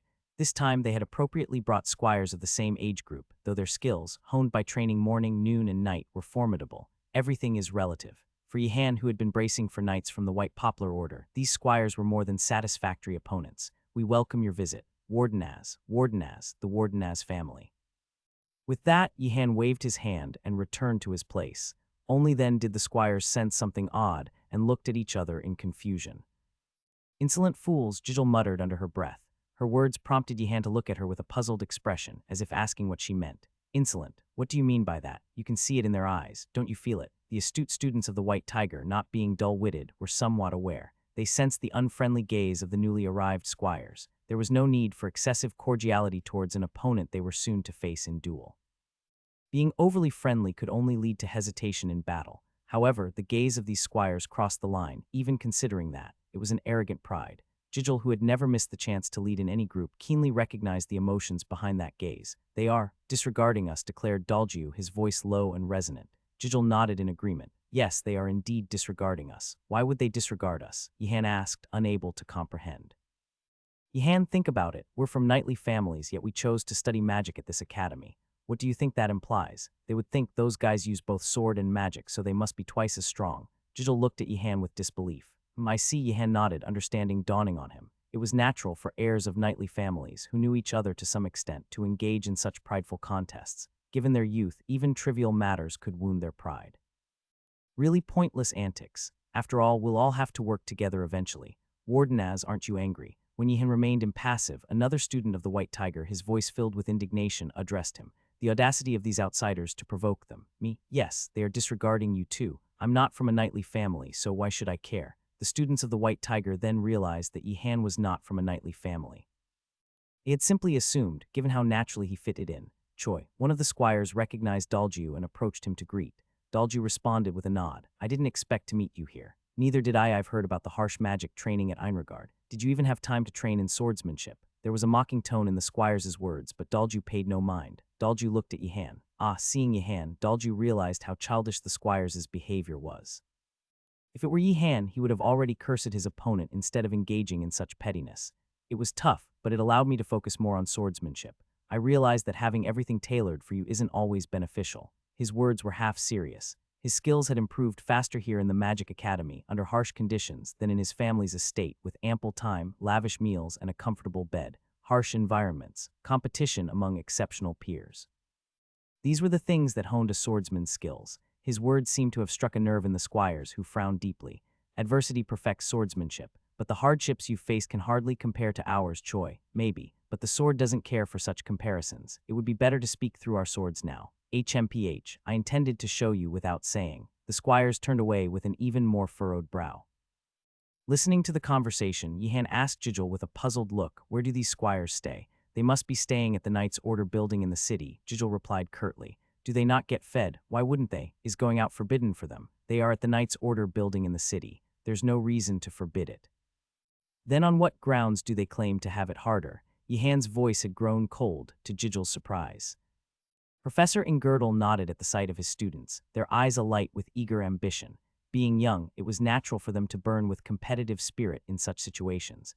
Losing to a fellow squire of similar age hurt their pride far more than losing to a knight of the prestigious Whitewood Knight Order. Even Wardenaz was looking at the squires with a stern face, a look of determination. "Professor, what is it, Wardenaz? We are students learning magic at this academy." Like in the previous duel, it's only fair to allow the use of magic. Professor Ingirdle had, of course, forbidden magic use in this duel. There was no need to use magic against opponents who were not even formal knights. Focusing solely on swordsmanship was right. Of course, this might put the Magic Academy students at a disadvantage against the squires, but Professor Ingirdle was unconcerned. If their pride was wounded by a defeat in this duel, it would serve as motivation for them to focus more on their swordsmanship. No, it's a swordsmanship test. But Professor, in a swordsmanship duel, we don't just swing swords. We use striking and grappling techniques when the opportunity arises. Denying us magic is too harsh. Yihan's logic was persuasive. Swinging only swords in a duel was a foolish act. One needed to seize opportunities to strike with fists or trip an opponent to gain an advantage. These were all part of a broader definition of swordsmanship. While the squires had been practicing such comprehensive techniques outside, the Magic Academy students had been practicing magic, so their desire to use it in the duel was perhaps natural. Was I too harsh? Professor Ingirdle slightly regretted his decision, reflecting on Yihan's words. Maybe his desire to make the students stronger had led him to be overly harsh. The elf professor looked up at Yihan, then it struck him. He immediately realized the consequences of allowing magic for Wardenaz, the boy from the noble house. "No, it's not possible, Tusk." Yihan inwardly expressed his disappointment. "If only he would let me use magic, I could win easily." It wasn't arrogance, but a cold, calculated prediction. Magic was more effective the less the opponent knew about it. The squires had no knowledge of the magic Yihan wielded, binding their feet with water orbs, cursing them, then finishing with a rapid succession of lightning strikes would be simple, regrettable, but it can't be helped, Yihan thought as he picked up his wooden sword. Dwelling on an unfeasible method was fruitless. "Wardenaz, why are you stepping forward?" The opposing squires looked at Yihan with a bewildered expression. Yihan replied with an innocent face, "I'm taking swordsmanship classes for health and culture." "Ah, I see." The squires nodded, understanding. Among the nobility, it was not unusual to learn swordsmanship for culture or interest. Of course, such swordsmanship was mostly superficial compared to the real combat skills of knights. This realization drained the squires of his energy. His posture with the wooden sword relaxed, a clear underestimation of Yihan. Yihan was pleased with this. If he were at the Magic Academy, he wouldn't have lasted even a week, he thought, amused at the knight falling for such a basic ruse. "Are the other White Tiger students not bothering you?" The squires even expressed concern for Yihan, not seeing him as a competitive threat since he wasn't from a knightly family. "No, everyone's been quite helpful. I've been able to keep up, though I'm still lacking." "That's good. A knight always respects and helps the weak." The squires patted his chest proudly. Yihan thought to himself, "Though the White Tiger students swarmed me from day one. Shall we start then?" "Yes, be careful not to get hurt." The squires took his stance with the wooden sword. Yihan did the same. Professor Ingirdle waved the flag. Snap! The squires felt as if a boulder had suddenly charged at him. Yihan's strike was so powerful it defied expectations. In an instant, the knight's wooden sword snapped and flew away, and Yihan's wooden sword stopped right in front of his neck. "Do you concede defeat?" "Wardenaz wins," Professor Ingirdle declared decisively, seeing no need to continue. Coming to his senses, the squires blinked rapidly, his voice urgent. "Wait, what just?" But Yihan had already turned and was walking away. Having used deception, it's best to make a quick exit. "Where are you going, Wardenaz? Isn't it over?" "You have to face the other winners now." Professor Ingirdle pointed in the opposite direction. Squires who had beaten the White Tiger students were walking towards them one by one. Yihan quickly relaxed his body and assumed a clumsy posture. But it was too late. The approaching squires were already whispering among themselves. So this Yihan from the Wardenaz family defeated by Kellance. Yes, that's what happened. How is that even possible? Did he use magic or something? Twice won't be as easy, Yihan realized, sensing he couldn't rely on the same tactics for the next fight. Wardenaz, just one question. What is it? Did you really defeat by Kellance? It wasn't just me. In fact, Dalju and Moradi contributed more, but by Kellance says otherwise. Yihan inwardly cursed by Kellance for his unnecessary honesty. There's a hidden story behind that. What's the story? That is. Begin. Professor Ingirdle waved the flag again. They both grasped their swords, readying their stances. This time the squire, having won his previous match and aware of Yihan's victory, didn't let his guard down like before. Yihan opened his mouth again. Actually, by Kellance is. The squire instinctively leaned in to listen as Yihan spoke. In that moment, Yihan's Azure Rock style technique shone brilliantly. The Azure Rock style, a heavy and powerful sword technique, was difficult to counter once the initiative was lost. The squire's posture crumbled under the weighty assault. Thump, thump, thump, thump, thump. After 5 consecutive strikes, the squire fell. Yihan stopped his sword right in front of the opponent's neck. Wardenaz wins. Yihan quickly turned away just as before. There was no need to make eye contact with the squire, who looked at him as if he wanted to kill him, filled with a sense of betrayal. Phew, wrapped it up neatly. Fortunately, he was able to end it quickly. Having won both fights without allowing a single effective hit, he was on track for a perfect score in the midterms. I'm sorry, Yihan. I lost. Daljiu apologized. He had just been defeated after a fierce battle with a squire. What about Moradi? Did Moradi lose too? Moradi ended in a draw. Both her and her opponent broke bones. You're kidding, Wardenaz. Take a break and get ready for the final round. At Professor Ingirdle's words, Yihan sighed inwardly. Damn, I have to go to a third round. He had expected Daljiu or Moradi to defeat the remaining squires, but one was still left. Yihan looked up. The gathered squires were murmuring and staring at him. It was clear what they were discussing. I'm just studying swordsmanship for culture, but I guess I got lucky to make it this far. Don't play tricks, Wardenaz. Tuzg. Yihan clicked his tongue coldly and turned abruptly, shocking the squires greatly. It was true. Wardenaz had been deceiving them all along. Wardenaz, I trusted you, I respected your honor. How dare those who have never spent a day in Einregard talk about respect with such arrogance? Yihan's indifferent response was met with cheers from the students of the White Tiger. That's right, Wardenaz, well said, talking about respect indeed. A peculiar situation unfolded as the students of White Tiger rallied behind Yihan. However, the squires, unaware of the duo's relationship, misunderstood yet again. Cowards, they must have used Wardenaz, who is not of a knightly family, to catch us off guard. No, we didn't ask for this. The White Tiger students were taken aback as the accusations suddenly turned on them. They were not particularly close to Wardenaz, nor was he the type to do as told. It was all his own trickery. Wardenaz, explain, we never asked you to do such a thing. Yihan nodded at the words of the White Tiger students. Yes, these friends would never ask for such a thing. Would friends from honorable knight families do such a thing? Do not make such baseless speculations. Of course, the squires did not believe him. We'll see about that. Despicable. I tried, Yihan shrugged. At this, the White Tiger students glared at him. Labdar of the Ingef family, among the squires, was regarded as the most skilled. He remained till the end, even as other students and squires fell away to face Yihan. Their duel was no longer just a simple spar. It had become a matter of pride. Would the knights who entered the Magic Academy win, or the squires dedicated to the path of the sword? On second thought, I shouldn't have gotten so heated, Yihan thought to himself.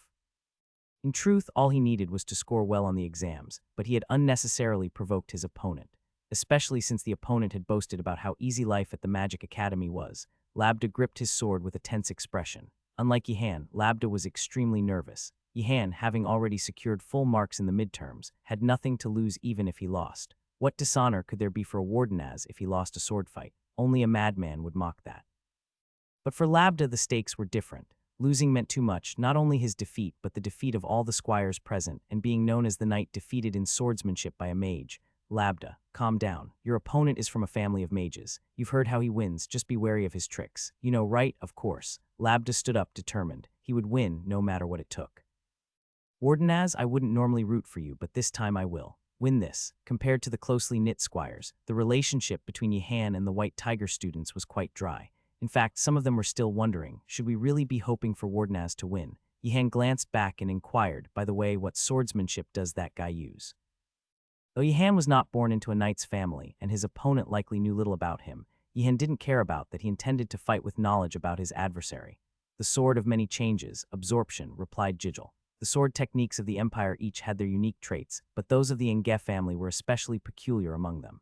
Their technique was both mysterious and strange. When swords clashed, it felt as if one was being pulled into a swamp by an absorbing force.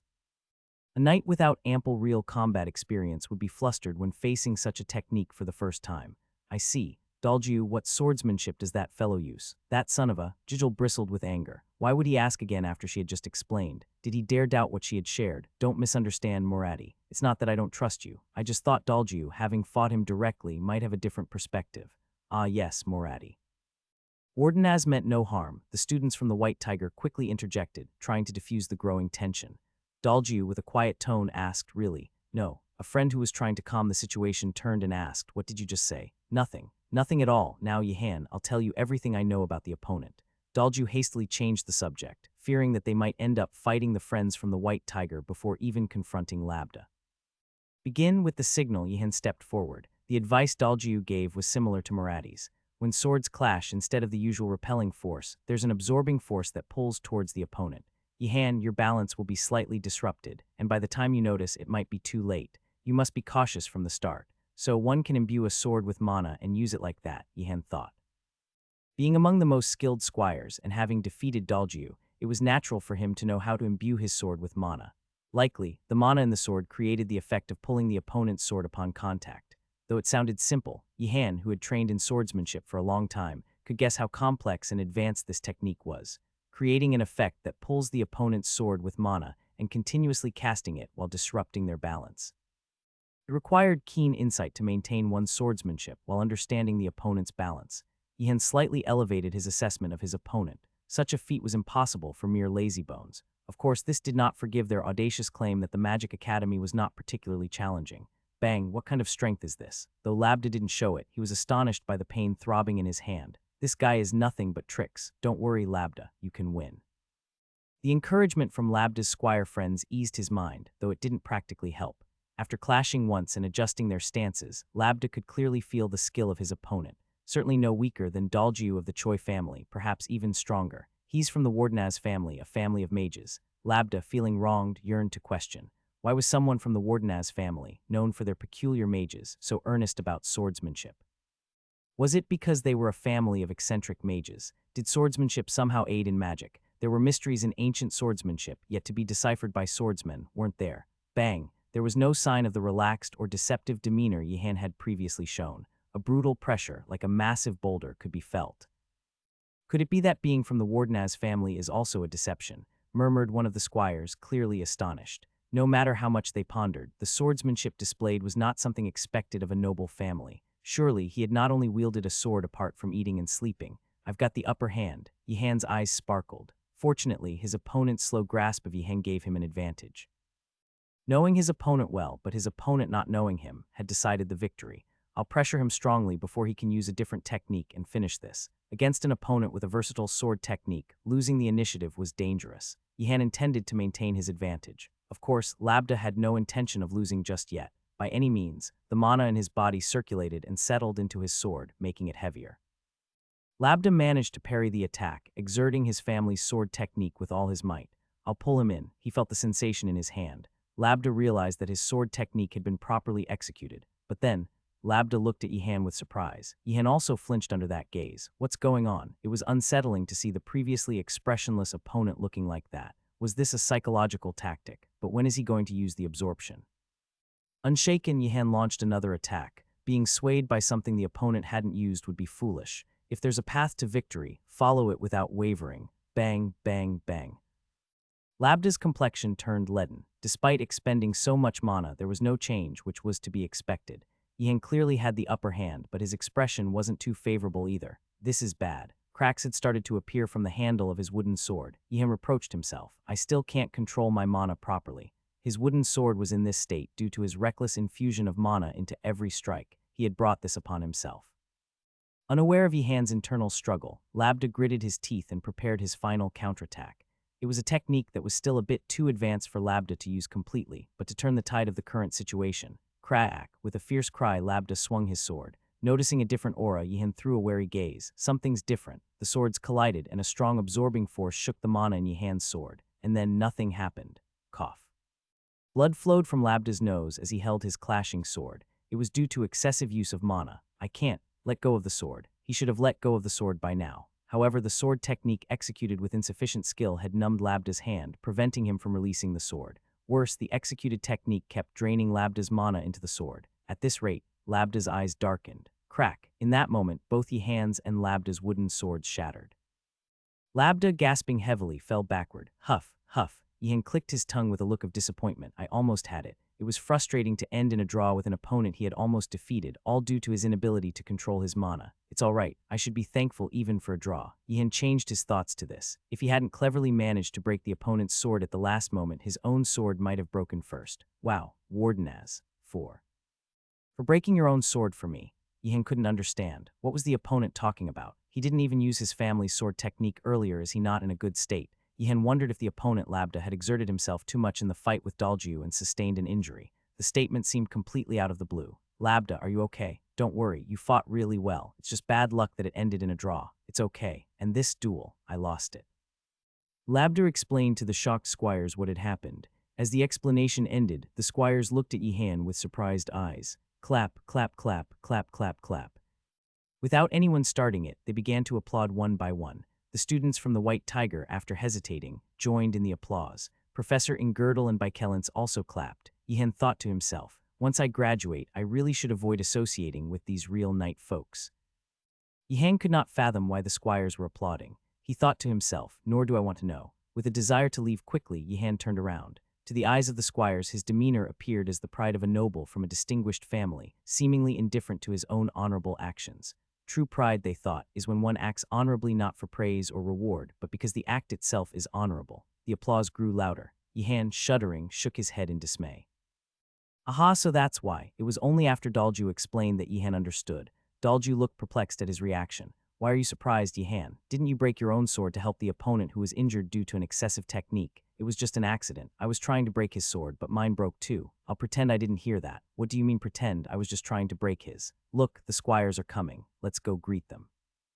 Dalju interrupted Yi Han. The squires and the students of the White Tiger, influenced by Yi Han's honorable actions, had begun to dissolve their previous tensions. Some truths, perhaps, need not be known. Sizzle. Yi Han and the White Tiger students looked at the squires in confusion as they started to grill meat over a fire. Yi Han asked Baikelance, excuse me, but what are they doing? They are grilling game they caught themselves, Baikelance replied, nodding his head in satisfaction. It was a custom among knights who roamed the vast empire to treat others with monsters they had subdued or hunted. It was a gesture of courtesy and a gift from a knight. Sprinkle more spices. Why, this is enough. They're from the Magic Academy, remember. The gamey and wild smell will make it hard to eat.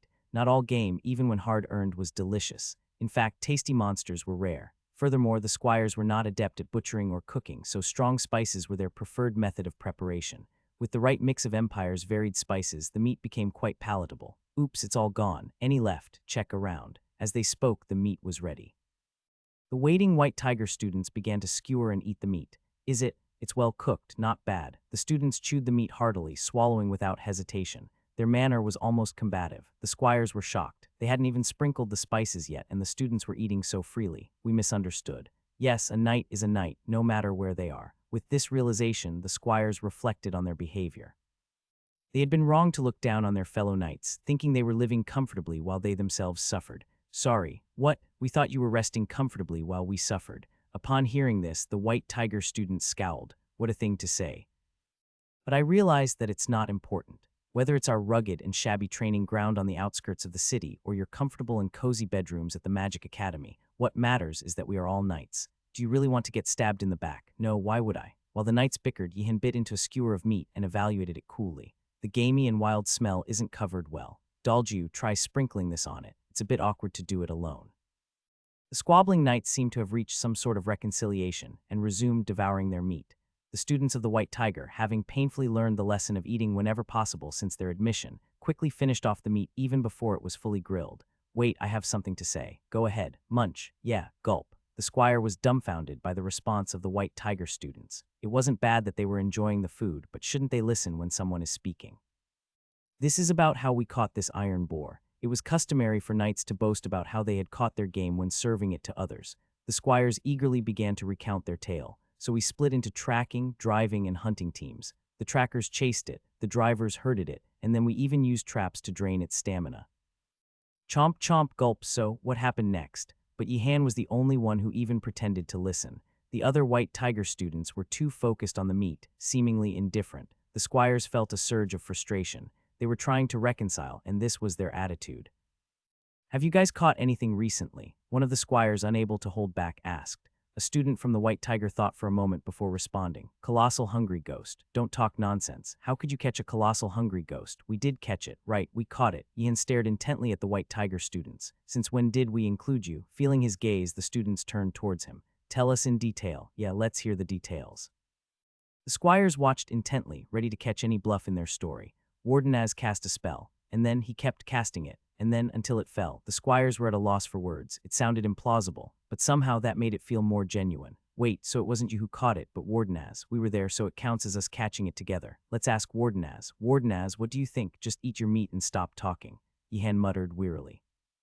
After such an intense fight in the morning, he wanted to rest, but the other classes wouldn't wait.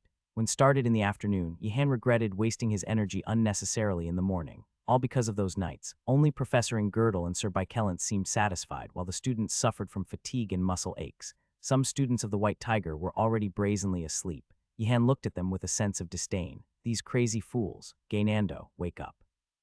Yihan smacked the back of Gaynando's head. It wasn't right to scorn someone else's tower. Startled, Gaynando woke up. "Did someone hit me? It must have been a bad dream. No one hit you. Really?" While everyone else was hurriedly reading various books and muttering to themselves, Gaynando and Yihan sat calmly, not engaging in such activities. At first glance, they seemed similar, but Yaner knew that their situations were the exact opposites. One was overly prepared and the other not prepared at all. "Everyone, put away the items on your desks." As Professor Alpin appeared, the students drew in despair-laden breaths. With a wave of his wand, the books and papers on the desks flew into the bags. The rules and the duration of the test began to appear on the classroom's blackboard. "Those who finish early may leave. Now begin." Within 5 seconds, the test papers appeared in front of the students. They gripped their quills, looking as if they might vomit any moment. "This isn't too hard." Yihan, thinking a thought that would have earned him a bottle of ink to the head had others heard, quickly began solving the problems. For him, these mathematics and geometry problems were a breeze, even without studying. The problems with magical elements like calculate the number of mana stones needed for this magic circle, or complete the missing parts of the magic circle, were a bit trickier, but not too difficult if one knew how to apply the concepts. With a flourish, Yihan rapidly filled in the blanks. The expressions of the students behind him turned to horror. Wardenaz. Shouldn't Wardenaz be taking tests in another classroom conscientiously? Just his mere problem-solving was enough to drive other students to despair. They grumbled inwardly. Wardenaz's excessive studying might raise the average grade of the class, elevate the professor's expectations, and even increase the standards of their families. "Selfish guy. Don't look around," warned Professor Alpin, making the students lower their heads. Yihan stood up. Professor Alpin was not surprised. "Finished? Yes, submit it and leave." Yihan left the classroom without looking back. The students watched his back with a mix of envy and jealousy. Thud, Gaynando also stood up. Professor Alpin, surprised this time, asked, "Finished? Yes, submit it and leave." Gaynando too left the classroom without a backward glance. The students watched his back with a mix of pity and admiration. "Such a fearless kid. You're the best, Gaynando." "Burn brightly normally, don't use magic in the lounge. What if someone gets hurt?" would be the refrain, but tonight was different. Even Gaynando was practicing with his staff. Thursday was the most hellish day of this midterm week with Professor Garcia's exam. For a mage, low grades in other arts or miscellaneous courses could be excused with, "What does a mage need with such knowledge?" Or, "A mage needs to be good at magic, not petty calculations. I'll be a mage who excels with intuition." However, was an inescapable core subject for the students of Einregard. "Gaynando, did you take dark magic?" "Yeah, so I have to review it with you." "Sigh, it's really tough. I also have to study summoning magic. It's harder for me." The importance of this lecture was immense, as how one sowed seeds and bloomed flowers determined the course of the next academic year. And with that importance came difficulty. The area one chose to focus on and learn about during lecture time came with the obligation of an additional exam. Are you making light of dark magic now? Do you know how difficult curses are? Compared to summoning magic, dark magic is easy. Hey, those who don't know illusion magic, stay quiet. Shouldn't you guys focus more on basic elemental magic? That seems to be the hardest. Wardenaz, you decide. What do you think is the hardest magic? Unable to reach a decision among themselves, the friends called for Yihan. Yihan lifted his head from among the mountains of books piled around him. Books on various magic fields were stacked haphazardly. "What did you say?" "Ah, it's nothing. Keep up the hard work, Wardenaz. Let's sit down and study quickly, too." With a snap, another quill broke. Yihan paused and lifted his head. contemplating the vast array of subjects he still needed to study. Unlike his friends, who were consumed with worry, Yihan did not wallow in despair or frustration over his current plight. His mind was too resilient and steadfast to be shaken by such concerns. He was the kind who would rather read another word or prepare a bit more than waste time on regrets. However, even considering his disposition, he had to admit the workload was indeed overwhelming. "Do you need help?" Yihan was startled as he looked up. His friends were all busy with their studies in the lounge. Gaynando was even engrossed in a book, eating custard pie. Who had spoken to him? "It's me, young boy." To his astonishment, it was the helmet that spoke. The helmet he had picked up from an underground dungeon. Ah, was it a sentient artifact? It was known that items crafted by powerful mages could possess their own consciousness and intelligence. If the mage was exceptionally skilled, the artifact could even surpass human wisdom in its knowledge. "Ah, I didn't realize it was a sentient artifact," Yihan muttered, putting down his quill. He had planned to examine it thoroughly after his exams, but now that it had addressed him, he couldn't simply ignore it. "What is your name?" "I am the Helmet of Wisdom." "The Helmet of Wisdom, huh?" Yihan mused, gripping his staff under the table. He was cautious, knowing well not to let his guard down, even with an artifact. This helmet had been in that underground dungeon, managed by Professor Belatti, and the dungeon, in turn, was under the control of the Skull Principal. Suspicion was necessary. "Are you related to Oz Ganidouts or Belatti Bagrak?" "No, I am not a helmet created by the Principal. I was crafted outside, brought here secretly by a student decades ago to prepare for an exam." "I see. Not that I completely believe you," Yihan replied. The Helmet of Wisdom was taken aback. It wondered, how could such a young boy be so full of doubts? "What are your abilities, then?" "As my name suggests, I am the Helmet of Wisdom. I hold the knowledge left by my former masters." Yihan's eyes widened in amazement. The knowledge of previous owners still resided within the helmet. For a student of the Magic Academy, this was incredibly valuable information. It could reveal hidden spaces within the academy or even ways to escape it. "All right, I'm ready. Tell me everything." Yihan quickly pulled out fresh paper and shouted, ready to jot down anything and everything. "Calm down, young boy. I do not operate in that manner." "Then how?" "I can answer one question per month. I can answer anything using the knowledge I have accumulated." "Can you predict the midterm exam questions?" "That's impossible." "Then it's not anything, is it?" The helmet replied, slightly flustered. "You might be the most fastidious master I've ever had. I'm not an all-powerful helmet." Yihan sighed, getting a sense of what this Helmet of Wisdom was. This artifact reminded him of the spirit Furcontra, an entity that could disappoint if one's expectations were too high. "I'll have to choose my question carefully," he thought, aware that a poorly chosen question could waste his once-a-month opportunity. "Is there a way to blackmail Oz Ganidouts? I'll try predicting the midterm exam questions. It's quite likely I'll be wrong, but—" "No, it was just a question," Yihan casually remarked, wiping the helmet with a cloth before setting it aside. The artifact was not entirely useless, but it certainly was an awkward item to possess. Yihan wondered, since it's an artifact, it might fetch a good price. Should I sell it? "Wait, was that it? Why didn't you ask?" "I'll ask later if I think of something." The Helmet of Wisdom was baffled. No student of the Magic Academy who had ever possessed it had behaved like this before. The mage who created the Helmet of Wisdom had imbued it with two spells, one to answer the master's questions periodically, and the other to continually seek greater wisdom. If the helmet kept accumulating knowledge as it passed from one owner to another, could it not become even more intelligent than its creator? That was the purpose for which it was created. The nameless mage who created it had long since passed away, but the Helmet of Wisdom continued to operate, wandering and functioning. This shouldn't be happening, the helmet fretted. An unforeseen phenomenon, even by its creator, was the helmet's tendency to try and control its master. To keep getting wiser, it needed to seek new knowledge, and the more its owner relied on it, the better. The owners would follow its guidance, seeking new experiences and knowledge. And until now, all its masters had depended on it, marveling and venerating its responses.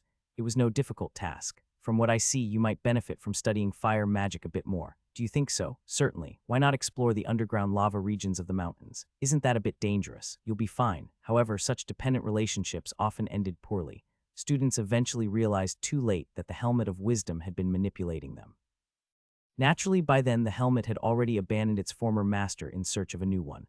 But this new owner, Yihan, seemed different. He appeared almost uninterested. "It must be a mistake. He'll start asking me questions soon, trying to extract something from me." However, Yihan, preoccupied with his studies, soon forgot about the helmet, tossing it into a corner of his personal room.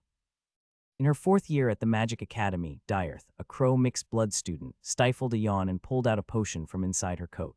"I shouldn't keep relying on sleep prevention potions. It's not good." But what could she do? The immediate need was to fend off sleepiness. "Cough, cough, are you here? Have you arrived, Professor?" Diarth respectfully bowed her head. their relationship was more than that of a typical teacher and student.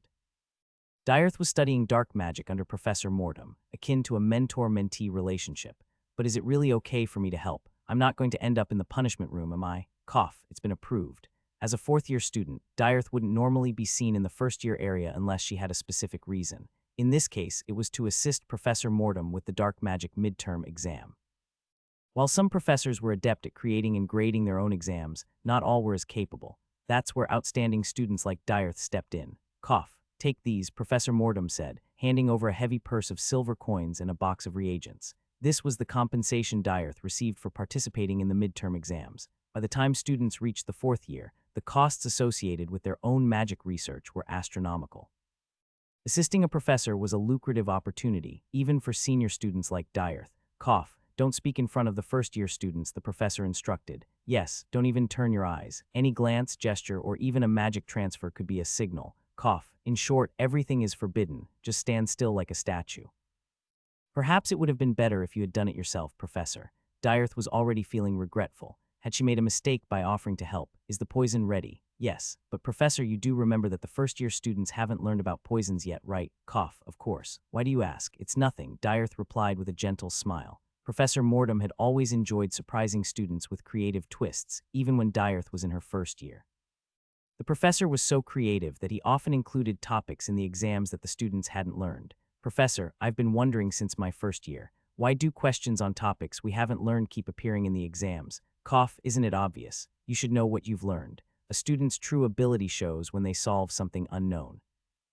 Aha, had Diarth known this in her first year, she might have changed her major from dark magic. But it was too late now. Sorry, juniors, she thought, preparing the poison. The first-year students interested in dark magic would now face topics in their exams that they hadn't even learned. Rattle, clack, Professor Garcia approached from a distance. With a wave of her staff, the classrooms along the corridor transformed. Diarth greeted her respectfully, full of admiration. Good morning, Professor. Good morning, Miss Diarth. You're working hard. It's nothing. Diarth glanced at the classrooms. As expected of a class that sparked interest in the various magics of the Empire, the spaces for taking the exams were also divided accordingly, one for dark magic, another for summoning magic, and so on. Professor Garcia, after greeting the other professors, said, when the students arrive, I will tell them they can take the exams in any order they wish. Cough. Do so, Professor Garcia. And consider those who might arrive late due to other exams. Understood. Diarth got up from her seat, pondering, are there really students who do that? Taking one exam was normal, and taking two was a mark of the top students. But three, that was madness. Surprised by the unfamiliar face, Yihan and Gaynando entered the dark magic classroom first. Cough. This is my disciple Diarth. Hello, senior. Gaynando greeted cautiously, but Diarth didn't even look at him. Gaynando, feeling hurt, said to Yihan, is it because I'm not good at dark magic? It's more likely because of the principal's rules. Diarth was slightly taken aback. She hadn't expected a first-year student to grasp the situation so quickly. Cough. Right. Normally, I shouldn't even be seen by you, but I came specially to assist with this exam. What a shame. Yihan looked at Diarth with a sense of pity. This seemed like a task the professor could have managed alone, so the decision to involve a disciple seemed unnecessary. Does he look at me with pity, or am I imagining it? Diarth wondered. It was she, Diarth, who should be the object of pity in this situation, not a first-year student. And that voice sounds strangely familiar. She couldn't place it, but the voice was eerily recognizable. Before Diarth could ponder further, Professor Mortem cleared his throat and spoke. Cough. Well then, it's time to begin. Yes, Professor, I'm ready, Gaynando declared, gripping his staff. He had practiced hard the previous day, whether it was curses or summoning undead. Having chosen dark magic over other classes, Gaynando's face brimmed with confidence. What should I do? Poison. Pardon, cough, the test will be on poisons. Gaynando looked at the professor with a mixture of frustration, betrayal, and hurt. But Yihan, without even blinking, simply nodded in agreement. Understood. Is he really a freshman? Diarth thought to herself. Yihan was not exactly thrilled. He knew everything about the content that had been taught, so it was a bit absurd to hear that the test would cover different material. But getting upset will only be to my disadvantage, he thought to himself. With a resolved mind, Yihan spoke up. Please tell me, Professor, what should I do? Ahem. It's not much different from the magic you've learned so far. Poison is also a type of magic that forms part of dark magic, the professor explained. Gaynando tilted his head in confusion. Then Professor Mortem added, you might be wondering why we consider poison as magic when hunters and assassins outside use it too. Ahem. Gaynando was startled. Ahem. The poison in dark magic is different from ordinary poison, the professor clarified. The Empire had a variety of poisons, from natural sources like metals, plants, bacteria, fungi, and insects. Even ordinary people knew how to use such poisons to some extent. However, the poison in dark magic wasn't like these real poisons. Magic fundamentally altered reality according to the will of the mage. Naturally, the poison spoken of here was an imaginary one, non-existent in reality. Indeed, after all, there's no need for the Empire's greatest mage to study a poison that everyone uses, Gainando exclaimed excitedly. Ahem. However, that doesn't mean you can neglect the study of real poisons, the professor cautioned. Gainando's face fell. It's the same with other magic too, he thought. Even with basic elemental magic, the mage's mental image of the element was crucial. Without a solid and specific mental image, spells and formulas were useless. A higher understanding of poison allowed for the creation of more varied and potent imaginary poisons. But the students had never learned about poison, had they? This is really harsh, thought Yihan. Sensing Yihan's thoughts, Professor Mortem elaborated, ahem. Naturally, you lack experience with poison, having never handled it before.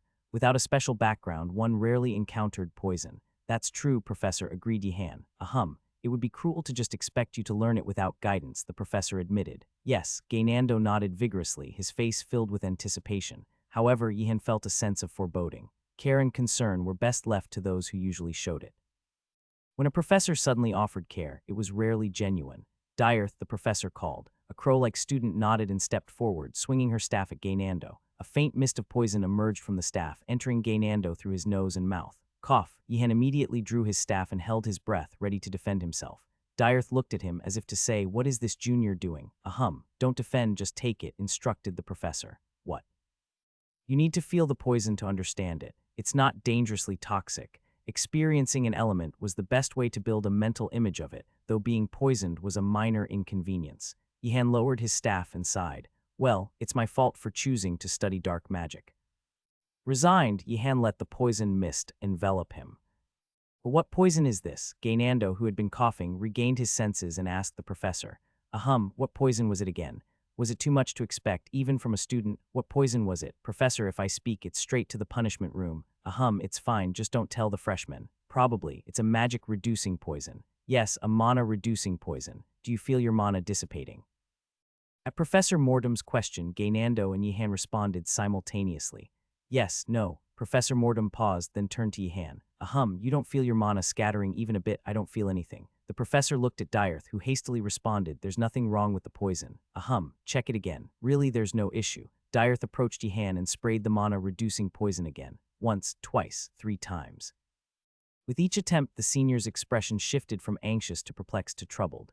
Unable to watch any longer, Yihan spoke up. It feels like my mana is dissipating. Don't lie. Junior. Diarth, forgetting the principal's warning, blurted out, I'm sure the poison was perfectly made and should work. Why isn't it? Ahem. Perhaps he has too much mana. Too much mana. Mr. Wardenaz here has a natural abundance of mana, so the poison's effect might be insignificant on him.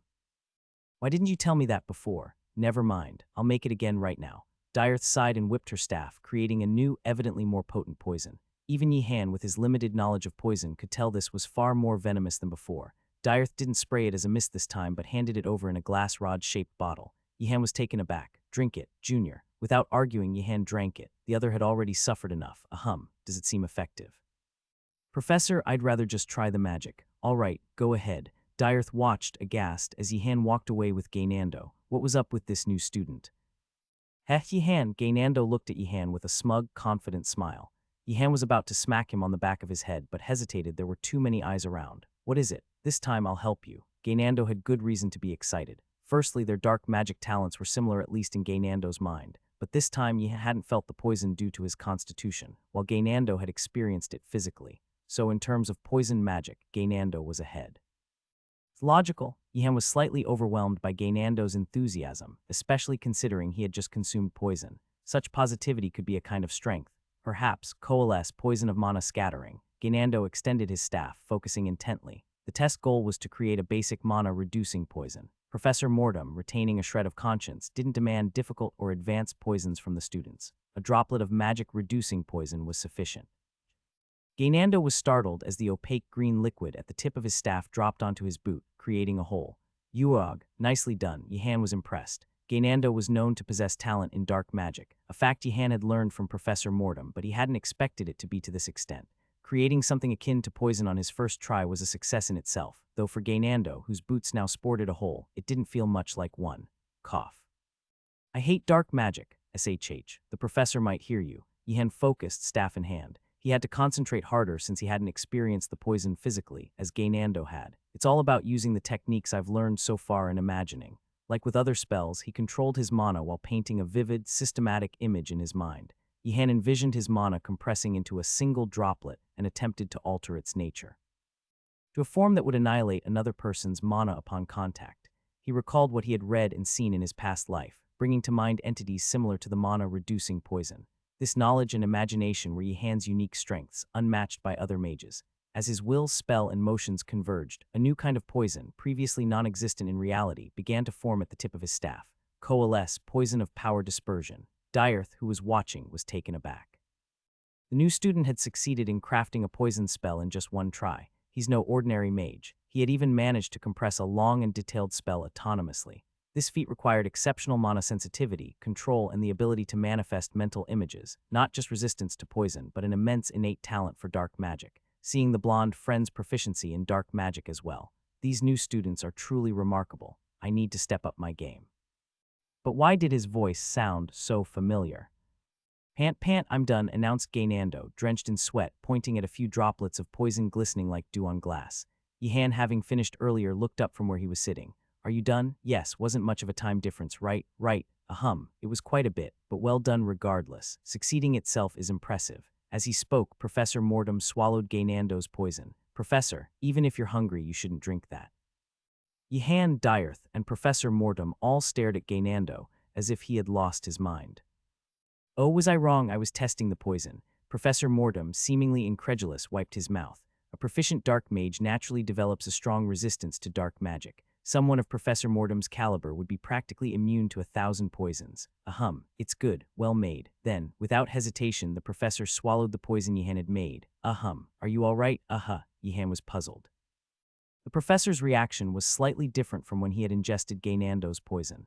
Have I failed? Yihan, take mine. Thinking Yihan had failed, Gainando whispered, gesturing toward his own poison. Dirth, standing nearby, looked at Gainando with suspicion. Is he a bit dense? It was hard to tell if Gainando was being foolish or joking in front of their senior. Dirth turned away, finding even their teacher a bit odd. Professor, what's happening? Cough, cough, hook, thud. Professor Mortem, unable to withstand it, knelt down. His face turned pale and his fingers trembled slightly. Dirth immediately realized what was happening. Mana depletion symptoms. The thought that a mage of Professor Mortem's caliber could be brought to his knees and collapse from mana depletion was unbelievable. Is it because of the poison created by a freshman? Despite already being shocked enough today, this was Dirth's biggest surprise yet. A freshman had taken down Professor Mortem with poison. He's dead, Yihan. We need to get rid of the evidence and witnesses. Don't talk nonsense. He's not dead yet. Yihan, unable to contain himself, retorted angrily. Truthfully, he was also feeling anxious. Dirth quickly pulled out a mana recovery potion and an antidote, administering them to Professor Mortem. The professor slowly recovered and stood up. Ahem, excellent work, full marks. I'm sorry, Professor, Yihan apologized. Although it wasn't really his fault, it was necessary to apologize in such a situation. Ahem, it's all right. Such things often happen during tests. Rather, I'm more pleased to have discovered such remarkable talent. Is that so? Yihan felt slightly relieved at Professor Mortem's words. Was poison magic supposed to be like this? Dirth, who had been watching, had a lot to say but held back. Ahem, now let's move on to the next test. Professor Mortem seemed eager to send the freshman away, still struggling to fully recover his mana. Yes, we'll see you next time. Yihan and Gainando politely bid farewell and turned to leave. As Yihan was turning away, he clearly saw it, the crow-like senior subtly giving him a thumbs up. No, that can't be, Yihan mused as he left. There could be several reasons for a thumbs-up gesture. The most likely was to praise a junior for doing well on a recent test. Yihan figured this was probably the reason. Another possibility was gratitude for defeating a professor, but surely his senior wasn't that kind of person. Right, are you all right, Professor? Dirth asked cautiously once the other juniors had left. Professor Mortem, coughing, nodded his head. Cough, I was careless. The poison was better made than I expected. You were too reckless, Dirth chided. While regular people might find a little dispersed mana merely inconvenient, it was different for mages. A shortage of mana during spellcasting could be life-threatening in the worst case. Even though Professor Mortem had a strong resistance to poison, the proper protocol would have been to disable his ongoing spells before ingesting it. It feels strange to talk about protocols with a poison made by a first year. Cough. You're right, relying too much on magic isn't good, Professor Mortem admitted honestly. The higher a mage's mastery, the more they tended to depend on magic. Even Professor Mortem himself maintained several spells like and constantly draining his mana. With his mana depleted, it was no wonder he suffered such an embarrassment. I'll be more careful when testing the other first years. Yes, that would be wise. Cough. Could you check on the students outside? Dirth obliged Professor Mortem's request, opening the classroom door and stepping outside. It was about time for the next students to arrive. Dirth sensed something odd. The very junior he had admired earlier was heading towards the summoning magic test room. Where is he going? Raphael, Warden as there were relatively few freshmen studying dark magic, they could easily recognize each other's faces. That didn't necessarily mean they were friends. Raphael Growl from White Tiger, learning dark magic to combat the dark mages. Immerg from Black Tortoise, who feared Yihan due to absurd rumors. Rumors are ruining the Magic Academy. Gaydando, having already taken his test, smirked arrogantly. Heh, good luck. What will come out? Even a proud knightly student couldn't help but feel nervous about their upcoming test. Gaydando's smile stretched almost to breaking. What did you say? Repeat that. It's nothing. Shut up. Say it again. Politely. Shut up. Stop it, Gaydando. We're all students of dark magic here. There's no need to fight. As someone who's already taken the test, I can offer some simple advice, Yihan. Gaydando wanted to retort, why listen to this guy, but Yihan silenced him with a hand gesture. Raphael looked at Yihan with surprise. The test is about curses. Don't worry about summoning undead. It's nothing. With a nod, Raphael swiftly walked away. Gaydando watched Yihan with a look of admiration. Immerg, the test topic is poison. The giant mixed-blood student asked, confused. But you just said it was about curses. It was a lie, Yihan declared boldly before turning away. Let's go, Gaydando. We have to take the summoning magic test. Watching Yihan's retreating figure, Immerg looked on with a mix of fear and admiration. He wasn't sure what kind of person Wardenaz was, but he seemed truly formidable. As we discussed last time, the test topic is, announced Professor Millet, a bespectacled, elderly academic. Hearing this, Yihan felt an unexpected surge of emotion. The professor kept his word about the test. I shouldn't be moved by such a thing, really. Yihan shook his head calmly. The students who arrived before Yihan stood up, their expressions mostly gloomy or distressed, typical faces seen in an examination hall. Yihan sensed something off. Why does everyone look so beaten? Please take your seats, the professor instructed. Once seated, magic scrolls with peculiar symbols appeared before them. These were magic circles designed to assist in summoning magic. For first-year students, such assistance was essential to successfully perform summoning spells. Now begin, Professor Millet said as he flipped an hourglass, signaling the start of the task to summon a paper bird within the time limit. One student muttered, can't we just fold and toss it? Yihan saw other students nod in agreement. It was a somewhat embarrassing spell to be called bird. More precisely, it was akin to a controllable paper airplane, a spell used by mages to send short messages to nearby recipients. This won't be difficult. Yihan read the magic circle and ran several simulations in his mind. He had crafted far more complex magic circles before. This should be easy, as long as he didn't overflow the magic circle with too much mana. Even a slight mistake could destroy the fragile scroll. This is a much more lenient test compared to the others. Parararak. However, Yihan soon realized there was an unexpected trap in this test. His fellow students. All around, oddly shaped paper summons began popping up, causing chaos. What are you doing, you idiot? Your failure messed up my spell too. It would have failed anyway. Why blame me? That white tiger jerk. Bring it on. Summoning magic can be quite problematic. Unlike other spells that quietly failed, summoning magic was different. A failed spell resulted in uncontrollable, misshapen summons wreaking havoc. Yihan shot down a paper book, flying towards his face with a water bead. He couldn't afford to let the magic circle scroll get damaged. Shoot, burn up. Not just Yihan, other students also began casting spells. They had no choice, as paper attacks kept slapping their faces. Professor Millet watched the chaos with a stern expression. This too was a part of what a mage must endure. The students who had taken the test earlier had faced the same tumultuous situation.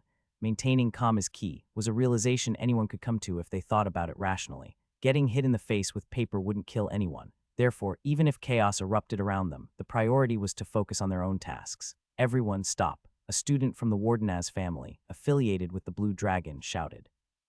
Professor Millet glanced at him, slightly puzzled. The professor had been rather strict with Yihan, recognizing his talent but wary of his overconfidence in summoning magic, which could invite disaster. It was unclear to the professor why such a student would shout like that. Did he really believe his command would halt the pandemonium? I said stop. Yihan shouted again, but nothing changed with his repeated command. Professor Millet adjusted his monocle, curious about what the student intended to do. How would he handle it if they continued to ignore him? I warned you. Spring forth. Yihan quickly began duplicating water beads. His skill in elemental magic control was astonishing for a first year, surprising Professor Millet, but this was just the beginning of his amazement. Swiftly, the paper summons flying around the room began to be shot down one by one. While other first-year students were casting various spells, hitting the irregularly flying paper summons in the vast lecture hall was not easy. Their spells often collided, exacerbating the chaos. Yihan, however, was different. Every shot brought down a target. "I told you to stop, didn't I?" "Shut up, Wardenaz. Who do you think you are?" A heated white tiger student gesticulated angrily. In an instant, a water bead accurately struck the student's solar plexus. Cough. Yihan began ruthlessly attacking the students who did not cease their magic. Thump, thud, thud, thud, thud. Students hit by the water beads dropped their wands and knelt. Around Yihan, like ripples spreading from a stone dropped in water, students quickly came to their senses. I've stopped, me too. Put down your staffs. Those who don't will face the consequences." The students, frightened, lowered their staffs, and Yihan calmly cast his spell following the magic circle. Tararak. A paper bird blossomed and began to leisurely fly around the classroom. However, Professor Millet was not surprised. He had been impressed when Yihan passed the midterm exam on his first try, but what he had just witnessed was far more astonishing. Yihan had single-handedly subdued and dominated the chaotic students. "I don't like to admit it, but he certainly has the right to be arrogant." Professor Millet believed it was his role to sternly warn arrogant or conceited students, ensuring they didn't harm themselves in summoning magic. But the boy in front of him had shown a talent that made even the professor momentarily forget his role. Such talent demanded recognition from any mage. "Excellent work," Professor Millet nodded. It was a perfect score, with not a single flaw to point out. Professor Millet found it odd that Yihan did not leave the classroom. Why isn't he leaving? Instead, Yihan stood before his classmates and spoke. "Pick up your staffs again. And for those who didn't stop when I told you to, be prepared." The students picked up their wands again, their faces tense. Once again, poorly created summons popped up here and there, but Yihan quickly subdued them. Again, wait, again, don't stop, continue, wait.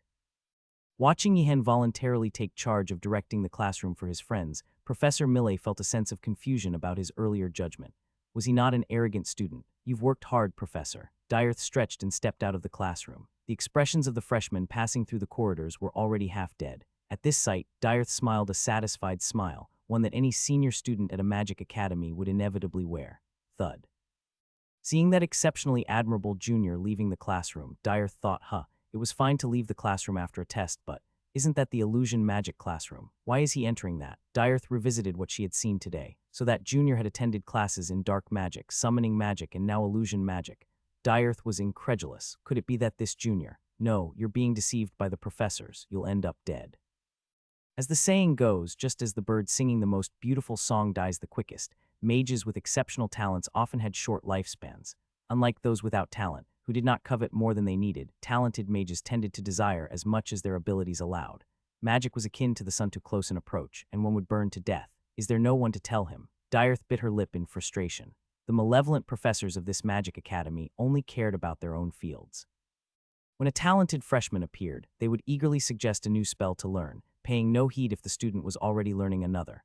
Often, by the time these naive freshmen realized what was happening, it was too late as they were trapped in an inescapable magical hell. Only eccentrics like Professor Garcia could withstand this, Dyrth thought, especially now that the midterm period had just ended and more magic fields were to be explored. Someone had to warn him. Now, Junior. Dyrth strengthened her resolve and shouted, "Be careful, you're being deceived by the professors." Yihan, startled by the sudden cry from behind, turned around, but there was no one there. What was that? "I'm not sure, but it feels ominous," Yihan murmured, frowning at the faintly familiar mana in the empty corridor. "It feels like the energy of the Skull Principle. Could it be?"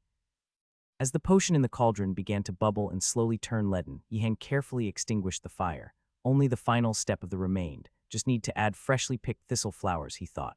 Why is mine blue? Why is it blue? Doesn't this look leaden to you? Doesn't it? Ignoring his friends in denial, Yihan exchanged glances with Yaner. "Let's go pick thistle flowers. The exams end tomorrow," Yihan noted, and Yaner nodded. It felt like several weeks had passed, even though it was only one. "We have to do this again. It was really tough." "Yes, for me too." Yaner had to suppress the urge to say, "Yihan, you're digging your own grave," because Yihan was not just any student. "Did you do well on all the tests?" So. Yanra was puzzled by Yihan's words. Yihan had always been exceptional. Among the first-year students, many were good at their studies, but Yihan stood out. Where others showed weaknesses in certain lectures, Yihan seemed to have none. His excellence was consistent across all subjects. "You made a mistake in dark magic. How did you score?" "No, I got a perfect score." "Then in summoning magic?" "No." "Illusion magic, I got perfect scores there too." Now that I think about it, I did well." "Sorry, Yaner, it's just a habit." For the first time, Yaner almost lost her temper with Yihan. What's happening? Students were gathered and buzzing at the spot where the thistle flower field should have been. Yihan approached, curious, and then stood in shock. The thistle flowers that had once flourished were now completely gone. Did you all pick them? Yihan asked, striving to be polite, though his voice lacked warmth and carried a hint of menace. The gathered students flinched and stepped back. No, it's not us, Wardenaz. When we arrived, someone had already picked them. They insisted. How can I believe that? Yihan questioned skeptically. Think about it, Wardenaz. We need freshly picked thistle flowers too. Why would we pick them first and render them unusable for ourselves? A student from the White Tiger argued, trembling while clutching a wooden sword. Due to previous incidents, a saying had circulated within the White Tiger when dealing with Wardenaz, always move in groups of at least 4. To face him alone was unforeseen. You have a point. Yihan lowered his staff, and the White Tiger student sighed in relief. Wait a minute. Move aside. Near the thistle flower bed, the ground was littered with footprints, obviously left by the students who had arrived earlier. However, Yihan focused on a particular set of footprints inside the flower bed, which looked familiar. He carefully examined and measured the footprints. A student from the Black Tortoise, surprised, asked, Are you distinguishing the footprints of those who entered the flower bed first? How? It was baffling to him how Wardenaz, who was not a hunter by any means, knew such skills. To this, Yihan asked, perplexed, Don't you have Nilia in your tower? Why haven't you learned? Because I'm not a hunter. Yihan gave him a look of incomprehension. The Black Tortoise student felt unjustly at fault, wondering, where have I seen that look before? He then realized. It was the same look professors gave when they regarded someone with disdain. Why should I learn hunter skills? Yaner. Yihan approached Yaner with a serious expression and whispered, I think I know who the culprit is. Who? A student from the White Tiger. No, Professor Ureger. Professor Ureger walked with a well-crafted bottle of brandy. The professors from Einregard, having arrived earlier, were scattered, relaxing with ease as the midterm exams were nearing their end. You've worked hard, Professor Garcia, Professor Ureger greeted, pouring a glass of brandy for Garcia, a young half-troll professor who accepted it with a shy expression. It was nothing much. Not at all. Who else works as hard as you, Professor Garcia? Professor Ureger genuinely respected this half-troll professor before him.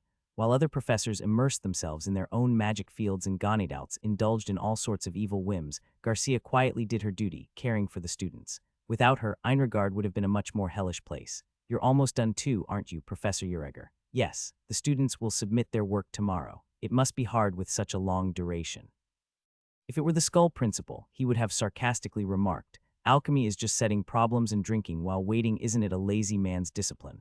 Though Professor Ureger partially agreed with this sentiment. However, the kind-hearted Professor Garcia always found a positive aspect. You will have to keep taking care as the students need to gather and prepare the materials. That's true. Although Professor Ureger didn't quite attend to it as Garcia suggested, he nodded in agreement anyway.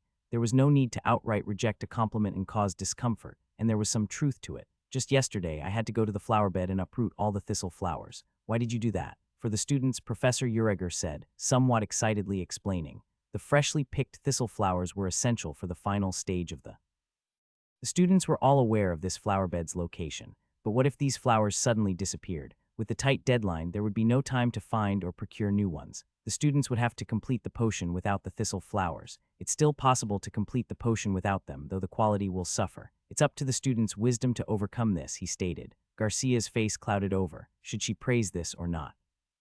Why not just tell them to make it without thistle flowers from the start? Was it necessary to cause them shock and confusion? Indeed, that sounds like a good approach. Professor Ureger sipped his brandy contentedly, but he had forgotten one thing. A student who has raided a professor's workshop once could do it again.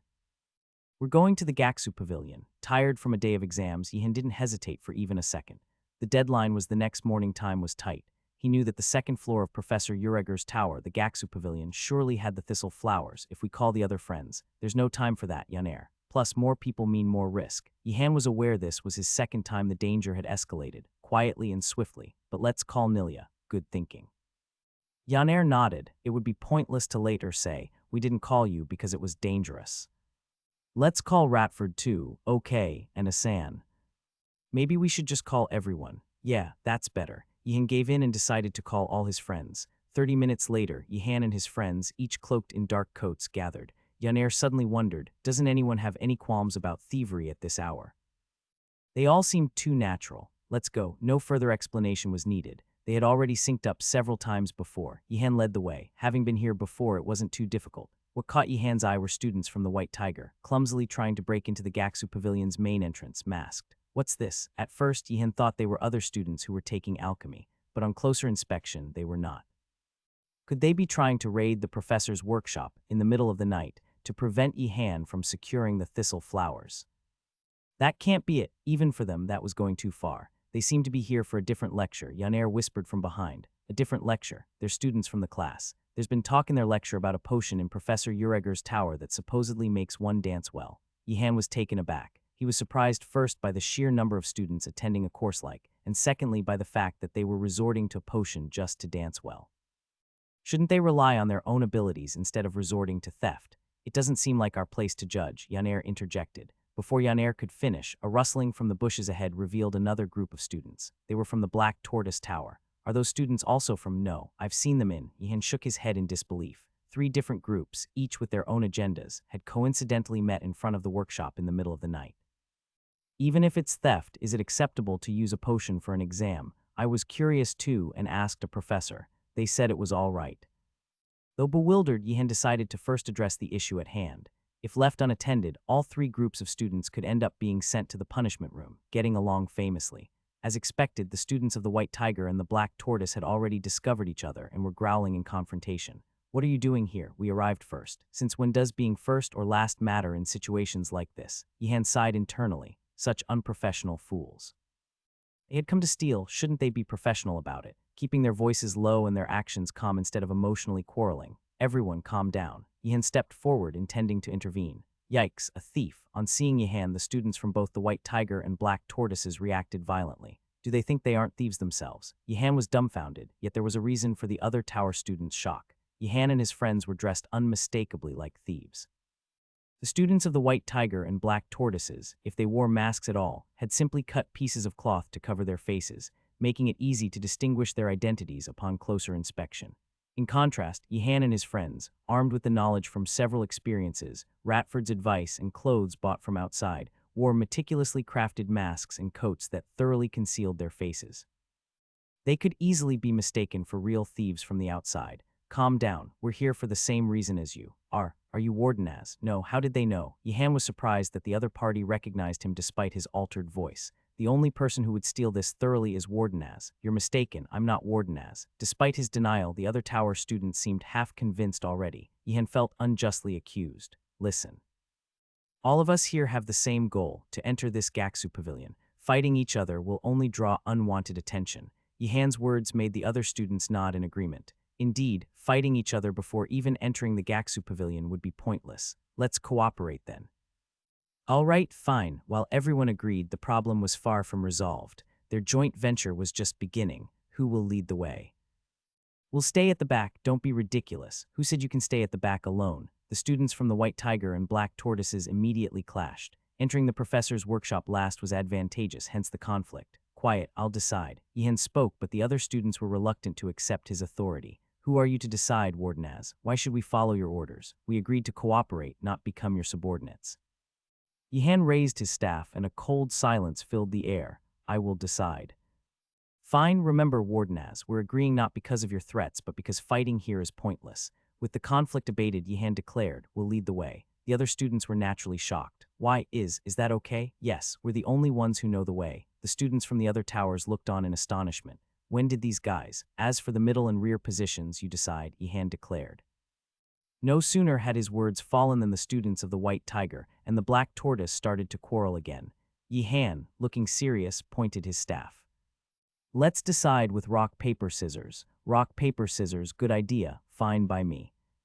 The destination that Yihan and his friends aimed for was the botanical room on the 2nd floor of the Gaxu Pavilion. There lay a garden where thistle flowers grew. It's a plus that we don't have to go up to the 3rd floor. The 3rd floor of the Gaxu Pavilion was like a maze for those who were unqualified. Confident they could finish quietly on the 2nd floor, Yihan had come today. Eyes pierced through the darkness. The 1st floor corridor of the Gaxu Pavilion, shrouded in darkness, turned green, revealing its hidden aspects to Yihan. The student from the White Tiger did not ask Yihan when, where, or how he learned the spell to see in the dark. After all, Wardenaz could have done that. He was someone who, even before admission, knew every evil secret there was. Wait, but where exactly is the potion you guys are looking for? Yihan stopped and asked. He realized he needed to consider the movements of the White Tiger and Black Tortoise students. Somewhere on the 1st floor. That's what we heard. Probably somewhere on the 1st floor. Yehan and Ratford looked at them with simultaneous disdain. Coming here with such carefree preparations. Well, if your information was lacking, it couldn't be helped. Did they just look at us like we're fools, then search the first floor? We will head to the second floor. All right, we'll do that. Yehan and his friends nodded and distanced themselves from the newly entered students. Ascending the staircase, they were greeted by a vast botanical garden, familiar in shape. Without a crazed bull running amok, the nighttime garden was much quieter and more peaceful. It's actually more unsettling that nothing is happening. Don't jinx it with such ominous talk, Yehan warned Nilia. This quiet and peaceful ending was, in fact, how things were supposed to be. There's the flower bed. The students rushed towards it, carefully extracting the thistle flowers. Yehan looked around, preparing for any unforeseen situations. No Professor Uriger, no Professor Willow. Seems like there won't be any trouble. All done, let's get out of here. Yehan and his friends clenched their fists, quietly swallowing their joy. The perfection of their task was almost complete, a stark contrast to their initial tension. Ratford nodded as if he knew it all along. The thrill of a perfect theft was something only those who have experienced it could understand. From novice thieves to progressively skilled ones, the pride Ratford felt watching his friends was immense. Bang! However, their joy vanished as soon as they descended to the first floor. With a deafening roar, chaos erupted along the corridor on both sides. Have they lost their minds, these amateurs? Ratford stuttered, overwhelmed. Yehan quickly moved to assess the situation. What are you doing? Snap out of it, everyone. Despite Yehan's shouts, the students didn't listen. They staggered around as if heavily drunk, throwing chairs from the lecture rooms. Crash, did they drink something they shouldn't have? They can't be that foolish. Regardless of their amateur status in thievery, it was unlikely that the other tower students would carelessly drink just anything. Yehan sensed a sweet fragrance wafting from inside an open classroom. It was not an ordinary scent, it carried the essence of magic. In that moment, a realization struck Yehan like lightning. Everyone stopped breathing. Upon reflection, it was odd that potions like those that improved dancing or musical skills were conveniently available, especially on the first floor of the Gaksu Pavilion. Perhaps Professor Uriger had conspired with another professor to set a trap. It sounded implausible, but Yehan's intuition signaled a high probability. Such a scheme was entirely possible in this magic academy. Yanair, upon hearing the explanation, whispered in confusion, but there was no trap with the thistle flowers, was there? Maybe Professor Uriger forgot. Yehan spoke in an unconfident voice. In truth, even Yehan found this most puzzling. Why set traps for potions needed in other lectures but not for his own? Could it be that they were meant to be taken? The real answer was that no one would think of resorting to theft under such time constraints, but Yehan was unaware of this. Got it, Wardenaz. Let's get out anyway. Nilia spoke urgently. Whether it was a trap or a mistake by other tower students, one thing was clear. Staying here any longer was not a good idea. If they kept causing such a commotion, anything could happen. No, we have to take them with us. Why, Wardenaz? Asan asked in surprise, then slapped his palm as if understanding. I asked a foolish question. Honor, we can't leave them, they'll blame us. Yehan ignored Asan's comment as if he hadn't heard it. We need to quiet them down first. How are you planning to do that? Yanair was puzzled. The students were undoubtedly affected by the scent of madness or riot. They were frolicking wildly, as if drunk. In such a state, no words would reach them. Thump, thump, thump, thump, thump, thump, it's done. But how do you plan to get them out? Ratford asked, his face filled with worry. Professional thieves usually abandon their comrades if they fall into a trap. In a situation like this, even Yehan was at risk of getting hurt if he tried to save them. I'll have to try our best. Give me a moment. Yehan tied himself with a rope, preparing to hold his breath as long as possible. If I seem to be in a bad state, I'll knock myself out. Pull me out by the rope. Yehan, here's a potion for dispelling curses. I'm not sure how effective it will be, but Yanair pulled a potion from his pocket and handed it to Yehan, who nodded in gratitude and drank it. All right, going in. Yehan held his breath and opened the classroom door. He stepped inside. At a glance, he understood what had happened. Magic-infused smoke continuously flowed from a magic circle set up in the middle of the classroom. It was indeed a trap. Yehan walked slowly towards it, exerting force to disrupt the magic circle. Fortunately, it was easily destroyed. The smoke has stopped, now just to ventilate and get them out. At that moment, a magic reaction occurred near the wall. A hidden magic circle revealed itself. Yehan cursed Professor Uriger. Such madness. Blue smoke enveloped Yehan. Even holding his breath, the pernicious smoke seeped through his body. Yehan grasped his staff, ready to knock himself out if he felt anything amiss. But there was no change. Yehan looked around. On a whim, he inhaled some of the remaining original smoke. Still, there was no change. Was something supposed to change inside him but ended abruptly? With a wry expression, Yehan dragged out each student one by one. It was fortunate, but why did it feel so anticlimactic? The antidote potion worked. Asan, who had been watching from behind, lit up. We should help. Macon, please, wait, it's not yet certain. Asan took a sip of the potion and then rushed into the classroom where Yehan was. His eyes soon began to spin wildly. Sorry, Asan. Yihan knocked Asan out. Thud Yihan and his friends had just managed to toss the last student into the bushes. They were all drenched in sweat, but somehow they felt a sense of accomplishment. Everyone did great. Yeah, really. Would it sound too bad to rummage through the friends' pockets for a reward? These kids made us waste so much time. Can't we rummage through their pockets for some compensation? At Yihan's words, Ratford looked at him with a gaze of admiration. Yihan had not received his compensation. As he extended his arm to search, the latter had awakened. What in the world happened? Yihan and Ratford glared at the other tower students with dissatisfaction. If they were going to wake up, they should have done so back in the hallway. After all the trouble of carrying them out. These kids weren't pretending to sleep, were they? The black tortoise student, having regained consciousness, quickly assessed the situation and expressed his gratitude. His last memory was of entering the classroom and inhaling the smoke emanating from an ominous magic circle. His memory after that point was blank, clearly indicating that Wardenaz and his friends had saved them. Thud. The black tortoise student shook the hand Yihan extended, much to Yihan's bemusement. It had been a hand intended for rifling through pockets. We never expected you to save us. One by one, the white tiger students also awakened, and they too expressed their gratitude in the same manner. To think you would carry us out like this. Yihan watched their retreating figures with irritation. Shall we knock them out again? Swayed by Ratford's whisper, Yihan wavered slightly. What a curious affair. Professor Ureger puzzled over the situation, his head tilting in bewilderment. It wasn't due to a hangover. A hangover after heavy drinking was normal. It would be strange if there wasn't one. Having chased away the hangover with a potion, Professor Ureger sank back into contemplation. How did no one get caught? At the request of other professors, Ureger had arranged several potions in the first-floor classroom of the tower. Teasing the students no, aiding their growth was a cooperative task, even for other professors. Considering the effects of the magic circle, the students should have been causing chaos in the classroom until morning. But astonishingly, the classroom was empty. There hadn't been a lack of intruders. The flying chairs and damaged magic circle confirmed an intrusion. But how? Did they realize and strategize? No. If they had realized, they wouldn't have activated the magic circle. Ureger was more curious than angry. What exactly had happened? Good morning, Professor. Students began to appear one by one to submit their alchemy assignments on a Friday morning. Yes, good morning. Each student submitted their potion and left. Their sullen and contemplative expressions pleased Professor Ureger. Their faces clearly showed the struggles of gathering ingredients all night. Good morning, Professor. Yes, Wardenaz. Upon seeing Yihan, Professor Ureger suddenly felt suspicious. No, it can't be. He doubted the boy from the Wardenaz family was responsible, but then remembered Yihan hadn't attended those classes. Having no connection to the classes, it must have been a mere coincidence. I'll leave this here. Do so. Yihan respectfully submitted his potion and turned away. Even after he left, Professor Ureger remained deep in thought. Truly mysterious. Ureger stood and began examining the potions submitted by the students. He could feel the desperate struggles of the students in their concoctions, created amidst a lack of ingredients. Did he substitute thistle for dandelion? The idea is novel, but it hardly seems suitable. This one is, rather foolish. Did he proceed without the right ingredients? Bold, but the effect is greatly diminished. This potion is a complete surrender, mixing it with another potion of similar color. Professor Ureger halted in his inspection.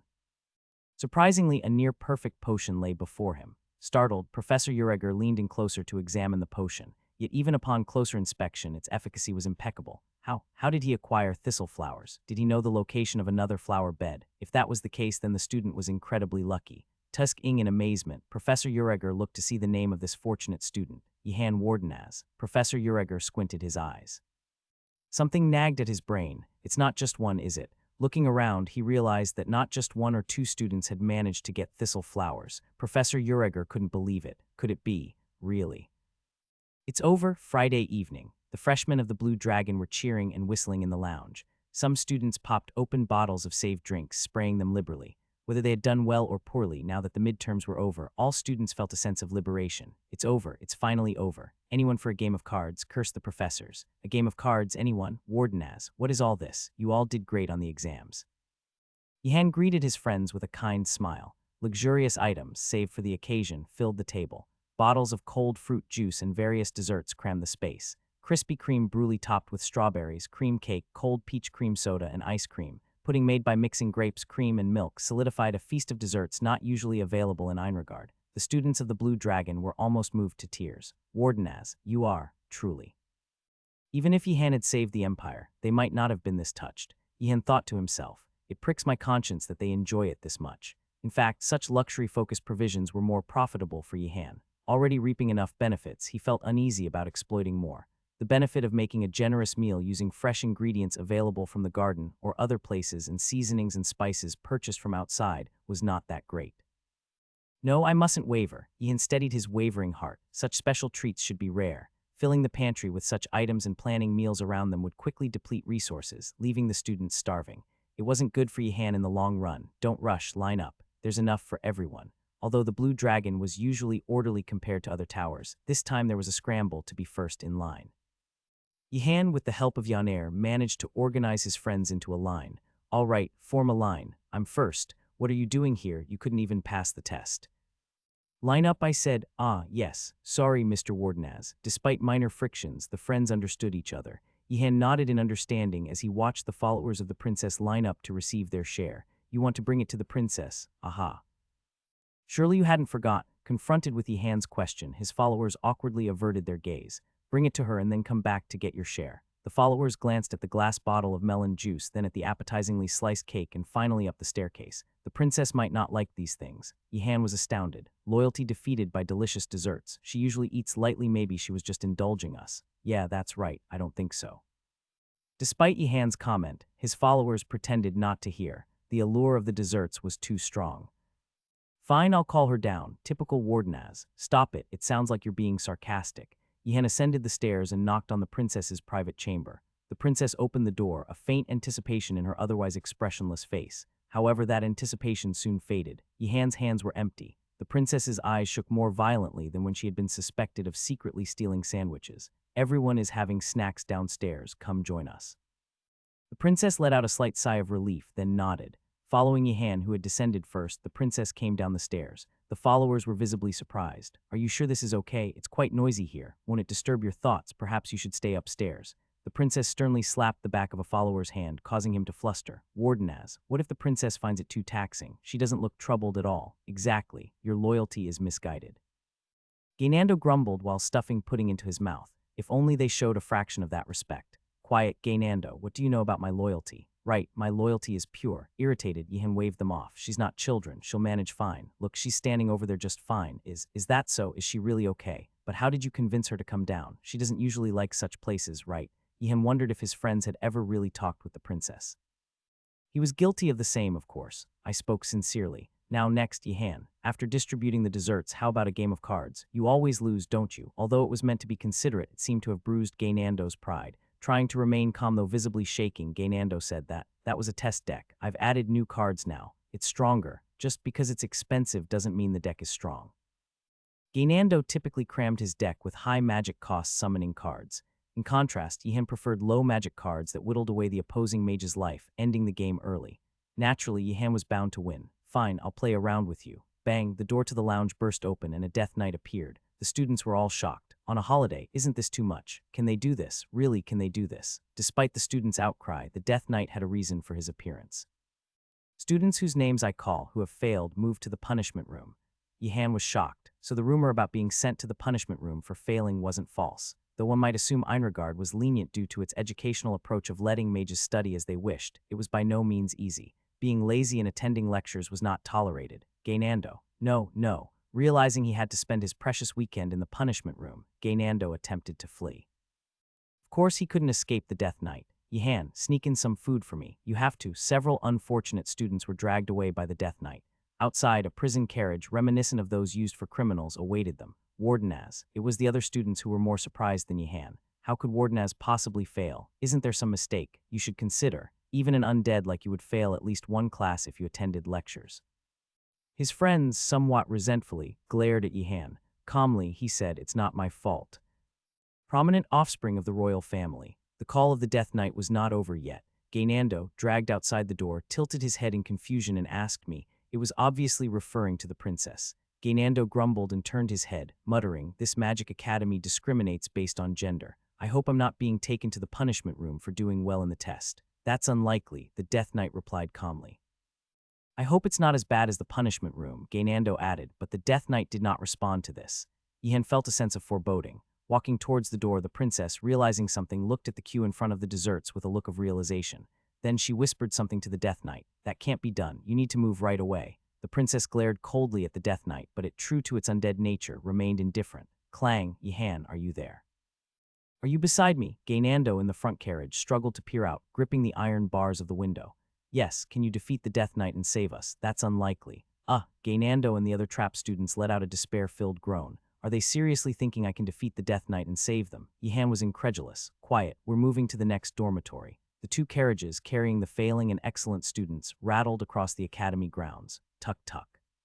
The princess whispered something to Yihan in a hushed tone, her serious expression making him tense up. What did she realize? When is the next time? Are you talking about the dessert? The princess nodded. I had no plans for that. He found it bothersome and had already used up all the luxurious ingredients bought from outside. How can there be a next time if I don't know when we'll leave? I've used up all the ingredients. The princess, shocked, glared even more coldly at the Death Knight outside the carriage. Compensate for the snack. Give back the snack. Meanwhile, Gainando, having similar thoughts, banged on the iron bars and yelled loudly. The Death Knight, with a look of utter annoyance, closed the carriage window. Why is it so noisy up front? Who knows? I'm clueless. The top student of the Black Tortoise, a member of the Tutanta family, and the second highest performer, a student who had never spoken to Yihan, were puzzled as they entered the carriage. Is the noise from the front carriage because they don't want to be taken away? Noticing the princess's expression, the second highest performer of the Black Tortoise asked Yihan in a low voice, audible only to him, is there something troubling Her Highness? She seems more cold than usual today. HMPH. Probably her pride, Salco commented disdainfully. From Salco's perspective, who didn't like the students of the Blue Dragon, the princess, who had gathered followers from various towers since her admission, did not appear favorable. It seemed like she was enjoying undue privileges because of her lineage. Tutanta, your voice is too loud. If she hears, so be it. She's probably upset about being outperformed by Wardenaz. People can feel that way. It's one thing to feel it, but to show it so openly in front of Wardenaz. These highborn kids are so self-centered. I, too, am from the Wardenaz family. Yihan momentarily thought Salco had considered him a member of the same tower. It's a misunderstanding, Salco. A misunderstanding. Yes, it's just annoyance from being dragged away while eating snacks. Wouldn't anyone feel the same? Wardenaz, I thought you were good at everything, but you lack humor. Wardenaz, your jokes are too cold. Anyway, it doesn't seem like you want to insult your friend, so let's stop there. But think about it, Wardenaz. Friends are beings who walk alongside each other, not one standing unilaterally above the other. Yihan felt a surge of frustration. These guys, even if they tell the truth. Meanwhile, the top students and second highest performers of other towers boarded the carriage. We have arrived. Excellent students, disembark. Where are we? The room for excellent students. A hidden tower. Near the main building, a dark and foreboding tower, previously unseen and likely magically concealed, came into view. From the outside, it looked just like another punishment room. There's no need to be nervous, excellent students. The familiar voice of the Skull Principal tickled their ears. Above the dark tower, the floating form of the Skull Principal appeared. Failing students go to the punishment room, but excellent students receive rewards. This place is designed to reward excellent students. Is that true? Anglego spoke in a voice filled with joy. Yihan and Jijil looked at him with disdain. Do you believe that? Of course, surely no student would doubt that. That's unlikely, isn't it? Indeed. Unlike the failing students, those gathered here are the best students of the tower. With these words, a round sign hanging at the tower's door started spinning. Go in and take your reward. Excuse me, but could you specify what reward we are to take? It's not difficult. The Skull Principal, in a surprisingly generous mood, explained. This tower is created to celebrate the excellent students who did well in the test. Enter, overcome the trials on each floor, and take your rewards. If you're capable, you can keep climbing and collecting reward sits, essentially a tower of bountiful rewards. Yihan and Jijil's faces grew serious. Just listening to the explanation sent shivers down their spines.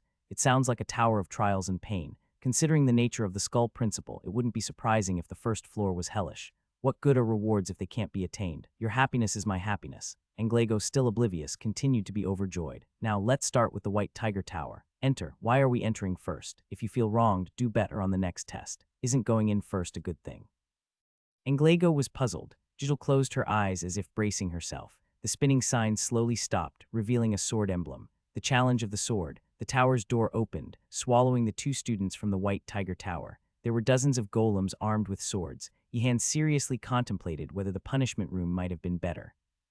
The challenge chosen by Yihan and the princess was the Potion Emblems challenge. I'm not sure if this is good luck or bad luck. Yihan swallowed his anxiety and moved forward. What was the wisest choice in the current situation? Forget about the second and third floors, just overcome the first floor and leave. Only a madman would think, I've conquered the first floor, what's the reward for the second? And go up. Realistically, even overcoming the first floor was no easy feat. The most important thing now was to escape the tower with as little injury as possible. Yihan was even considering surrendering if it was an option. The challenge begins when one person consumes the poison. Create an antidote and revive your friend. Declare forfeit, surrender, give up. The tower offered no response. Yihan sighed. Looking ahead, he saw a cake on the table. It was obvious to anyone that it was poisoned. Beside it were a cauldron, alchemical equipment, and ingredients. The princess, holding her staff, aimed at the cake. Poison, reveal yourself. Suddenly, multicolored smoke billowed from the cake. The princess's eyes filled with surprise and dismay. Surely not all of that is poison. Right, the princess nodded. Yihan's face turned pale. Even with her magic, she couldn't identify all the poisons inside, yet there were already so many kinds. At this rate, wasn't it less a poisoned cake and more a cake-shaped poison? The princess indicated that the cake needed to be cut. Before opening it, there was a limit to identifying the poison. However, the cake would not cut. So it won't open until eaten, Yihan muttered with loathing. The skull principal was indeed meticulous in such aspects. No choice then, Yihan steeled himself. From his past experiences, his mana provided significant resistance against various poisons. Of course, even he couldn't remain unscathed after eating such a deadly poison cake, but he was sure to fare better than the princess. I will eat it. Start making the antidote immediately. The princess's cold eyes wavered. She was shocked and tried to dissuade him, shaking her head. Of course, Yihan was not the type to highly regard the wishes of Gainando or any royal. He immediately took a bite of the cake. No, this is absurdly delicious. For something laced with poison, it was surprisingly sweet and tasty. Rumble, upon taking a bite, the door in front opened and the writing changed. The challenge has begun. Pass through the door without being poisoned. Quickly, Yihan urged. There was no telling how much time they had left. The princess hurried to the ingredients. In her haste, she almost stumbled and fell. Proving why she was called a genius of the empire, the princess moved with efficient, wasteless motions. She placed a piece of the cake on a board, broke down its components, and started throwing ingredients containing antidotal properties into the cauldron from the poisons she had identified first. The cauldron bubbled as it brewed the potion. Several ingredients were added and the staff was waved, rapidly changing the potion's color. I must concentrate. An unprecedented pressure overwhelmed her. When had the princess ever experienced alchemy with a friend's life at stake? She bit her lip. Crack. The princess's continuous potion-making halted abruptly. It was an ominous sign. Sure enough, her eyes began to waver. A previously unknown poison had appeared. The princess, feeling desperate, randomly tried antidotal ingredients against the cake crumbs. None of them worked. She turned to Yihan with a look of dismay.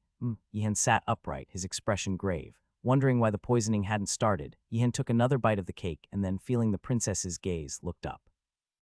It seems I'm not getting poisoned. The princess glared at Yihan with a stern expression.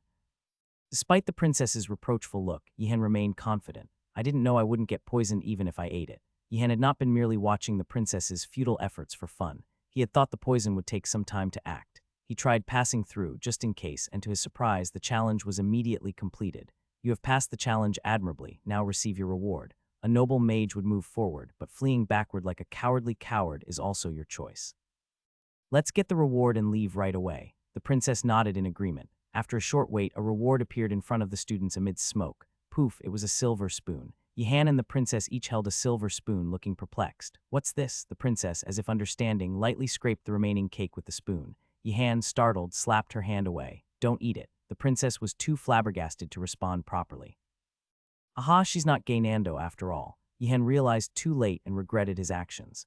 No matter how badly the princess wanted to eat the cake, she wouldn't resort to eating a poisoned cake, but his hand had already moved. Yihan knew the best course of action in such situations. Indeed, an artifact endowed with poison detection and antidote capabilities. The silver spoon that touched the poison cake emitted smoke, just like when the detection magic was activated earlier.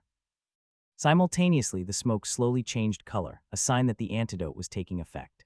The princess blinked several times, recovering from her astonishment, and attempted to speak, her eyelids fluttering. Whatever she was about to say, it wasn't going to be pleasant. We must leave quickly. Let's go. Yihan moved quickly, not giving the princess a chance to express her cold fury. Caught off guard by Yihan's abrupt departure, the princess's reaction was delayed. What the? Hurry. Ignoring her, Yihan rushed out hastily. The princess looked after him with disbelief.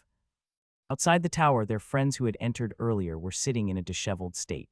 Anglego was covered in dust and dirt, and his clothes were nearly in tatters as if he had been beaten up. Salco looked as if he had been swimming, drenched from head to toe. The rest of their friends were similarly in a mess. Among them, Yihan and the princess, unscathed, stood out conspicuously. They chose the wrong challenge, the skull principal muttered regretfully. Thinking about it, that kind of poison wouldn't have been effective on the boy from the Wardenaz family. Lucky for him to have chosen such a thing. Wardenaz, what kind of challenge did you take that left you so unscathed? Anglego asked with a mix of envy and jealousy. Yihan calmly replied, it only looks fine on the surface. The challenge I took was quite dangerous. It involved eating poison. Hearing this, the expressions of his friends changed. A challenge involving eating poison. Suddenly, their own challenges seemed less daunting. I'm sorry, Wardenaz, I spoke out of turn. Anglego apologized sincerely. Yihan nodded as if to say it was all right, it's understandable. The princess and the skull principal looked at Yihan with astonishment. Such shamelessness. How about taking up another challenge? You might be up to it. No, principal, I'm merely honored by your high regard. This infuriating fellow. I'm definitely not going. On a golden weekend afternoon, the students of the Blue Dragon lounged in the recreation room, enjoying the rare peace. Even the princess was there, conversing with her followers. However, Yihan was busy packing a basket with rice balls, cakes, sweet pastries, and several bottles of drinks before standing up. Where are you off to? The library, Yaner asked in surprise. Considering he packed food, it seemed he was either going on an exploration or to the library. It was strange to visit the library on such a day, but it was plausible for Yihan. I'm feeding the prisoners. Yaner was at a loss for words, to that extent. Do we really need to go to such lengths? It allows us to charge more. Yihan, you seem too kind. Didn't you hear what I just said? Even considering that, you're kind. Yaner's words puzzled Yihan. Why was this considered kind? Clang. The punishment room exuded a chilling aura right from the entrance. Despite it still being spring, it felt like a different season inside, cold and unwelcoming. I really don't want to be here. It wasn't just because it was a punishment room. There was definitely a magical reason for this sense of repulsion. Otherwise, the ominous feeling wouldn't have been so strong. Given the skull principal's nature, he wouldn't just let the students escape. Being caught in the punishment room meant innocence if one could escape, but that rule wasn't for the students' benefit. It was for the principal's amusement. Yihan, who had wandered around deep in the punishment room trying to escape to the surface last time, was aware of its considerable size. Knock knock, is anyone there? Silence. Knock knock, is anyone there? Yarararar, my apologies. Yihan quickly moved to the next room. After knocking on several doors in search of trapped students, he soon realized it wasn't going to be easy. This is disappointing. They must be deeper inside. He knew the punishment room was large, but he had thought the failing freshman would be closer to the entrance. Apparently not. Too little information about the punishment room. Comparing it with the last escape. That's impossible. Can't call for Furkantra for a while either. Descending the stairs along the corridor, Yihan thought if he couldn't find them this time, he'd have to consider other options. Knock knock. Is anyone there? Who's there? Surprisingly, a human voice answered from inside. It was definitely a student. Are you a student? Hey, I don't know what year you are, but if you don't want to get cursed, stop messing around and get lows. Wait a minute. Diarth hesitated. The voice outside sounded familiar. Suddenly, Diarth had a realization. The freshman who came to the punishment room last time, telling unbelievable stories in the next cell. The freshman who visited Professor Mortem in the darkness chamber to learn dark magic. The freshman who naively added classes during the midterm exams, unaware of his impending doom. These three freshmen merged into one. You, is that you? Is it you? Is she insane? Yihan flinched. Just like before, one couldn't assume that everyone trapped in the punishment room was sane. Perhaps it was a monster imitating a student. You're the freshman from the Wardenaz family, right? The one who chose elemental magic, dark magic, summoning magic, illusion magic for the midterms, and got caught escaping through the underground passage in the first week. Now it was Yihan's turn to be surprised. The mages of the Magic Academy were indeed remarkable. Do the upperclassmen gain the ability to see through others in the punishment room? How did you? How did I what? I was in the cell next to you last time, and I helped Professor Mortem during the midterms, so I know. Ah, was it that person? Yihan recalled the senior from the next cell in the punishment room, a face still unknown to him, a person who was kind in many ways. She had informed about the existence of the Spire stable, though she had been bribed with snacks, advised to attend lectures moderately though it went unheeded, and even suggested to treat others casually. And it was that same person. Wait a minute, have you been trapped here since that time? Are you crazy? Of course I got out and then came back in. An awkward silence ensued. For a moment, Yihan wondered, what exactly does this senior do to always end up in the punishment room? Diarth seemed to have read his thoughts. Junior, are you thinking about what I do to always be in the punishment room? Of course not, senior. Why the sudden formality? In fact, I place great importance on manners. That doesn't seem likely. Considering how the junior had brought food into the punishment room last time, it was highly likely that he was from the Black Tortoise Tower. Wait, the Wardenaz family but from the Black Tortoise Tower. Diarth tilted her head, puzzled. Something didn't add up. Right, if you're learning dark magic, it's fine to address me formally. And you owe me, junior, not that, during the midterms. Diarth felt unfairly treated when Yihan didn't recognize the senior's sacrifice. Of course, it was the Skull Principal's fault, but human feelings weren't so easily compartmentalized. Wait a minute. Now that I think about it, Junior, didn't I warn you when you were in the punishment room last time? Diarth's sense of injustice grew manifold as she remembered. With your abilities, several professors will covet you, so it's best to be cautious. Hadn't she warned him beforehand in the punishment room? If this junior had heeded her warning, Diarth wouldn't have been dragged back to the punishment room. Ah, that warning, of course I'm taking it to heart. You're taking it to heart and still doing this. Diarth was even more baffled. If that was taking it to heart, what was ignoring, enrolling for all the courses? No, senior. I appreciate your concern, but I've made my calculations and am attending logically. Tell me about these logical calculations. Let's hear it. Yihan calmly explained his choice of fields to his senior. Firstly, he chose dark magic because it suited him, summoning magic for its utility, illusion magic out of necessity, and he had pondered over enchantment magic but went ahead as it fit his aptitude and Professor Garcia had recommended it. Wait, Junior, enchantment magic. Didn't you start that after the midterms? Ah, I happened to meet the professor earlier. So you're not worried about overworking yourself. Don't worry, I have everything under control. Despite Diarth's skepticism, Yihan responded with confidence. However, to Diarth, Yihan seemed to be walking the same path as Professor Garcia, the path of Usura, taking all magic fields from freshman year. Normally, a rational freshman would think, can I really learn all this? No, it's too much, and pull the brakes, even if a field matched their aptitude or was useful. But the junior in front of him was like, can I really learn all this? Well, it suits me and is useful, so why not try this too? Junior, be really careful. Really careful. Really. Got it. This kid won't listen to me. Diarth had an inexplicable premonition. Senior, I've brought some food. Would you like some? What food? Are you really from the Wardenaz family? Diarth was astounded by the sophistication of a first-year student bringing food to the punishment room. What surprised her even more was the quality of the food. It wasn't the usual hard black bread or the cold, hardened rice balls typically eaten by freshmen. Instead, there were freshly made rice balls, soft red bean cakes, and crispy sweet pastries. How on earth? Ah, I ended up giving away the food meant for Gaynando. Yihan decided to make an excuse that the Skull Principal had taken it. I don't know about others, but the third-year students would certainly appreciate you. Is that so? Yes, I've seen many juniors, but none quite like you. Diarth took a bite of the cake, hesitating before speaking. It felt wrong to just let him go after enjoying such a generous and tasty meal. She might risk extending her punishment period, but she couldn't keep silent. Junior, the midterms are over. Yes, be careful, I'm always cautious. Good, that's a very good attitude, but what I mean is be extra careful. After midterms, the academy usually goes crazy. Can it get any crazier than this? The next day, Yihan got out of bed and opened the window of his personal room. Why is it so cold? Snow had piled up, covering half of the first floor of the tower in a white blanket. Yihan nodded calmly. Ah, it can get crazier. After finishing his soliloquy, Yihan realized that his fingertips were trembling ever so slightly. He had tried to remain calm, but the shock was apparently greater than he had thought. Isn't this a bit too much, even considering everything? Diarth, munching on red bean cakes, had said that, while underclassmen's midterms usually pass without much impact on the academy, the upperclassmen's exams are a different story, often causing significant inconvenience. The younger students, still inexperienced in magic, could make mistakes or cause accidents during exams without serious repercussions, but it was different for the seniors. A mistake in their more powerful magic could have serious consequences, affecting the entire academy. Is this how seniors should act toward their juniors? If you feel it's unfair, do the same when you're a senior. And this isn't something we do because we want to.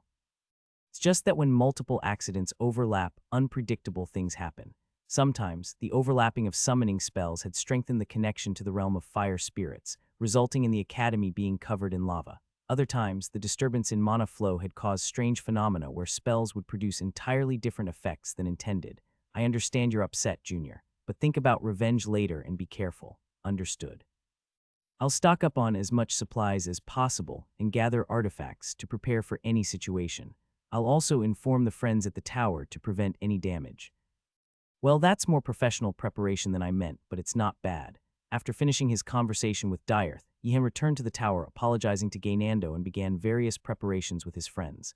They visited the Black Tortoise's black market to find useful artifacts, organized the stored supplies, and prioritized harvesting anything edible from the garden. Despite all these efforts, Yihan couldn't help feeling uneasy. This week is going to be tough. It's the worst Sunday ever. Isn't this bread more like a bludgeon? The friends who received the bread and rice in the morning were dumbfounded. It had already hardened due to the cold. Have you seen outside? Back at the mansion, we used to have snowball fights in this weather. Now's not the time for that. If we don't clear the snow, we won't be able to get out the door. Why aren't the professors solving this? Well, it's something the students caused, so they expect the students to fix it. Wardenaz.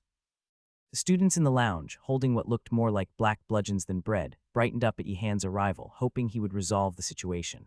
Unfortunately, this blizzard might last for a while. We won't be able to get anything from the garden for some time. We need to be on a saving diet. Don't worry, Wardenaz, we're students of Einregard. We won't whine just because we're a bit hungry. Right, Wardenaz. Yihan was slightly worried by his friend's excessive confidence.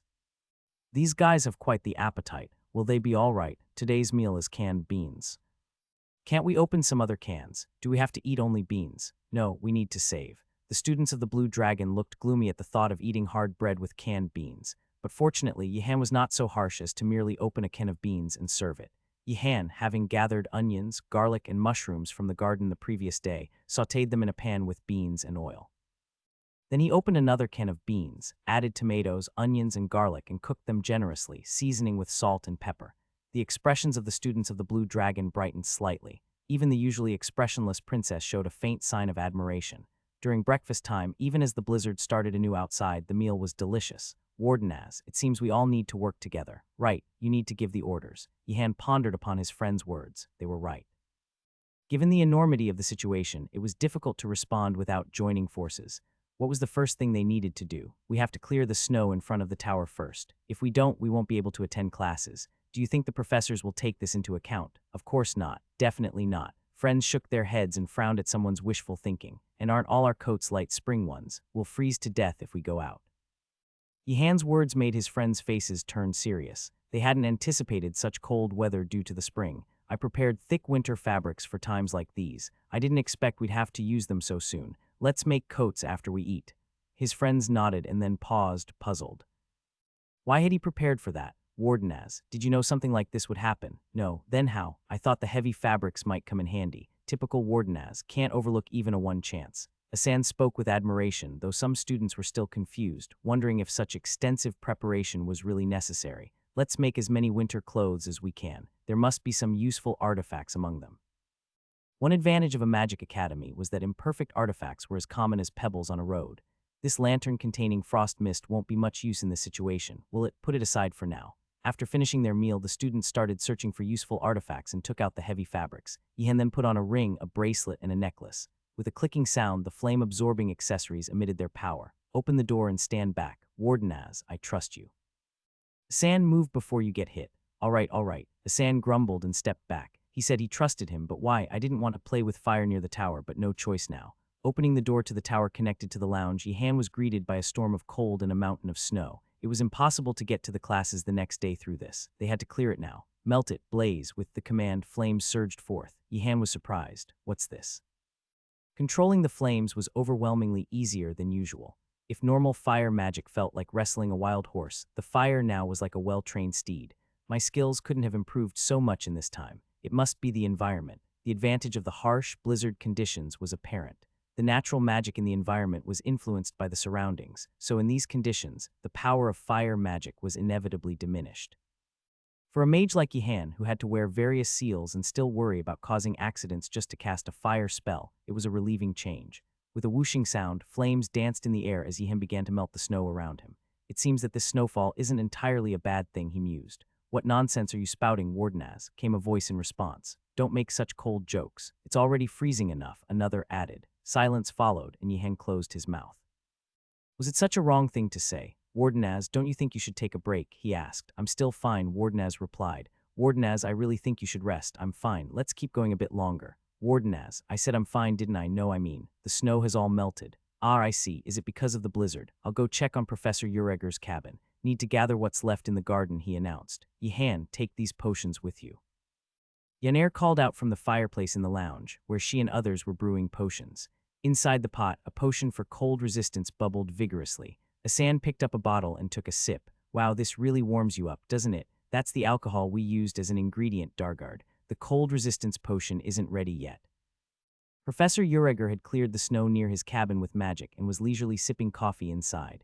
The heavy snowfall brought a tranquil and cozy atmosphere. Not bad at all, he thought. This situation was preferable to dealing with grotesque monsters from the shadow dimension. Bang, Professor, could you spare some leftover food? Startled, Professor Ureger almost spilled his coffee. How did you get here through all this snow? I melted it with fire. That's a brute force approach. But I suppose it's possible. Realizing who stood before him, the professor nodded. The student's mana seemed boundless. It's impressive that you thought to create a path with fire magic in this weather. Fire magic doesn't usually work well in these conditions. Actually, it worked better than expected. The professor understood only after an explanation. Such a monster. Despite understanding, he was still amazed. How enormous must one's mana be to make fire magic more effective in such weather, even while wearing multiple control artifacts? Wait here, I'll get you some food. Even for a student of monstrous talent, the sight of him braving the blizzard for leftover ingredients was somewhat touching for the professor. He gathered vegetables, eggs, smoked and pickled sausages, ham and cheese for him. Is the garden unusable? Have some conscience, look at the snow piled on it. Even with the staff of the tree spirit, even if it was the staff of the tree spirit's ancestor, some things just can't be done. Professor Uriger was dumbfounded by his students' shameless suggestions. Even a life-giving staff couldn't make vegetables grow through such a snowstorm. Those would be plant-like monsters, not vegetables. Stop complaining and look on the bright side. What are you talking about, Professor? It's cold enough already without your icy jokes. Forgetting the remarks he had made to his friends earlier, Yihan turned serious. Professor Uriger, initially intending to scold his student, remembered Yihan's exceptional skills in swordsmanship and combat. With a merciful forgiveness, he began to explain. Life will certainly be a bit inconvenient. Very inconvenient, I suppose. Yes, very inconvenient, but it'll be an opportunity to practice magic I haven't been able to handle before.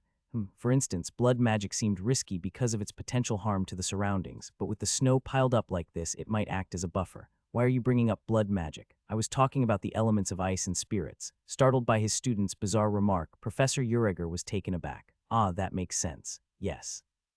When nature's magic leans in one direction, the distance to the unseen other world shortens. It wouldn't be strange for ice spirits to wander out from their realm, not to mention the ice element. This peculiar weather provided an opportunity to practice difficult elements rarely encountered otherwise. Ice was one such element. You're quite adept with the water element, so you'll likely be well suited to ice as well. Is that so? Yihan's face lit up with excitement. Mastering something new was always a pleasure. Yes, summon some water now. You'll understand what I mean immediately. The abundance of ice magic in nature influenced a mage's spells. Summoning water now would surely spring forth. The water surged as usual, not freezing or diminishing, to which Professor Uriger inwardly cursed. Talented students like this made teaching challenging. Now, regarding how ice and water properties are related, are we not using the water I just summoned? Just listen quietly. Yes, I understand. Yihan wondered why he had to summon a mass of water, but he listened quietly. Given it was a directive from Professor Uriger, there surely had to be some reasoning behind it. Typically, a mage who is compatible with the water element is likely to be compatible with the cold element as well. However, if you ask whether it's easy to practice with the cold element regularly, the answer is no. Among the elements, some were relatively easier to handle, while others were more difficult.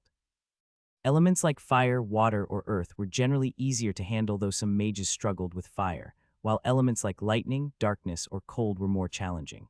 Lightning is hard to control, darkness is difficult to manifest, and cold is tricky to maintain, said Professor Uriger, conjuring snowflakes out of thin air. The snowflake, born inside the warm cabin, quickly transformed into a droplet. Unlike water or earth, the cold element requires constant focus from the mage to maintain its power. Otherwise, it tends to lose its strength and dissipate. Indeed, just like how summoning and sustaining dozens of water beads in the air is difficult, the cold element is similarly challenging. Well, not quite to that extent. Professor Uriger was startled by his comparison. While the cold element was indeed challenging, it wasn't to that extreme. But in an environment like this, maintaining the cold element is much easier. Don't you think it's an ideal setting for novice mages to train and hone their senses? That's a valid point, Yihan agreed, nodding before hesitating. Aha, for a moment, I thought it might actually be a stroke of good luck. It was a fleeting thought, but it momentarily filled him with a sense of dread. This was certainly not luck. And as I mentioned earlier, with the spirit realm drawing closer, cold spirits would have been summoned all around, an opportunity to interact with them and receive various teachings and blessings. When I visited the spirit realm before, the spirits avoided me. Could such an environment possibly diminish their fear and increase their affinity toward us? That's unlikely. Yihan's face fell slightly. So it's still not possible. Of course, take care. It probably won't last too long. A day, longer than that. 2 days, I shouldn't have said anything. Just think of it as indefinite. Professor Uriger, exasperated by his persistent student, shook his head and pulled out a chest. Inside were round glass bottles filled with a swaying brown liquid. This is a gift. It should help with the cold. A potion. No, it's brandy. Yihan took the chest and left the cabin, then tilted his head in thought. Wait a minute, so why did we create water in the first place? Woo-wash. Light the fire, we can't. We've used up all the oil. Push it away with force before it sets. I'll create a wall with earth. The students of the Black Tortoise struggled to clear the snow in front of the tower. While the Blue Dragon had a madman clearing a path with fire magic, the other towers couldn't resort to such methods. Instead, the Black Tortoise students employed various ingenious methods to gradually remove the snow. All sorts of tactics were being used. Immerg, push with your strength. I'll create a wall. Wait, someone's coming, a professor? It can't be. The students of the Black Tortoise sensed it too. A professor wouldn't come to help. Of course, the one who had come was Ihan. Wardenaz, how did you manage to get through this blizzard? Wardenaz, how did you get here? The students of the Black Tortoise shouted loudly. Due to the fierce blizzard, they had to shout with all their might to be heard. Woo-wash. I came to do it. What? I said I came to do it. You came to help? No, I came for a barter. Thud, Ihan set down the chest. It was filled with thick fabrics. Having bought them like a madman, he had plenty left even after making various winter gear. Where did you get these from? There's always a way, so. Will you trade? We'll freeze if we talk here. Come this way, let's talk over here. Where there used to be a black market in front of the tower, now stood several makeshift snow huts. They were temporary shelters made by the students of the Black Tortoise for clearing the snow outside. The students were surprised as they checked the fabrics Ihan had brought. Where on earth did he get these from? How does Wardenaz, of all people, have better trading skills than someone from the Thieves' Guild? I want to trade. Wardenaz, good, that's why I'm here. Ihan looked at his friends with a mixture of hope and anticipation. How much food do you have left? The students of the Black Tortoise hesitated, only looking at each other until someone finally spoke. None. What nonsense. I thought you were consistently stocking up. In reality, the Blue Dragon had avoided starvation so far because Ihan had been singularly importing supplies. Left alone, it was at a high risk of going hungry. In contrast, many of the Black Tortoise students could fend for themselves, even if left in the woods. While the Blue Dragon relied on purchases, and the White Tiger on hunting, the Black Tortoise utilized gathering, farming, trading, hunting all sorts of methods. Even if they lacked luxury goods like those in the Blue Dragon, didn't they have more food? Our storage was blown away by the blizzard. Unlike Ihan, who could store small preserved foods, spices, and seasonings in the lounge, the students of the Black Tortoise heavily relied on external storage. They couldn't perform tasks like smoking or pickling inside the lounge. Of course, such storages were vulnerable in situations like this. You should have been prepared for this. How could we have prepared for that? Anyway, I understand. Ihan picked up the chest again and stood up. His journey here had been in vain, but there was nothing he could do. Wait, hold on, Wardenaz, don't go. The students of the Black Tortoise clung to Ihan's coat. Right now, they needed winter gear more than anyone. Why are you being so pathetic? Ihan's words were colder than the blizzard outside. Hey, don't be ridiculous. That won't work. No matter how rich your family is, the other party is the Wardenaz family. Why would he accept such an offer? Another friend rebuked the student from the Black Tortoise who had last spoken, the one who had been beside Salco previously. Ihan paused. Which family are you from? The Richmond family. Shiles from the Richmond family opened his mouth with an embarrassed expression. The family had amassed wealth in the empire through the carriage transportation business, but the dignity of a family was determined not by the gold it possessed, but by the history it had built. In this regard, the Wardenaz family, a prominent noble house and a renowned family of mages in the empire, held a prestige that Shiles could hardly compare to. Oh, this kid. Ihan was incredulous. If one's family was wealthy, why not make it known instead of creating awkward situations by keeping it silent? A very distinguished family you come from. Are you joking now, Wardenaz? Do I look like I'm joking? Ihan's cold, statue-like face had an intimidating effect even when he remained silent. Shiles was slightly flustered. What, really? Is that okay? Of course. I can trust the Richmond family. Wardenaz. Shiles looked at Ihan with a moved expression. Ihan of the Wardenaz family clearly wasn't there to covet silver coins. He was surely considering Shiles's feelings. Such warm respect shown in front of his friends. Was this the dignity only a great noble could possess? I'm really thankful. Just sign here. Oh, okay. Ihan handed over the chest. Though he hadn't secured food, selling the goods at a high price warmed his heart. Wardenaz is here. Nilia peeked her head out from outside the snow hut. Help me convince them. Nilia, it's too risky. It's dangerous. No, it's really not dangerous. Nilia entered, exasperated, thumping her chest. Adorned with various animal skins for warmth and makeshift snowshoes crafted from vines and twigs, Nilia radiated the aura of an expert. What persuasion are you talking about? I'm trying to go hunting, but everyone is stopping me. Nilia, even so, going hunting in this weather it's a good idea. Let's go. See, told you. Wardenaz agrees. The friends looked at Ihan with aghast eyes. Why isn't he stopping her? Just sitting around won't make food fall from the sky. That's exactly what I'm saying, Wardenaz. People who aren't hunters think meat falls from the sky. But Wardenaz, could you move the fire a bit? Oh, sorry. Nilia moved back, feeling the heat. The flames Ihan had scattered around were too intense. Ihan marveled at Nilia's lightness as she moved effortlessly over the thick snow. It was no wonder she was from the. Such a blizzard must be nothing for the right. No, it's actually a big deal. It's rare for it to be this severe, indeed, but still, to make a path like this in such a challenging situation without other members. Yihan was impressed. Nilia, a skilled hunter and ranger, was an excellent guide. The snow-covered mountain had transformed into a completely different space, and one could easily lose track of their bearings. However, Nilia unhesitatingly found and made her way. Truly remarkable skill. No, it's actually much easier. Nilia looked at Yihan as if he was making no sense. How could it be a challenging situation when they were walking with flames floating around, brightening their path and keeping them warm? Had other hunters heard, they would have remarked, "Wow, that makes hunting easy. Anyway, I thought you, Wardenaz, would try to stop me." Ah, of course, I would have preferred to go after the snow had lessened, but it couldn't be helped. I have to attend classes starting tomorrow. Need to gather everything over the weekend. Nilia flinched. In fact, she had been thinking that since the midterms were over and a heavy snowfall was expected, it might be an excuse to skip a class or two. Classes. Even in such an emergency, isn't it okay to miss one? What kind of nonsense are you spouting, Nilia? Nilia turned her head away and pouted secretly. That's why he's the top student. Suddenly, Nilia's long ears perked up. There's something. It's either a spirit or a monster. Can you tell which? Not easily. Due to the blizzard's shortening visibility and the rampant natural magic in such conditions, distinguishing between spirits and monsters was challenging. Pop, why is it running away? It's a spirit. How do you know that? It really is a spirit. How did you know? If it runs away when it sees me, it's usually a spirit. An awkward silence lingered momentarily. Nilia hesitated before speaking. You don't necessarily need a spirit to be a good mage. Besides Wardenaz, you have many other friends. She's really not very talented at comforting, thought Yihan, but he nodded in agreement, understanding that his friend was trying to offer sincere comfort.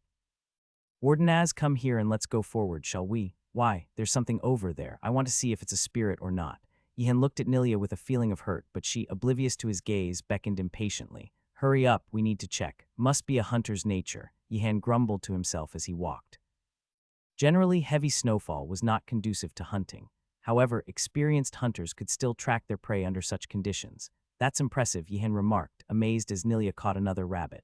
When the snow falls suddenly, the animals get startled and panic, she explained. Indeed, the way you ran on the snow earlier seemed unique. Can you show me again? Nilia, a former member of the, was proud of her origins and often liked to talk about the patrol and hunting with her friends. This bread is really terrible, someone commented. Ah, but it's better than the bread I had when I was stranded alone in the mountains, right? The bread I had back then was the worst, left by a hunter in a cave, full of mold and bugs. Nilia. Of course, such attempts at conversation were not always successful. However, Wardenaz's respect and interest in her stories pleased Nilia. Wardenaz, what is it? I really enjoy talking about I'll answer everything you asked. Let's talk later. With a swift motion, Nilia accurately took down a fleeing deer. Wardenaz had just asked his 17th question about various hunting techniques like choosing and shooting arrows, tracking prey in the snow, and concealing one's presence. Initially, Nilia was excited to explain, happy to satisfy her friend's curiosity. However, she had forgotten one thing. Her friend was a zealot intent on attending every class at the Magic Academy. Even so, there's a limit. Nilia thought, feeling exhausted and her throat sore after the 17th question. Can't you just answer this one? No. Nilia, usually unable to refuse a friend's request, was learning to say no, especially when dealing with Yihan. That should be enough, she said after the final hunt. Right. After disassembling the last of their prey, Nilia washed her hands in the snow. Yihan melted the surrounding snow with fire and boiled it for drinking water. It's good to get used to fire even a little, he thought. Nilia, seeing this, borrowed some water with an embarrassed expression. Magic sure is convenient. Freshmen coming this far in such weather, it's dangerous. Go back. Startled, Yihan and Nilia turned around, only to find that there was nothing visible around them. However, the voice continued to be heard. It was a gentle and kind voice. It doesn't matter where I am. It's dangerous. Go back. I don't know who this is, but they must be among the top 5 in character at Einregard, Yihan thought. A being that tells students to go back because it's dangerous is likely to be fundamentally friendly. We don't know who you are, but we need food. I don't understand why Einregard starves its young students. But still, it's dangerous. Go back. This weather is artificially created and won't settle down easily. Encouraged by the other's kind demeanor, Yihan became more proactive. It was rare to encounter such a person at the Magic Academy. He had to take help when he could get it.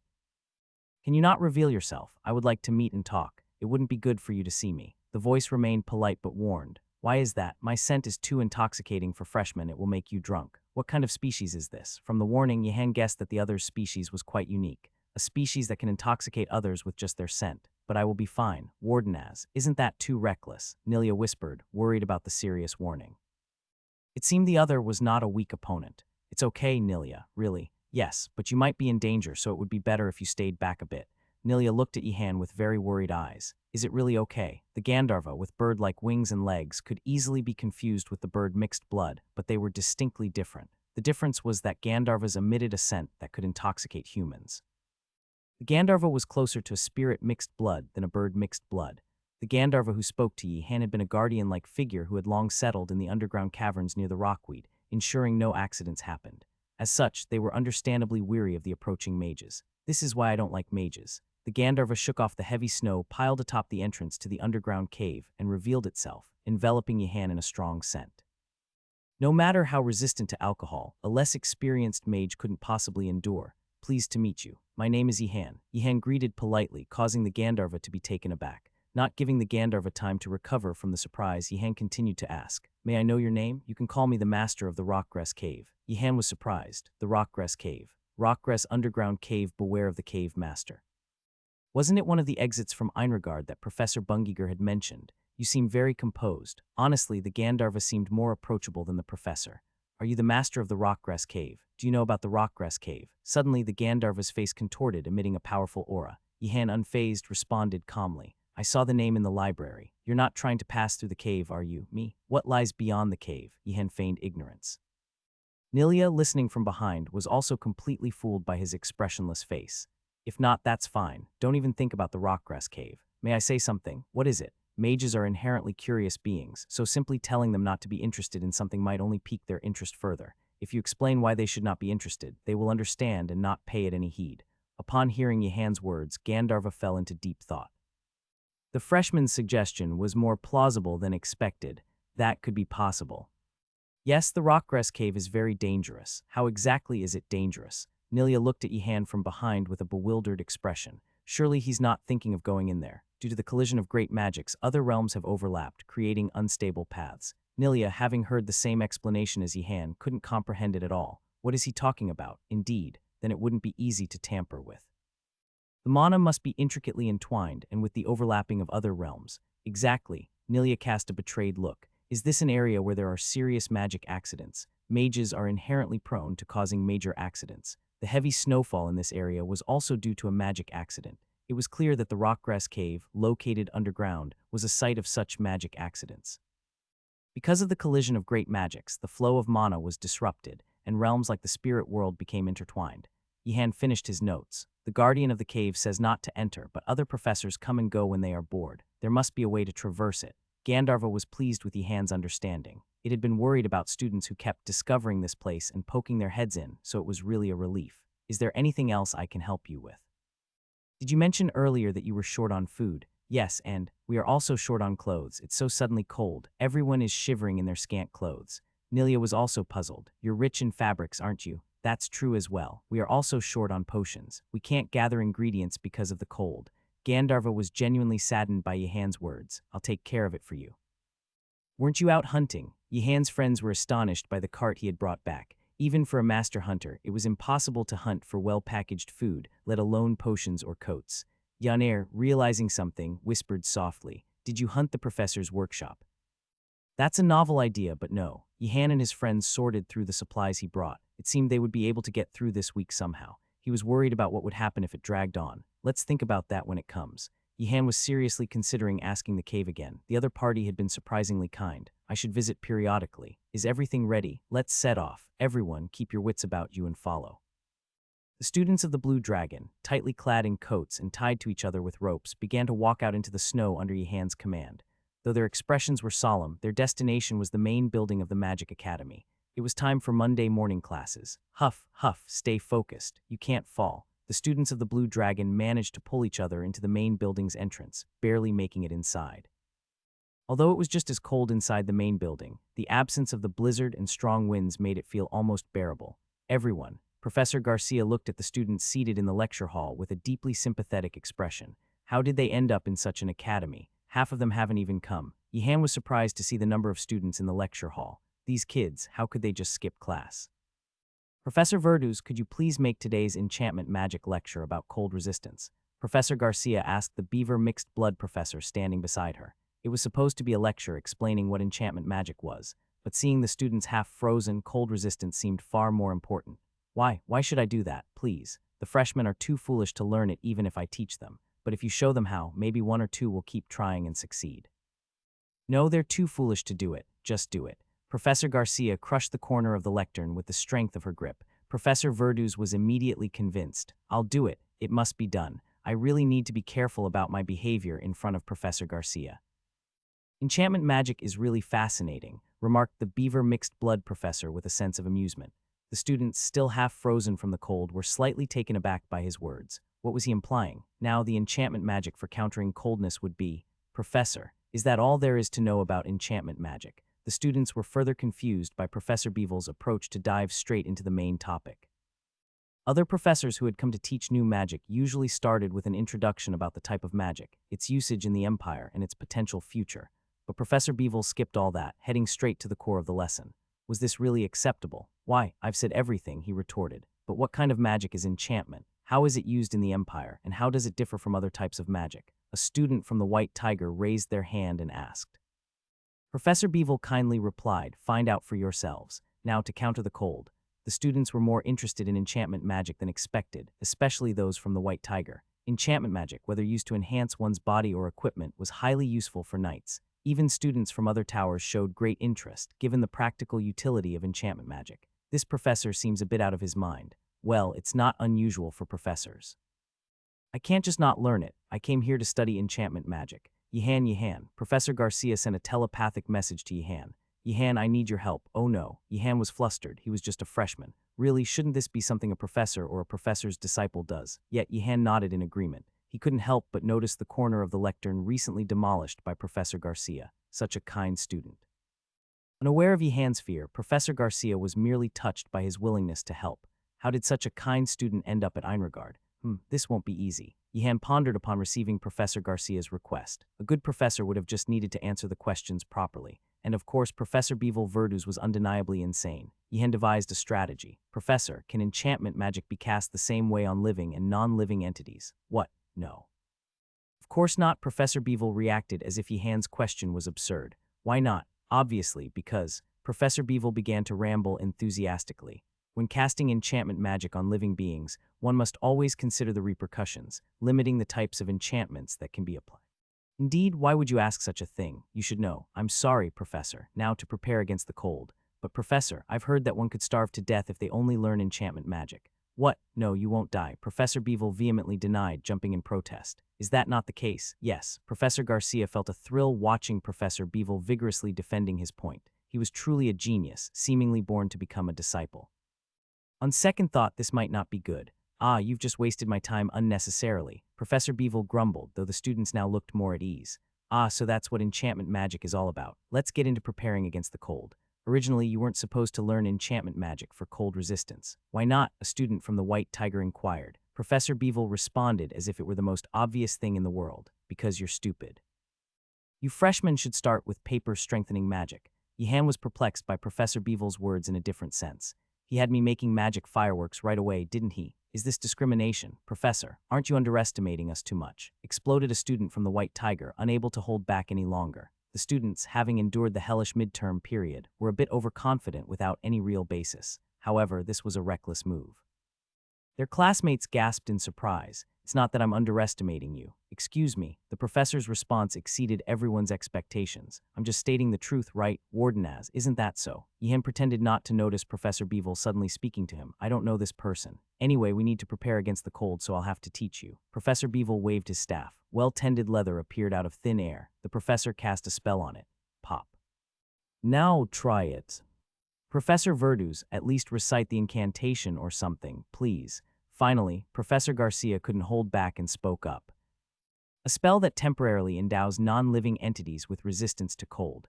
It was a familiar spell to Yihan, as he had been forced to learn while making magic fireworks with Professor Beevel. The problem was, this is a third circle spell. First-year students usually learned first or second circle magic, but to be taught a third circle spell in their first encounter was the best way to lose interest in enchantment magic. Leather, push away the cold. Leather, repel the cold. As always, when in dire situations, the cold and harsh environment of Einregard forced the students to grow stronger. Surprisingly, some students managed to succeed with the spell. Of course, strictly speaking, it wasn't a perfect success. Enchantment magic was deemed a failure if it couldn't fully manifest the intended effects. The leather that the students had enchanted only felt faintly warm. Nonetheless, achieving this much on the first day of learning was remarkable, especially considering the Academy's frigid environment. Professor, how about this? This is no cold resistance. If you wear this out, you'll freeze to death.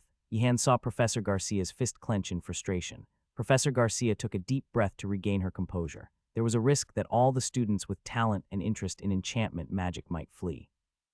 Yihan, I'm sorry to ask again, but could you help once more? Could you assist your friends from other towers? Professor, I still haven't mastered. Yihan looked at Professor Garcia incredulously. He hadn't even swung his staff yet, busy explaining the nuances of enchantment magic to his friends. Try it. Leather repel the cold. Pop, the magic precisely hit the leather. Professor Garcia nodded as if she had expected this outcome. Now, please help the other students. Professor, this worked on my first try only because I had previously learned. Normally, it doesn't work like this.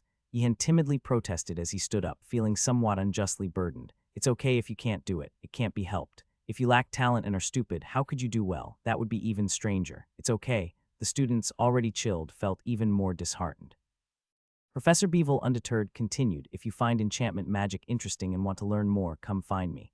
Got it, yes. Yihan wondered how many students would actually seek out Professor Beevil's workshop. Surely I won't be the only one attending. Yihan. After the lecture, Professor Garcia spoke hesitantly. Would it be all right if I ask you for one more favor? What kind of favor, Professor? Could you help the students from the other towers like you did just now?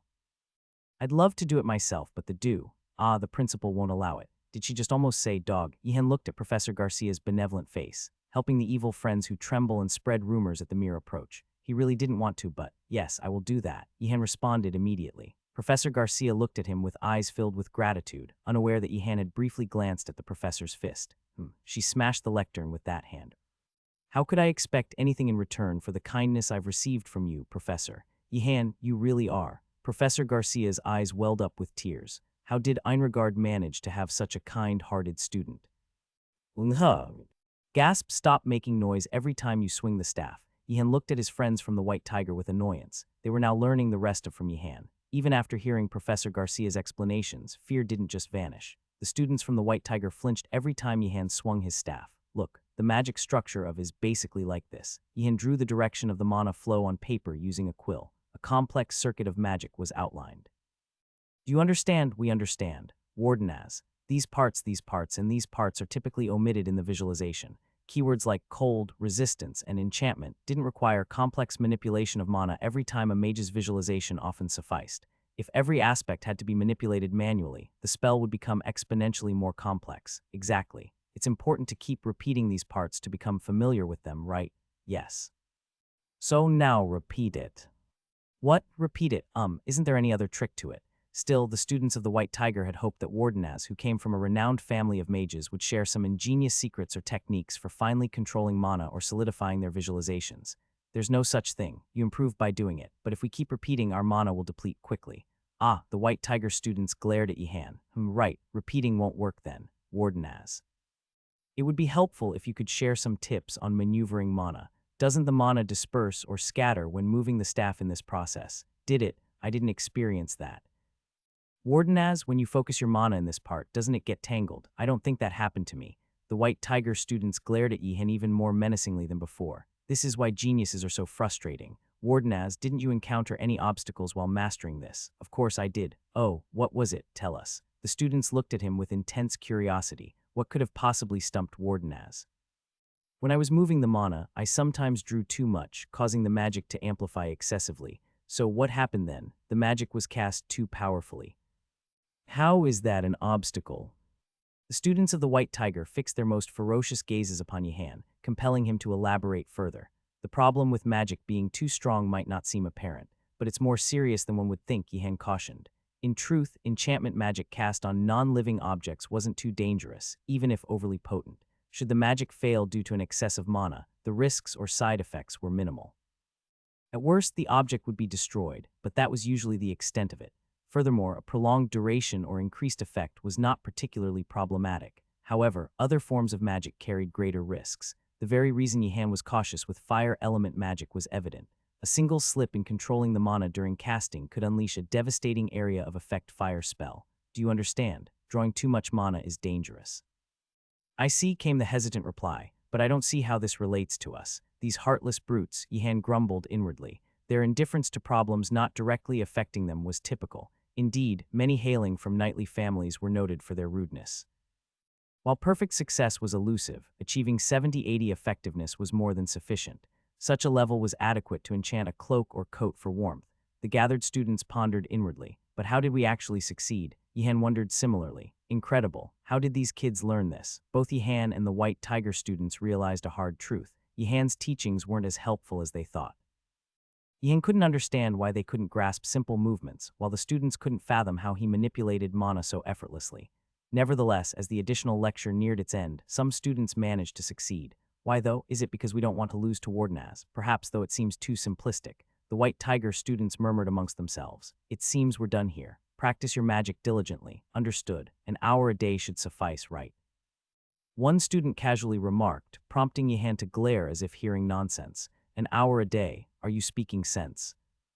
2 hours a day. Are you speaking sense? The White Tiger students felt a chill. No wonder he's from the Wardenaz family. 2 hours a day should be plenty, right? Those who think 2 hours a day is enough will never improve, Yihan declared. The student was shocked, feeling as if his thoughts were exposed. Anyway, that's for you to decide. Yihan set down a chest he had brought from the tower with a thud. I've brought fabrics to prepare for the cold. A White Tiger student reached for the chest, only for Yihan to dismissively swat the hand away. A baffled exclamation rang out. There's no such thing as a free lunch. Bring something to exchange. There was a moment of silence. Hadn't this been offered freely? I don't have any money, came the hesitant reply. Barter will suffice. Food, tools, artifacts, anything of value is acceptable for exchange. We don't have anything like that. Yihan looked at the White Tiger students with a mix of contempt and disdain. For these students, all from knightly families, it was their first time encountering such a gaze, wrapping them in an unfamiliar sense of humiliation. Yihan's tone suggested the absurdity of the idea. I pledge on my family's honor. Although Englego spoke firmly, Yihan remained unimpressed. These kids would probably ambush me if I went to their family for the money. Catching sight of Daljiu desperately gesturing from behind, Yihan reconsidered. Please accept it. Englego, despite his outward appearance, took great pride in his knighthood. If Richmond of the Black Tortoise had received a promise based on family honor and Englego didn't, he might well spend days weeping in his room. All right, I agree. A sigh of relief escaped Englego, his worry about rejection now alleviated. I'll have to take Daljiu with me when I visit their family later. Yihan, who had spent the morning helping his friends, seemed to have earned the heavens' favor as the blizzard began to abate in the afternoon. Professor Bungiger, clad in unusually thick clothing, clicked her tongue in sympathy at the sight of the shivering students. To end up in such a magic academy. Forget it. I was going to teach advanced techniques involving horseback riding today, but... Clang! Professor Bungiger opened the door of a cage. A lizard of considerable size, capable of carrying several people, crawled out. Its hide, almost indistinguishable from the snow, made it difficult to spot once it blended into the snowy terrain. It's a snow lizard. Anyone familiar with it? Several students, including those from colder regions like Nilia, raised their hands. Professor Bungiger nodded in acknowledgement. It's quite famous in cold regions. The snow lizard. A creature favored as a mount in cold regions due to its resistance to cold and remarkable stamina. However, it wasn't without its drawbacks. They're rare, hard to spot, and above all, notoriously temperamental to tame. But once tamed, they're invaluable. Today's lesson is about getting acquainted with these creatures. Divide into groups based on your tower. As the students sorted themselves, Professor Bungiger released 3 more snow lizards. I'll lend them to you until the snow stops.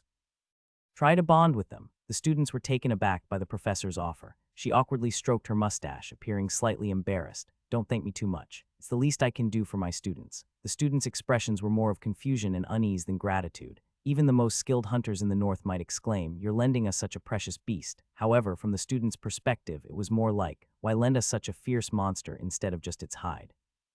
Wardenaz, what? I never expected to see such a rare monster. Isn't the professor amazing? Nilia whispered, seemingly oblivious to the context. Yihan nodded and replied, I understand how you feel, but it would be better not to show it in front of your friends. The students of the Blue Dragon surrounded the snow lizard. The snow lizard, rolling its eyes, suddenly launched a snowball at the approaching students. Thump, ouch, that little.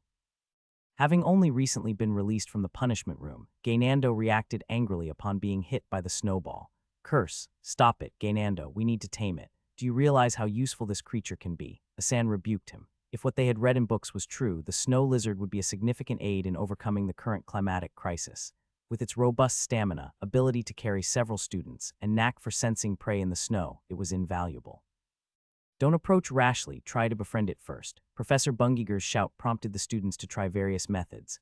Offering favored food, Gainando tearfully lost a piece of meat that resembled blood. Mimicking the lizard's posture, San got hit in the face with a snowball while attempting this, and so on.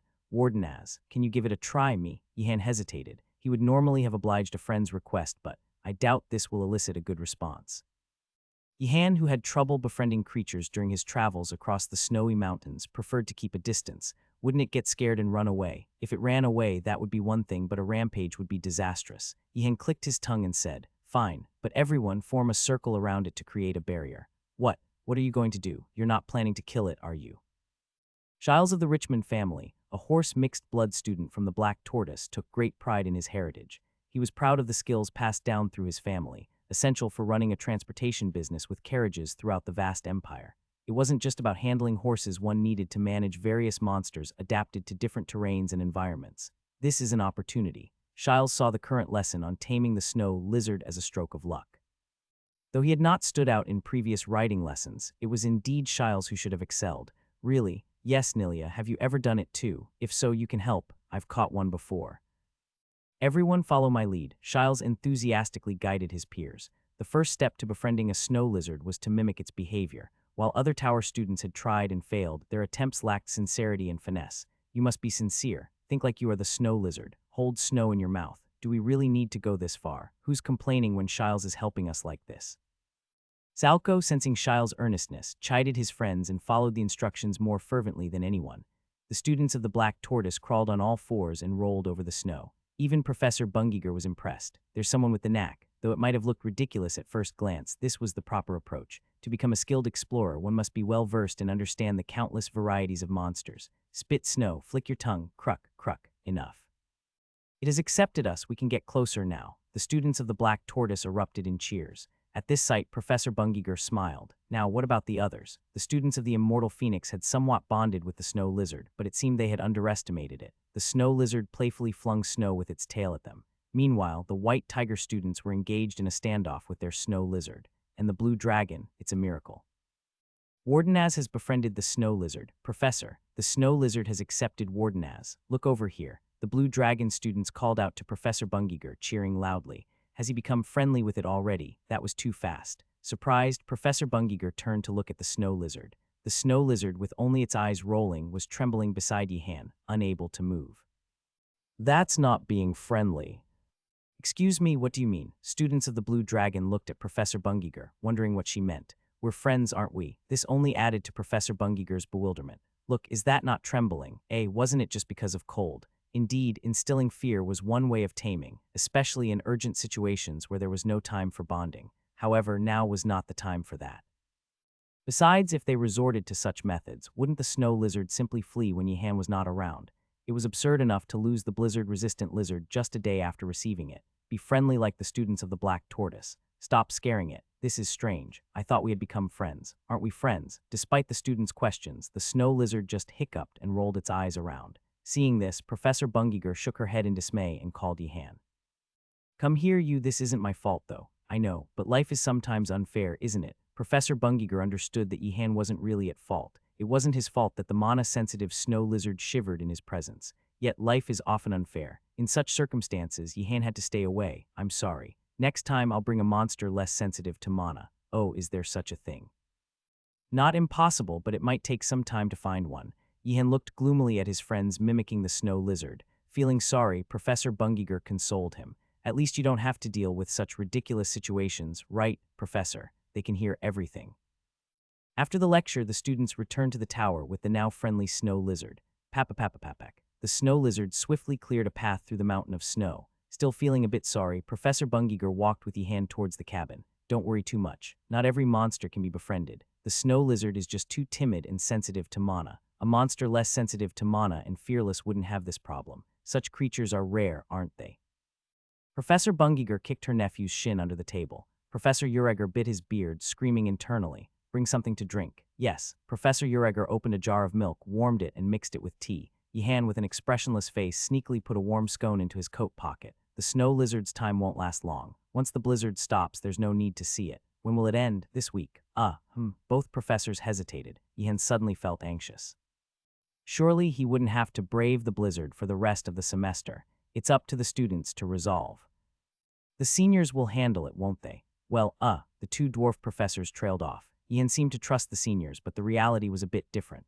As the students advanced in their studies, their skills improved, as did the quality and quantity of their responsibilities. What would happen if a snowstorm incident occurred at the academy? Although the blizzard rages, I'm not too inconvenienced, so I should deal with my tasks first before looking into it. Despite the blizzard, I'm fairly all right, so I'll start with the magic experiment today and think about it.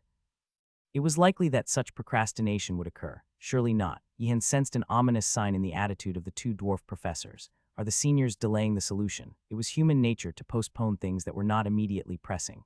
Realizing the truth, Ian felt anger. How irresponsible of the upperclassmen to cause such trouble. Still, if we wait, it will eventually be resolved, won't it? What if it doesn't? If it doesn't, then you have no choice but to resolve it yourself. If you do resolve it yourself, the professor in charge will surely appreciate it. Yehan was speechless at the absurdity of the two professors' remarks. How could a freshman solve an accident caused during an upperclassman's exam? You can't be serious. Yes, I admit it's a bit much. Agreeing with me now. Professor Ureger grumbled. Professor Bungiger shrugged and said, but what we said isn't wrong. If the upperclassmen are lazy, the only solution is to step in yourself. Just don't actually do it. I don't know what kind of accident the upperclassmen caused, but it won't be easy to resolve. Professor Ureger warned, just in case. He hadn't looked into it in detail, but the magnitude of the magic involved in such an accident must be considerable. It was not something a freshman should attempt to resolve. Do you see me as someone who would recklessly take on such a task? Yes, seems like it. Yehan was slightly hurt by the two dwarf professors' response. Why such a misunderstanding? No, I won't. Good, we'll trust you. Take some snacks with you when you go back. And don't get too close to the snow lizard when you return to the tower. And don't be tempted by the reward. There's no need to jump in just because you might get praised by the professor. Just wait for the seniors to handle it. Ah, I got it. Yehan muttered as he opened the cabin door and stepped out. The two dwarf professors watched his retreating figure and murmured, doesn't he seem like he'll still intervene? He does seem likely to. To the two dwarf professors, Yehan already appeared to be a freshman who had dedicated half his life to magic. Even if he said no, his curiosity for magic would inevitably lead him forward. Should have warned him more sternly. Evening. Students gathered for the additional lecture on dark magic were diligently using their quills in Professor Mortem's workshop. The second circle magic, an advanced version of the first circle magic. Also the different branches of the first circle magic they initially learned, and more. But that wasn't all. In the poison category, besides, there were various other poisons. In the summoning category, not just bones, but various undead summons. Even without yet learning about the dead spirit and the essence of negative energy, the dark magic category was already this extensive. Next to him, Gaynando's eyes were spinning. Raphael was also deeply engrossed, groaning in concentration. Cough. Of course I'm not teaching these for you to master all of them now. Gaynando's face brightened. Cough. But if you're going to study dark magic seriously next year, it would be good to master one or two of these. The world of dark magic is vast, so it's important to choose and concentrate. Gaynando's face darkened. Cough. Ah, these fools making the academy even colder. Professor Mortem coughed, displaying an irritated expression. Yehan, suddenly curious, asked, Professor, do you know the reason for this accident? Cough. Yes, one of my students was involved in it. Ian struggled to maintain his composure for a moment. It wasn't good to show too much hatred towards a fellow workshop senior. Indeed, how did such a regrettable accident happen? It's all because of the greed of those youngsters. Professor Mortem explained briefly while coughing. One majoring in dark magic, one in summoning magic elemental spirits, and one in ancient magic. I found a spirit spell in the ruins. It's incomplete, but if we restore it properly, this year the Empire's summoning world will be ours. I need your expertise in ancient magic. This looks like the style of the Alodal Academy. Dark magic is mixed in. Let's call a dark magic specialist. Did you call me? Wait, this summoning spell is incomplete, isn't it? Why call someone for such a thing? Don't worry. I've completed the incomplete parts with a substitute spell. Look, it's stable, isn't it? But from my perspective as an ancient magic expert, it still lacks power. It needs amplification. Let's use an artifact of amplification. We have some research funds left. Wait, what? You're not going to say it's reckless like a coward, are you? No, it's not that. If we're going to amplify it, let's amplify the negative energy as well. It seems the spirit is a mix of cold and darkness, but the negative energy is too weak, risking imbalance. That's why we called the dark magic expert. Great idea. The freshmen sitting there started to despise the upperclassmen they didn't even know. Even Immerg, the most benign person there, had a fierce look in his eyes. Were they suffering from the weekend onward because of such insane people? Professor, you've given them a good scolding, right? Cough, I'm already doing that. Telling them to fix it quickly, but it's not very satisfactory. At Gaynando's words, Professor Mortem grumbled. At this, Yehan's hatred suddenly subsided. Of course, the other seniors might have been slacking off, but at least the culprits were currently being scolded by the professors.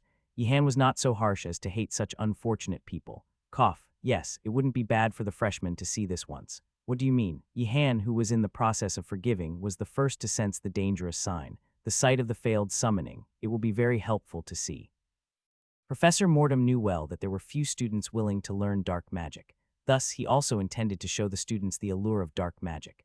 Of course, whether such a move would truly reveal the charm of dark magic was uncertain. There was such a path. Professor Mortem knocked on the walls of the main building and flung open the ceiling, effortlessly racing through the building in 3 dimensions. Yihan wanted to memorize the path but gave up. Seeing Professor Mortem casting spells, he realized it wasn't a path findable with his level of magic. What floor is this? Well, hard to say. The freshmen had long lost their sense of direction. The coldness, exiting the passage, Yihan suddenly felt a hellish cold rushing in. The coldness inside was qualitatively different from the blizzard outside. It was a chill that seemed to emanate from Mono itself, with the attribute of coldness. And then the sounds of the undead were heard. Gasp. Gainando hid behind Yihan. Professor Mortem swung his staff and the frozen corpses melted away. Why are there undead wandering in the main building's corridor? Cough. This mess happened because of a botched spirit summoning. A proper summoning of spirits, following accurate procedures and processes, would not have led to this. The incomplete spell, arbitrary interpretations by those who substituted it, and the amplification from artifacts or other elements had resulted in something more akin to a rampaging monster than a coherent spirit on this floor. Moreover, it was a monster that, even by just existing, turned the surrounding space into a different dimension. Given that the summoned spirit was a mix of coldness and darkness, it was only natural for the undead to emerge from the corridor space that had melted into another dimension. Can't we just go in and get rid of it? Amazed by Gainando's innocent question, Yihan admired his simplicity. If the seniors were around, they'd probably want to kill him for saying that. Cough, that's correct. Just wait here for a moment. Professor Mortem, holding his staff, walked somewhere. To anyone watching, it was the back of a professor about to scold his unworthy disciple. Yihan clicked his tongue sympathetically, looking toward the other end of the corridor. The bizarre spectacle of frost and darkness swirling together was, frankly, a sight to behold. If only it weren't causing a snowstorm throughout the entire academy, it would be quite beautiful. Come inside, O seeker of power. Yihan hesitated as someone from the other end of the corridor's dimension sent a telepathic message. Then he shouted, "Professor, someone inside the dimension is speaking." Such a coward. Yihan's choice was actually quite rational. At present, the corridor of this floor was in a state of realm chaos due to the mixing and rampage of numerous great magics, artifacts, and spirits. It was uncertain what malicious entities might seep in from the inside, deploying deceptions. Of course, calling the professor without even a second of hesitation was a different matter altogether. You'll regret this, young mage. You will need power. Wait, just a minute. Isn't it a waste? Shouldn't we at least hear what is being offered? Upon hearing Gainando's words, Raphael too unwittingly agreed. The entity inside might offer some valuable gift. The Magic Academy is spoiling its students, Yihan lamented. He thought that pushing the students so hard made them susceptible to such dubious propositions. Gainando, when someone unknown makes a plausible proposal, always start with suspicion. Cough, well said. Professor Mortem, who had hurried over, agreed with Yihan's words. It was unsafe to be enticed by offers when they did not know what entity lurked within. Depart, you insignificant ones. Kayak. At Professor Mortem's spell, the presence felt inside the corridor quickly dispersed. Realizing too late, Gainando nodded, saying, "Indeed. I apologize, Professor. I will no longer show interest in such places." Cough, that's not correct. Pardon. Places where different realms intermingle like this are invaluable for gaining knowledge, a sight no mage can ignore. Demons, spirits, and even other realm beings of surreal nature, unknown by name. These entities held knowledge unknown to mages. Forgotten secrets, artifacts, spells, and treasures were too tempting for any mage to resist. Indeed, that's true. Cough. So learn to explore safely. Take this chance and go on an expedition. Gainando doubted his ears. Was he being asked to explore a place where frozen undead crawled, periodic pulses of extreme frost occurred, and where it seemed a demon's howl was just heard? Cough. You can learn a lot by observing that place. Professor Mortem spoke with genuine good intention. Sometimes, a single experience could be more impactful than hundreds of words. Some parts of the corridor were composed of dark magic. Witnessing it up close would allow the freshmen to deeply appreciate the wonders of dark magic. As expected, I was uneasy from the moment he brought us, Yihan concluded. With Professor Mortem's staff swinging and protective magic being cast, he finished preparing and spoke. Cough, cough, split into 2 groups and take a walk around. Don't get lost. Gainando quickly said, I want to go with Yihan. I'll go with Immerg. Following Gaynando and Raphael's words, Professor Mordum tossed a coin. Immerg and Wardenaz walked to the left. Cough, the two of you start on the right. Both Gaynando and Raphael faced an unfortunate outcome. With crumpled faces, they set off. Shall we also start? Yes, let's. Fortunately, due to the magic cast by Professor Mordum, no enemies approached them. Ihan moved his steps slowly. One must never be complacent. If there was anything he learned from Professor Belatti, it was to never let down his guard at any moment. Ihan surveyed his surroundings with all possible precautions. Suddenly, on the frost-laden path, specters gathered, forming budding flowers. As the buds writhed about to bloom, the ground beneath began to stir. That. Before Immerg could finish speaking, Ihan was already casting a spell. Pop, a heavy orb of water hammered the ground, followed by a downpour of lightning and a burst of flames. The earth, which seemed on the verge of unleashing something, was now quiet. Papapak. Yet Ihan did not stop, continually casting spells. The frozen ground blackened and caved in. Whoa, Wardenaz, maybe whatever it was has already fled, Immerg spoke hesitantly. To be honest, he was more afraid of Ihan than the entity that had just disappeared. That might be so. It's not just might be, it seems to have definitely fled. Ihan cast lightning one last time just to be safe. Seems like it's gone, right? Immerg, maybe we should get closer. The effect of the protective magic the professor cast might weaken. Yes. Why are you being so formal? App, apologize. Go die, just die already. I said I'm sorry. Koholti, a fourth-year student specializing in dark magic, apologized once more to Dyerth.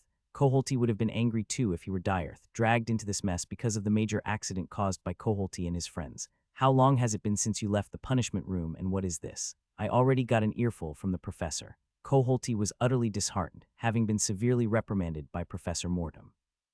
As a fellow student of dark magic and a classmate, Dyerth could understand Koholti's feelings better than anyone. So what? Just go die. But that was a separate matter. Being busy to death herself, she couldn't forgive being summoned here to clean up their mess. Get inside quickly and finish it off or die. Because of you, the academy is covered in snow. We'll go in soon. The solution to the realm erosion and environmental changes caused by an incomplete summoning was surprisingly simple. They just needed to enter the area and eliminate the summoned creature. Despite all the mixed magic and phenomena, the core of the problem was the summoned entity. Of course, it was easier said than done. They had to break through the corridors swarming with monsters from other realms and take down the furious spirit inside. It was a daunting task even for upperclassmen at the Magic Academy. The guilty mages glanced at Dyerth, making excuses. We're slowly siphoning off the area's magic. The entity inside is getting weaker. If our calculations are correct, it'll soon be weak enough to enter. What the mages were currently doing was creating holes in various parts of the corridor's area to leak out mana. As the area's mana diminished, so would the power of the being active within it. Once the work was done, the students could enter at a manageable level. Dyerth asked with a slightly softened voice, "How many hours will it take? You're not telling me it'll take more than a day." "How many days, you cursed fools? Speak up." About a week. Just go in and die. How much mana did you pour into the summoning for it to take a week?" "Sorry, Dyerth, I'm sorry." Dyerth, cursing profusely, cast the with her staff. The leakage work was not simply happening on its own. In the meantime, to prevent undead from emerging from the corridor, the upperclassmen, including Dyerth, had to keep watch. And for a whole week. Dyerth, please forgive me. Dyerth, look over there. What nonsense are they up to now? Dyerth turned her head. He saw the freshmen slowly walking inside the area. Professor Mordum must have brought them. Dyerth was momentarily overwhelmed by the surreal sight, but quickly grasped the situation. It was evident that Professor Mordum had brought the freshmen to show them this extraordinary scene. It was, after all, a magnificent spectacle of dark magic. Should freshmen be wandering around in such a place? Professor Mordum has cast protective magic. Most entities won't be able to approach, but they're just freshmen. Even if evil beings can't approach, they might panic and cause an accident. Before he could finish, one of the freshmen began frantically casting spells. A banshee about to emerge from the flowering specters was beaten back and hastily retreated underground, disappearing somewhere. Shouldn't we stop them? The freshmen might collapse. It was all too predictable. Loss of judgment due to fear, leading to a reckless casting of spells. It was an easy mistake for freshmen to make. Right now it might be okay, but the moment they deplete their mana, just leave it, it's fine. However, Dyerth was calm, knowing that Ihan had a substantial amount of mana. That Wardenaz family Jr. is naturally gifted with magic. Oh, I see. Pop. Is it really okay? The upperclassmen looked at Ihan with a mix of astonishment and concern. No matter how innately gifted, it seemed like he should be collapsing soon.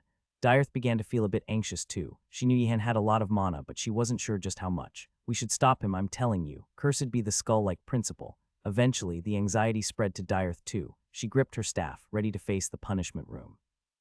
As a senior trained under the same master in dark magic, she couldn't just watch her junior collapse, pop, but to the embarrassment of the seniors making a fuss, Yihan returned to normal as if nothing had happened. After casting his last spell, he began moving forward again without a change in expression. What on earth is that guy doing? The seniors were not fooled by the name of the Wardenaz family. The freshman might have lacked experience and thought it's because he's from the Wardenaz family, but the seniors knew better. Even for a member of the Wardenaz family, such a level of mana at that age was unbelievable. Did the family patriarch mate with a dragon? Did they sacrifice 1,000 lives for a pact with a demon? Is the principal disguising as a freshman? Dirth, I've thought of a good method. This could shorten the time. What's the method? Surely you're not thinking of involving that freshman. Tell me. That's exactly it. Please, don't point your staff at me, Dirth. Don't curse me, don't curse me. We'll just borrow his mana, only his mana. Cough, how was it? It was truly touching and beneficial. Immerg looked at Yihan as if he were an oddity. How can our impressions be so different when we walked together? Immerg had felt like he was wandering through a graveyard swept by a bitter cold. I thought as much. Professor Mordum spoke with a pleased expression. Any mage interested in dark magic couldn't help but be moved by the sight of that twisted realm. Cough, if you want to take another look, just tell me.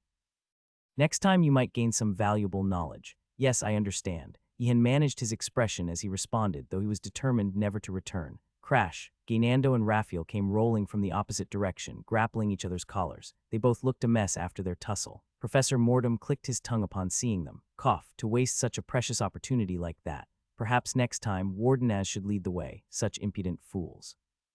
To squander an opportunity given by the professor by fighting each other. Get your mind straight and go back for another look. That won't be necessary. Cough. Professor Mordum declined, yet he looked at Yihan with a slightly pleased expression. Indeed, he was the most promising student among the freshmen. Two errant disciples who had squandered a precious opportunity given by their professor reflected on their actions as they revisited the twisted realm. During this time, Yihan offered a respectful farewell. Then, Professor, I must retire now as I have your class to attend tomorrow. Cough, very well, I must avoid this corridor until everything is resolved. You've worked hard, Immerg me. What hard work have I done? Something's odd. Haven't you been using formal speech since earlier? On Tuesday morning, snow lizards scurried about, creating paths through the snowdrifts. Following these newly formed paths through the torn snowbanks, groups of students made their way to their destinations. Yihan, too, headed to the Gaksu Pavilion with his friends to attend a class on alchemy. It's really fortunate we're not outside. Yihan nodded in agreement with Yaner's remark. Indeed, it was also a good thing for Professor Ureger. Holding lectures outside in this weather would increase the number of students seeking him out after graduation. This weather is actually a stroke of luck for an alchemist. The warm air suddenly chilled with Professor Ureger's remark. Students, shaking snow from their hair, looked at Professor Ureger in disbelief. Think about it. We can easily obtain materials that are only available during heavy snowfalls. Isn't that fortunate? Indeed, he is a professor at a magic academy, Yihan realized. Professor Ureger was not normal when it came to alchemy. That might be true. The students tried to accept Professor Ureger's reasoning. Though it seemed absurd, the warmth and comfort of the Gaksu Pavilion's classrooms were undeniable. However, the professor's next words shattered their hopes. Now, I'll give you a list. Go outside and gather as much as you can. Doesn't the thought of the potions you can make excite you? Seeing his friends' dismayed faces, Yihan seriously wondered if Professor Ureger would be all right later. The students, reluctantly following the lengthy list given by the professor, made their way. In contrast, Yihan approached the task more pragmatically. I'll start with the ones that seem easier to obtain. Rather than wandering aimlessly and returning empty-handed, it was better to fill the basket with relatively easy-to-find items. Blizzard grass, snowball flowers, dwarf willows. Yihan prioritized the seemingly easier items on the list. This seems doable. Materials like blizzard grass, emerging through thick, solid snow, were relatively easy to gather compared to those requiring breaking through frozen lake surfaces after snowstorms.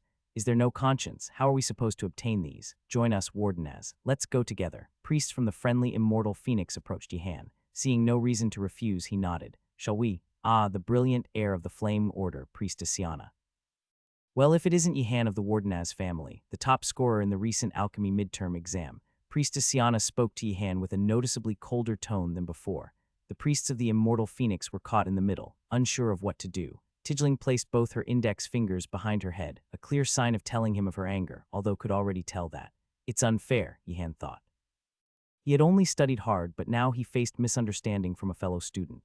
But Priestess Siana, the second place, also did well. Yihan, Yaner nudged him and whispered softly. The second place in alchemy is me. Priestess Siana is third. Yihan and Yaner had teamed up to raid Professor Ureger's workshop. It was natural that Sienna, who hadn't, was at a disadvantage. Sorry, Yaner, I underestimated your skills. It's okay. I thought Priestess Sienna would score higher than me too.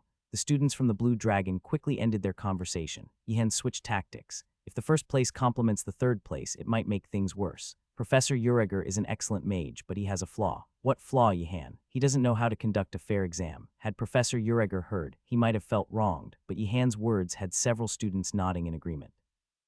Honestly, to the students, the professor removing materials needed for potions seemed like crossing a line.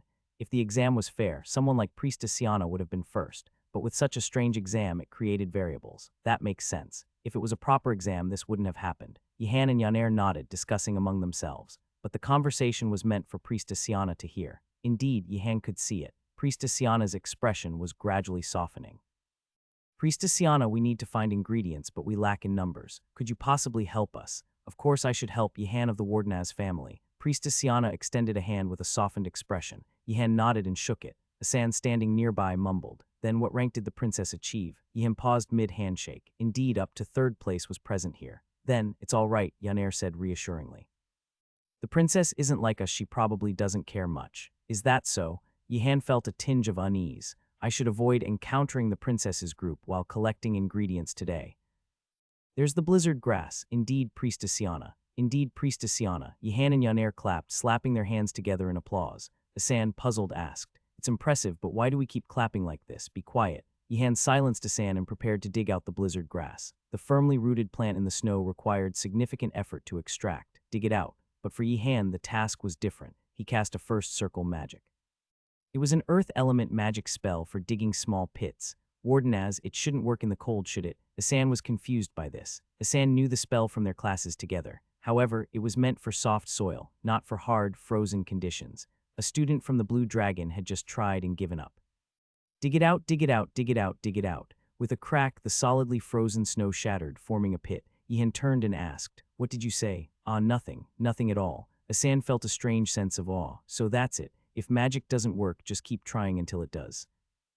Nilia wandered through the forest with her friends from the Black Tortoise. In truth, she would have been more at ease joining Yihan or Yaner's group, but she couldn't refuse her friend's request. Do you see that vine? If you cut it, sap comes out. It's handy when you're thirsty. Wow, that's impressive. Nilia felt a void in response to her friend's lackluster reactions. If it had been Yihan, he would have said, What, really? Wait, let me see. It's true. What's this called? Where does it usually grow? Are there other plants with similar effects? Her friends from the Black Tortoise weren't bad, but their lack of interest in hunting was evident. Did you see the magazine I brought last time? Yes, the horse Bladoha rode in this time was really something. Should I add the principal's card to my deck? I want to try saving it. No use, give up, it's a trash card. Nilia felt an indescribable suffocation, her heart heavy with gloom. From a distance, she saw familiar friends digging something out on a slope. Nilia waved her hand. Yihan, while putting blizzard grass in his basket, looked up to see Nilia waving from a distance with her Black Tortoise friends. Nilia, no, that's a distress signal. Nilia gestured to Yihan with the unique hand signal of the help me. Yihan was startled. What are the Black Tortoise students threatening her? Nilia had signaled for rescue from the stifling atmosphere, but Yihan didn't grasp the hidden meaning. There must be trouble. Everyone, get your staff ready. Yihan and his friends, staff in hand, started to rush over. Nilia, realizing the seriousness on their faces, panicked. In her confusion, Nilia realized that her distress signal could be misinterpreted. Should I tell them now that it was a mistake? She seriously pondered whether Yihan would cast magic at her in retaliation. It seemed within his character. The monster, I'm saved. What, Nilia? No, I misspoke. Yihan and his friends marveled as they ran. To notice a monster approaching so stealthily was impressive. How did you detect it? It must be the Shadow Patrol's secret. Yihan spoke with a voice mixed with admiration. His friends were all in awe. Indeed, the Shadow Patrol, as expected. Even our priests can't detect a white snow hedgehog this early. Let's help them. The students from the Black Tortoise quickly sprang into action. They built a circular wall of earth to block the monster's surprise assault, casting spells from behind cover. As spells flew, the white snow hedgehog puffed up its body, moving in an irregular trajectory. The monster, resembling a giant hedgehog but with a massive body capable of easily breaking bones upon collision, made the students understandably cautious. Isn't that Wardenaz? Why is he trying to capture the white snow hedgehog? Isn't he just helping out? Does Wardenaz look that easygoing? He doesn't act without a reason. He's definitely after the white snow hedgehog. Nilia internally apologized to Yihan. Sorry for not being able to defend you more. Wardenaz, if you catch the white snow hedgehog, we'll let you have it. let's cooperate. What are you talking about catching? Just drive it away, Yihan replied incredulously. He had come to gather herbs, not to hunt monsters. The best course of action would be to drive it away if possible. Really, we can just drive it away, yes. Drive it away, but just do it. Sorry. When Yihan insisted, the black tortoise students backed down. Are we really just driving it away? Seems so. Doubting the other tower students' abilities, Yihan called forth Sherakin. Sherakin, I need your help. Bind its legs. The greenish-blue leopard nodded in understanding and sprinted off. The white snow hedgehog, sensing Sherakin's approach, quickly turned its head, and then it spotted Yihan. Paff, paff, paff. Startled, the white snow hedgehog burrowed into the snow and fled far in the opposite direction. Sherakin, having run hard, looked back at Yihan in disbelief. I'm sorry, Yihan apologized first. He had never imagined that the white snow hedgehog would just run away. Isn't that creature too cowardly for a monster, he thought. Monsters were supposed to attack ferociously without regard for their opponent's mana, not be so timid. Sayana, the priestess at his side, seemed to have remembered something belatedly. It would be wise to chase the white snow hedgehog, Mr. Yihan of the Wardenaz family. Why is that? Yihan was ready to refuse whatever Sayana was going to say. He believed that one should be thankful if a monster flees, not force it into a corner without reason. Only the foolish students of the Black Tortoise could think, would the Wardenaz be satisfied just by driving a monster away? The white snow hedgehog likes to collect cold submerged lotus. It's an ingredient that can only be gathered by breaking through the frozen surface of a lake during a snowstorm. Cold submerged lotus. This was something he had initially decided not to even attempt collecting. Let's chase it. Sherakin, follow its trail. Nilia, help me. At his shout, the Black Tortoise students looked at Yihan with an expression of, I knew it. Yihan almost hit his friends in frustration.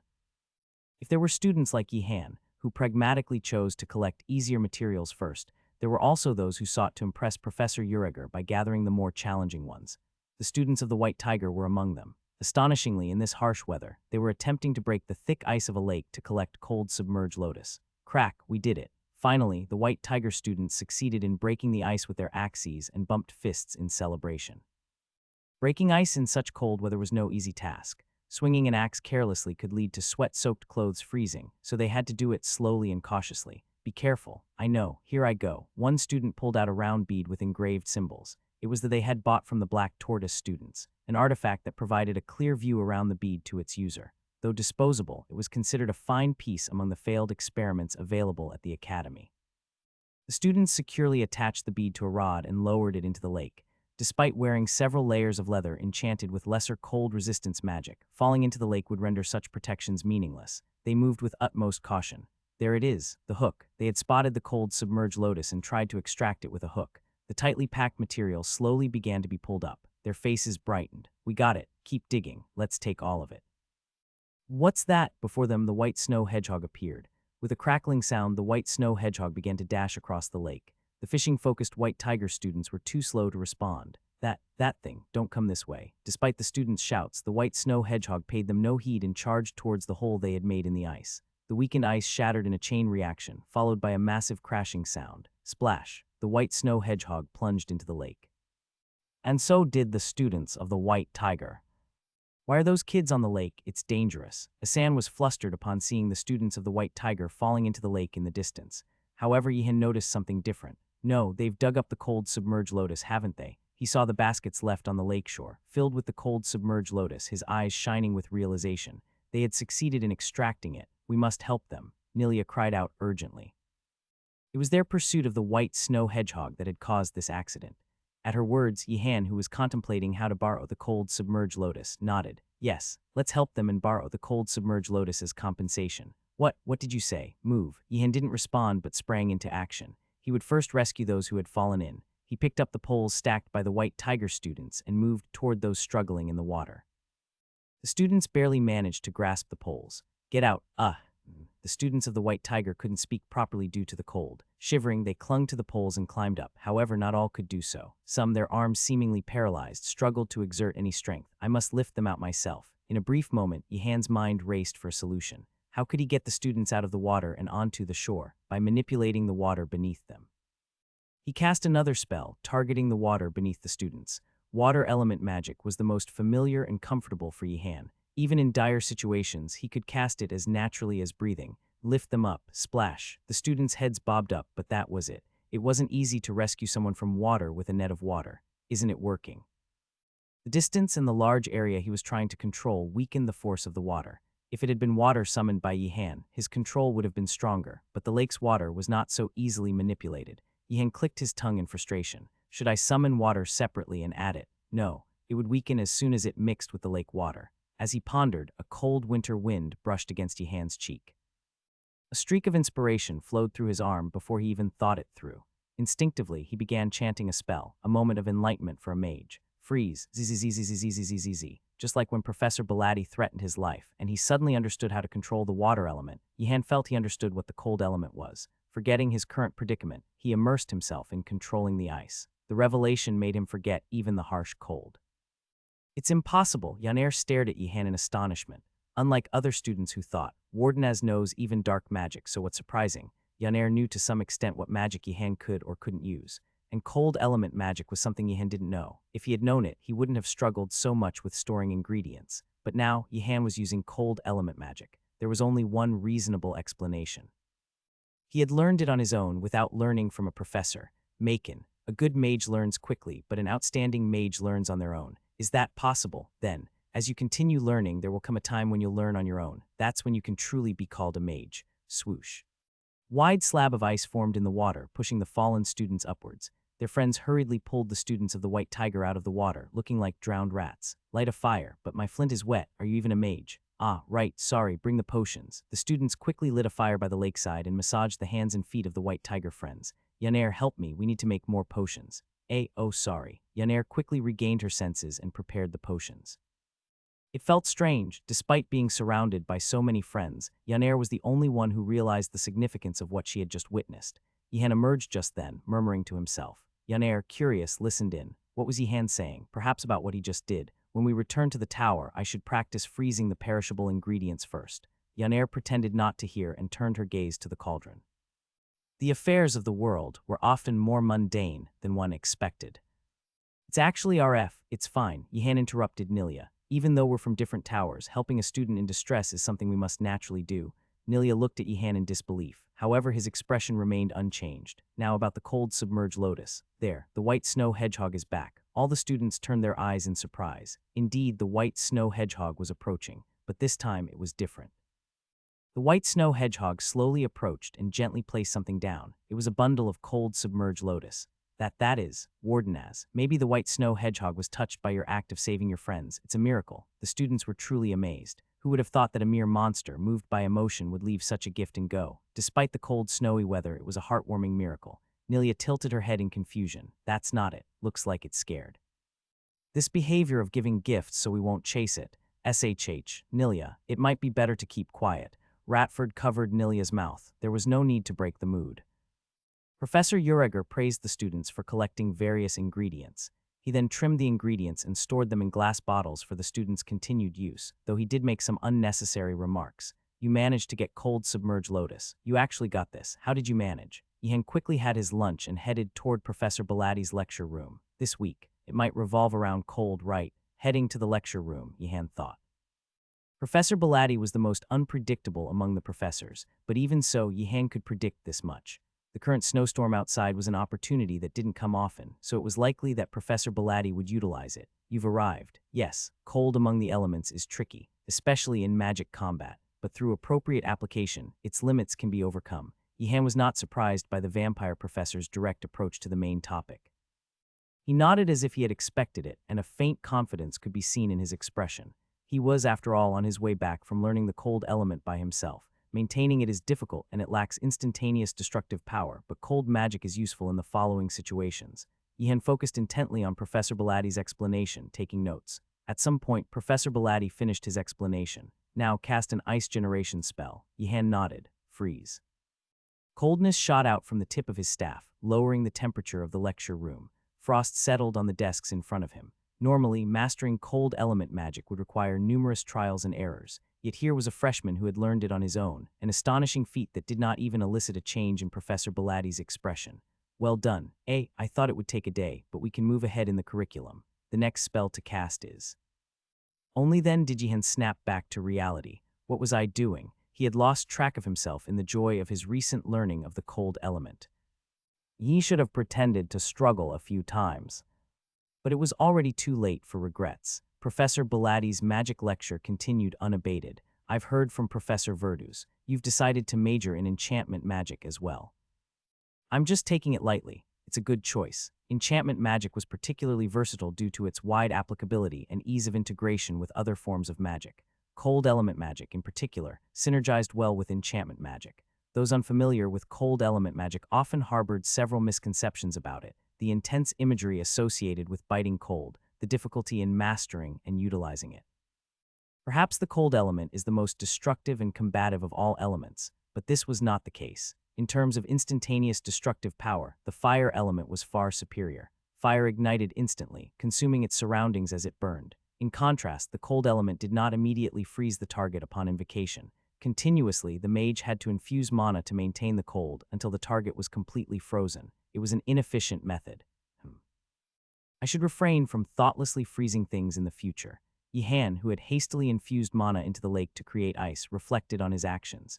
If other professors had seen him, they might have criticized him as a fool. Regardless, the cold element's other characteristics were also rather ambiguous: shape-shifting or sustaining power. The water element was superior. Pure penetration power belonged to the earth element, and speed to the lightning element.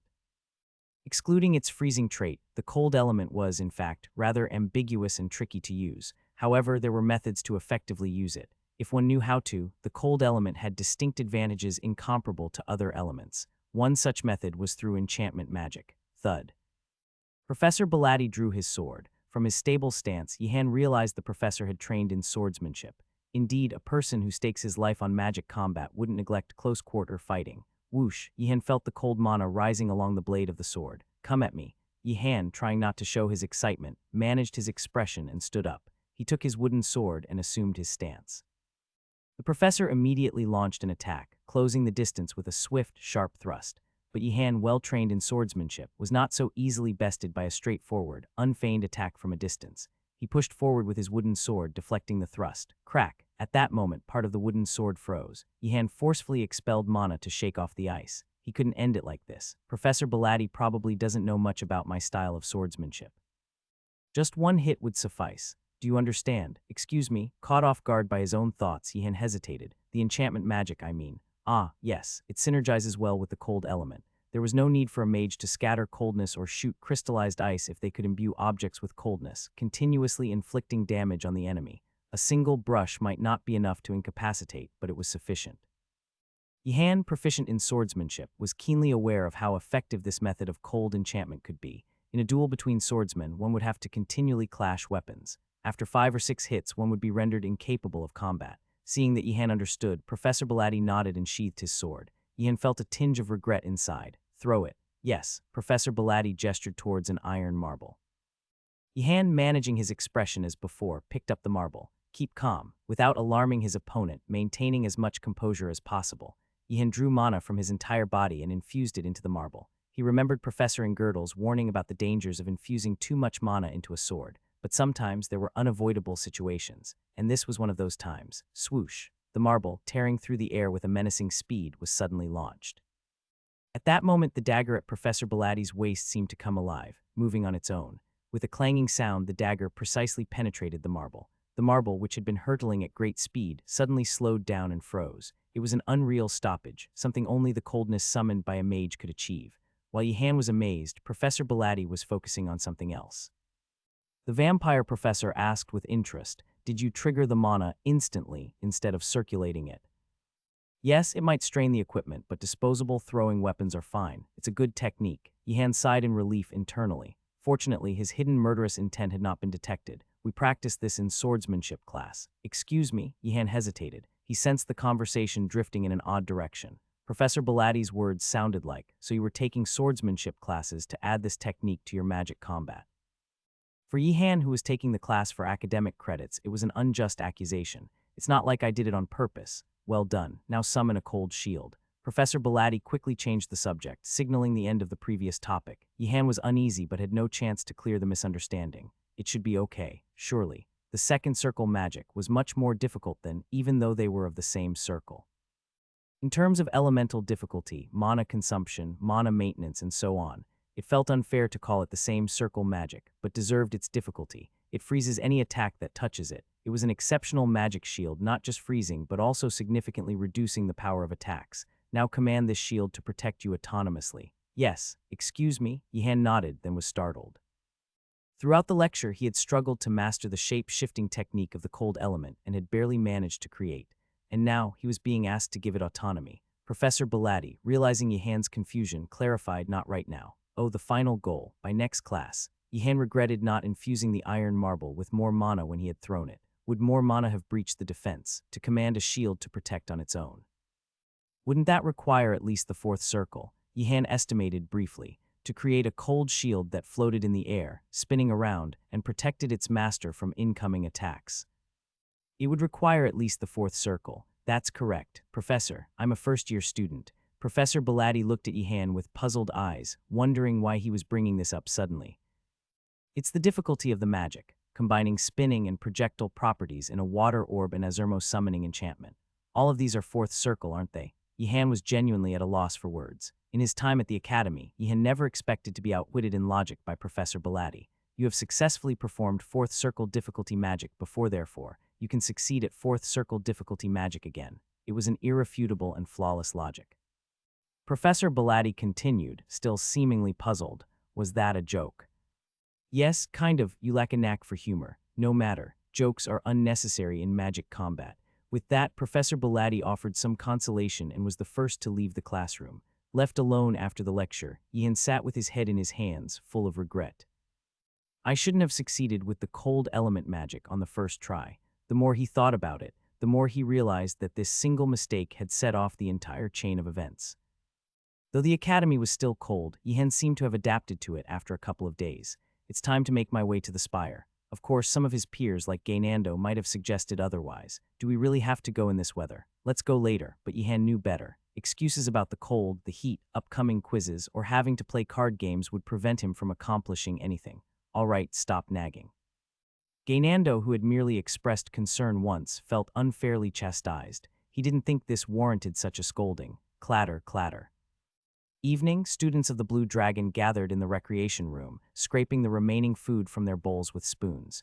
Yihan, having finished his meal early, took out the potions he had received as a gift from Priestess Siana. Given the weather and the fact that it was night, he needed to be prepared. Gulp. After swiftly consuming the drinkable potions, Yihan stood up. See you later then. Take care. Gaynando sent a disgruntled look at the warm exchange. What's the difference between what I said and this? Is it sincere?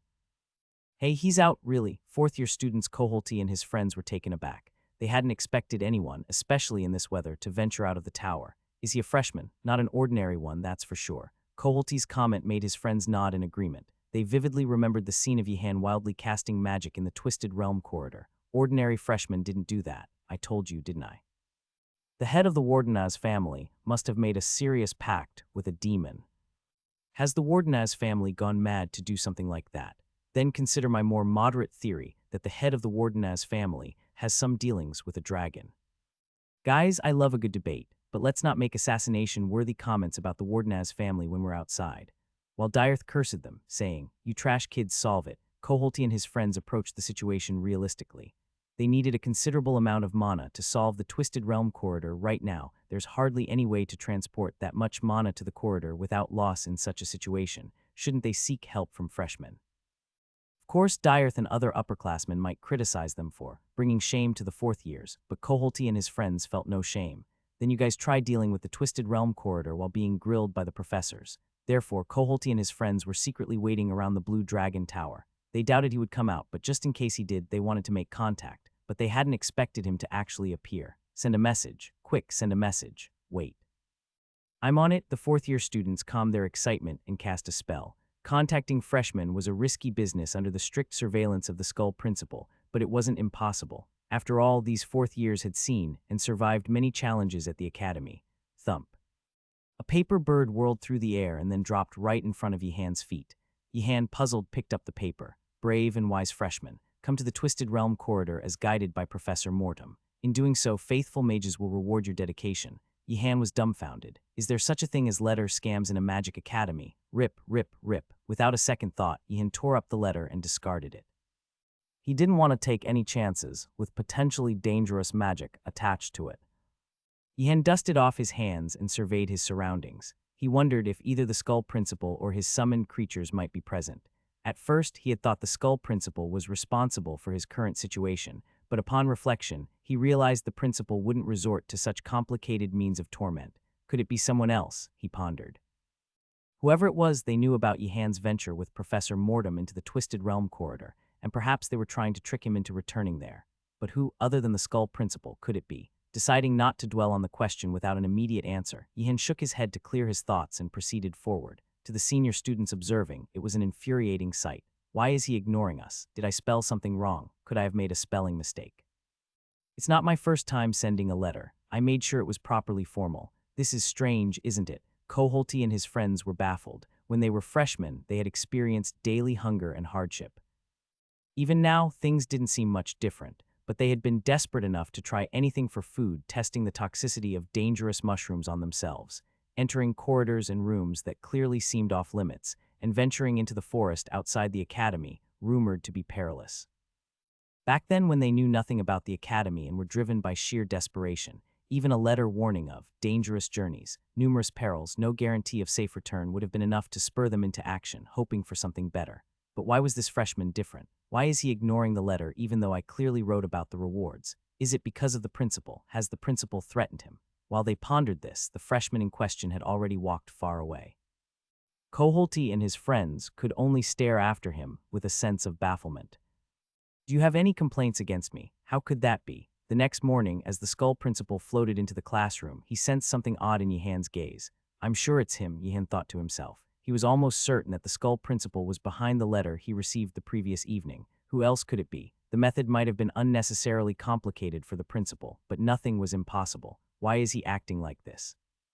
The Skull Principal wondered, feeling uneasy. Among the many Ironheads, the boy from the Wardenaz family possessed an extraordinary talent. Although the principal found it irksome that such talent was being used merely for helping friends, thwarting the principal's grand plans. Nevertheless, such a capable freshman needed to be watched closely. Who knew when he might strike a blow against the Skull Principal? Principal, what is it? May I close the window, please? One of the students, chattering teeth in the cold, with lips already turning blue, spoke up. The main building's classrooms were usually warmer than outside, even without heating. Just avoiding the cold draft from an open window made a significant difference. Woo-wash. However, on this particular morning, all the windows in the classroom were wide open, letting the chilly morning air rush in, striking the student's cheeks. Do as you wish. The student, not expecting the Skull Principal's permission, joyously ran towards the windows, but Yihan sensed something ominous. Could it be? What? The student who ran to the window gasped in shock. All the windows had vanished. Why won't you close it? The window? It's gone. Alas. At the Skull Principal's contemptible words, students wrapped in thick coats and leather glared at him. Even the most foolish student in the classroom had realized who had removed the windows. The day's lecture, it seemed, would be about the wisdom of a mage in dealing with such unexpected situations. Now, stop shivering and think. Mages with twisted morals act foolishly in crises like these, only hoping to endure it together. Isn't it a good thing? The Skull Principal blinked in surprise. Gaynando's voice was suddenly silenced. Good mages don't fall for such nonsense. They seek the root of the problem and solve it wisely. Don't be foolish and just try to endure together when faced with crises or emergencies. That's essentially giving up. Several students, including Gaynando, expressed doubt about the Skull Principal's novel theory. Wouldn't it be better to combine our strengths and our minds? Pooling our wisdom together seems like a better idea. Stop talking nonsense. Do you think gathering a bunch of Ironheads will produce gold? Wisdom comes from desperation. Getting together only breeds complacency. In the end, you'll find yourselves scratching, stabbing, and biting each other. Better to have pondered alone from the start. The students were horrified at the Skull Principal's blatant cursing. Isn't this too much? Meanwhile, Gaynando gestured frantically, asking the principal to silence the students who had just spoken up. Yihan thought to himself, they've learned the lesson well. So Ironheads who like to cooperate, try blocking that window together. The student from the White Tiger, singled out by the Skull Principal for saying those words, panicked. Don't worry, Gaetano will help you. The students of the White Tiger stood resolutely to help their friend, intending to rescue him from the evil clutches of the Skull Principal, who was ignorant of the honor of knights and friendship. SSSSHHH. They began hanging the leathers they brought on the empty window frame. Though imperfect, the thick leathers, enchanted with cold resistance, could block the wind if layered. Other tower students watched the effort with slight admiration. Just as they hung the leathers, snap, suddenly a giant undead bird of prey swooped from outside the window, snatching the leathers and flying away. The Skull Principal spoke with an expressionless face. Oh dear, an unexpected accident occurred. You should have used magic instead." "Not such a foolish method. Isn't this going to cause a fight?" The students from the White Tiger looked like they could kill with their glares alone. As it grew colder and their peers' faces turned pale, Yihan raised his hand to intervene. "I've mastered cold magic. I'll freeze it to block it. I will. Go run an errand and come back. Isn't this too much? Wardenaz should be allowed." Before Yihan could respond, other tower students were outraged. "Am I some sort of item? I don't understand what you all are saying. Wardenaz, hurry up and leave. Go to the Spirekeeper and bring back the globe of the cold winter. The map is on the back. Not bad," thought Yihan, not because he had escaped the Skull Principal's tedious class, but because he had discovered new shortcuts within the Magic Academy. As the letter from the Skull Principal caused the Academy's walls to move and reveal a hidden staircase, Yihan looked at it with greedy eyes. "If I could replicate it and switch it with a fake." No, too risky, he quickly concluded, regretfully deciding to abandon the idea. The risk of forging such an item was too great. Who exactly is the Spirekeeper, I wonder? Could it be? Yihan recalled the warehouse keeper he had met among the Skull Principal's numerous minions. Although blindfolded with bandages, this minion had shown an incredibly sharp sense, albeit mistaking Yihan for the Skull Principal, a mistake anyone could make. Overall, this minion was undoubtedly competent. The Spirekeeper, if of the same ilk, would not be an easy adversary. Normally, Yihan would have avoided such a confrontation, but the problem is that I'm trying to make my way to the Spire. The name of the Spirekeeper unsettled him, especially since he was targeting the Spire's stable. Yihan steeled his resolve. No, this is an opportunity. Knowing about the Spirekeeper's existence was actually fortunate. It allowed him to plan ahead. He'd confront them and figure it out. Thud. After going up 3 spiral staircases, taking 2 elevators, and passing through 4 secret doors, Yihan found himself in an unfamiliar place. The view from the corridor's window indicated they were quite high up. Thump, there stood the Spirekeeper, holding a peculiarly shaped staff, their mouth wrapped in bandages, blinking at Yihan. The air tensed without any provocation. Yihan quickly produced the letter. Here it is. The Spirekeeper nodded after looking at the letter, then gestured for Yihan to follow. "My name is Yihan." Despite his greeting, the Spirekeeper remained silent. Yihan, accustomed to friends of few words, found the Spirekeeper's silence surpassing even that. It's tough to extract any information, Yihan thought, comparing the Spirekeeper unfavorably to the warehouse keeper. Their one-sided conversation and silence continued. Without giving Yihan a chance to act, the Spirekeeper walked down the corridor and opened a door. Inside, various bizarre items were scattered haphazardly. Yihan instinctively knew where he was, one of the principal's storerooms. Like a squirrel hiding acorns throughout the forest, the Skull Principal had created storerooms throughout the academy buildings. While these storerooms sometimes became targets of student raids or disappeared due to accidents or renovations, most remained intact, used by the Skull Principal as needed. What's that? Yihan paused at the ominous vibrating sound. The Spirekeeper, however, stepped nonchalantly among the clutter. Is it not a big deal? But the sound grew louder and Yihan began to feel uneasy. Does this usually happen when an outsider enters? Thump, the Spirekeeper quickly swung their staff, casting a protective shield around Yihan. Simultaneously, a strange sword, emanating a malevolent aura from among the clutter, flew towards them. Bang! With a loud impact, the protective barrier shook violently, startling Yihan. No way. Has the principal gone insane? Sending him on an errand was one thing, but to have such a mad artifact lying in wait was another. Yihan thought it was excessive, even considering the times he had thwarted the Skull Principal's plans. The expression of the Spirekeeper turned grave. The sword that had just awakened was an artifact that should not have moved unless provoked by a powerful enemy. Its sudden activation was incomprehensible. Despite the confusion, the Spirekeeper swung their staff, distorting space and reinforcing the barrier. Understanding the situation was secondary, they had to address the immediate threat. However, the sword was relentless. It darted swiftly, piercing through the barrier and striking the Spirekeeper before the space could fully warp.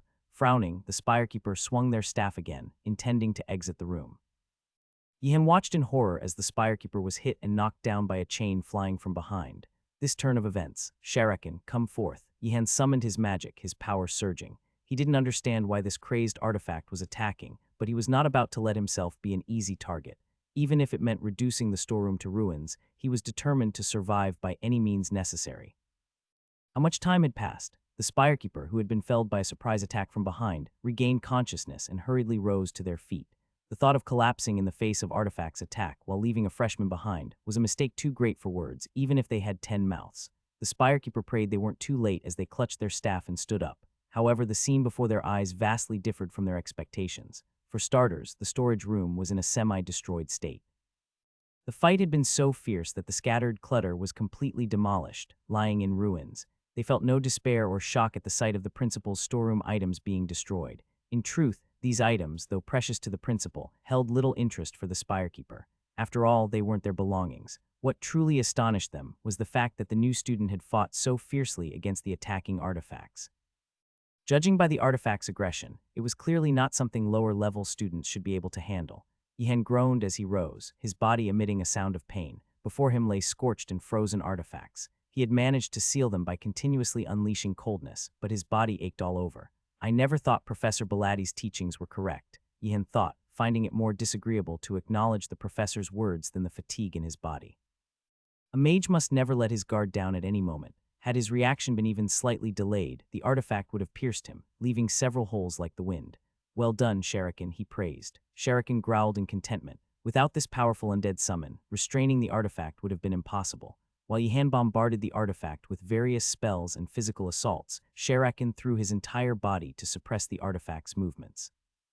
Without Shuriken, he would have been pierced long ago. Are all artifacts this durable? Yihan wondered. He had not expected an inanimate enemy to be so menacing.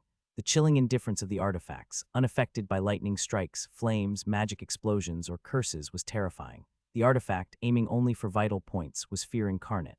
He had barely managed to immobilize it by unleashing and maintaining an intense coldness that almost froze the entire room.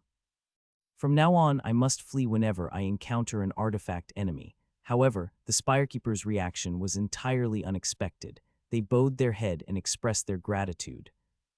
Why isn't he here yet? The Skull Principal, waiting eagerly for the globe of the cold winter, sensed something amiss. Could he have realized? No, that's impossible. No genius, no matter how brilliant, could foresee the magic contained within it.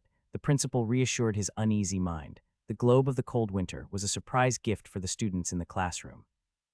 The moment Yihan brought it in, the weather trapped inside the globe would be released into the classroom, and the students would joyfully welcome the blizzard inside the classroom. But why hasn't he arrived yet? Swoosh. An undead bird of prey flew in through the window, a letter from the Spirekeeper tied to its ankle. The Skull Principal instinctively felt a sense of ominous dread. You must come at once. What is this all about? The Skull Principal wondered, puzzled. Had that rascal Wardenaz noticed something midway and fled, or had he defeated the Spirekeeper and was now looting the storage room? Plausible theories came to mind, but the answer remained elusive. I'll be back shortly. Continue with your self-study. The students' faces brightened at this announcement. While I am away, I will not use unverified, dangerous magic 10,000 times. Their expressions quickly darkened again. Regardless, the Skull Principal, making a spine-chilling sound, headed towards the spire. What on earth has happened? The Skull Principal felt as though tears were streaming from his empty eye sockets. They weren't actual tears, of course, since liches have no tear glands, but he could feel hot tears streaming down his face. This is too much. Yihan's fear intensified several-fold as the principal's voice trembled with sorrow. It would have been better if he had exploded in anger, but this reaction was unexpected. Tap, tap. The Spirekeeper, interrupting the principal's moment of sorrow, handed him a note. This new student has subdued the artifact. He deserves a reward. The Skull Principal cursed himself for having such an oblivious minion. How could they be less perceptive than the new student beside them? Is this the time for such remarks? Really? But as a matter of principle, principles be damned. My heart is tearing apart. Wait a minute. Which artifact caused this mayhem? The principal, who had been furious, suddenly realized something odd. It seemed clear that a misplaced artifact in the storage room had caused all this commotion. But the principal never kept such a thing in the storage room. He wouldn't have sent a new student or the Spirekeeper in there if he had. What is this? The notes he found amidst the mess revealed the truth. The and I was asked to make last time are finished and left here. Bevel Verdus. The principal's jaw dropped upon finding the note among the ruins. These were the artifacts he had commissioned from Professor Verdus after a considerable financial sacrifice. And Professor Verdus had left them in the storage room as a surprise. No, that's not it. Professor Verdus wasn't one for surprises. He must have left them in the nearest storage room out of sheer laziness. I'll kill you, Bevel. The principal roared in anger, his emanating mana causing the Spirekeeper to shiver. Principal, the Spirekeeper seems to be struggling. Yihan, though frightened, spoke up for the Spirekeeper. The principal came to his senses, halting the release of his mana. What are you being worried about by a new student? The Spirekeeper hung their head in shame. Having understood the whole situation, the Skull Principal clicked his tongue and looked up at the ceiling in resignation. It was not someone's fault, but rather an accident born of misfortune and mishap. No, it's Bevel's fault. The principal regained his composure. He had almost let it slide due to the overwhelming mental shock. I'll kill him. Tap tap as the spirekeeper touched him again and called out. The principal, perplexed, turned his head. The new student has subdued the artifact, so it seems appropriate to reward him. Later, we'll do it later. The skull principal answered with a weary voice. Technically, the spirekeeper's words were correct. The enchanted sword and chains commissioned by the principal from Professor Verdu's were no ordinary items. For a new student to have subdued them was indeed an astonishing feat, something even the principal would have marveled at under normal circumstances. But now the principal's heart was too heavy and hollow to feel surprised or offer praise to anyone. We'll take care of it later. Understood. Yes, sure. Yihan had no complaints. He just wanted to leave this place as quickly as possible. Pop, the skull principal disappeared. Yihan internally mourned for Professor Beevil, knowing that the principal's departure was unlikely to be for offering praises. Tap tap, the spirekeeper handed Yihan a well-wrapped package and once again expressed his gratitude. I'll speak to Ganidouts about the reward later. Yihan was moved. What a good person, he thought, despite being employed by someone like the skull principal.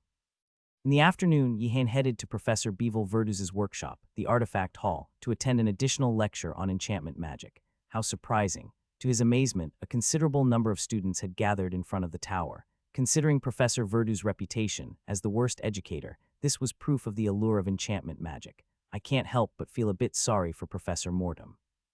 Sympathizing with a professor was a taboo, but sometimes the heart had its reasons. Wait, but why is everyone standing outside and not entering? They won't open the door. Yihan moved through his friends and knocked on the workshop door. Knock, knock, knock. Professor, are you there? Sounds of commotion came from inside, followed by whispered consultations. What should we do? Is it really okay? Won't we end up in the punishment room later? We got permission to conduct the lecture in the professor's absence. But still, can we really trust that? After a while, the door finally opened. The first-year students were taken aback. Behind the door were not Professor Verdu's, but rather senior students they had never seen before. The senior students were also surprised. Specifically, only one of the senior students was surprised. It's that new student, Cumandas, a fourth-year student specializing in ancient magic and enchantment magic and a friend of Koholti, recognized Yihan's face and was startled. He never expected to meet him here. Wait, doesn't he major in dark magic? Cumandas was momentarily confused. While double or even triple majors were not unheard of, they were rare. Even if students pursued a double major, they usually chose related and manageable fields like Cumandas, who first specialized in enchantment magic and then studied artifact-related ancient magic, essentially a linked double major. Otherwise, students would collapse under the workload. In fact, Cumandas had first specialized in enchantment magic and then added artifact studies from ancient magic. But the student before him was majoring in dark magic and enchantment magic from the first year. Starting both from the first year must be incredibly difficult and challenging. Initially baffled, Cumandas then thought it plausible. After all, wasn't this the first-year student with a great talent that surprised even Dyerth, a student who had sparked rumors among his peers that he might have been enhanced by the Wardenaz family's powerful spells? It seemed only natural for someone with such grand ambitions to think as he did. I wonder what goes on in the mind of a genius like that, Cumandas mused. Certainly, Cumandas himself was a genius in the context of the entire empire, but this magic academy was a gathering place for the geniuses among the empire's geniuses. The real geniuses who stood out here were of a different caliber, much like the boy from the Wardenaz family right in front of him. Compared to him, I'm just ordinary.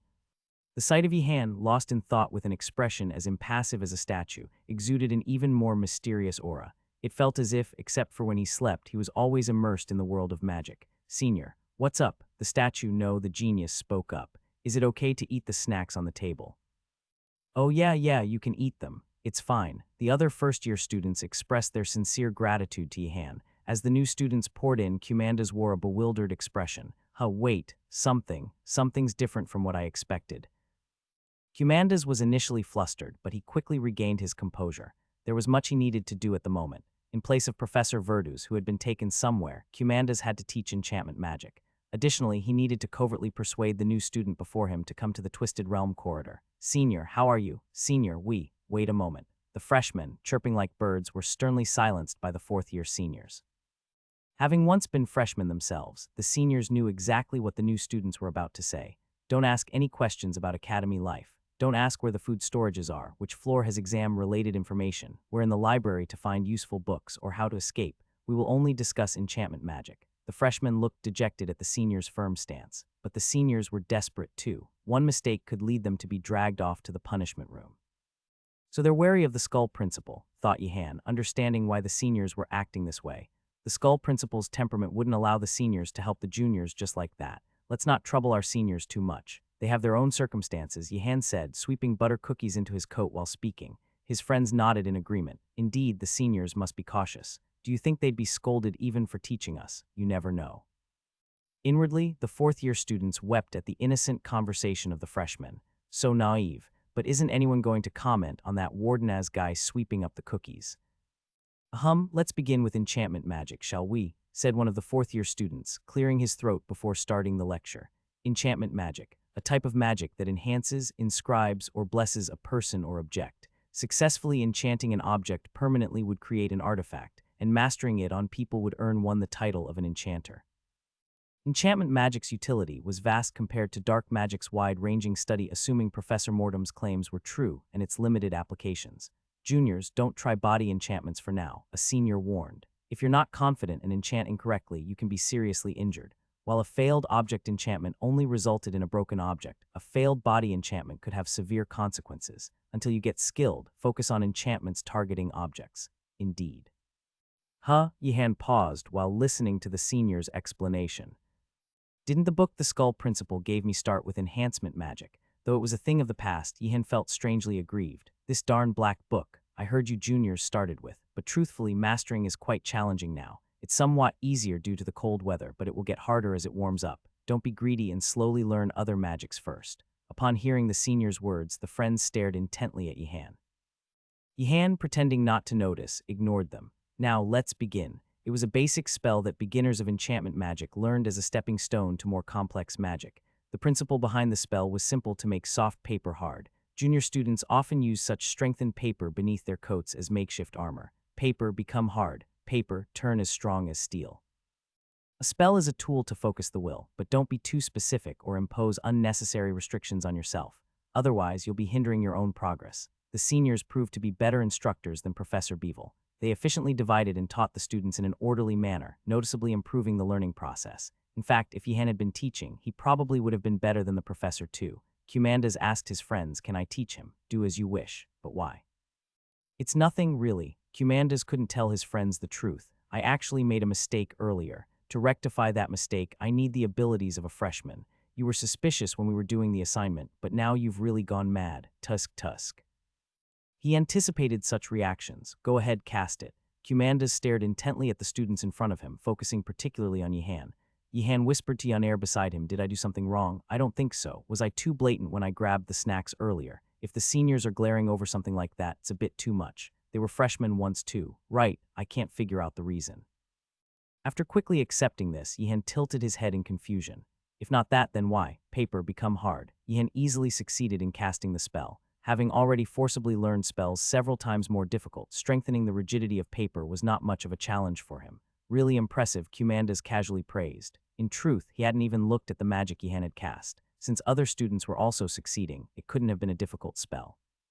But something else was more important. I must convey the message somehow. "You know, it worked without even knocking on it," inquired Inglego, who was puzzled. Kumandas casually replied, "Once you gain more experience, you'll be able to do it too." "Wow." Inglego, amazed, knocked on Yihan's paper. Before the spell, it had been a fluttering sheet, but now it sounded solid like hardwood. Inglego had succeeded in his magic too, but it wasn't as solid as Yihan's.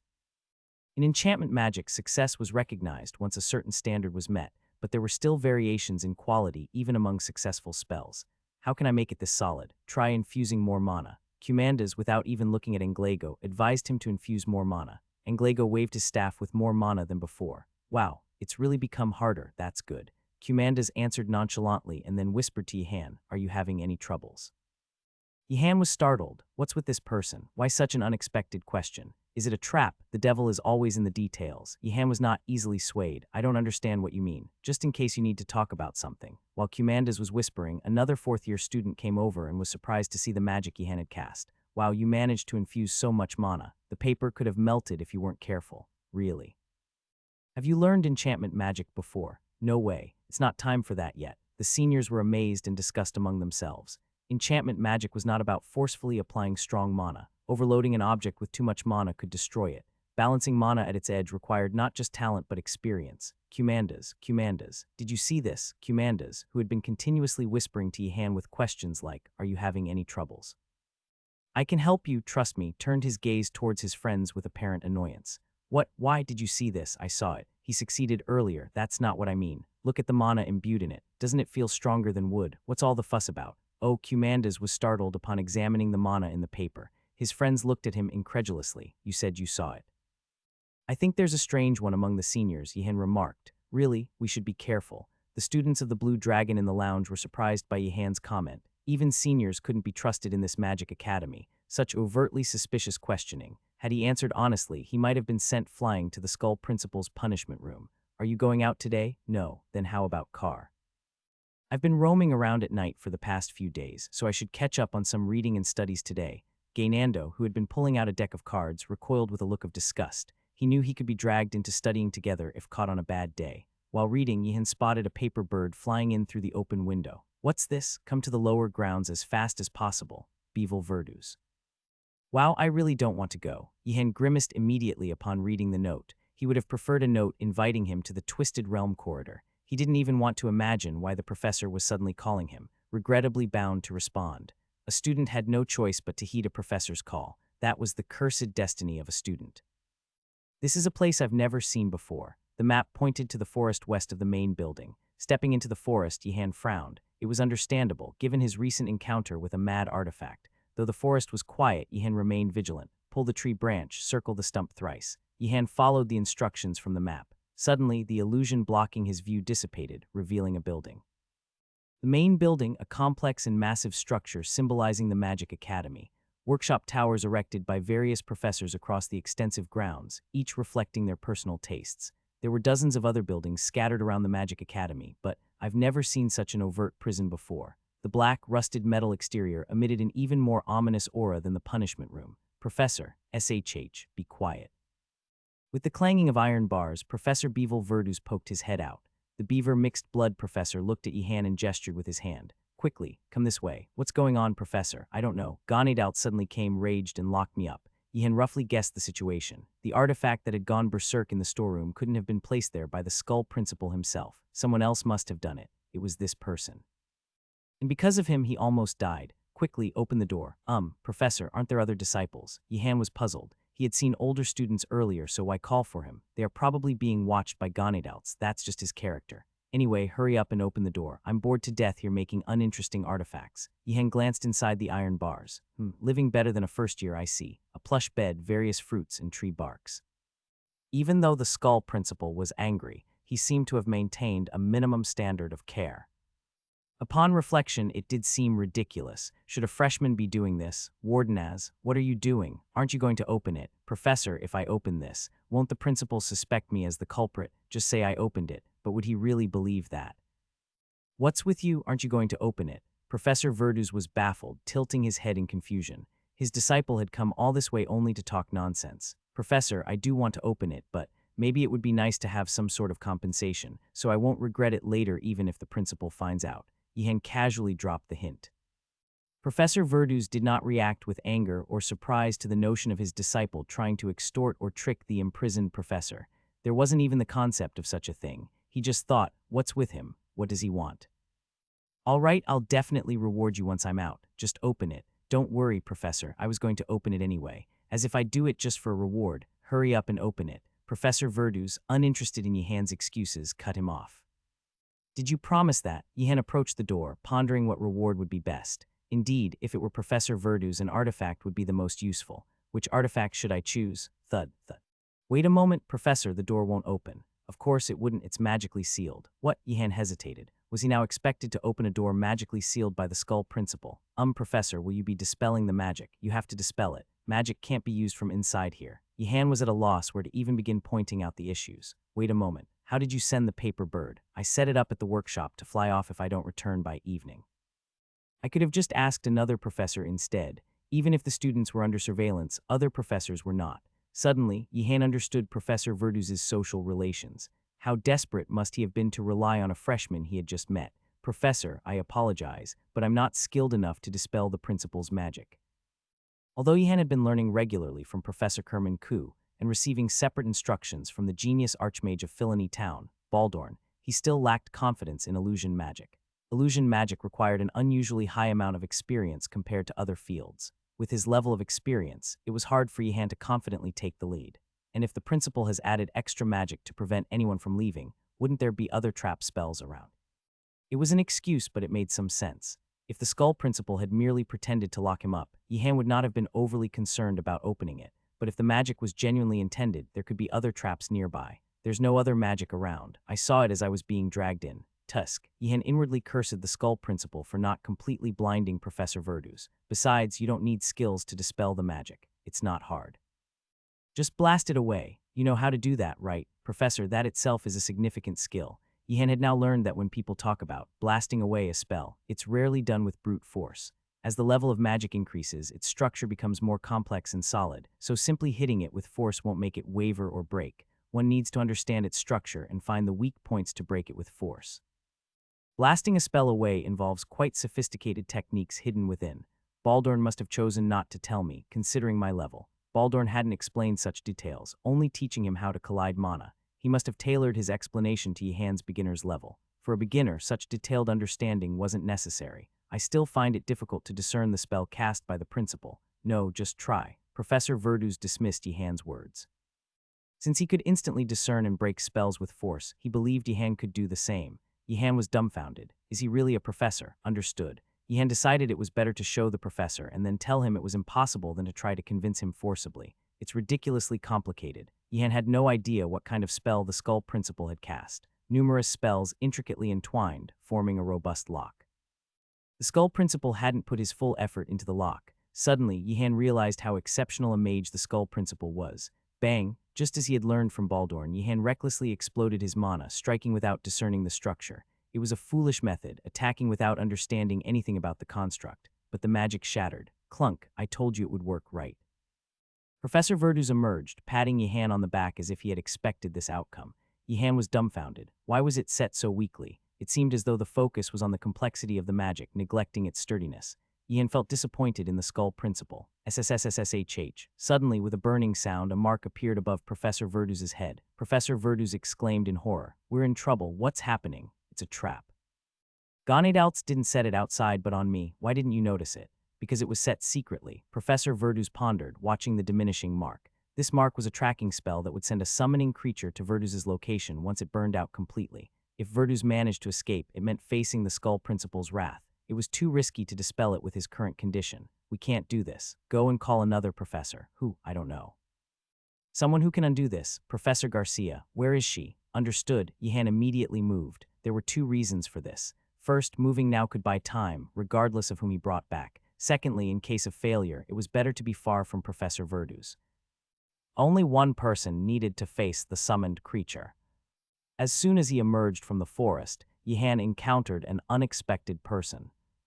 It was Professor Belatti. Nighttime walks are good for improving skills. Good choice. Though it was a strange thing to say to a student sneaking out of the tower at night, Yihan expressed his gratitude. It was better than being scolded. Professor Belatti looked Yihan up and down intently. Yihan suddenly felt uneasy. He hasn't realized what I've been doing, has he? Did you dispel a spell? Yes. Impressive. You've dispelled a high-level spell. Yihan was surprised by Professor Belatti's ability to discern the level of magic from its residual energy. He hadn't expected him to notice. Where did you dispel it? Just wandering in the forest and I came across it. Show me. What? Lead the way. If such a high-level spell was cast there, there might be a strong enemy. Professor Belatti intended to ensure his student didn't overlook this. Professor, I saw it, but there wasn't much to. Did you bring a professor? Unable to wait, Professor Verduz ran out from the inside. Yihan managed his expression and called out, Professor Verduz, what are you doing here? What are you talking about? Earlier. What a remarkable coincidence. Ah, this is Professor Bagrak. Professor Belatti nodded. Professor Verduz also nodded. Yihan shuddered at the meeting of the two professors, who seemed unlikely to have any friends. No, it's actually a relief. The lie won't be exposed. Is this mark from the principal?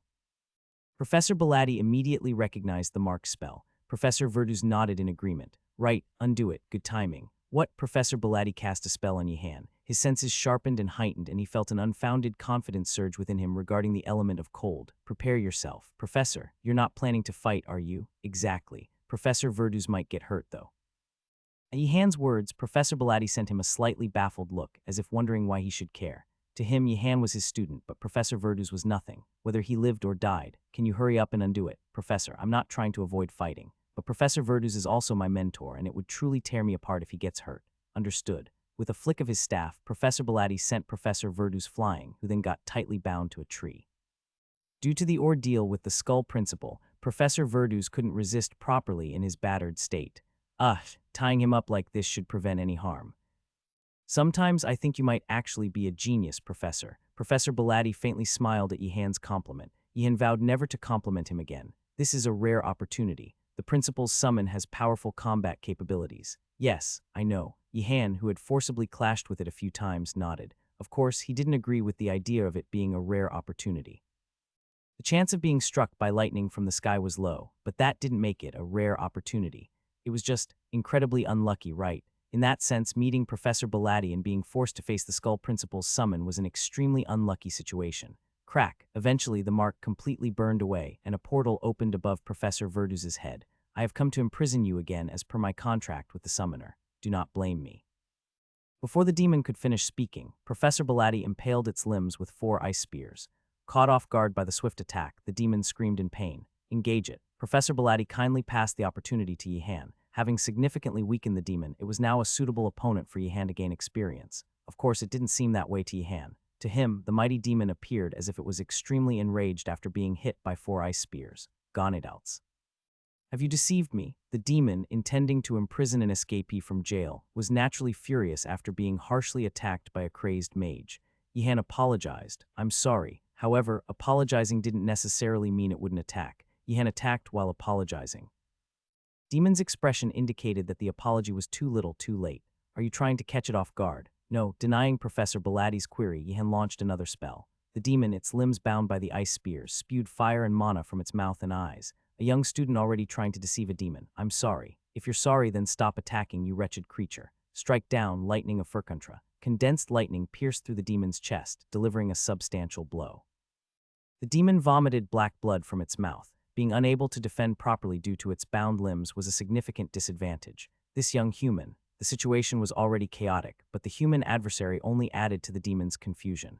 The attack power, evasion skills, and judgment of this young student were unlike any other. How could he be so capable? Indeed, the demon's bewilderment was understandable. Ordinarily, a young student couldn't plaster themselves with magic like, and so on. You're too slow. Professor Belatti addressed the demon. He had originally wanted to push Yihan to the brink, but the demon's attacks were too monotonous and predictable. At this rate, the victory would be too straightforward. Shut up. Professor Belatti didn't just stop with words. He swung his staff, making the ice spears disappear.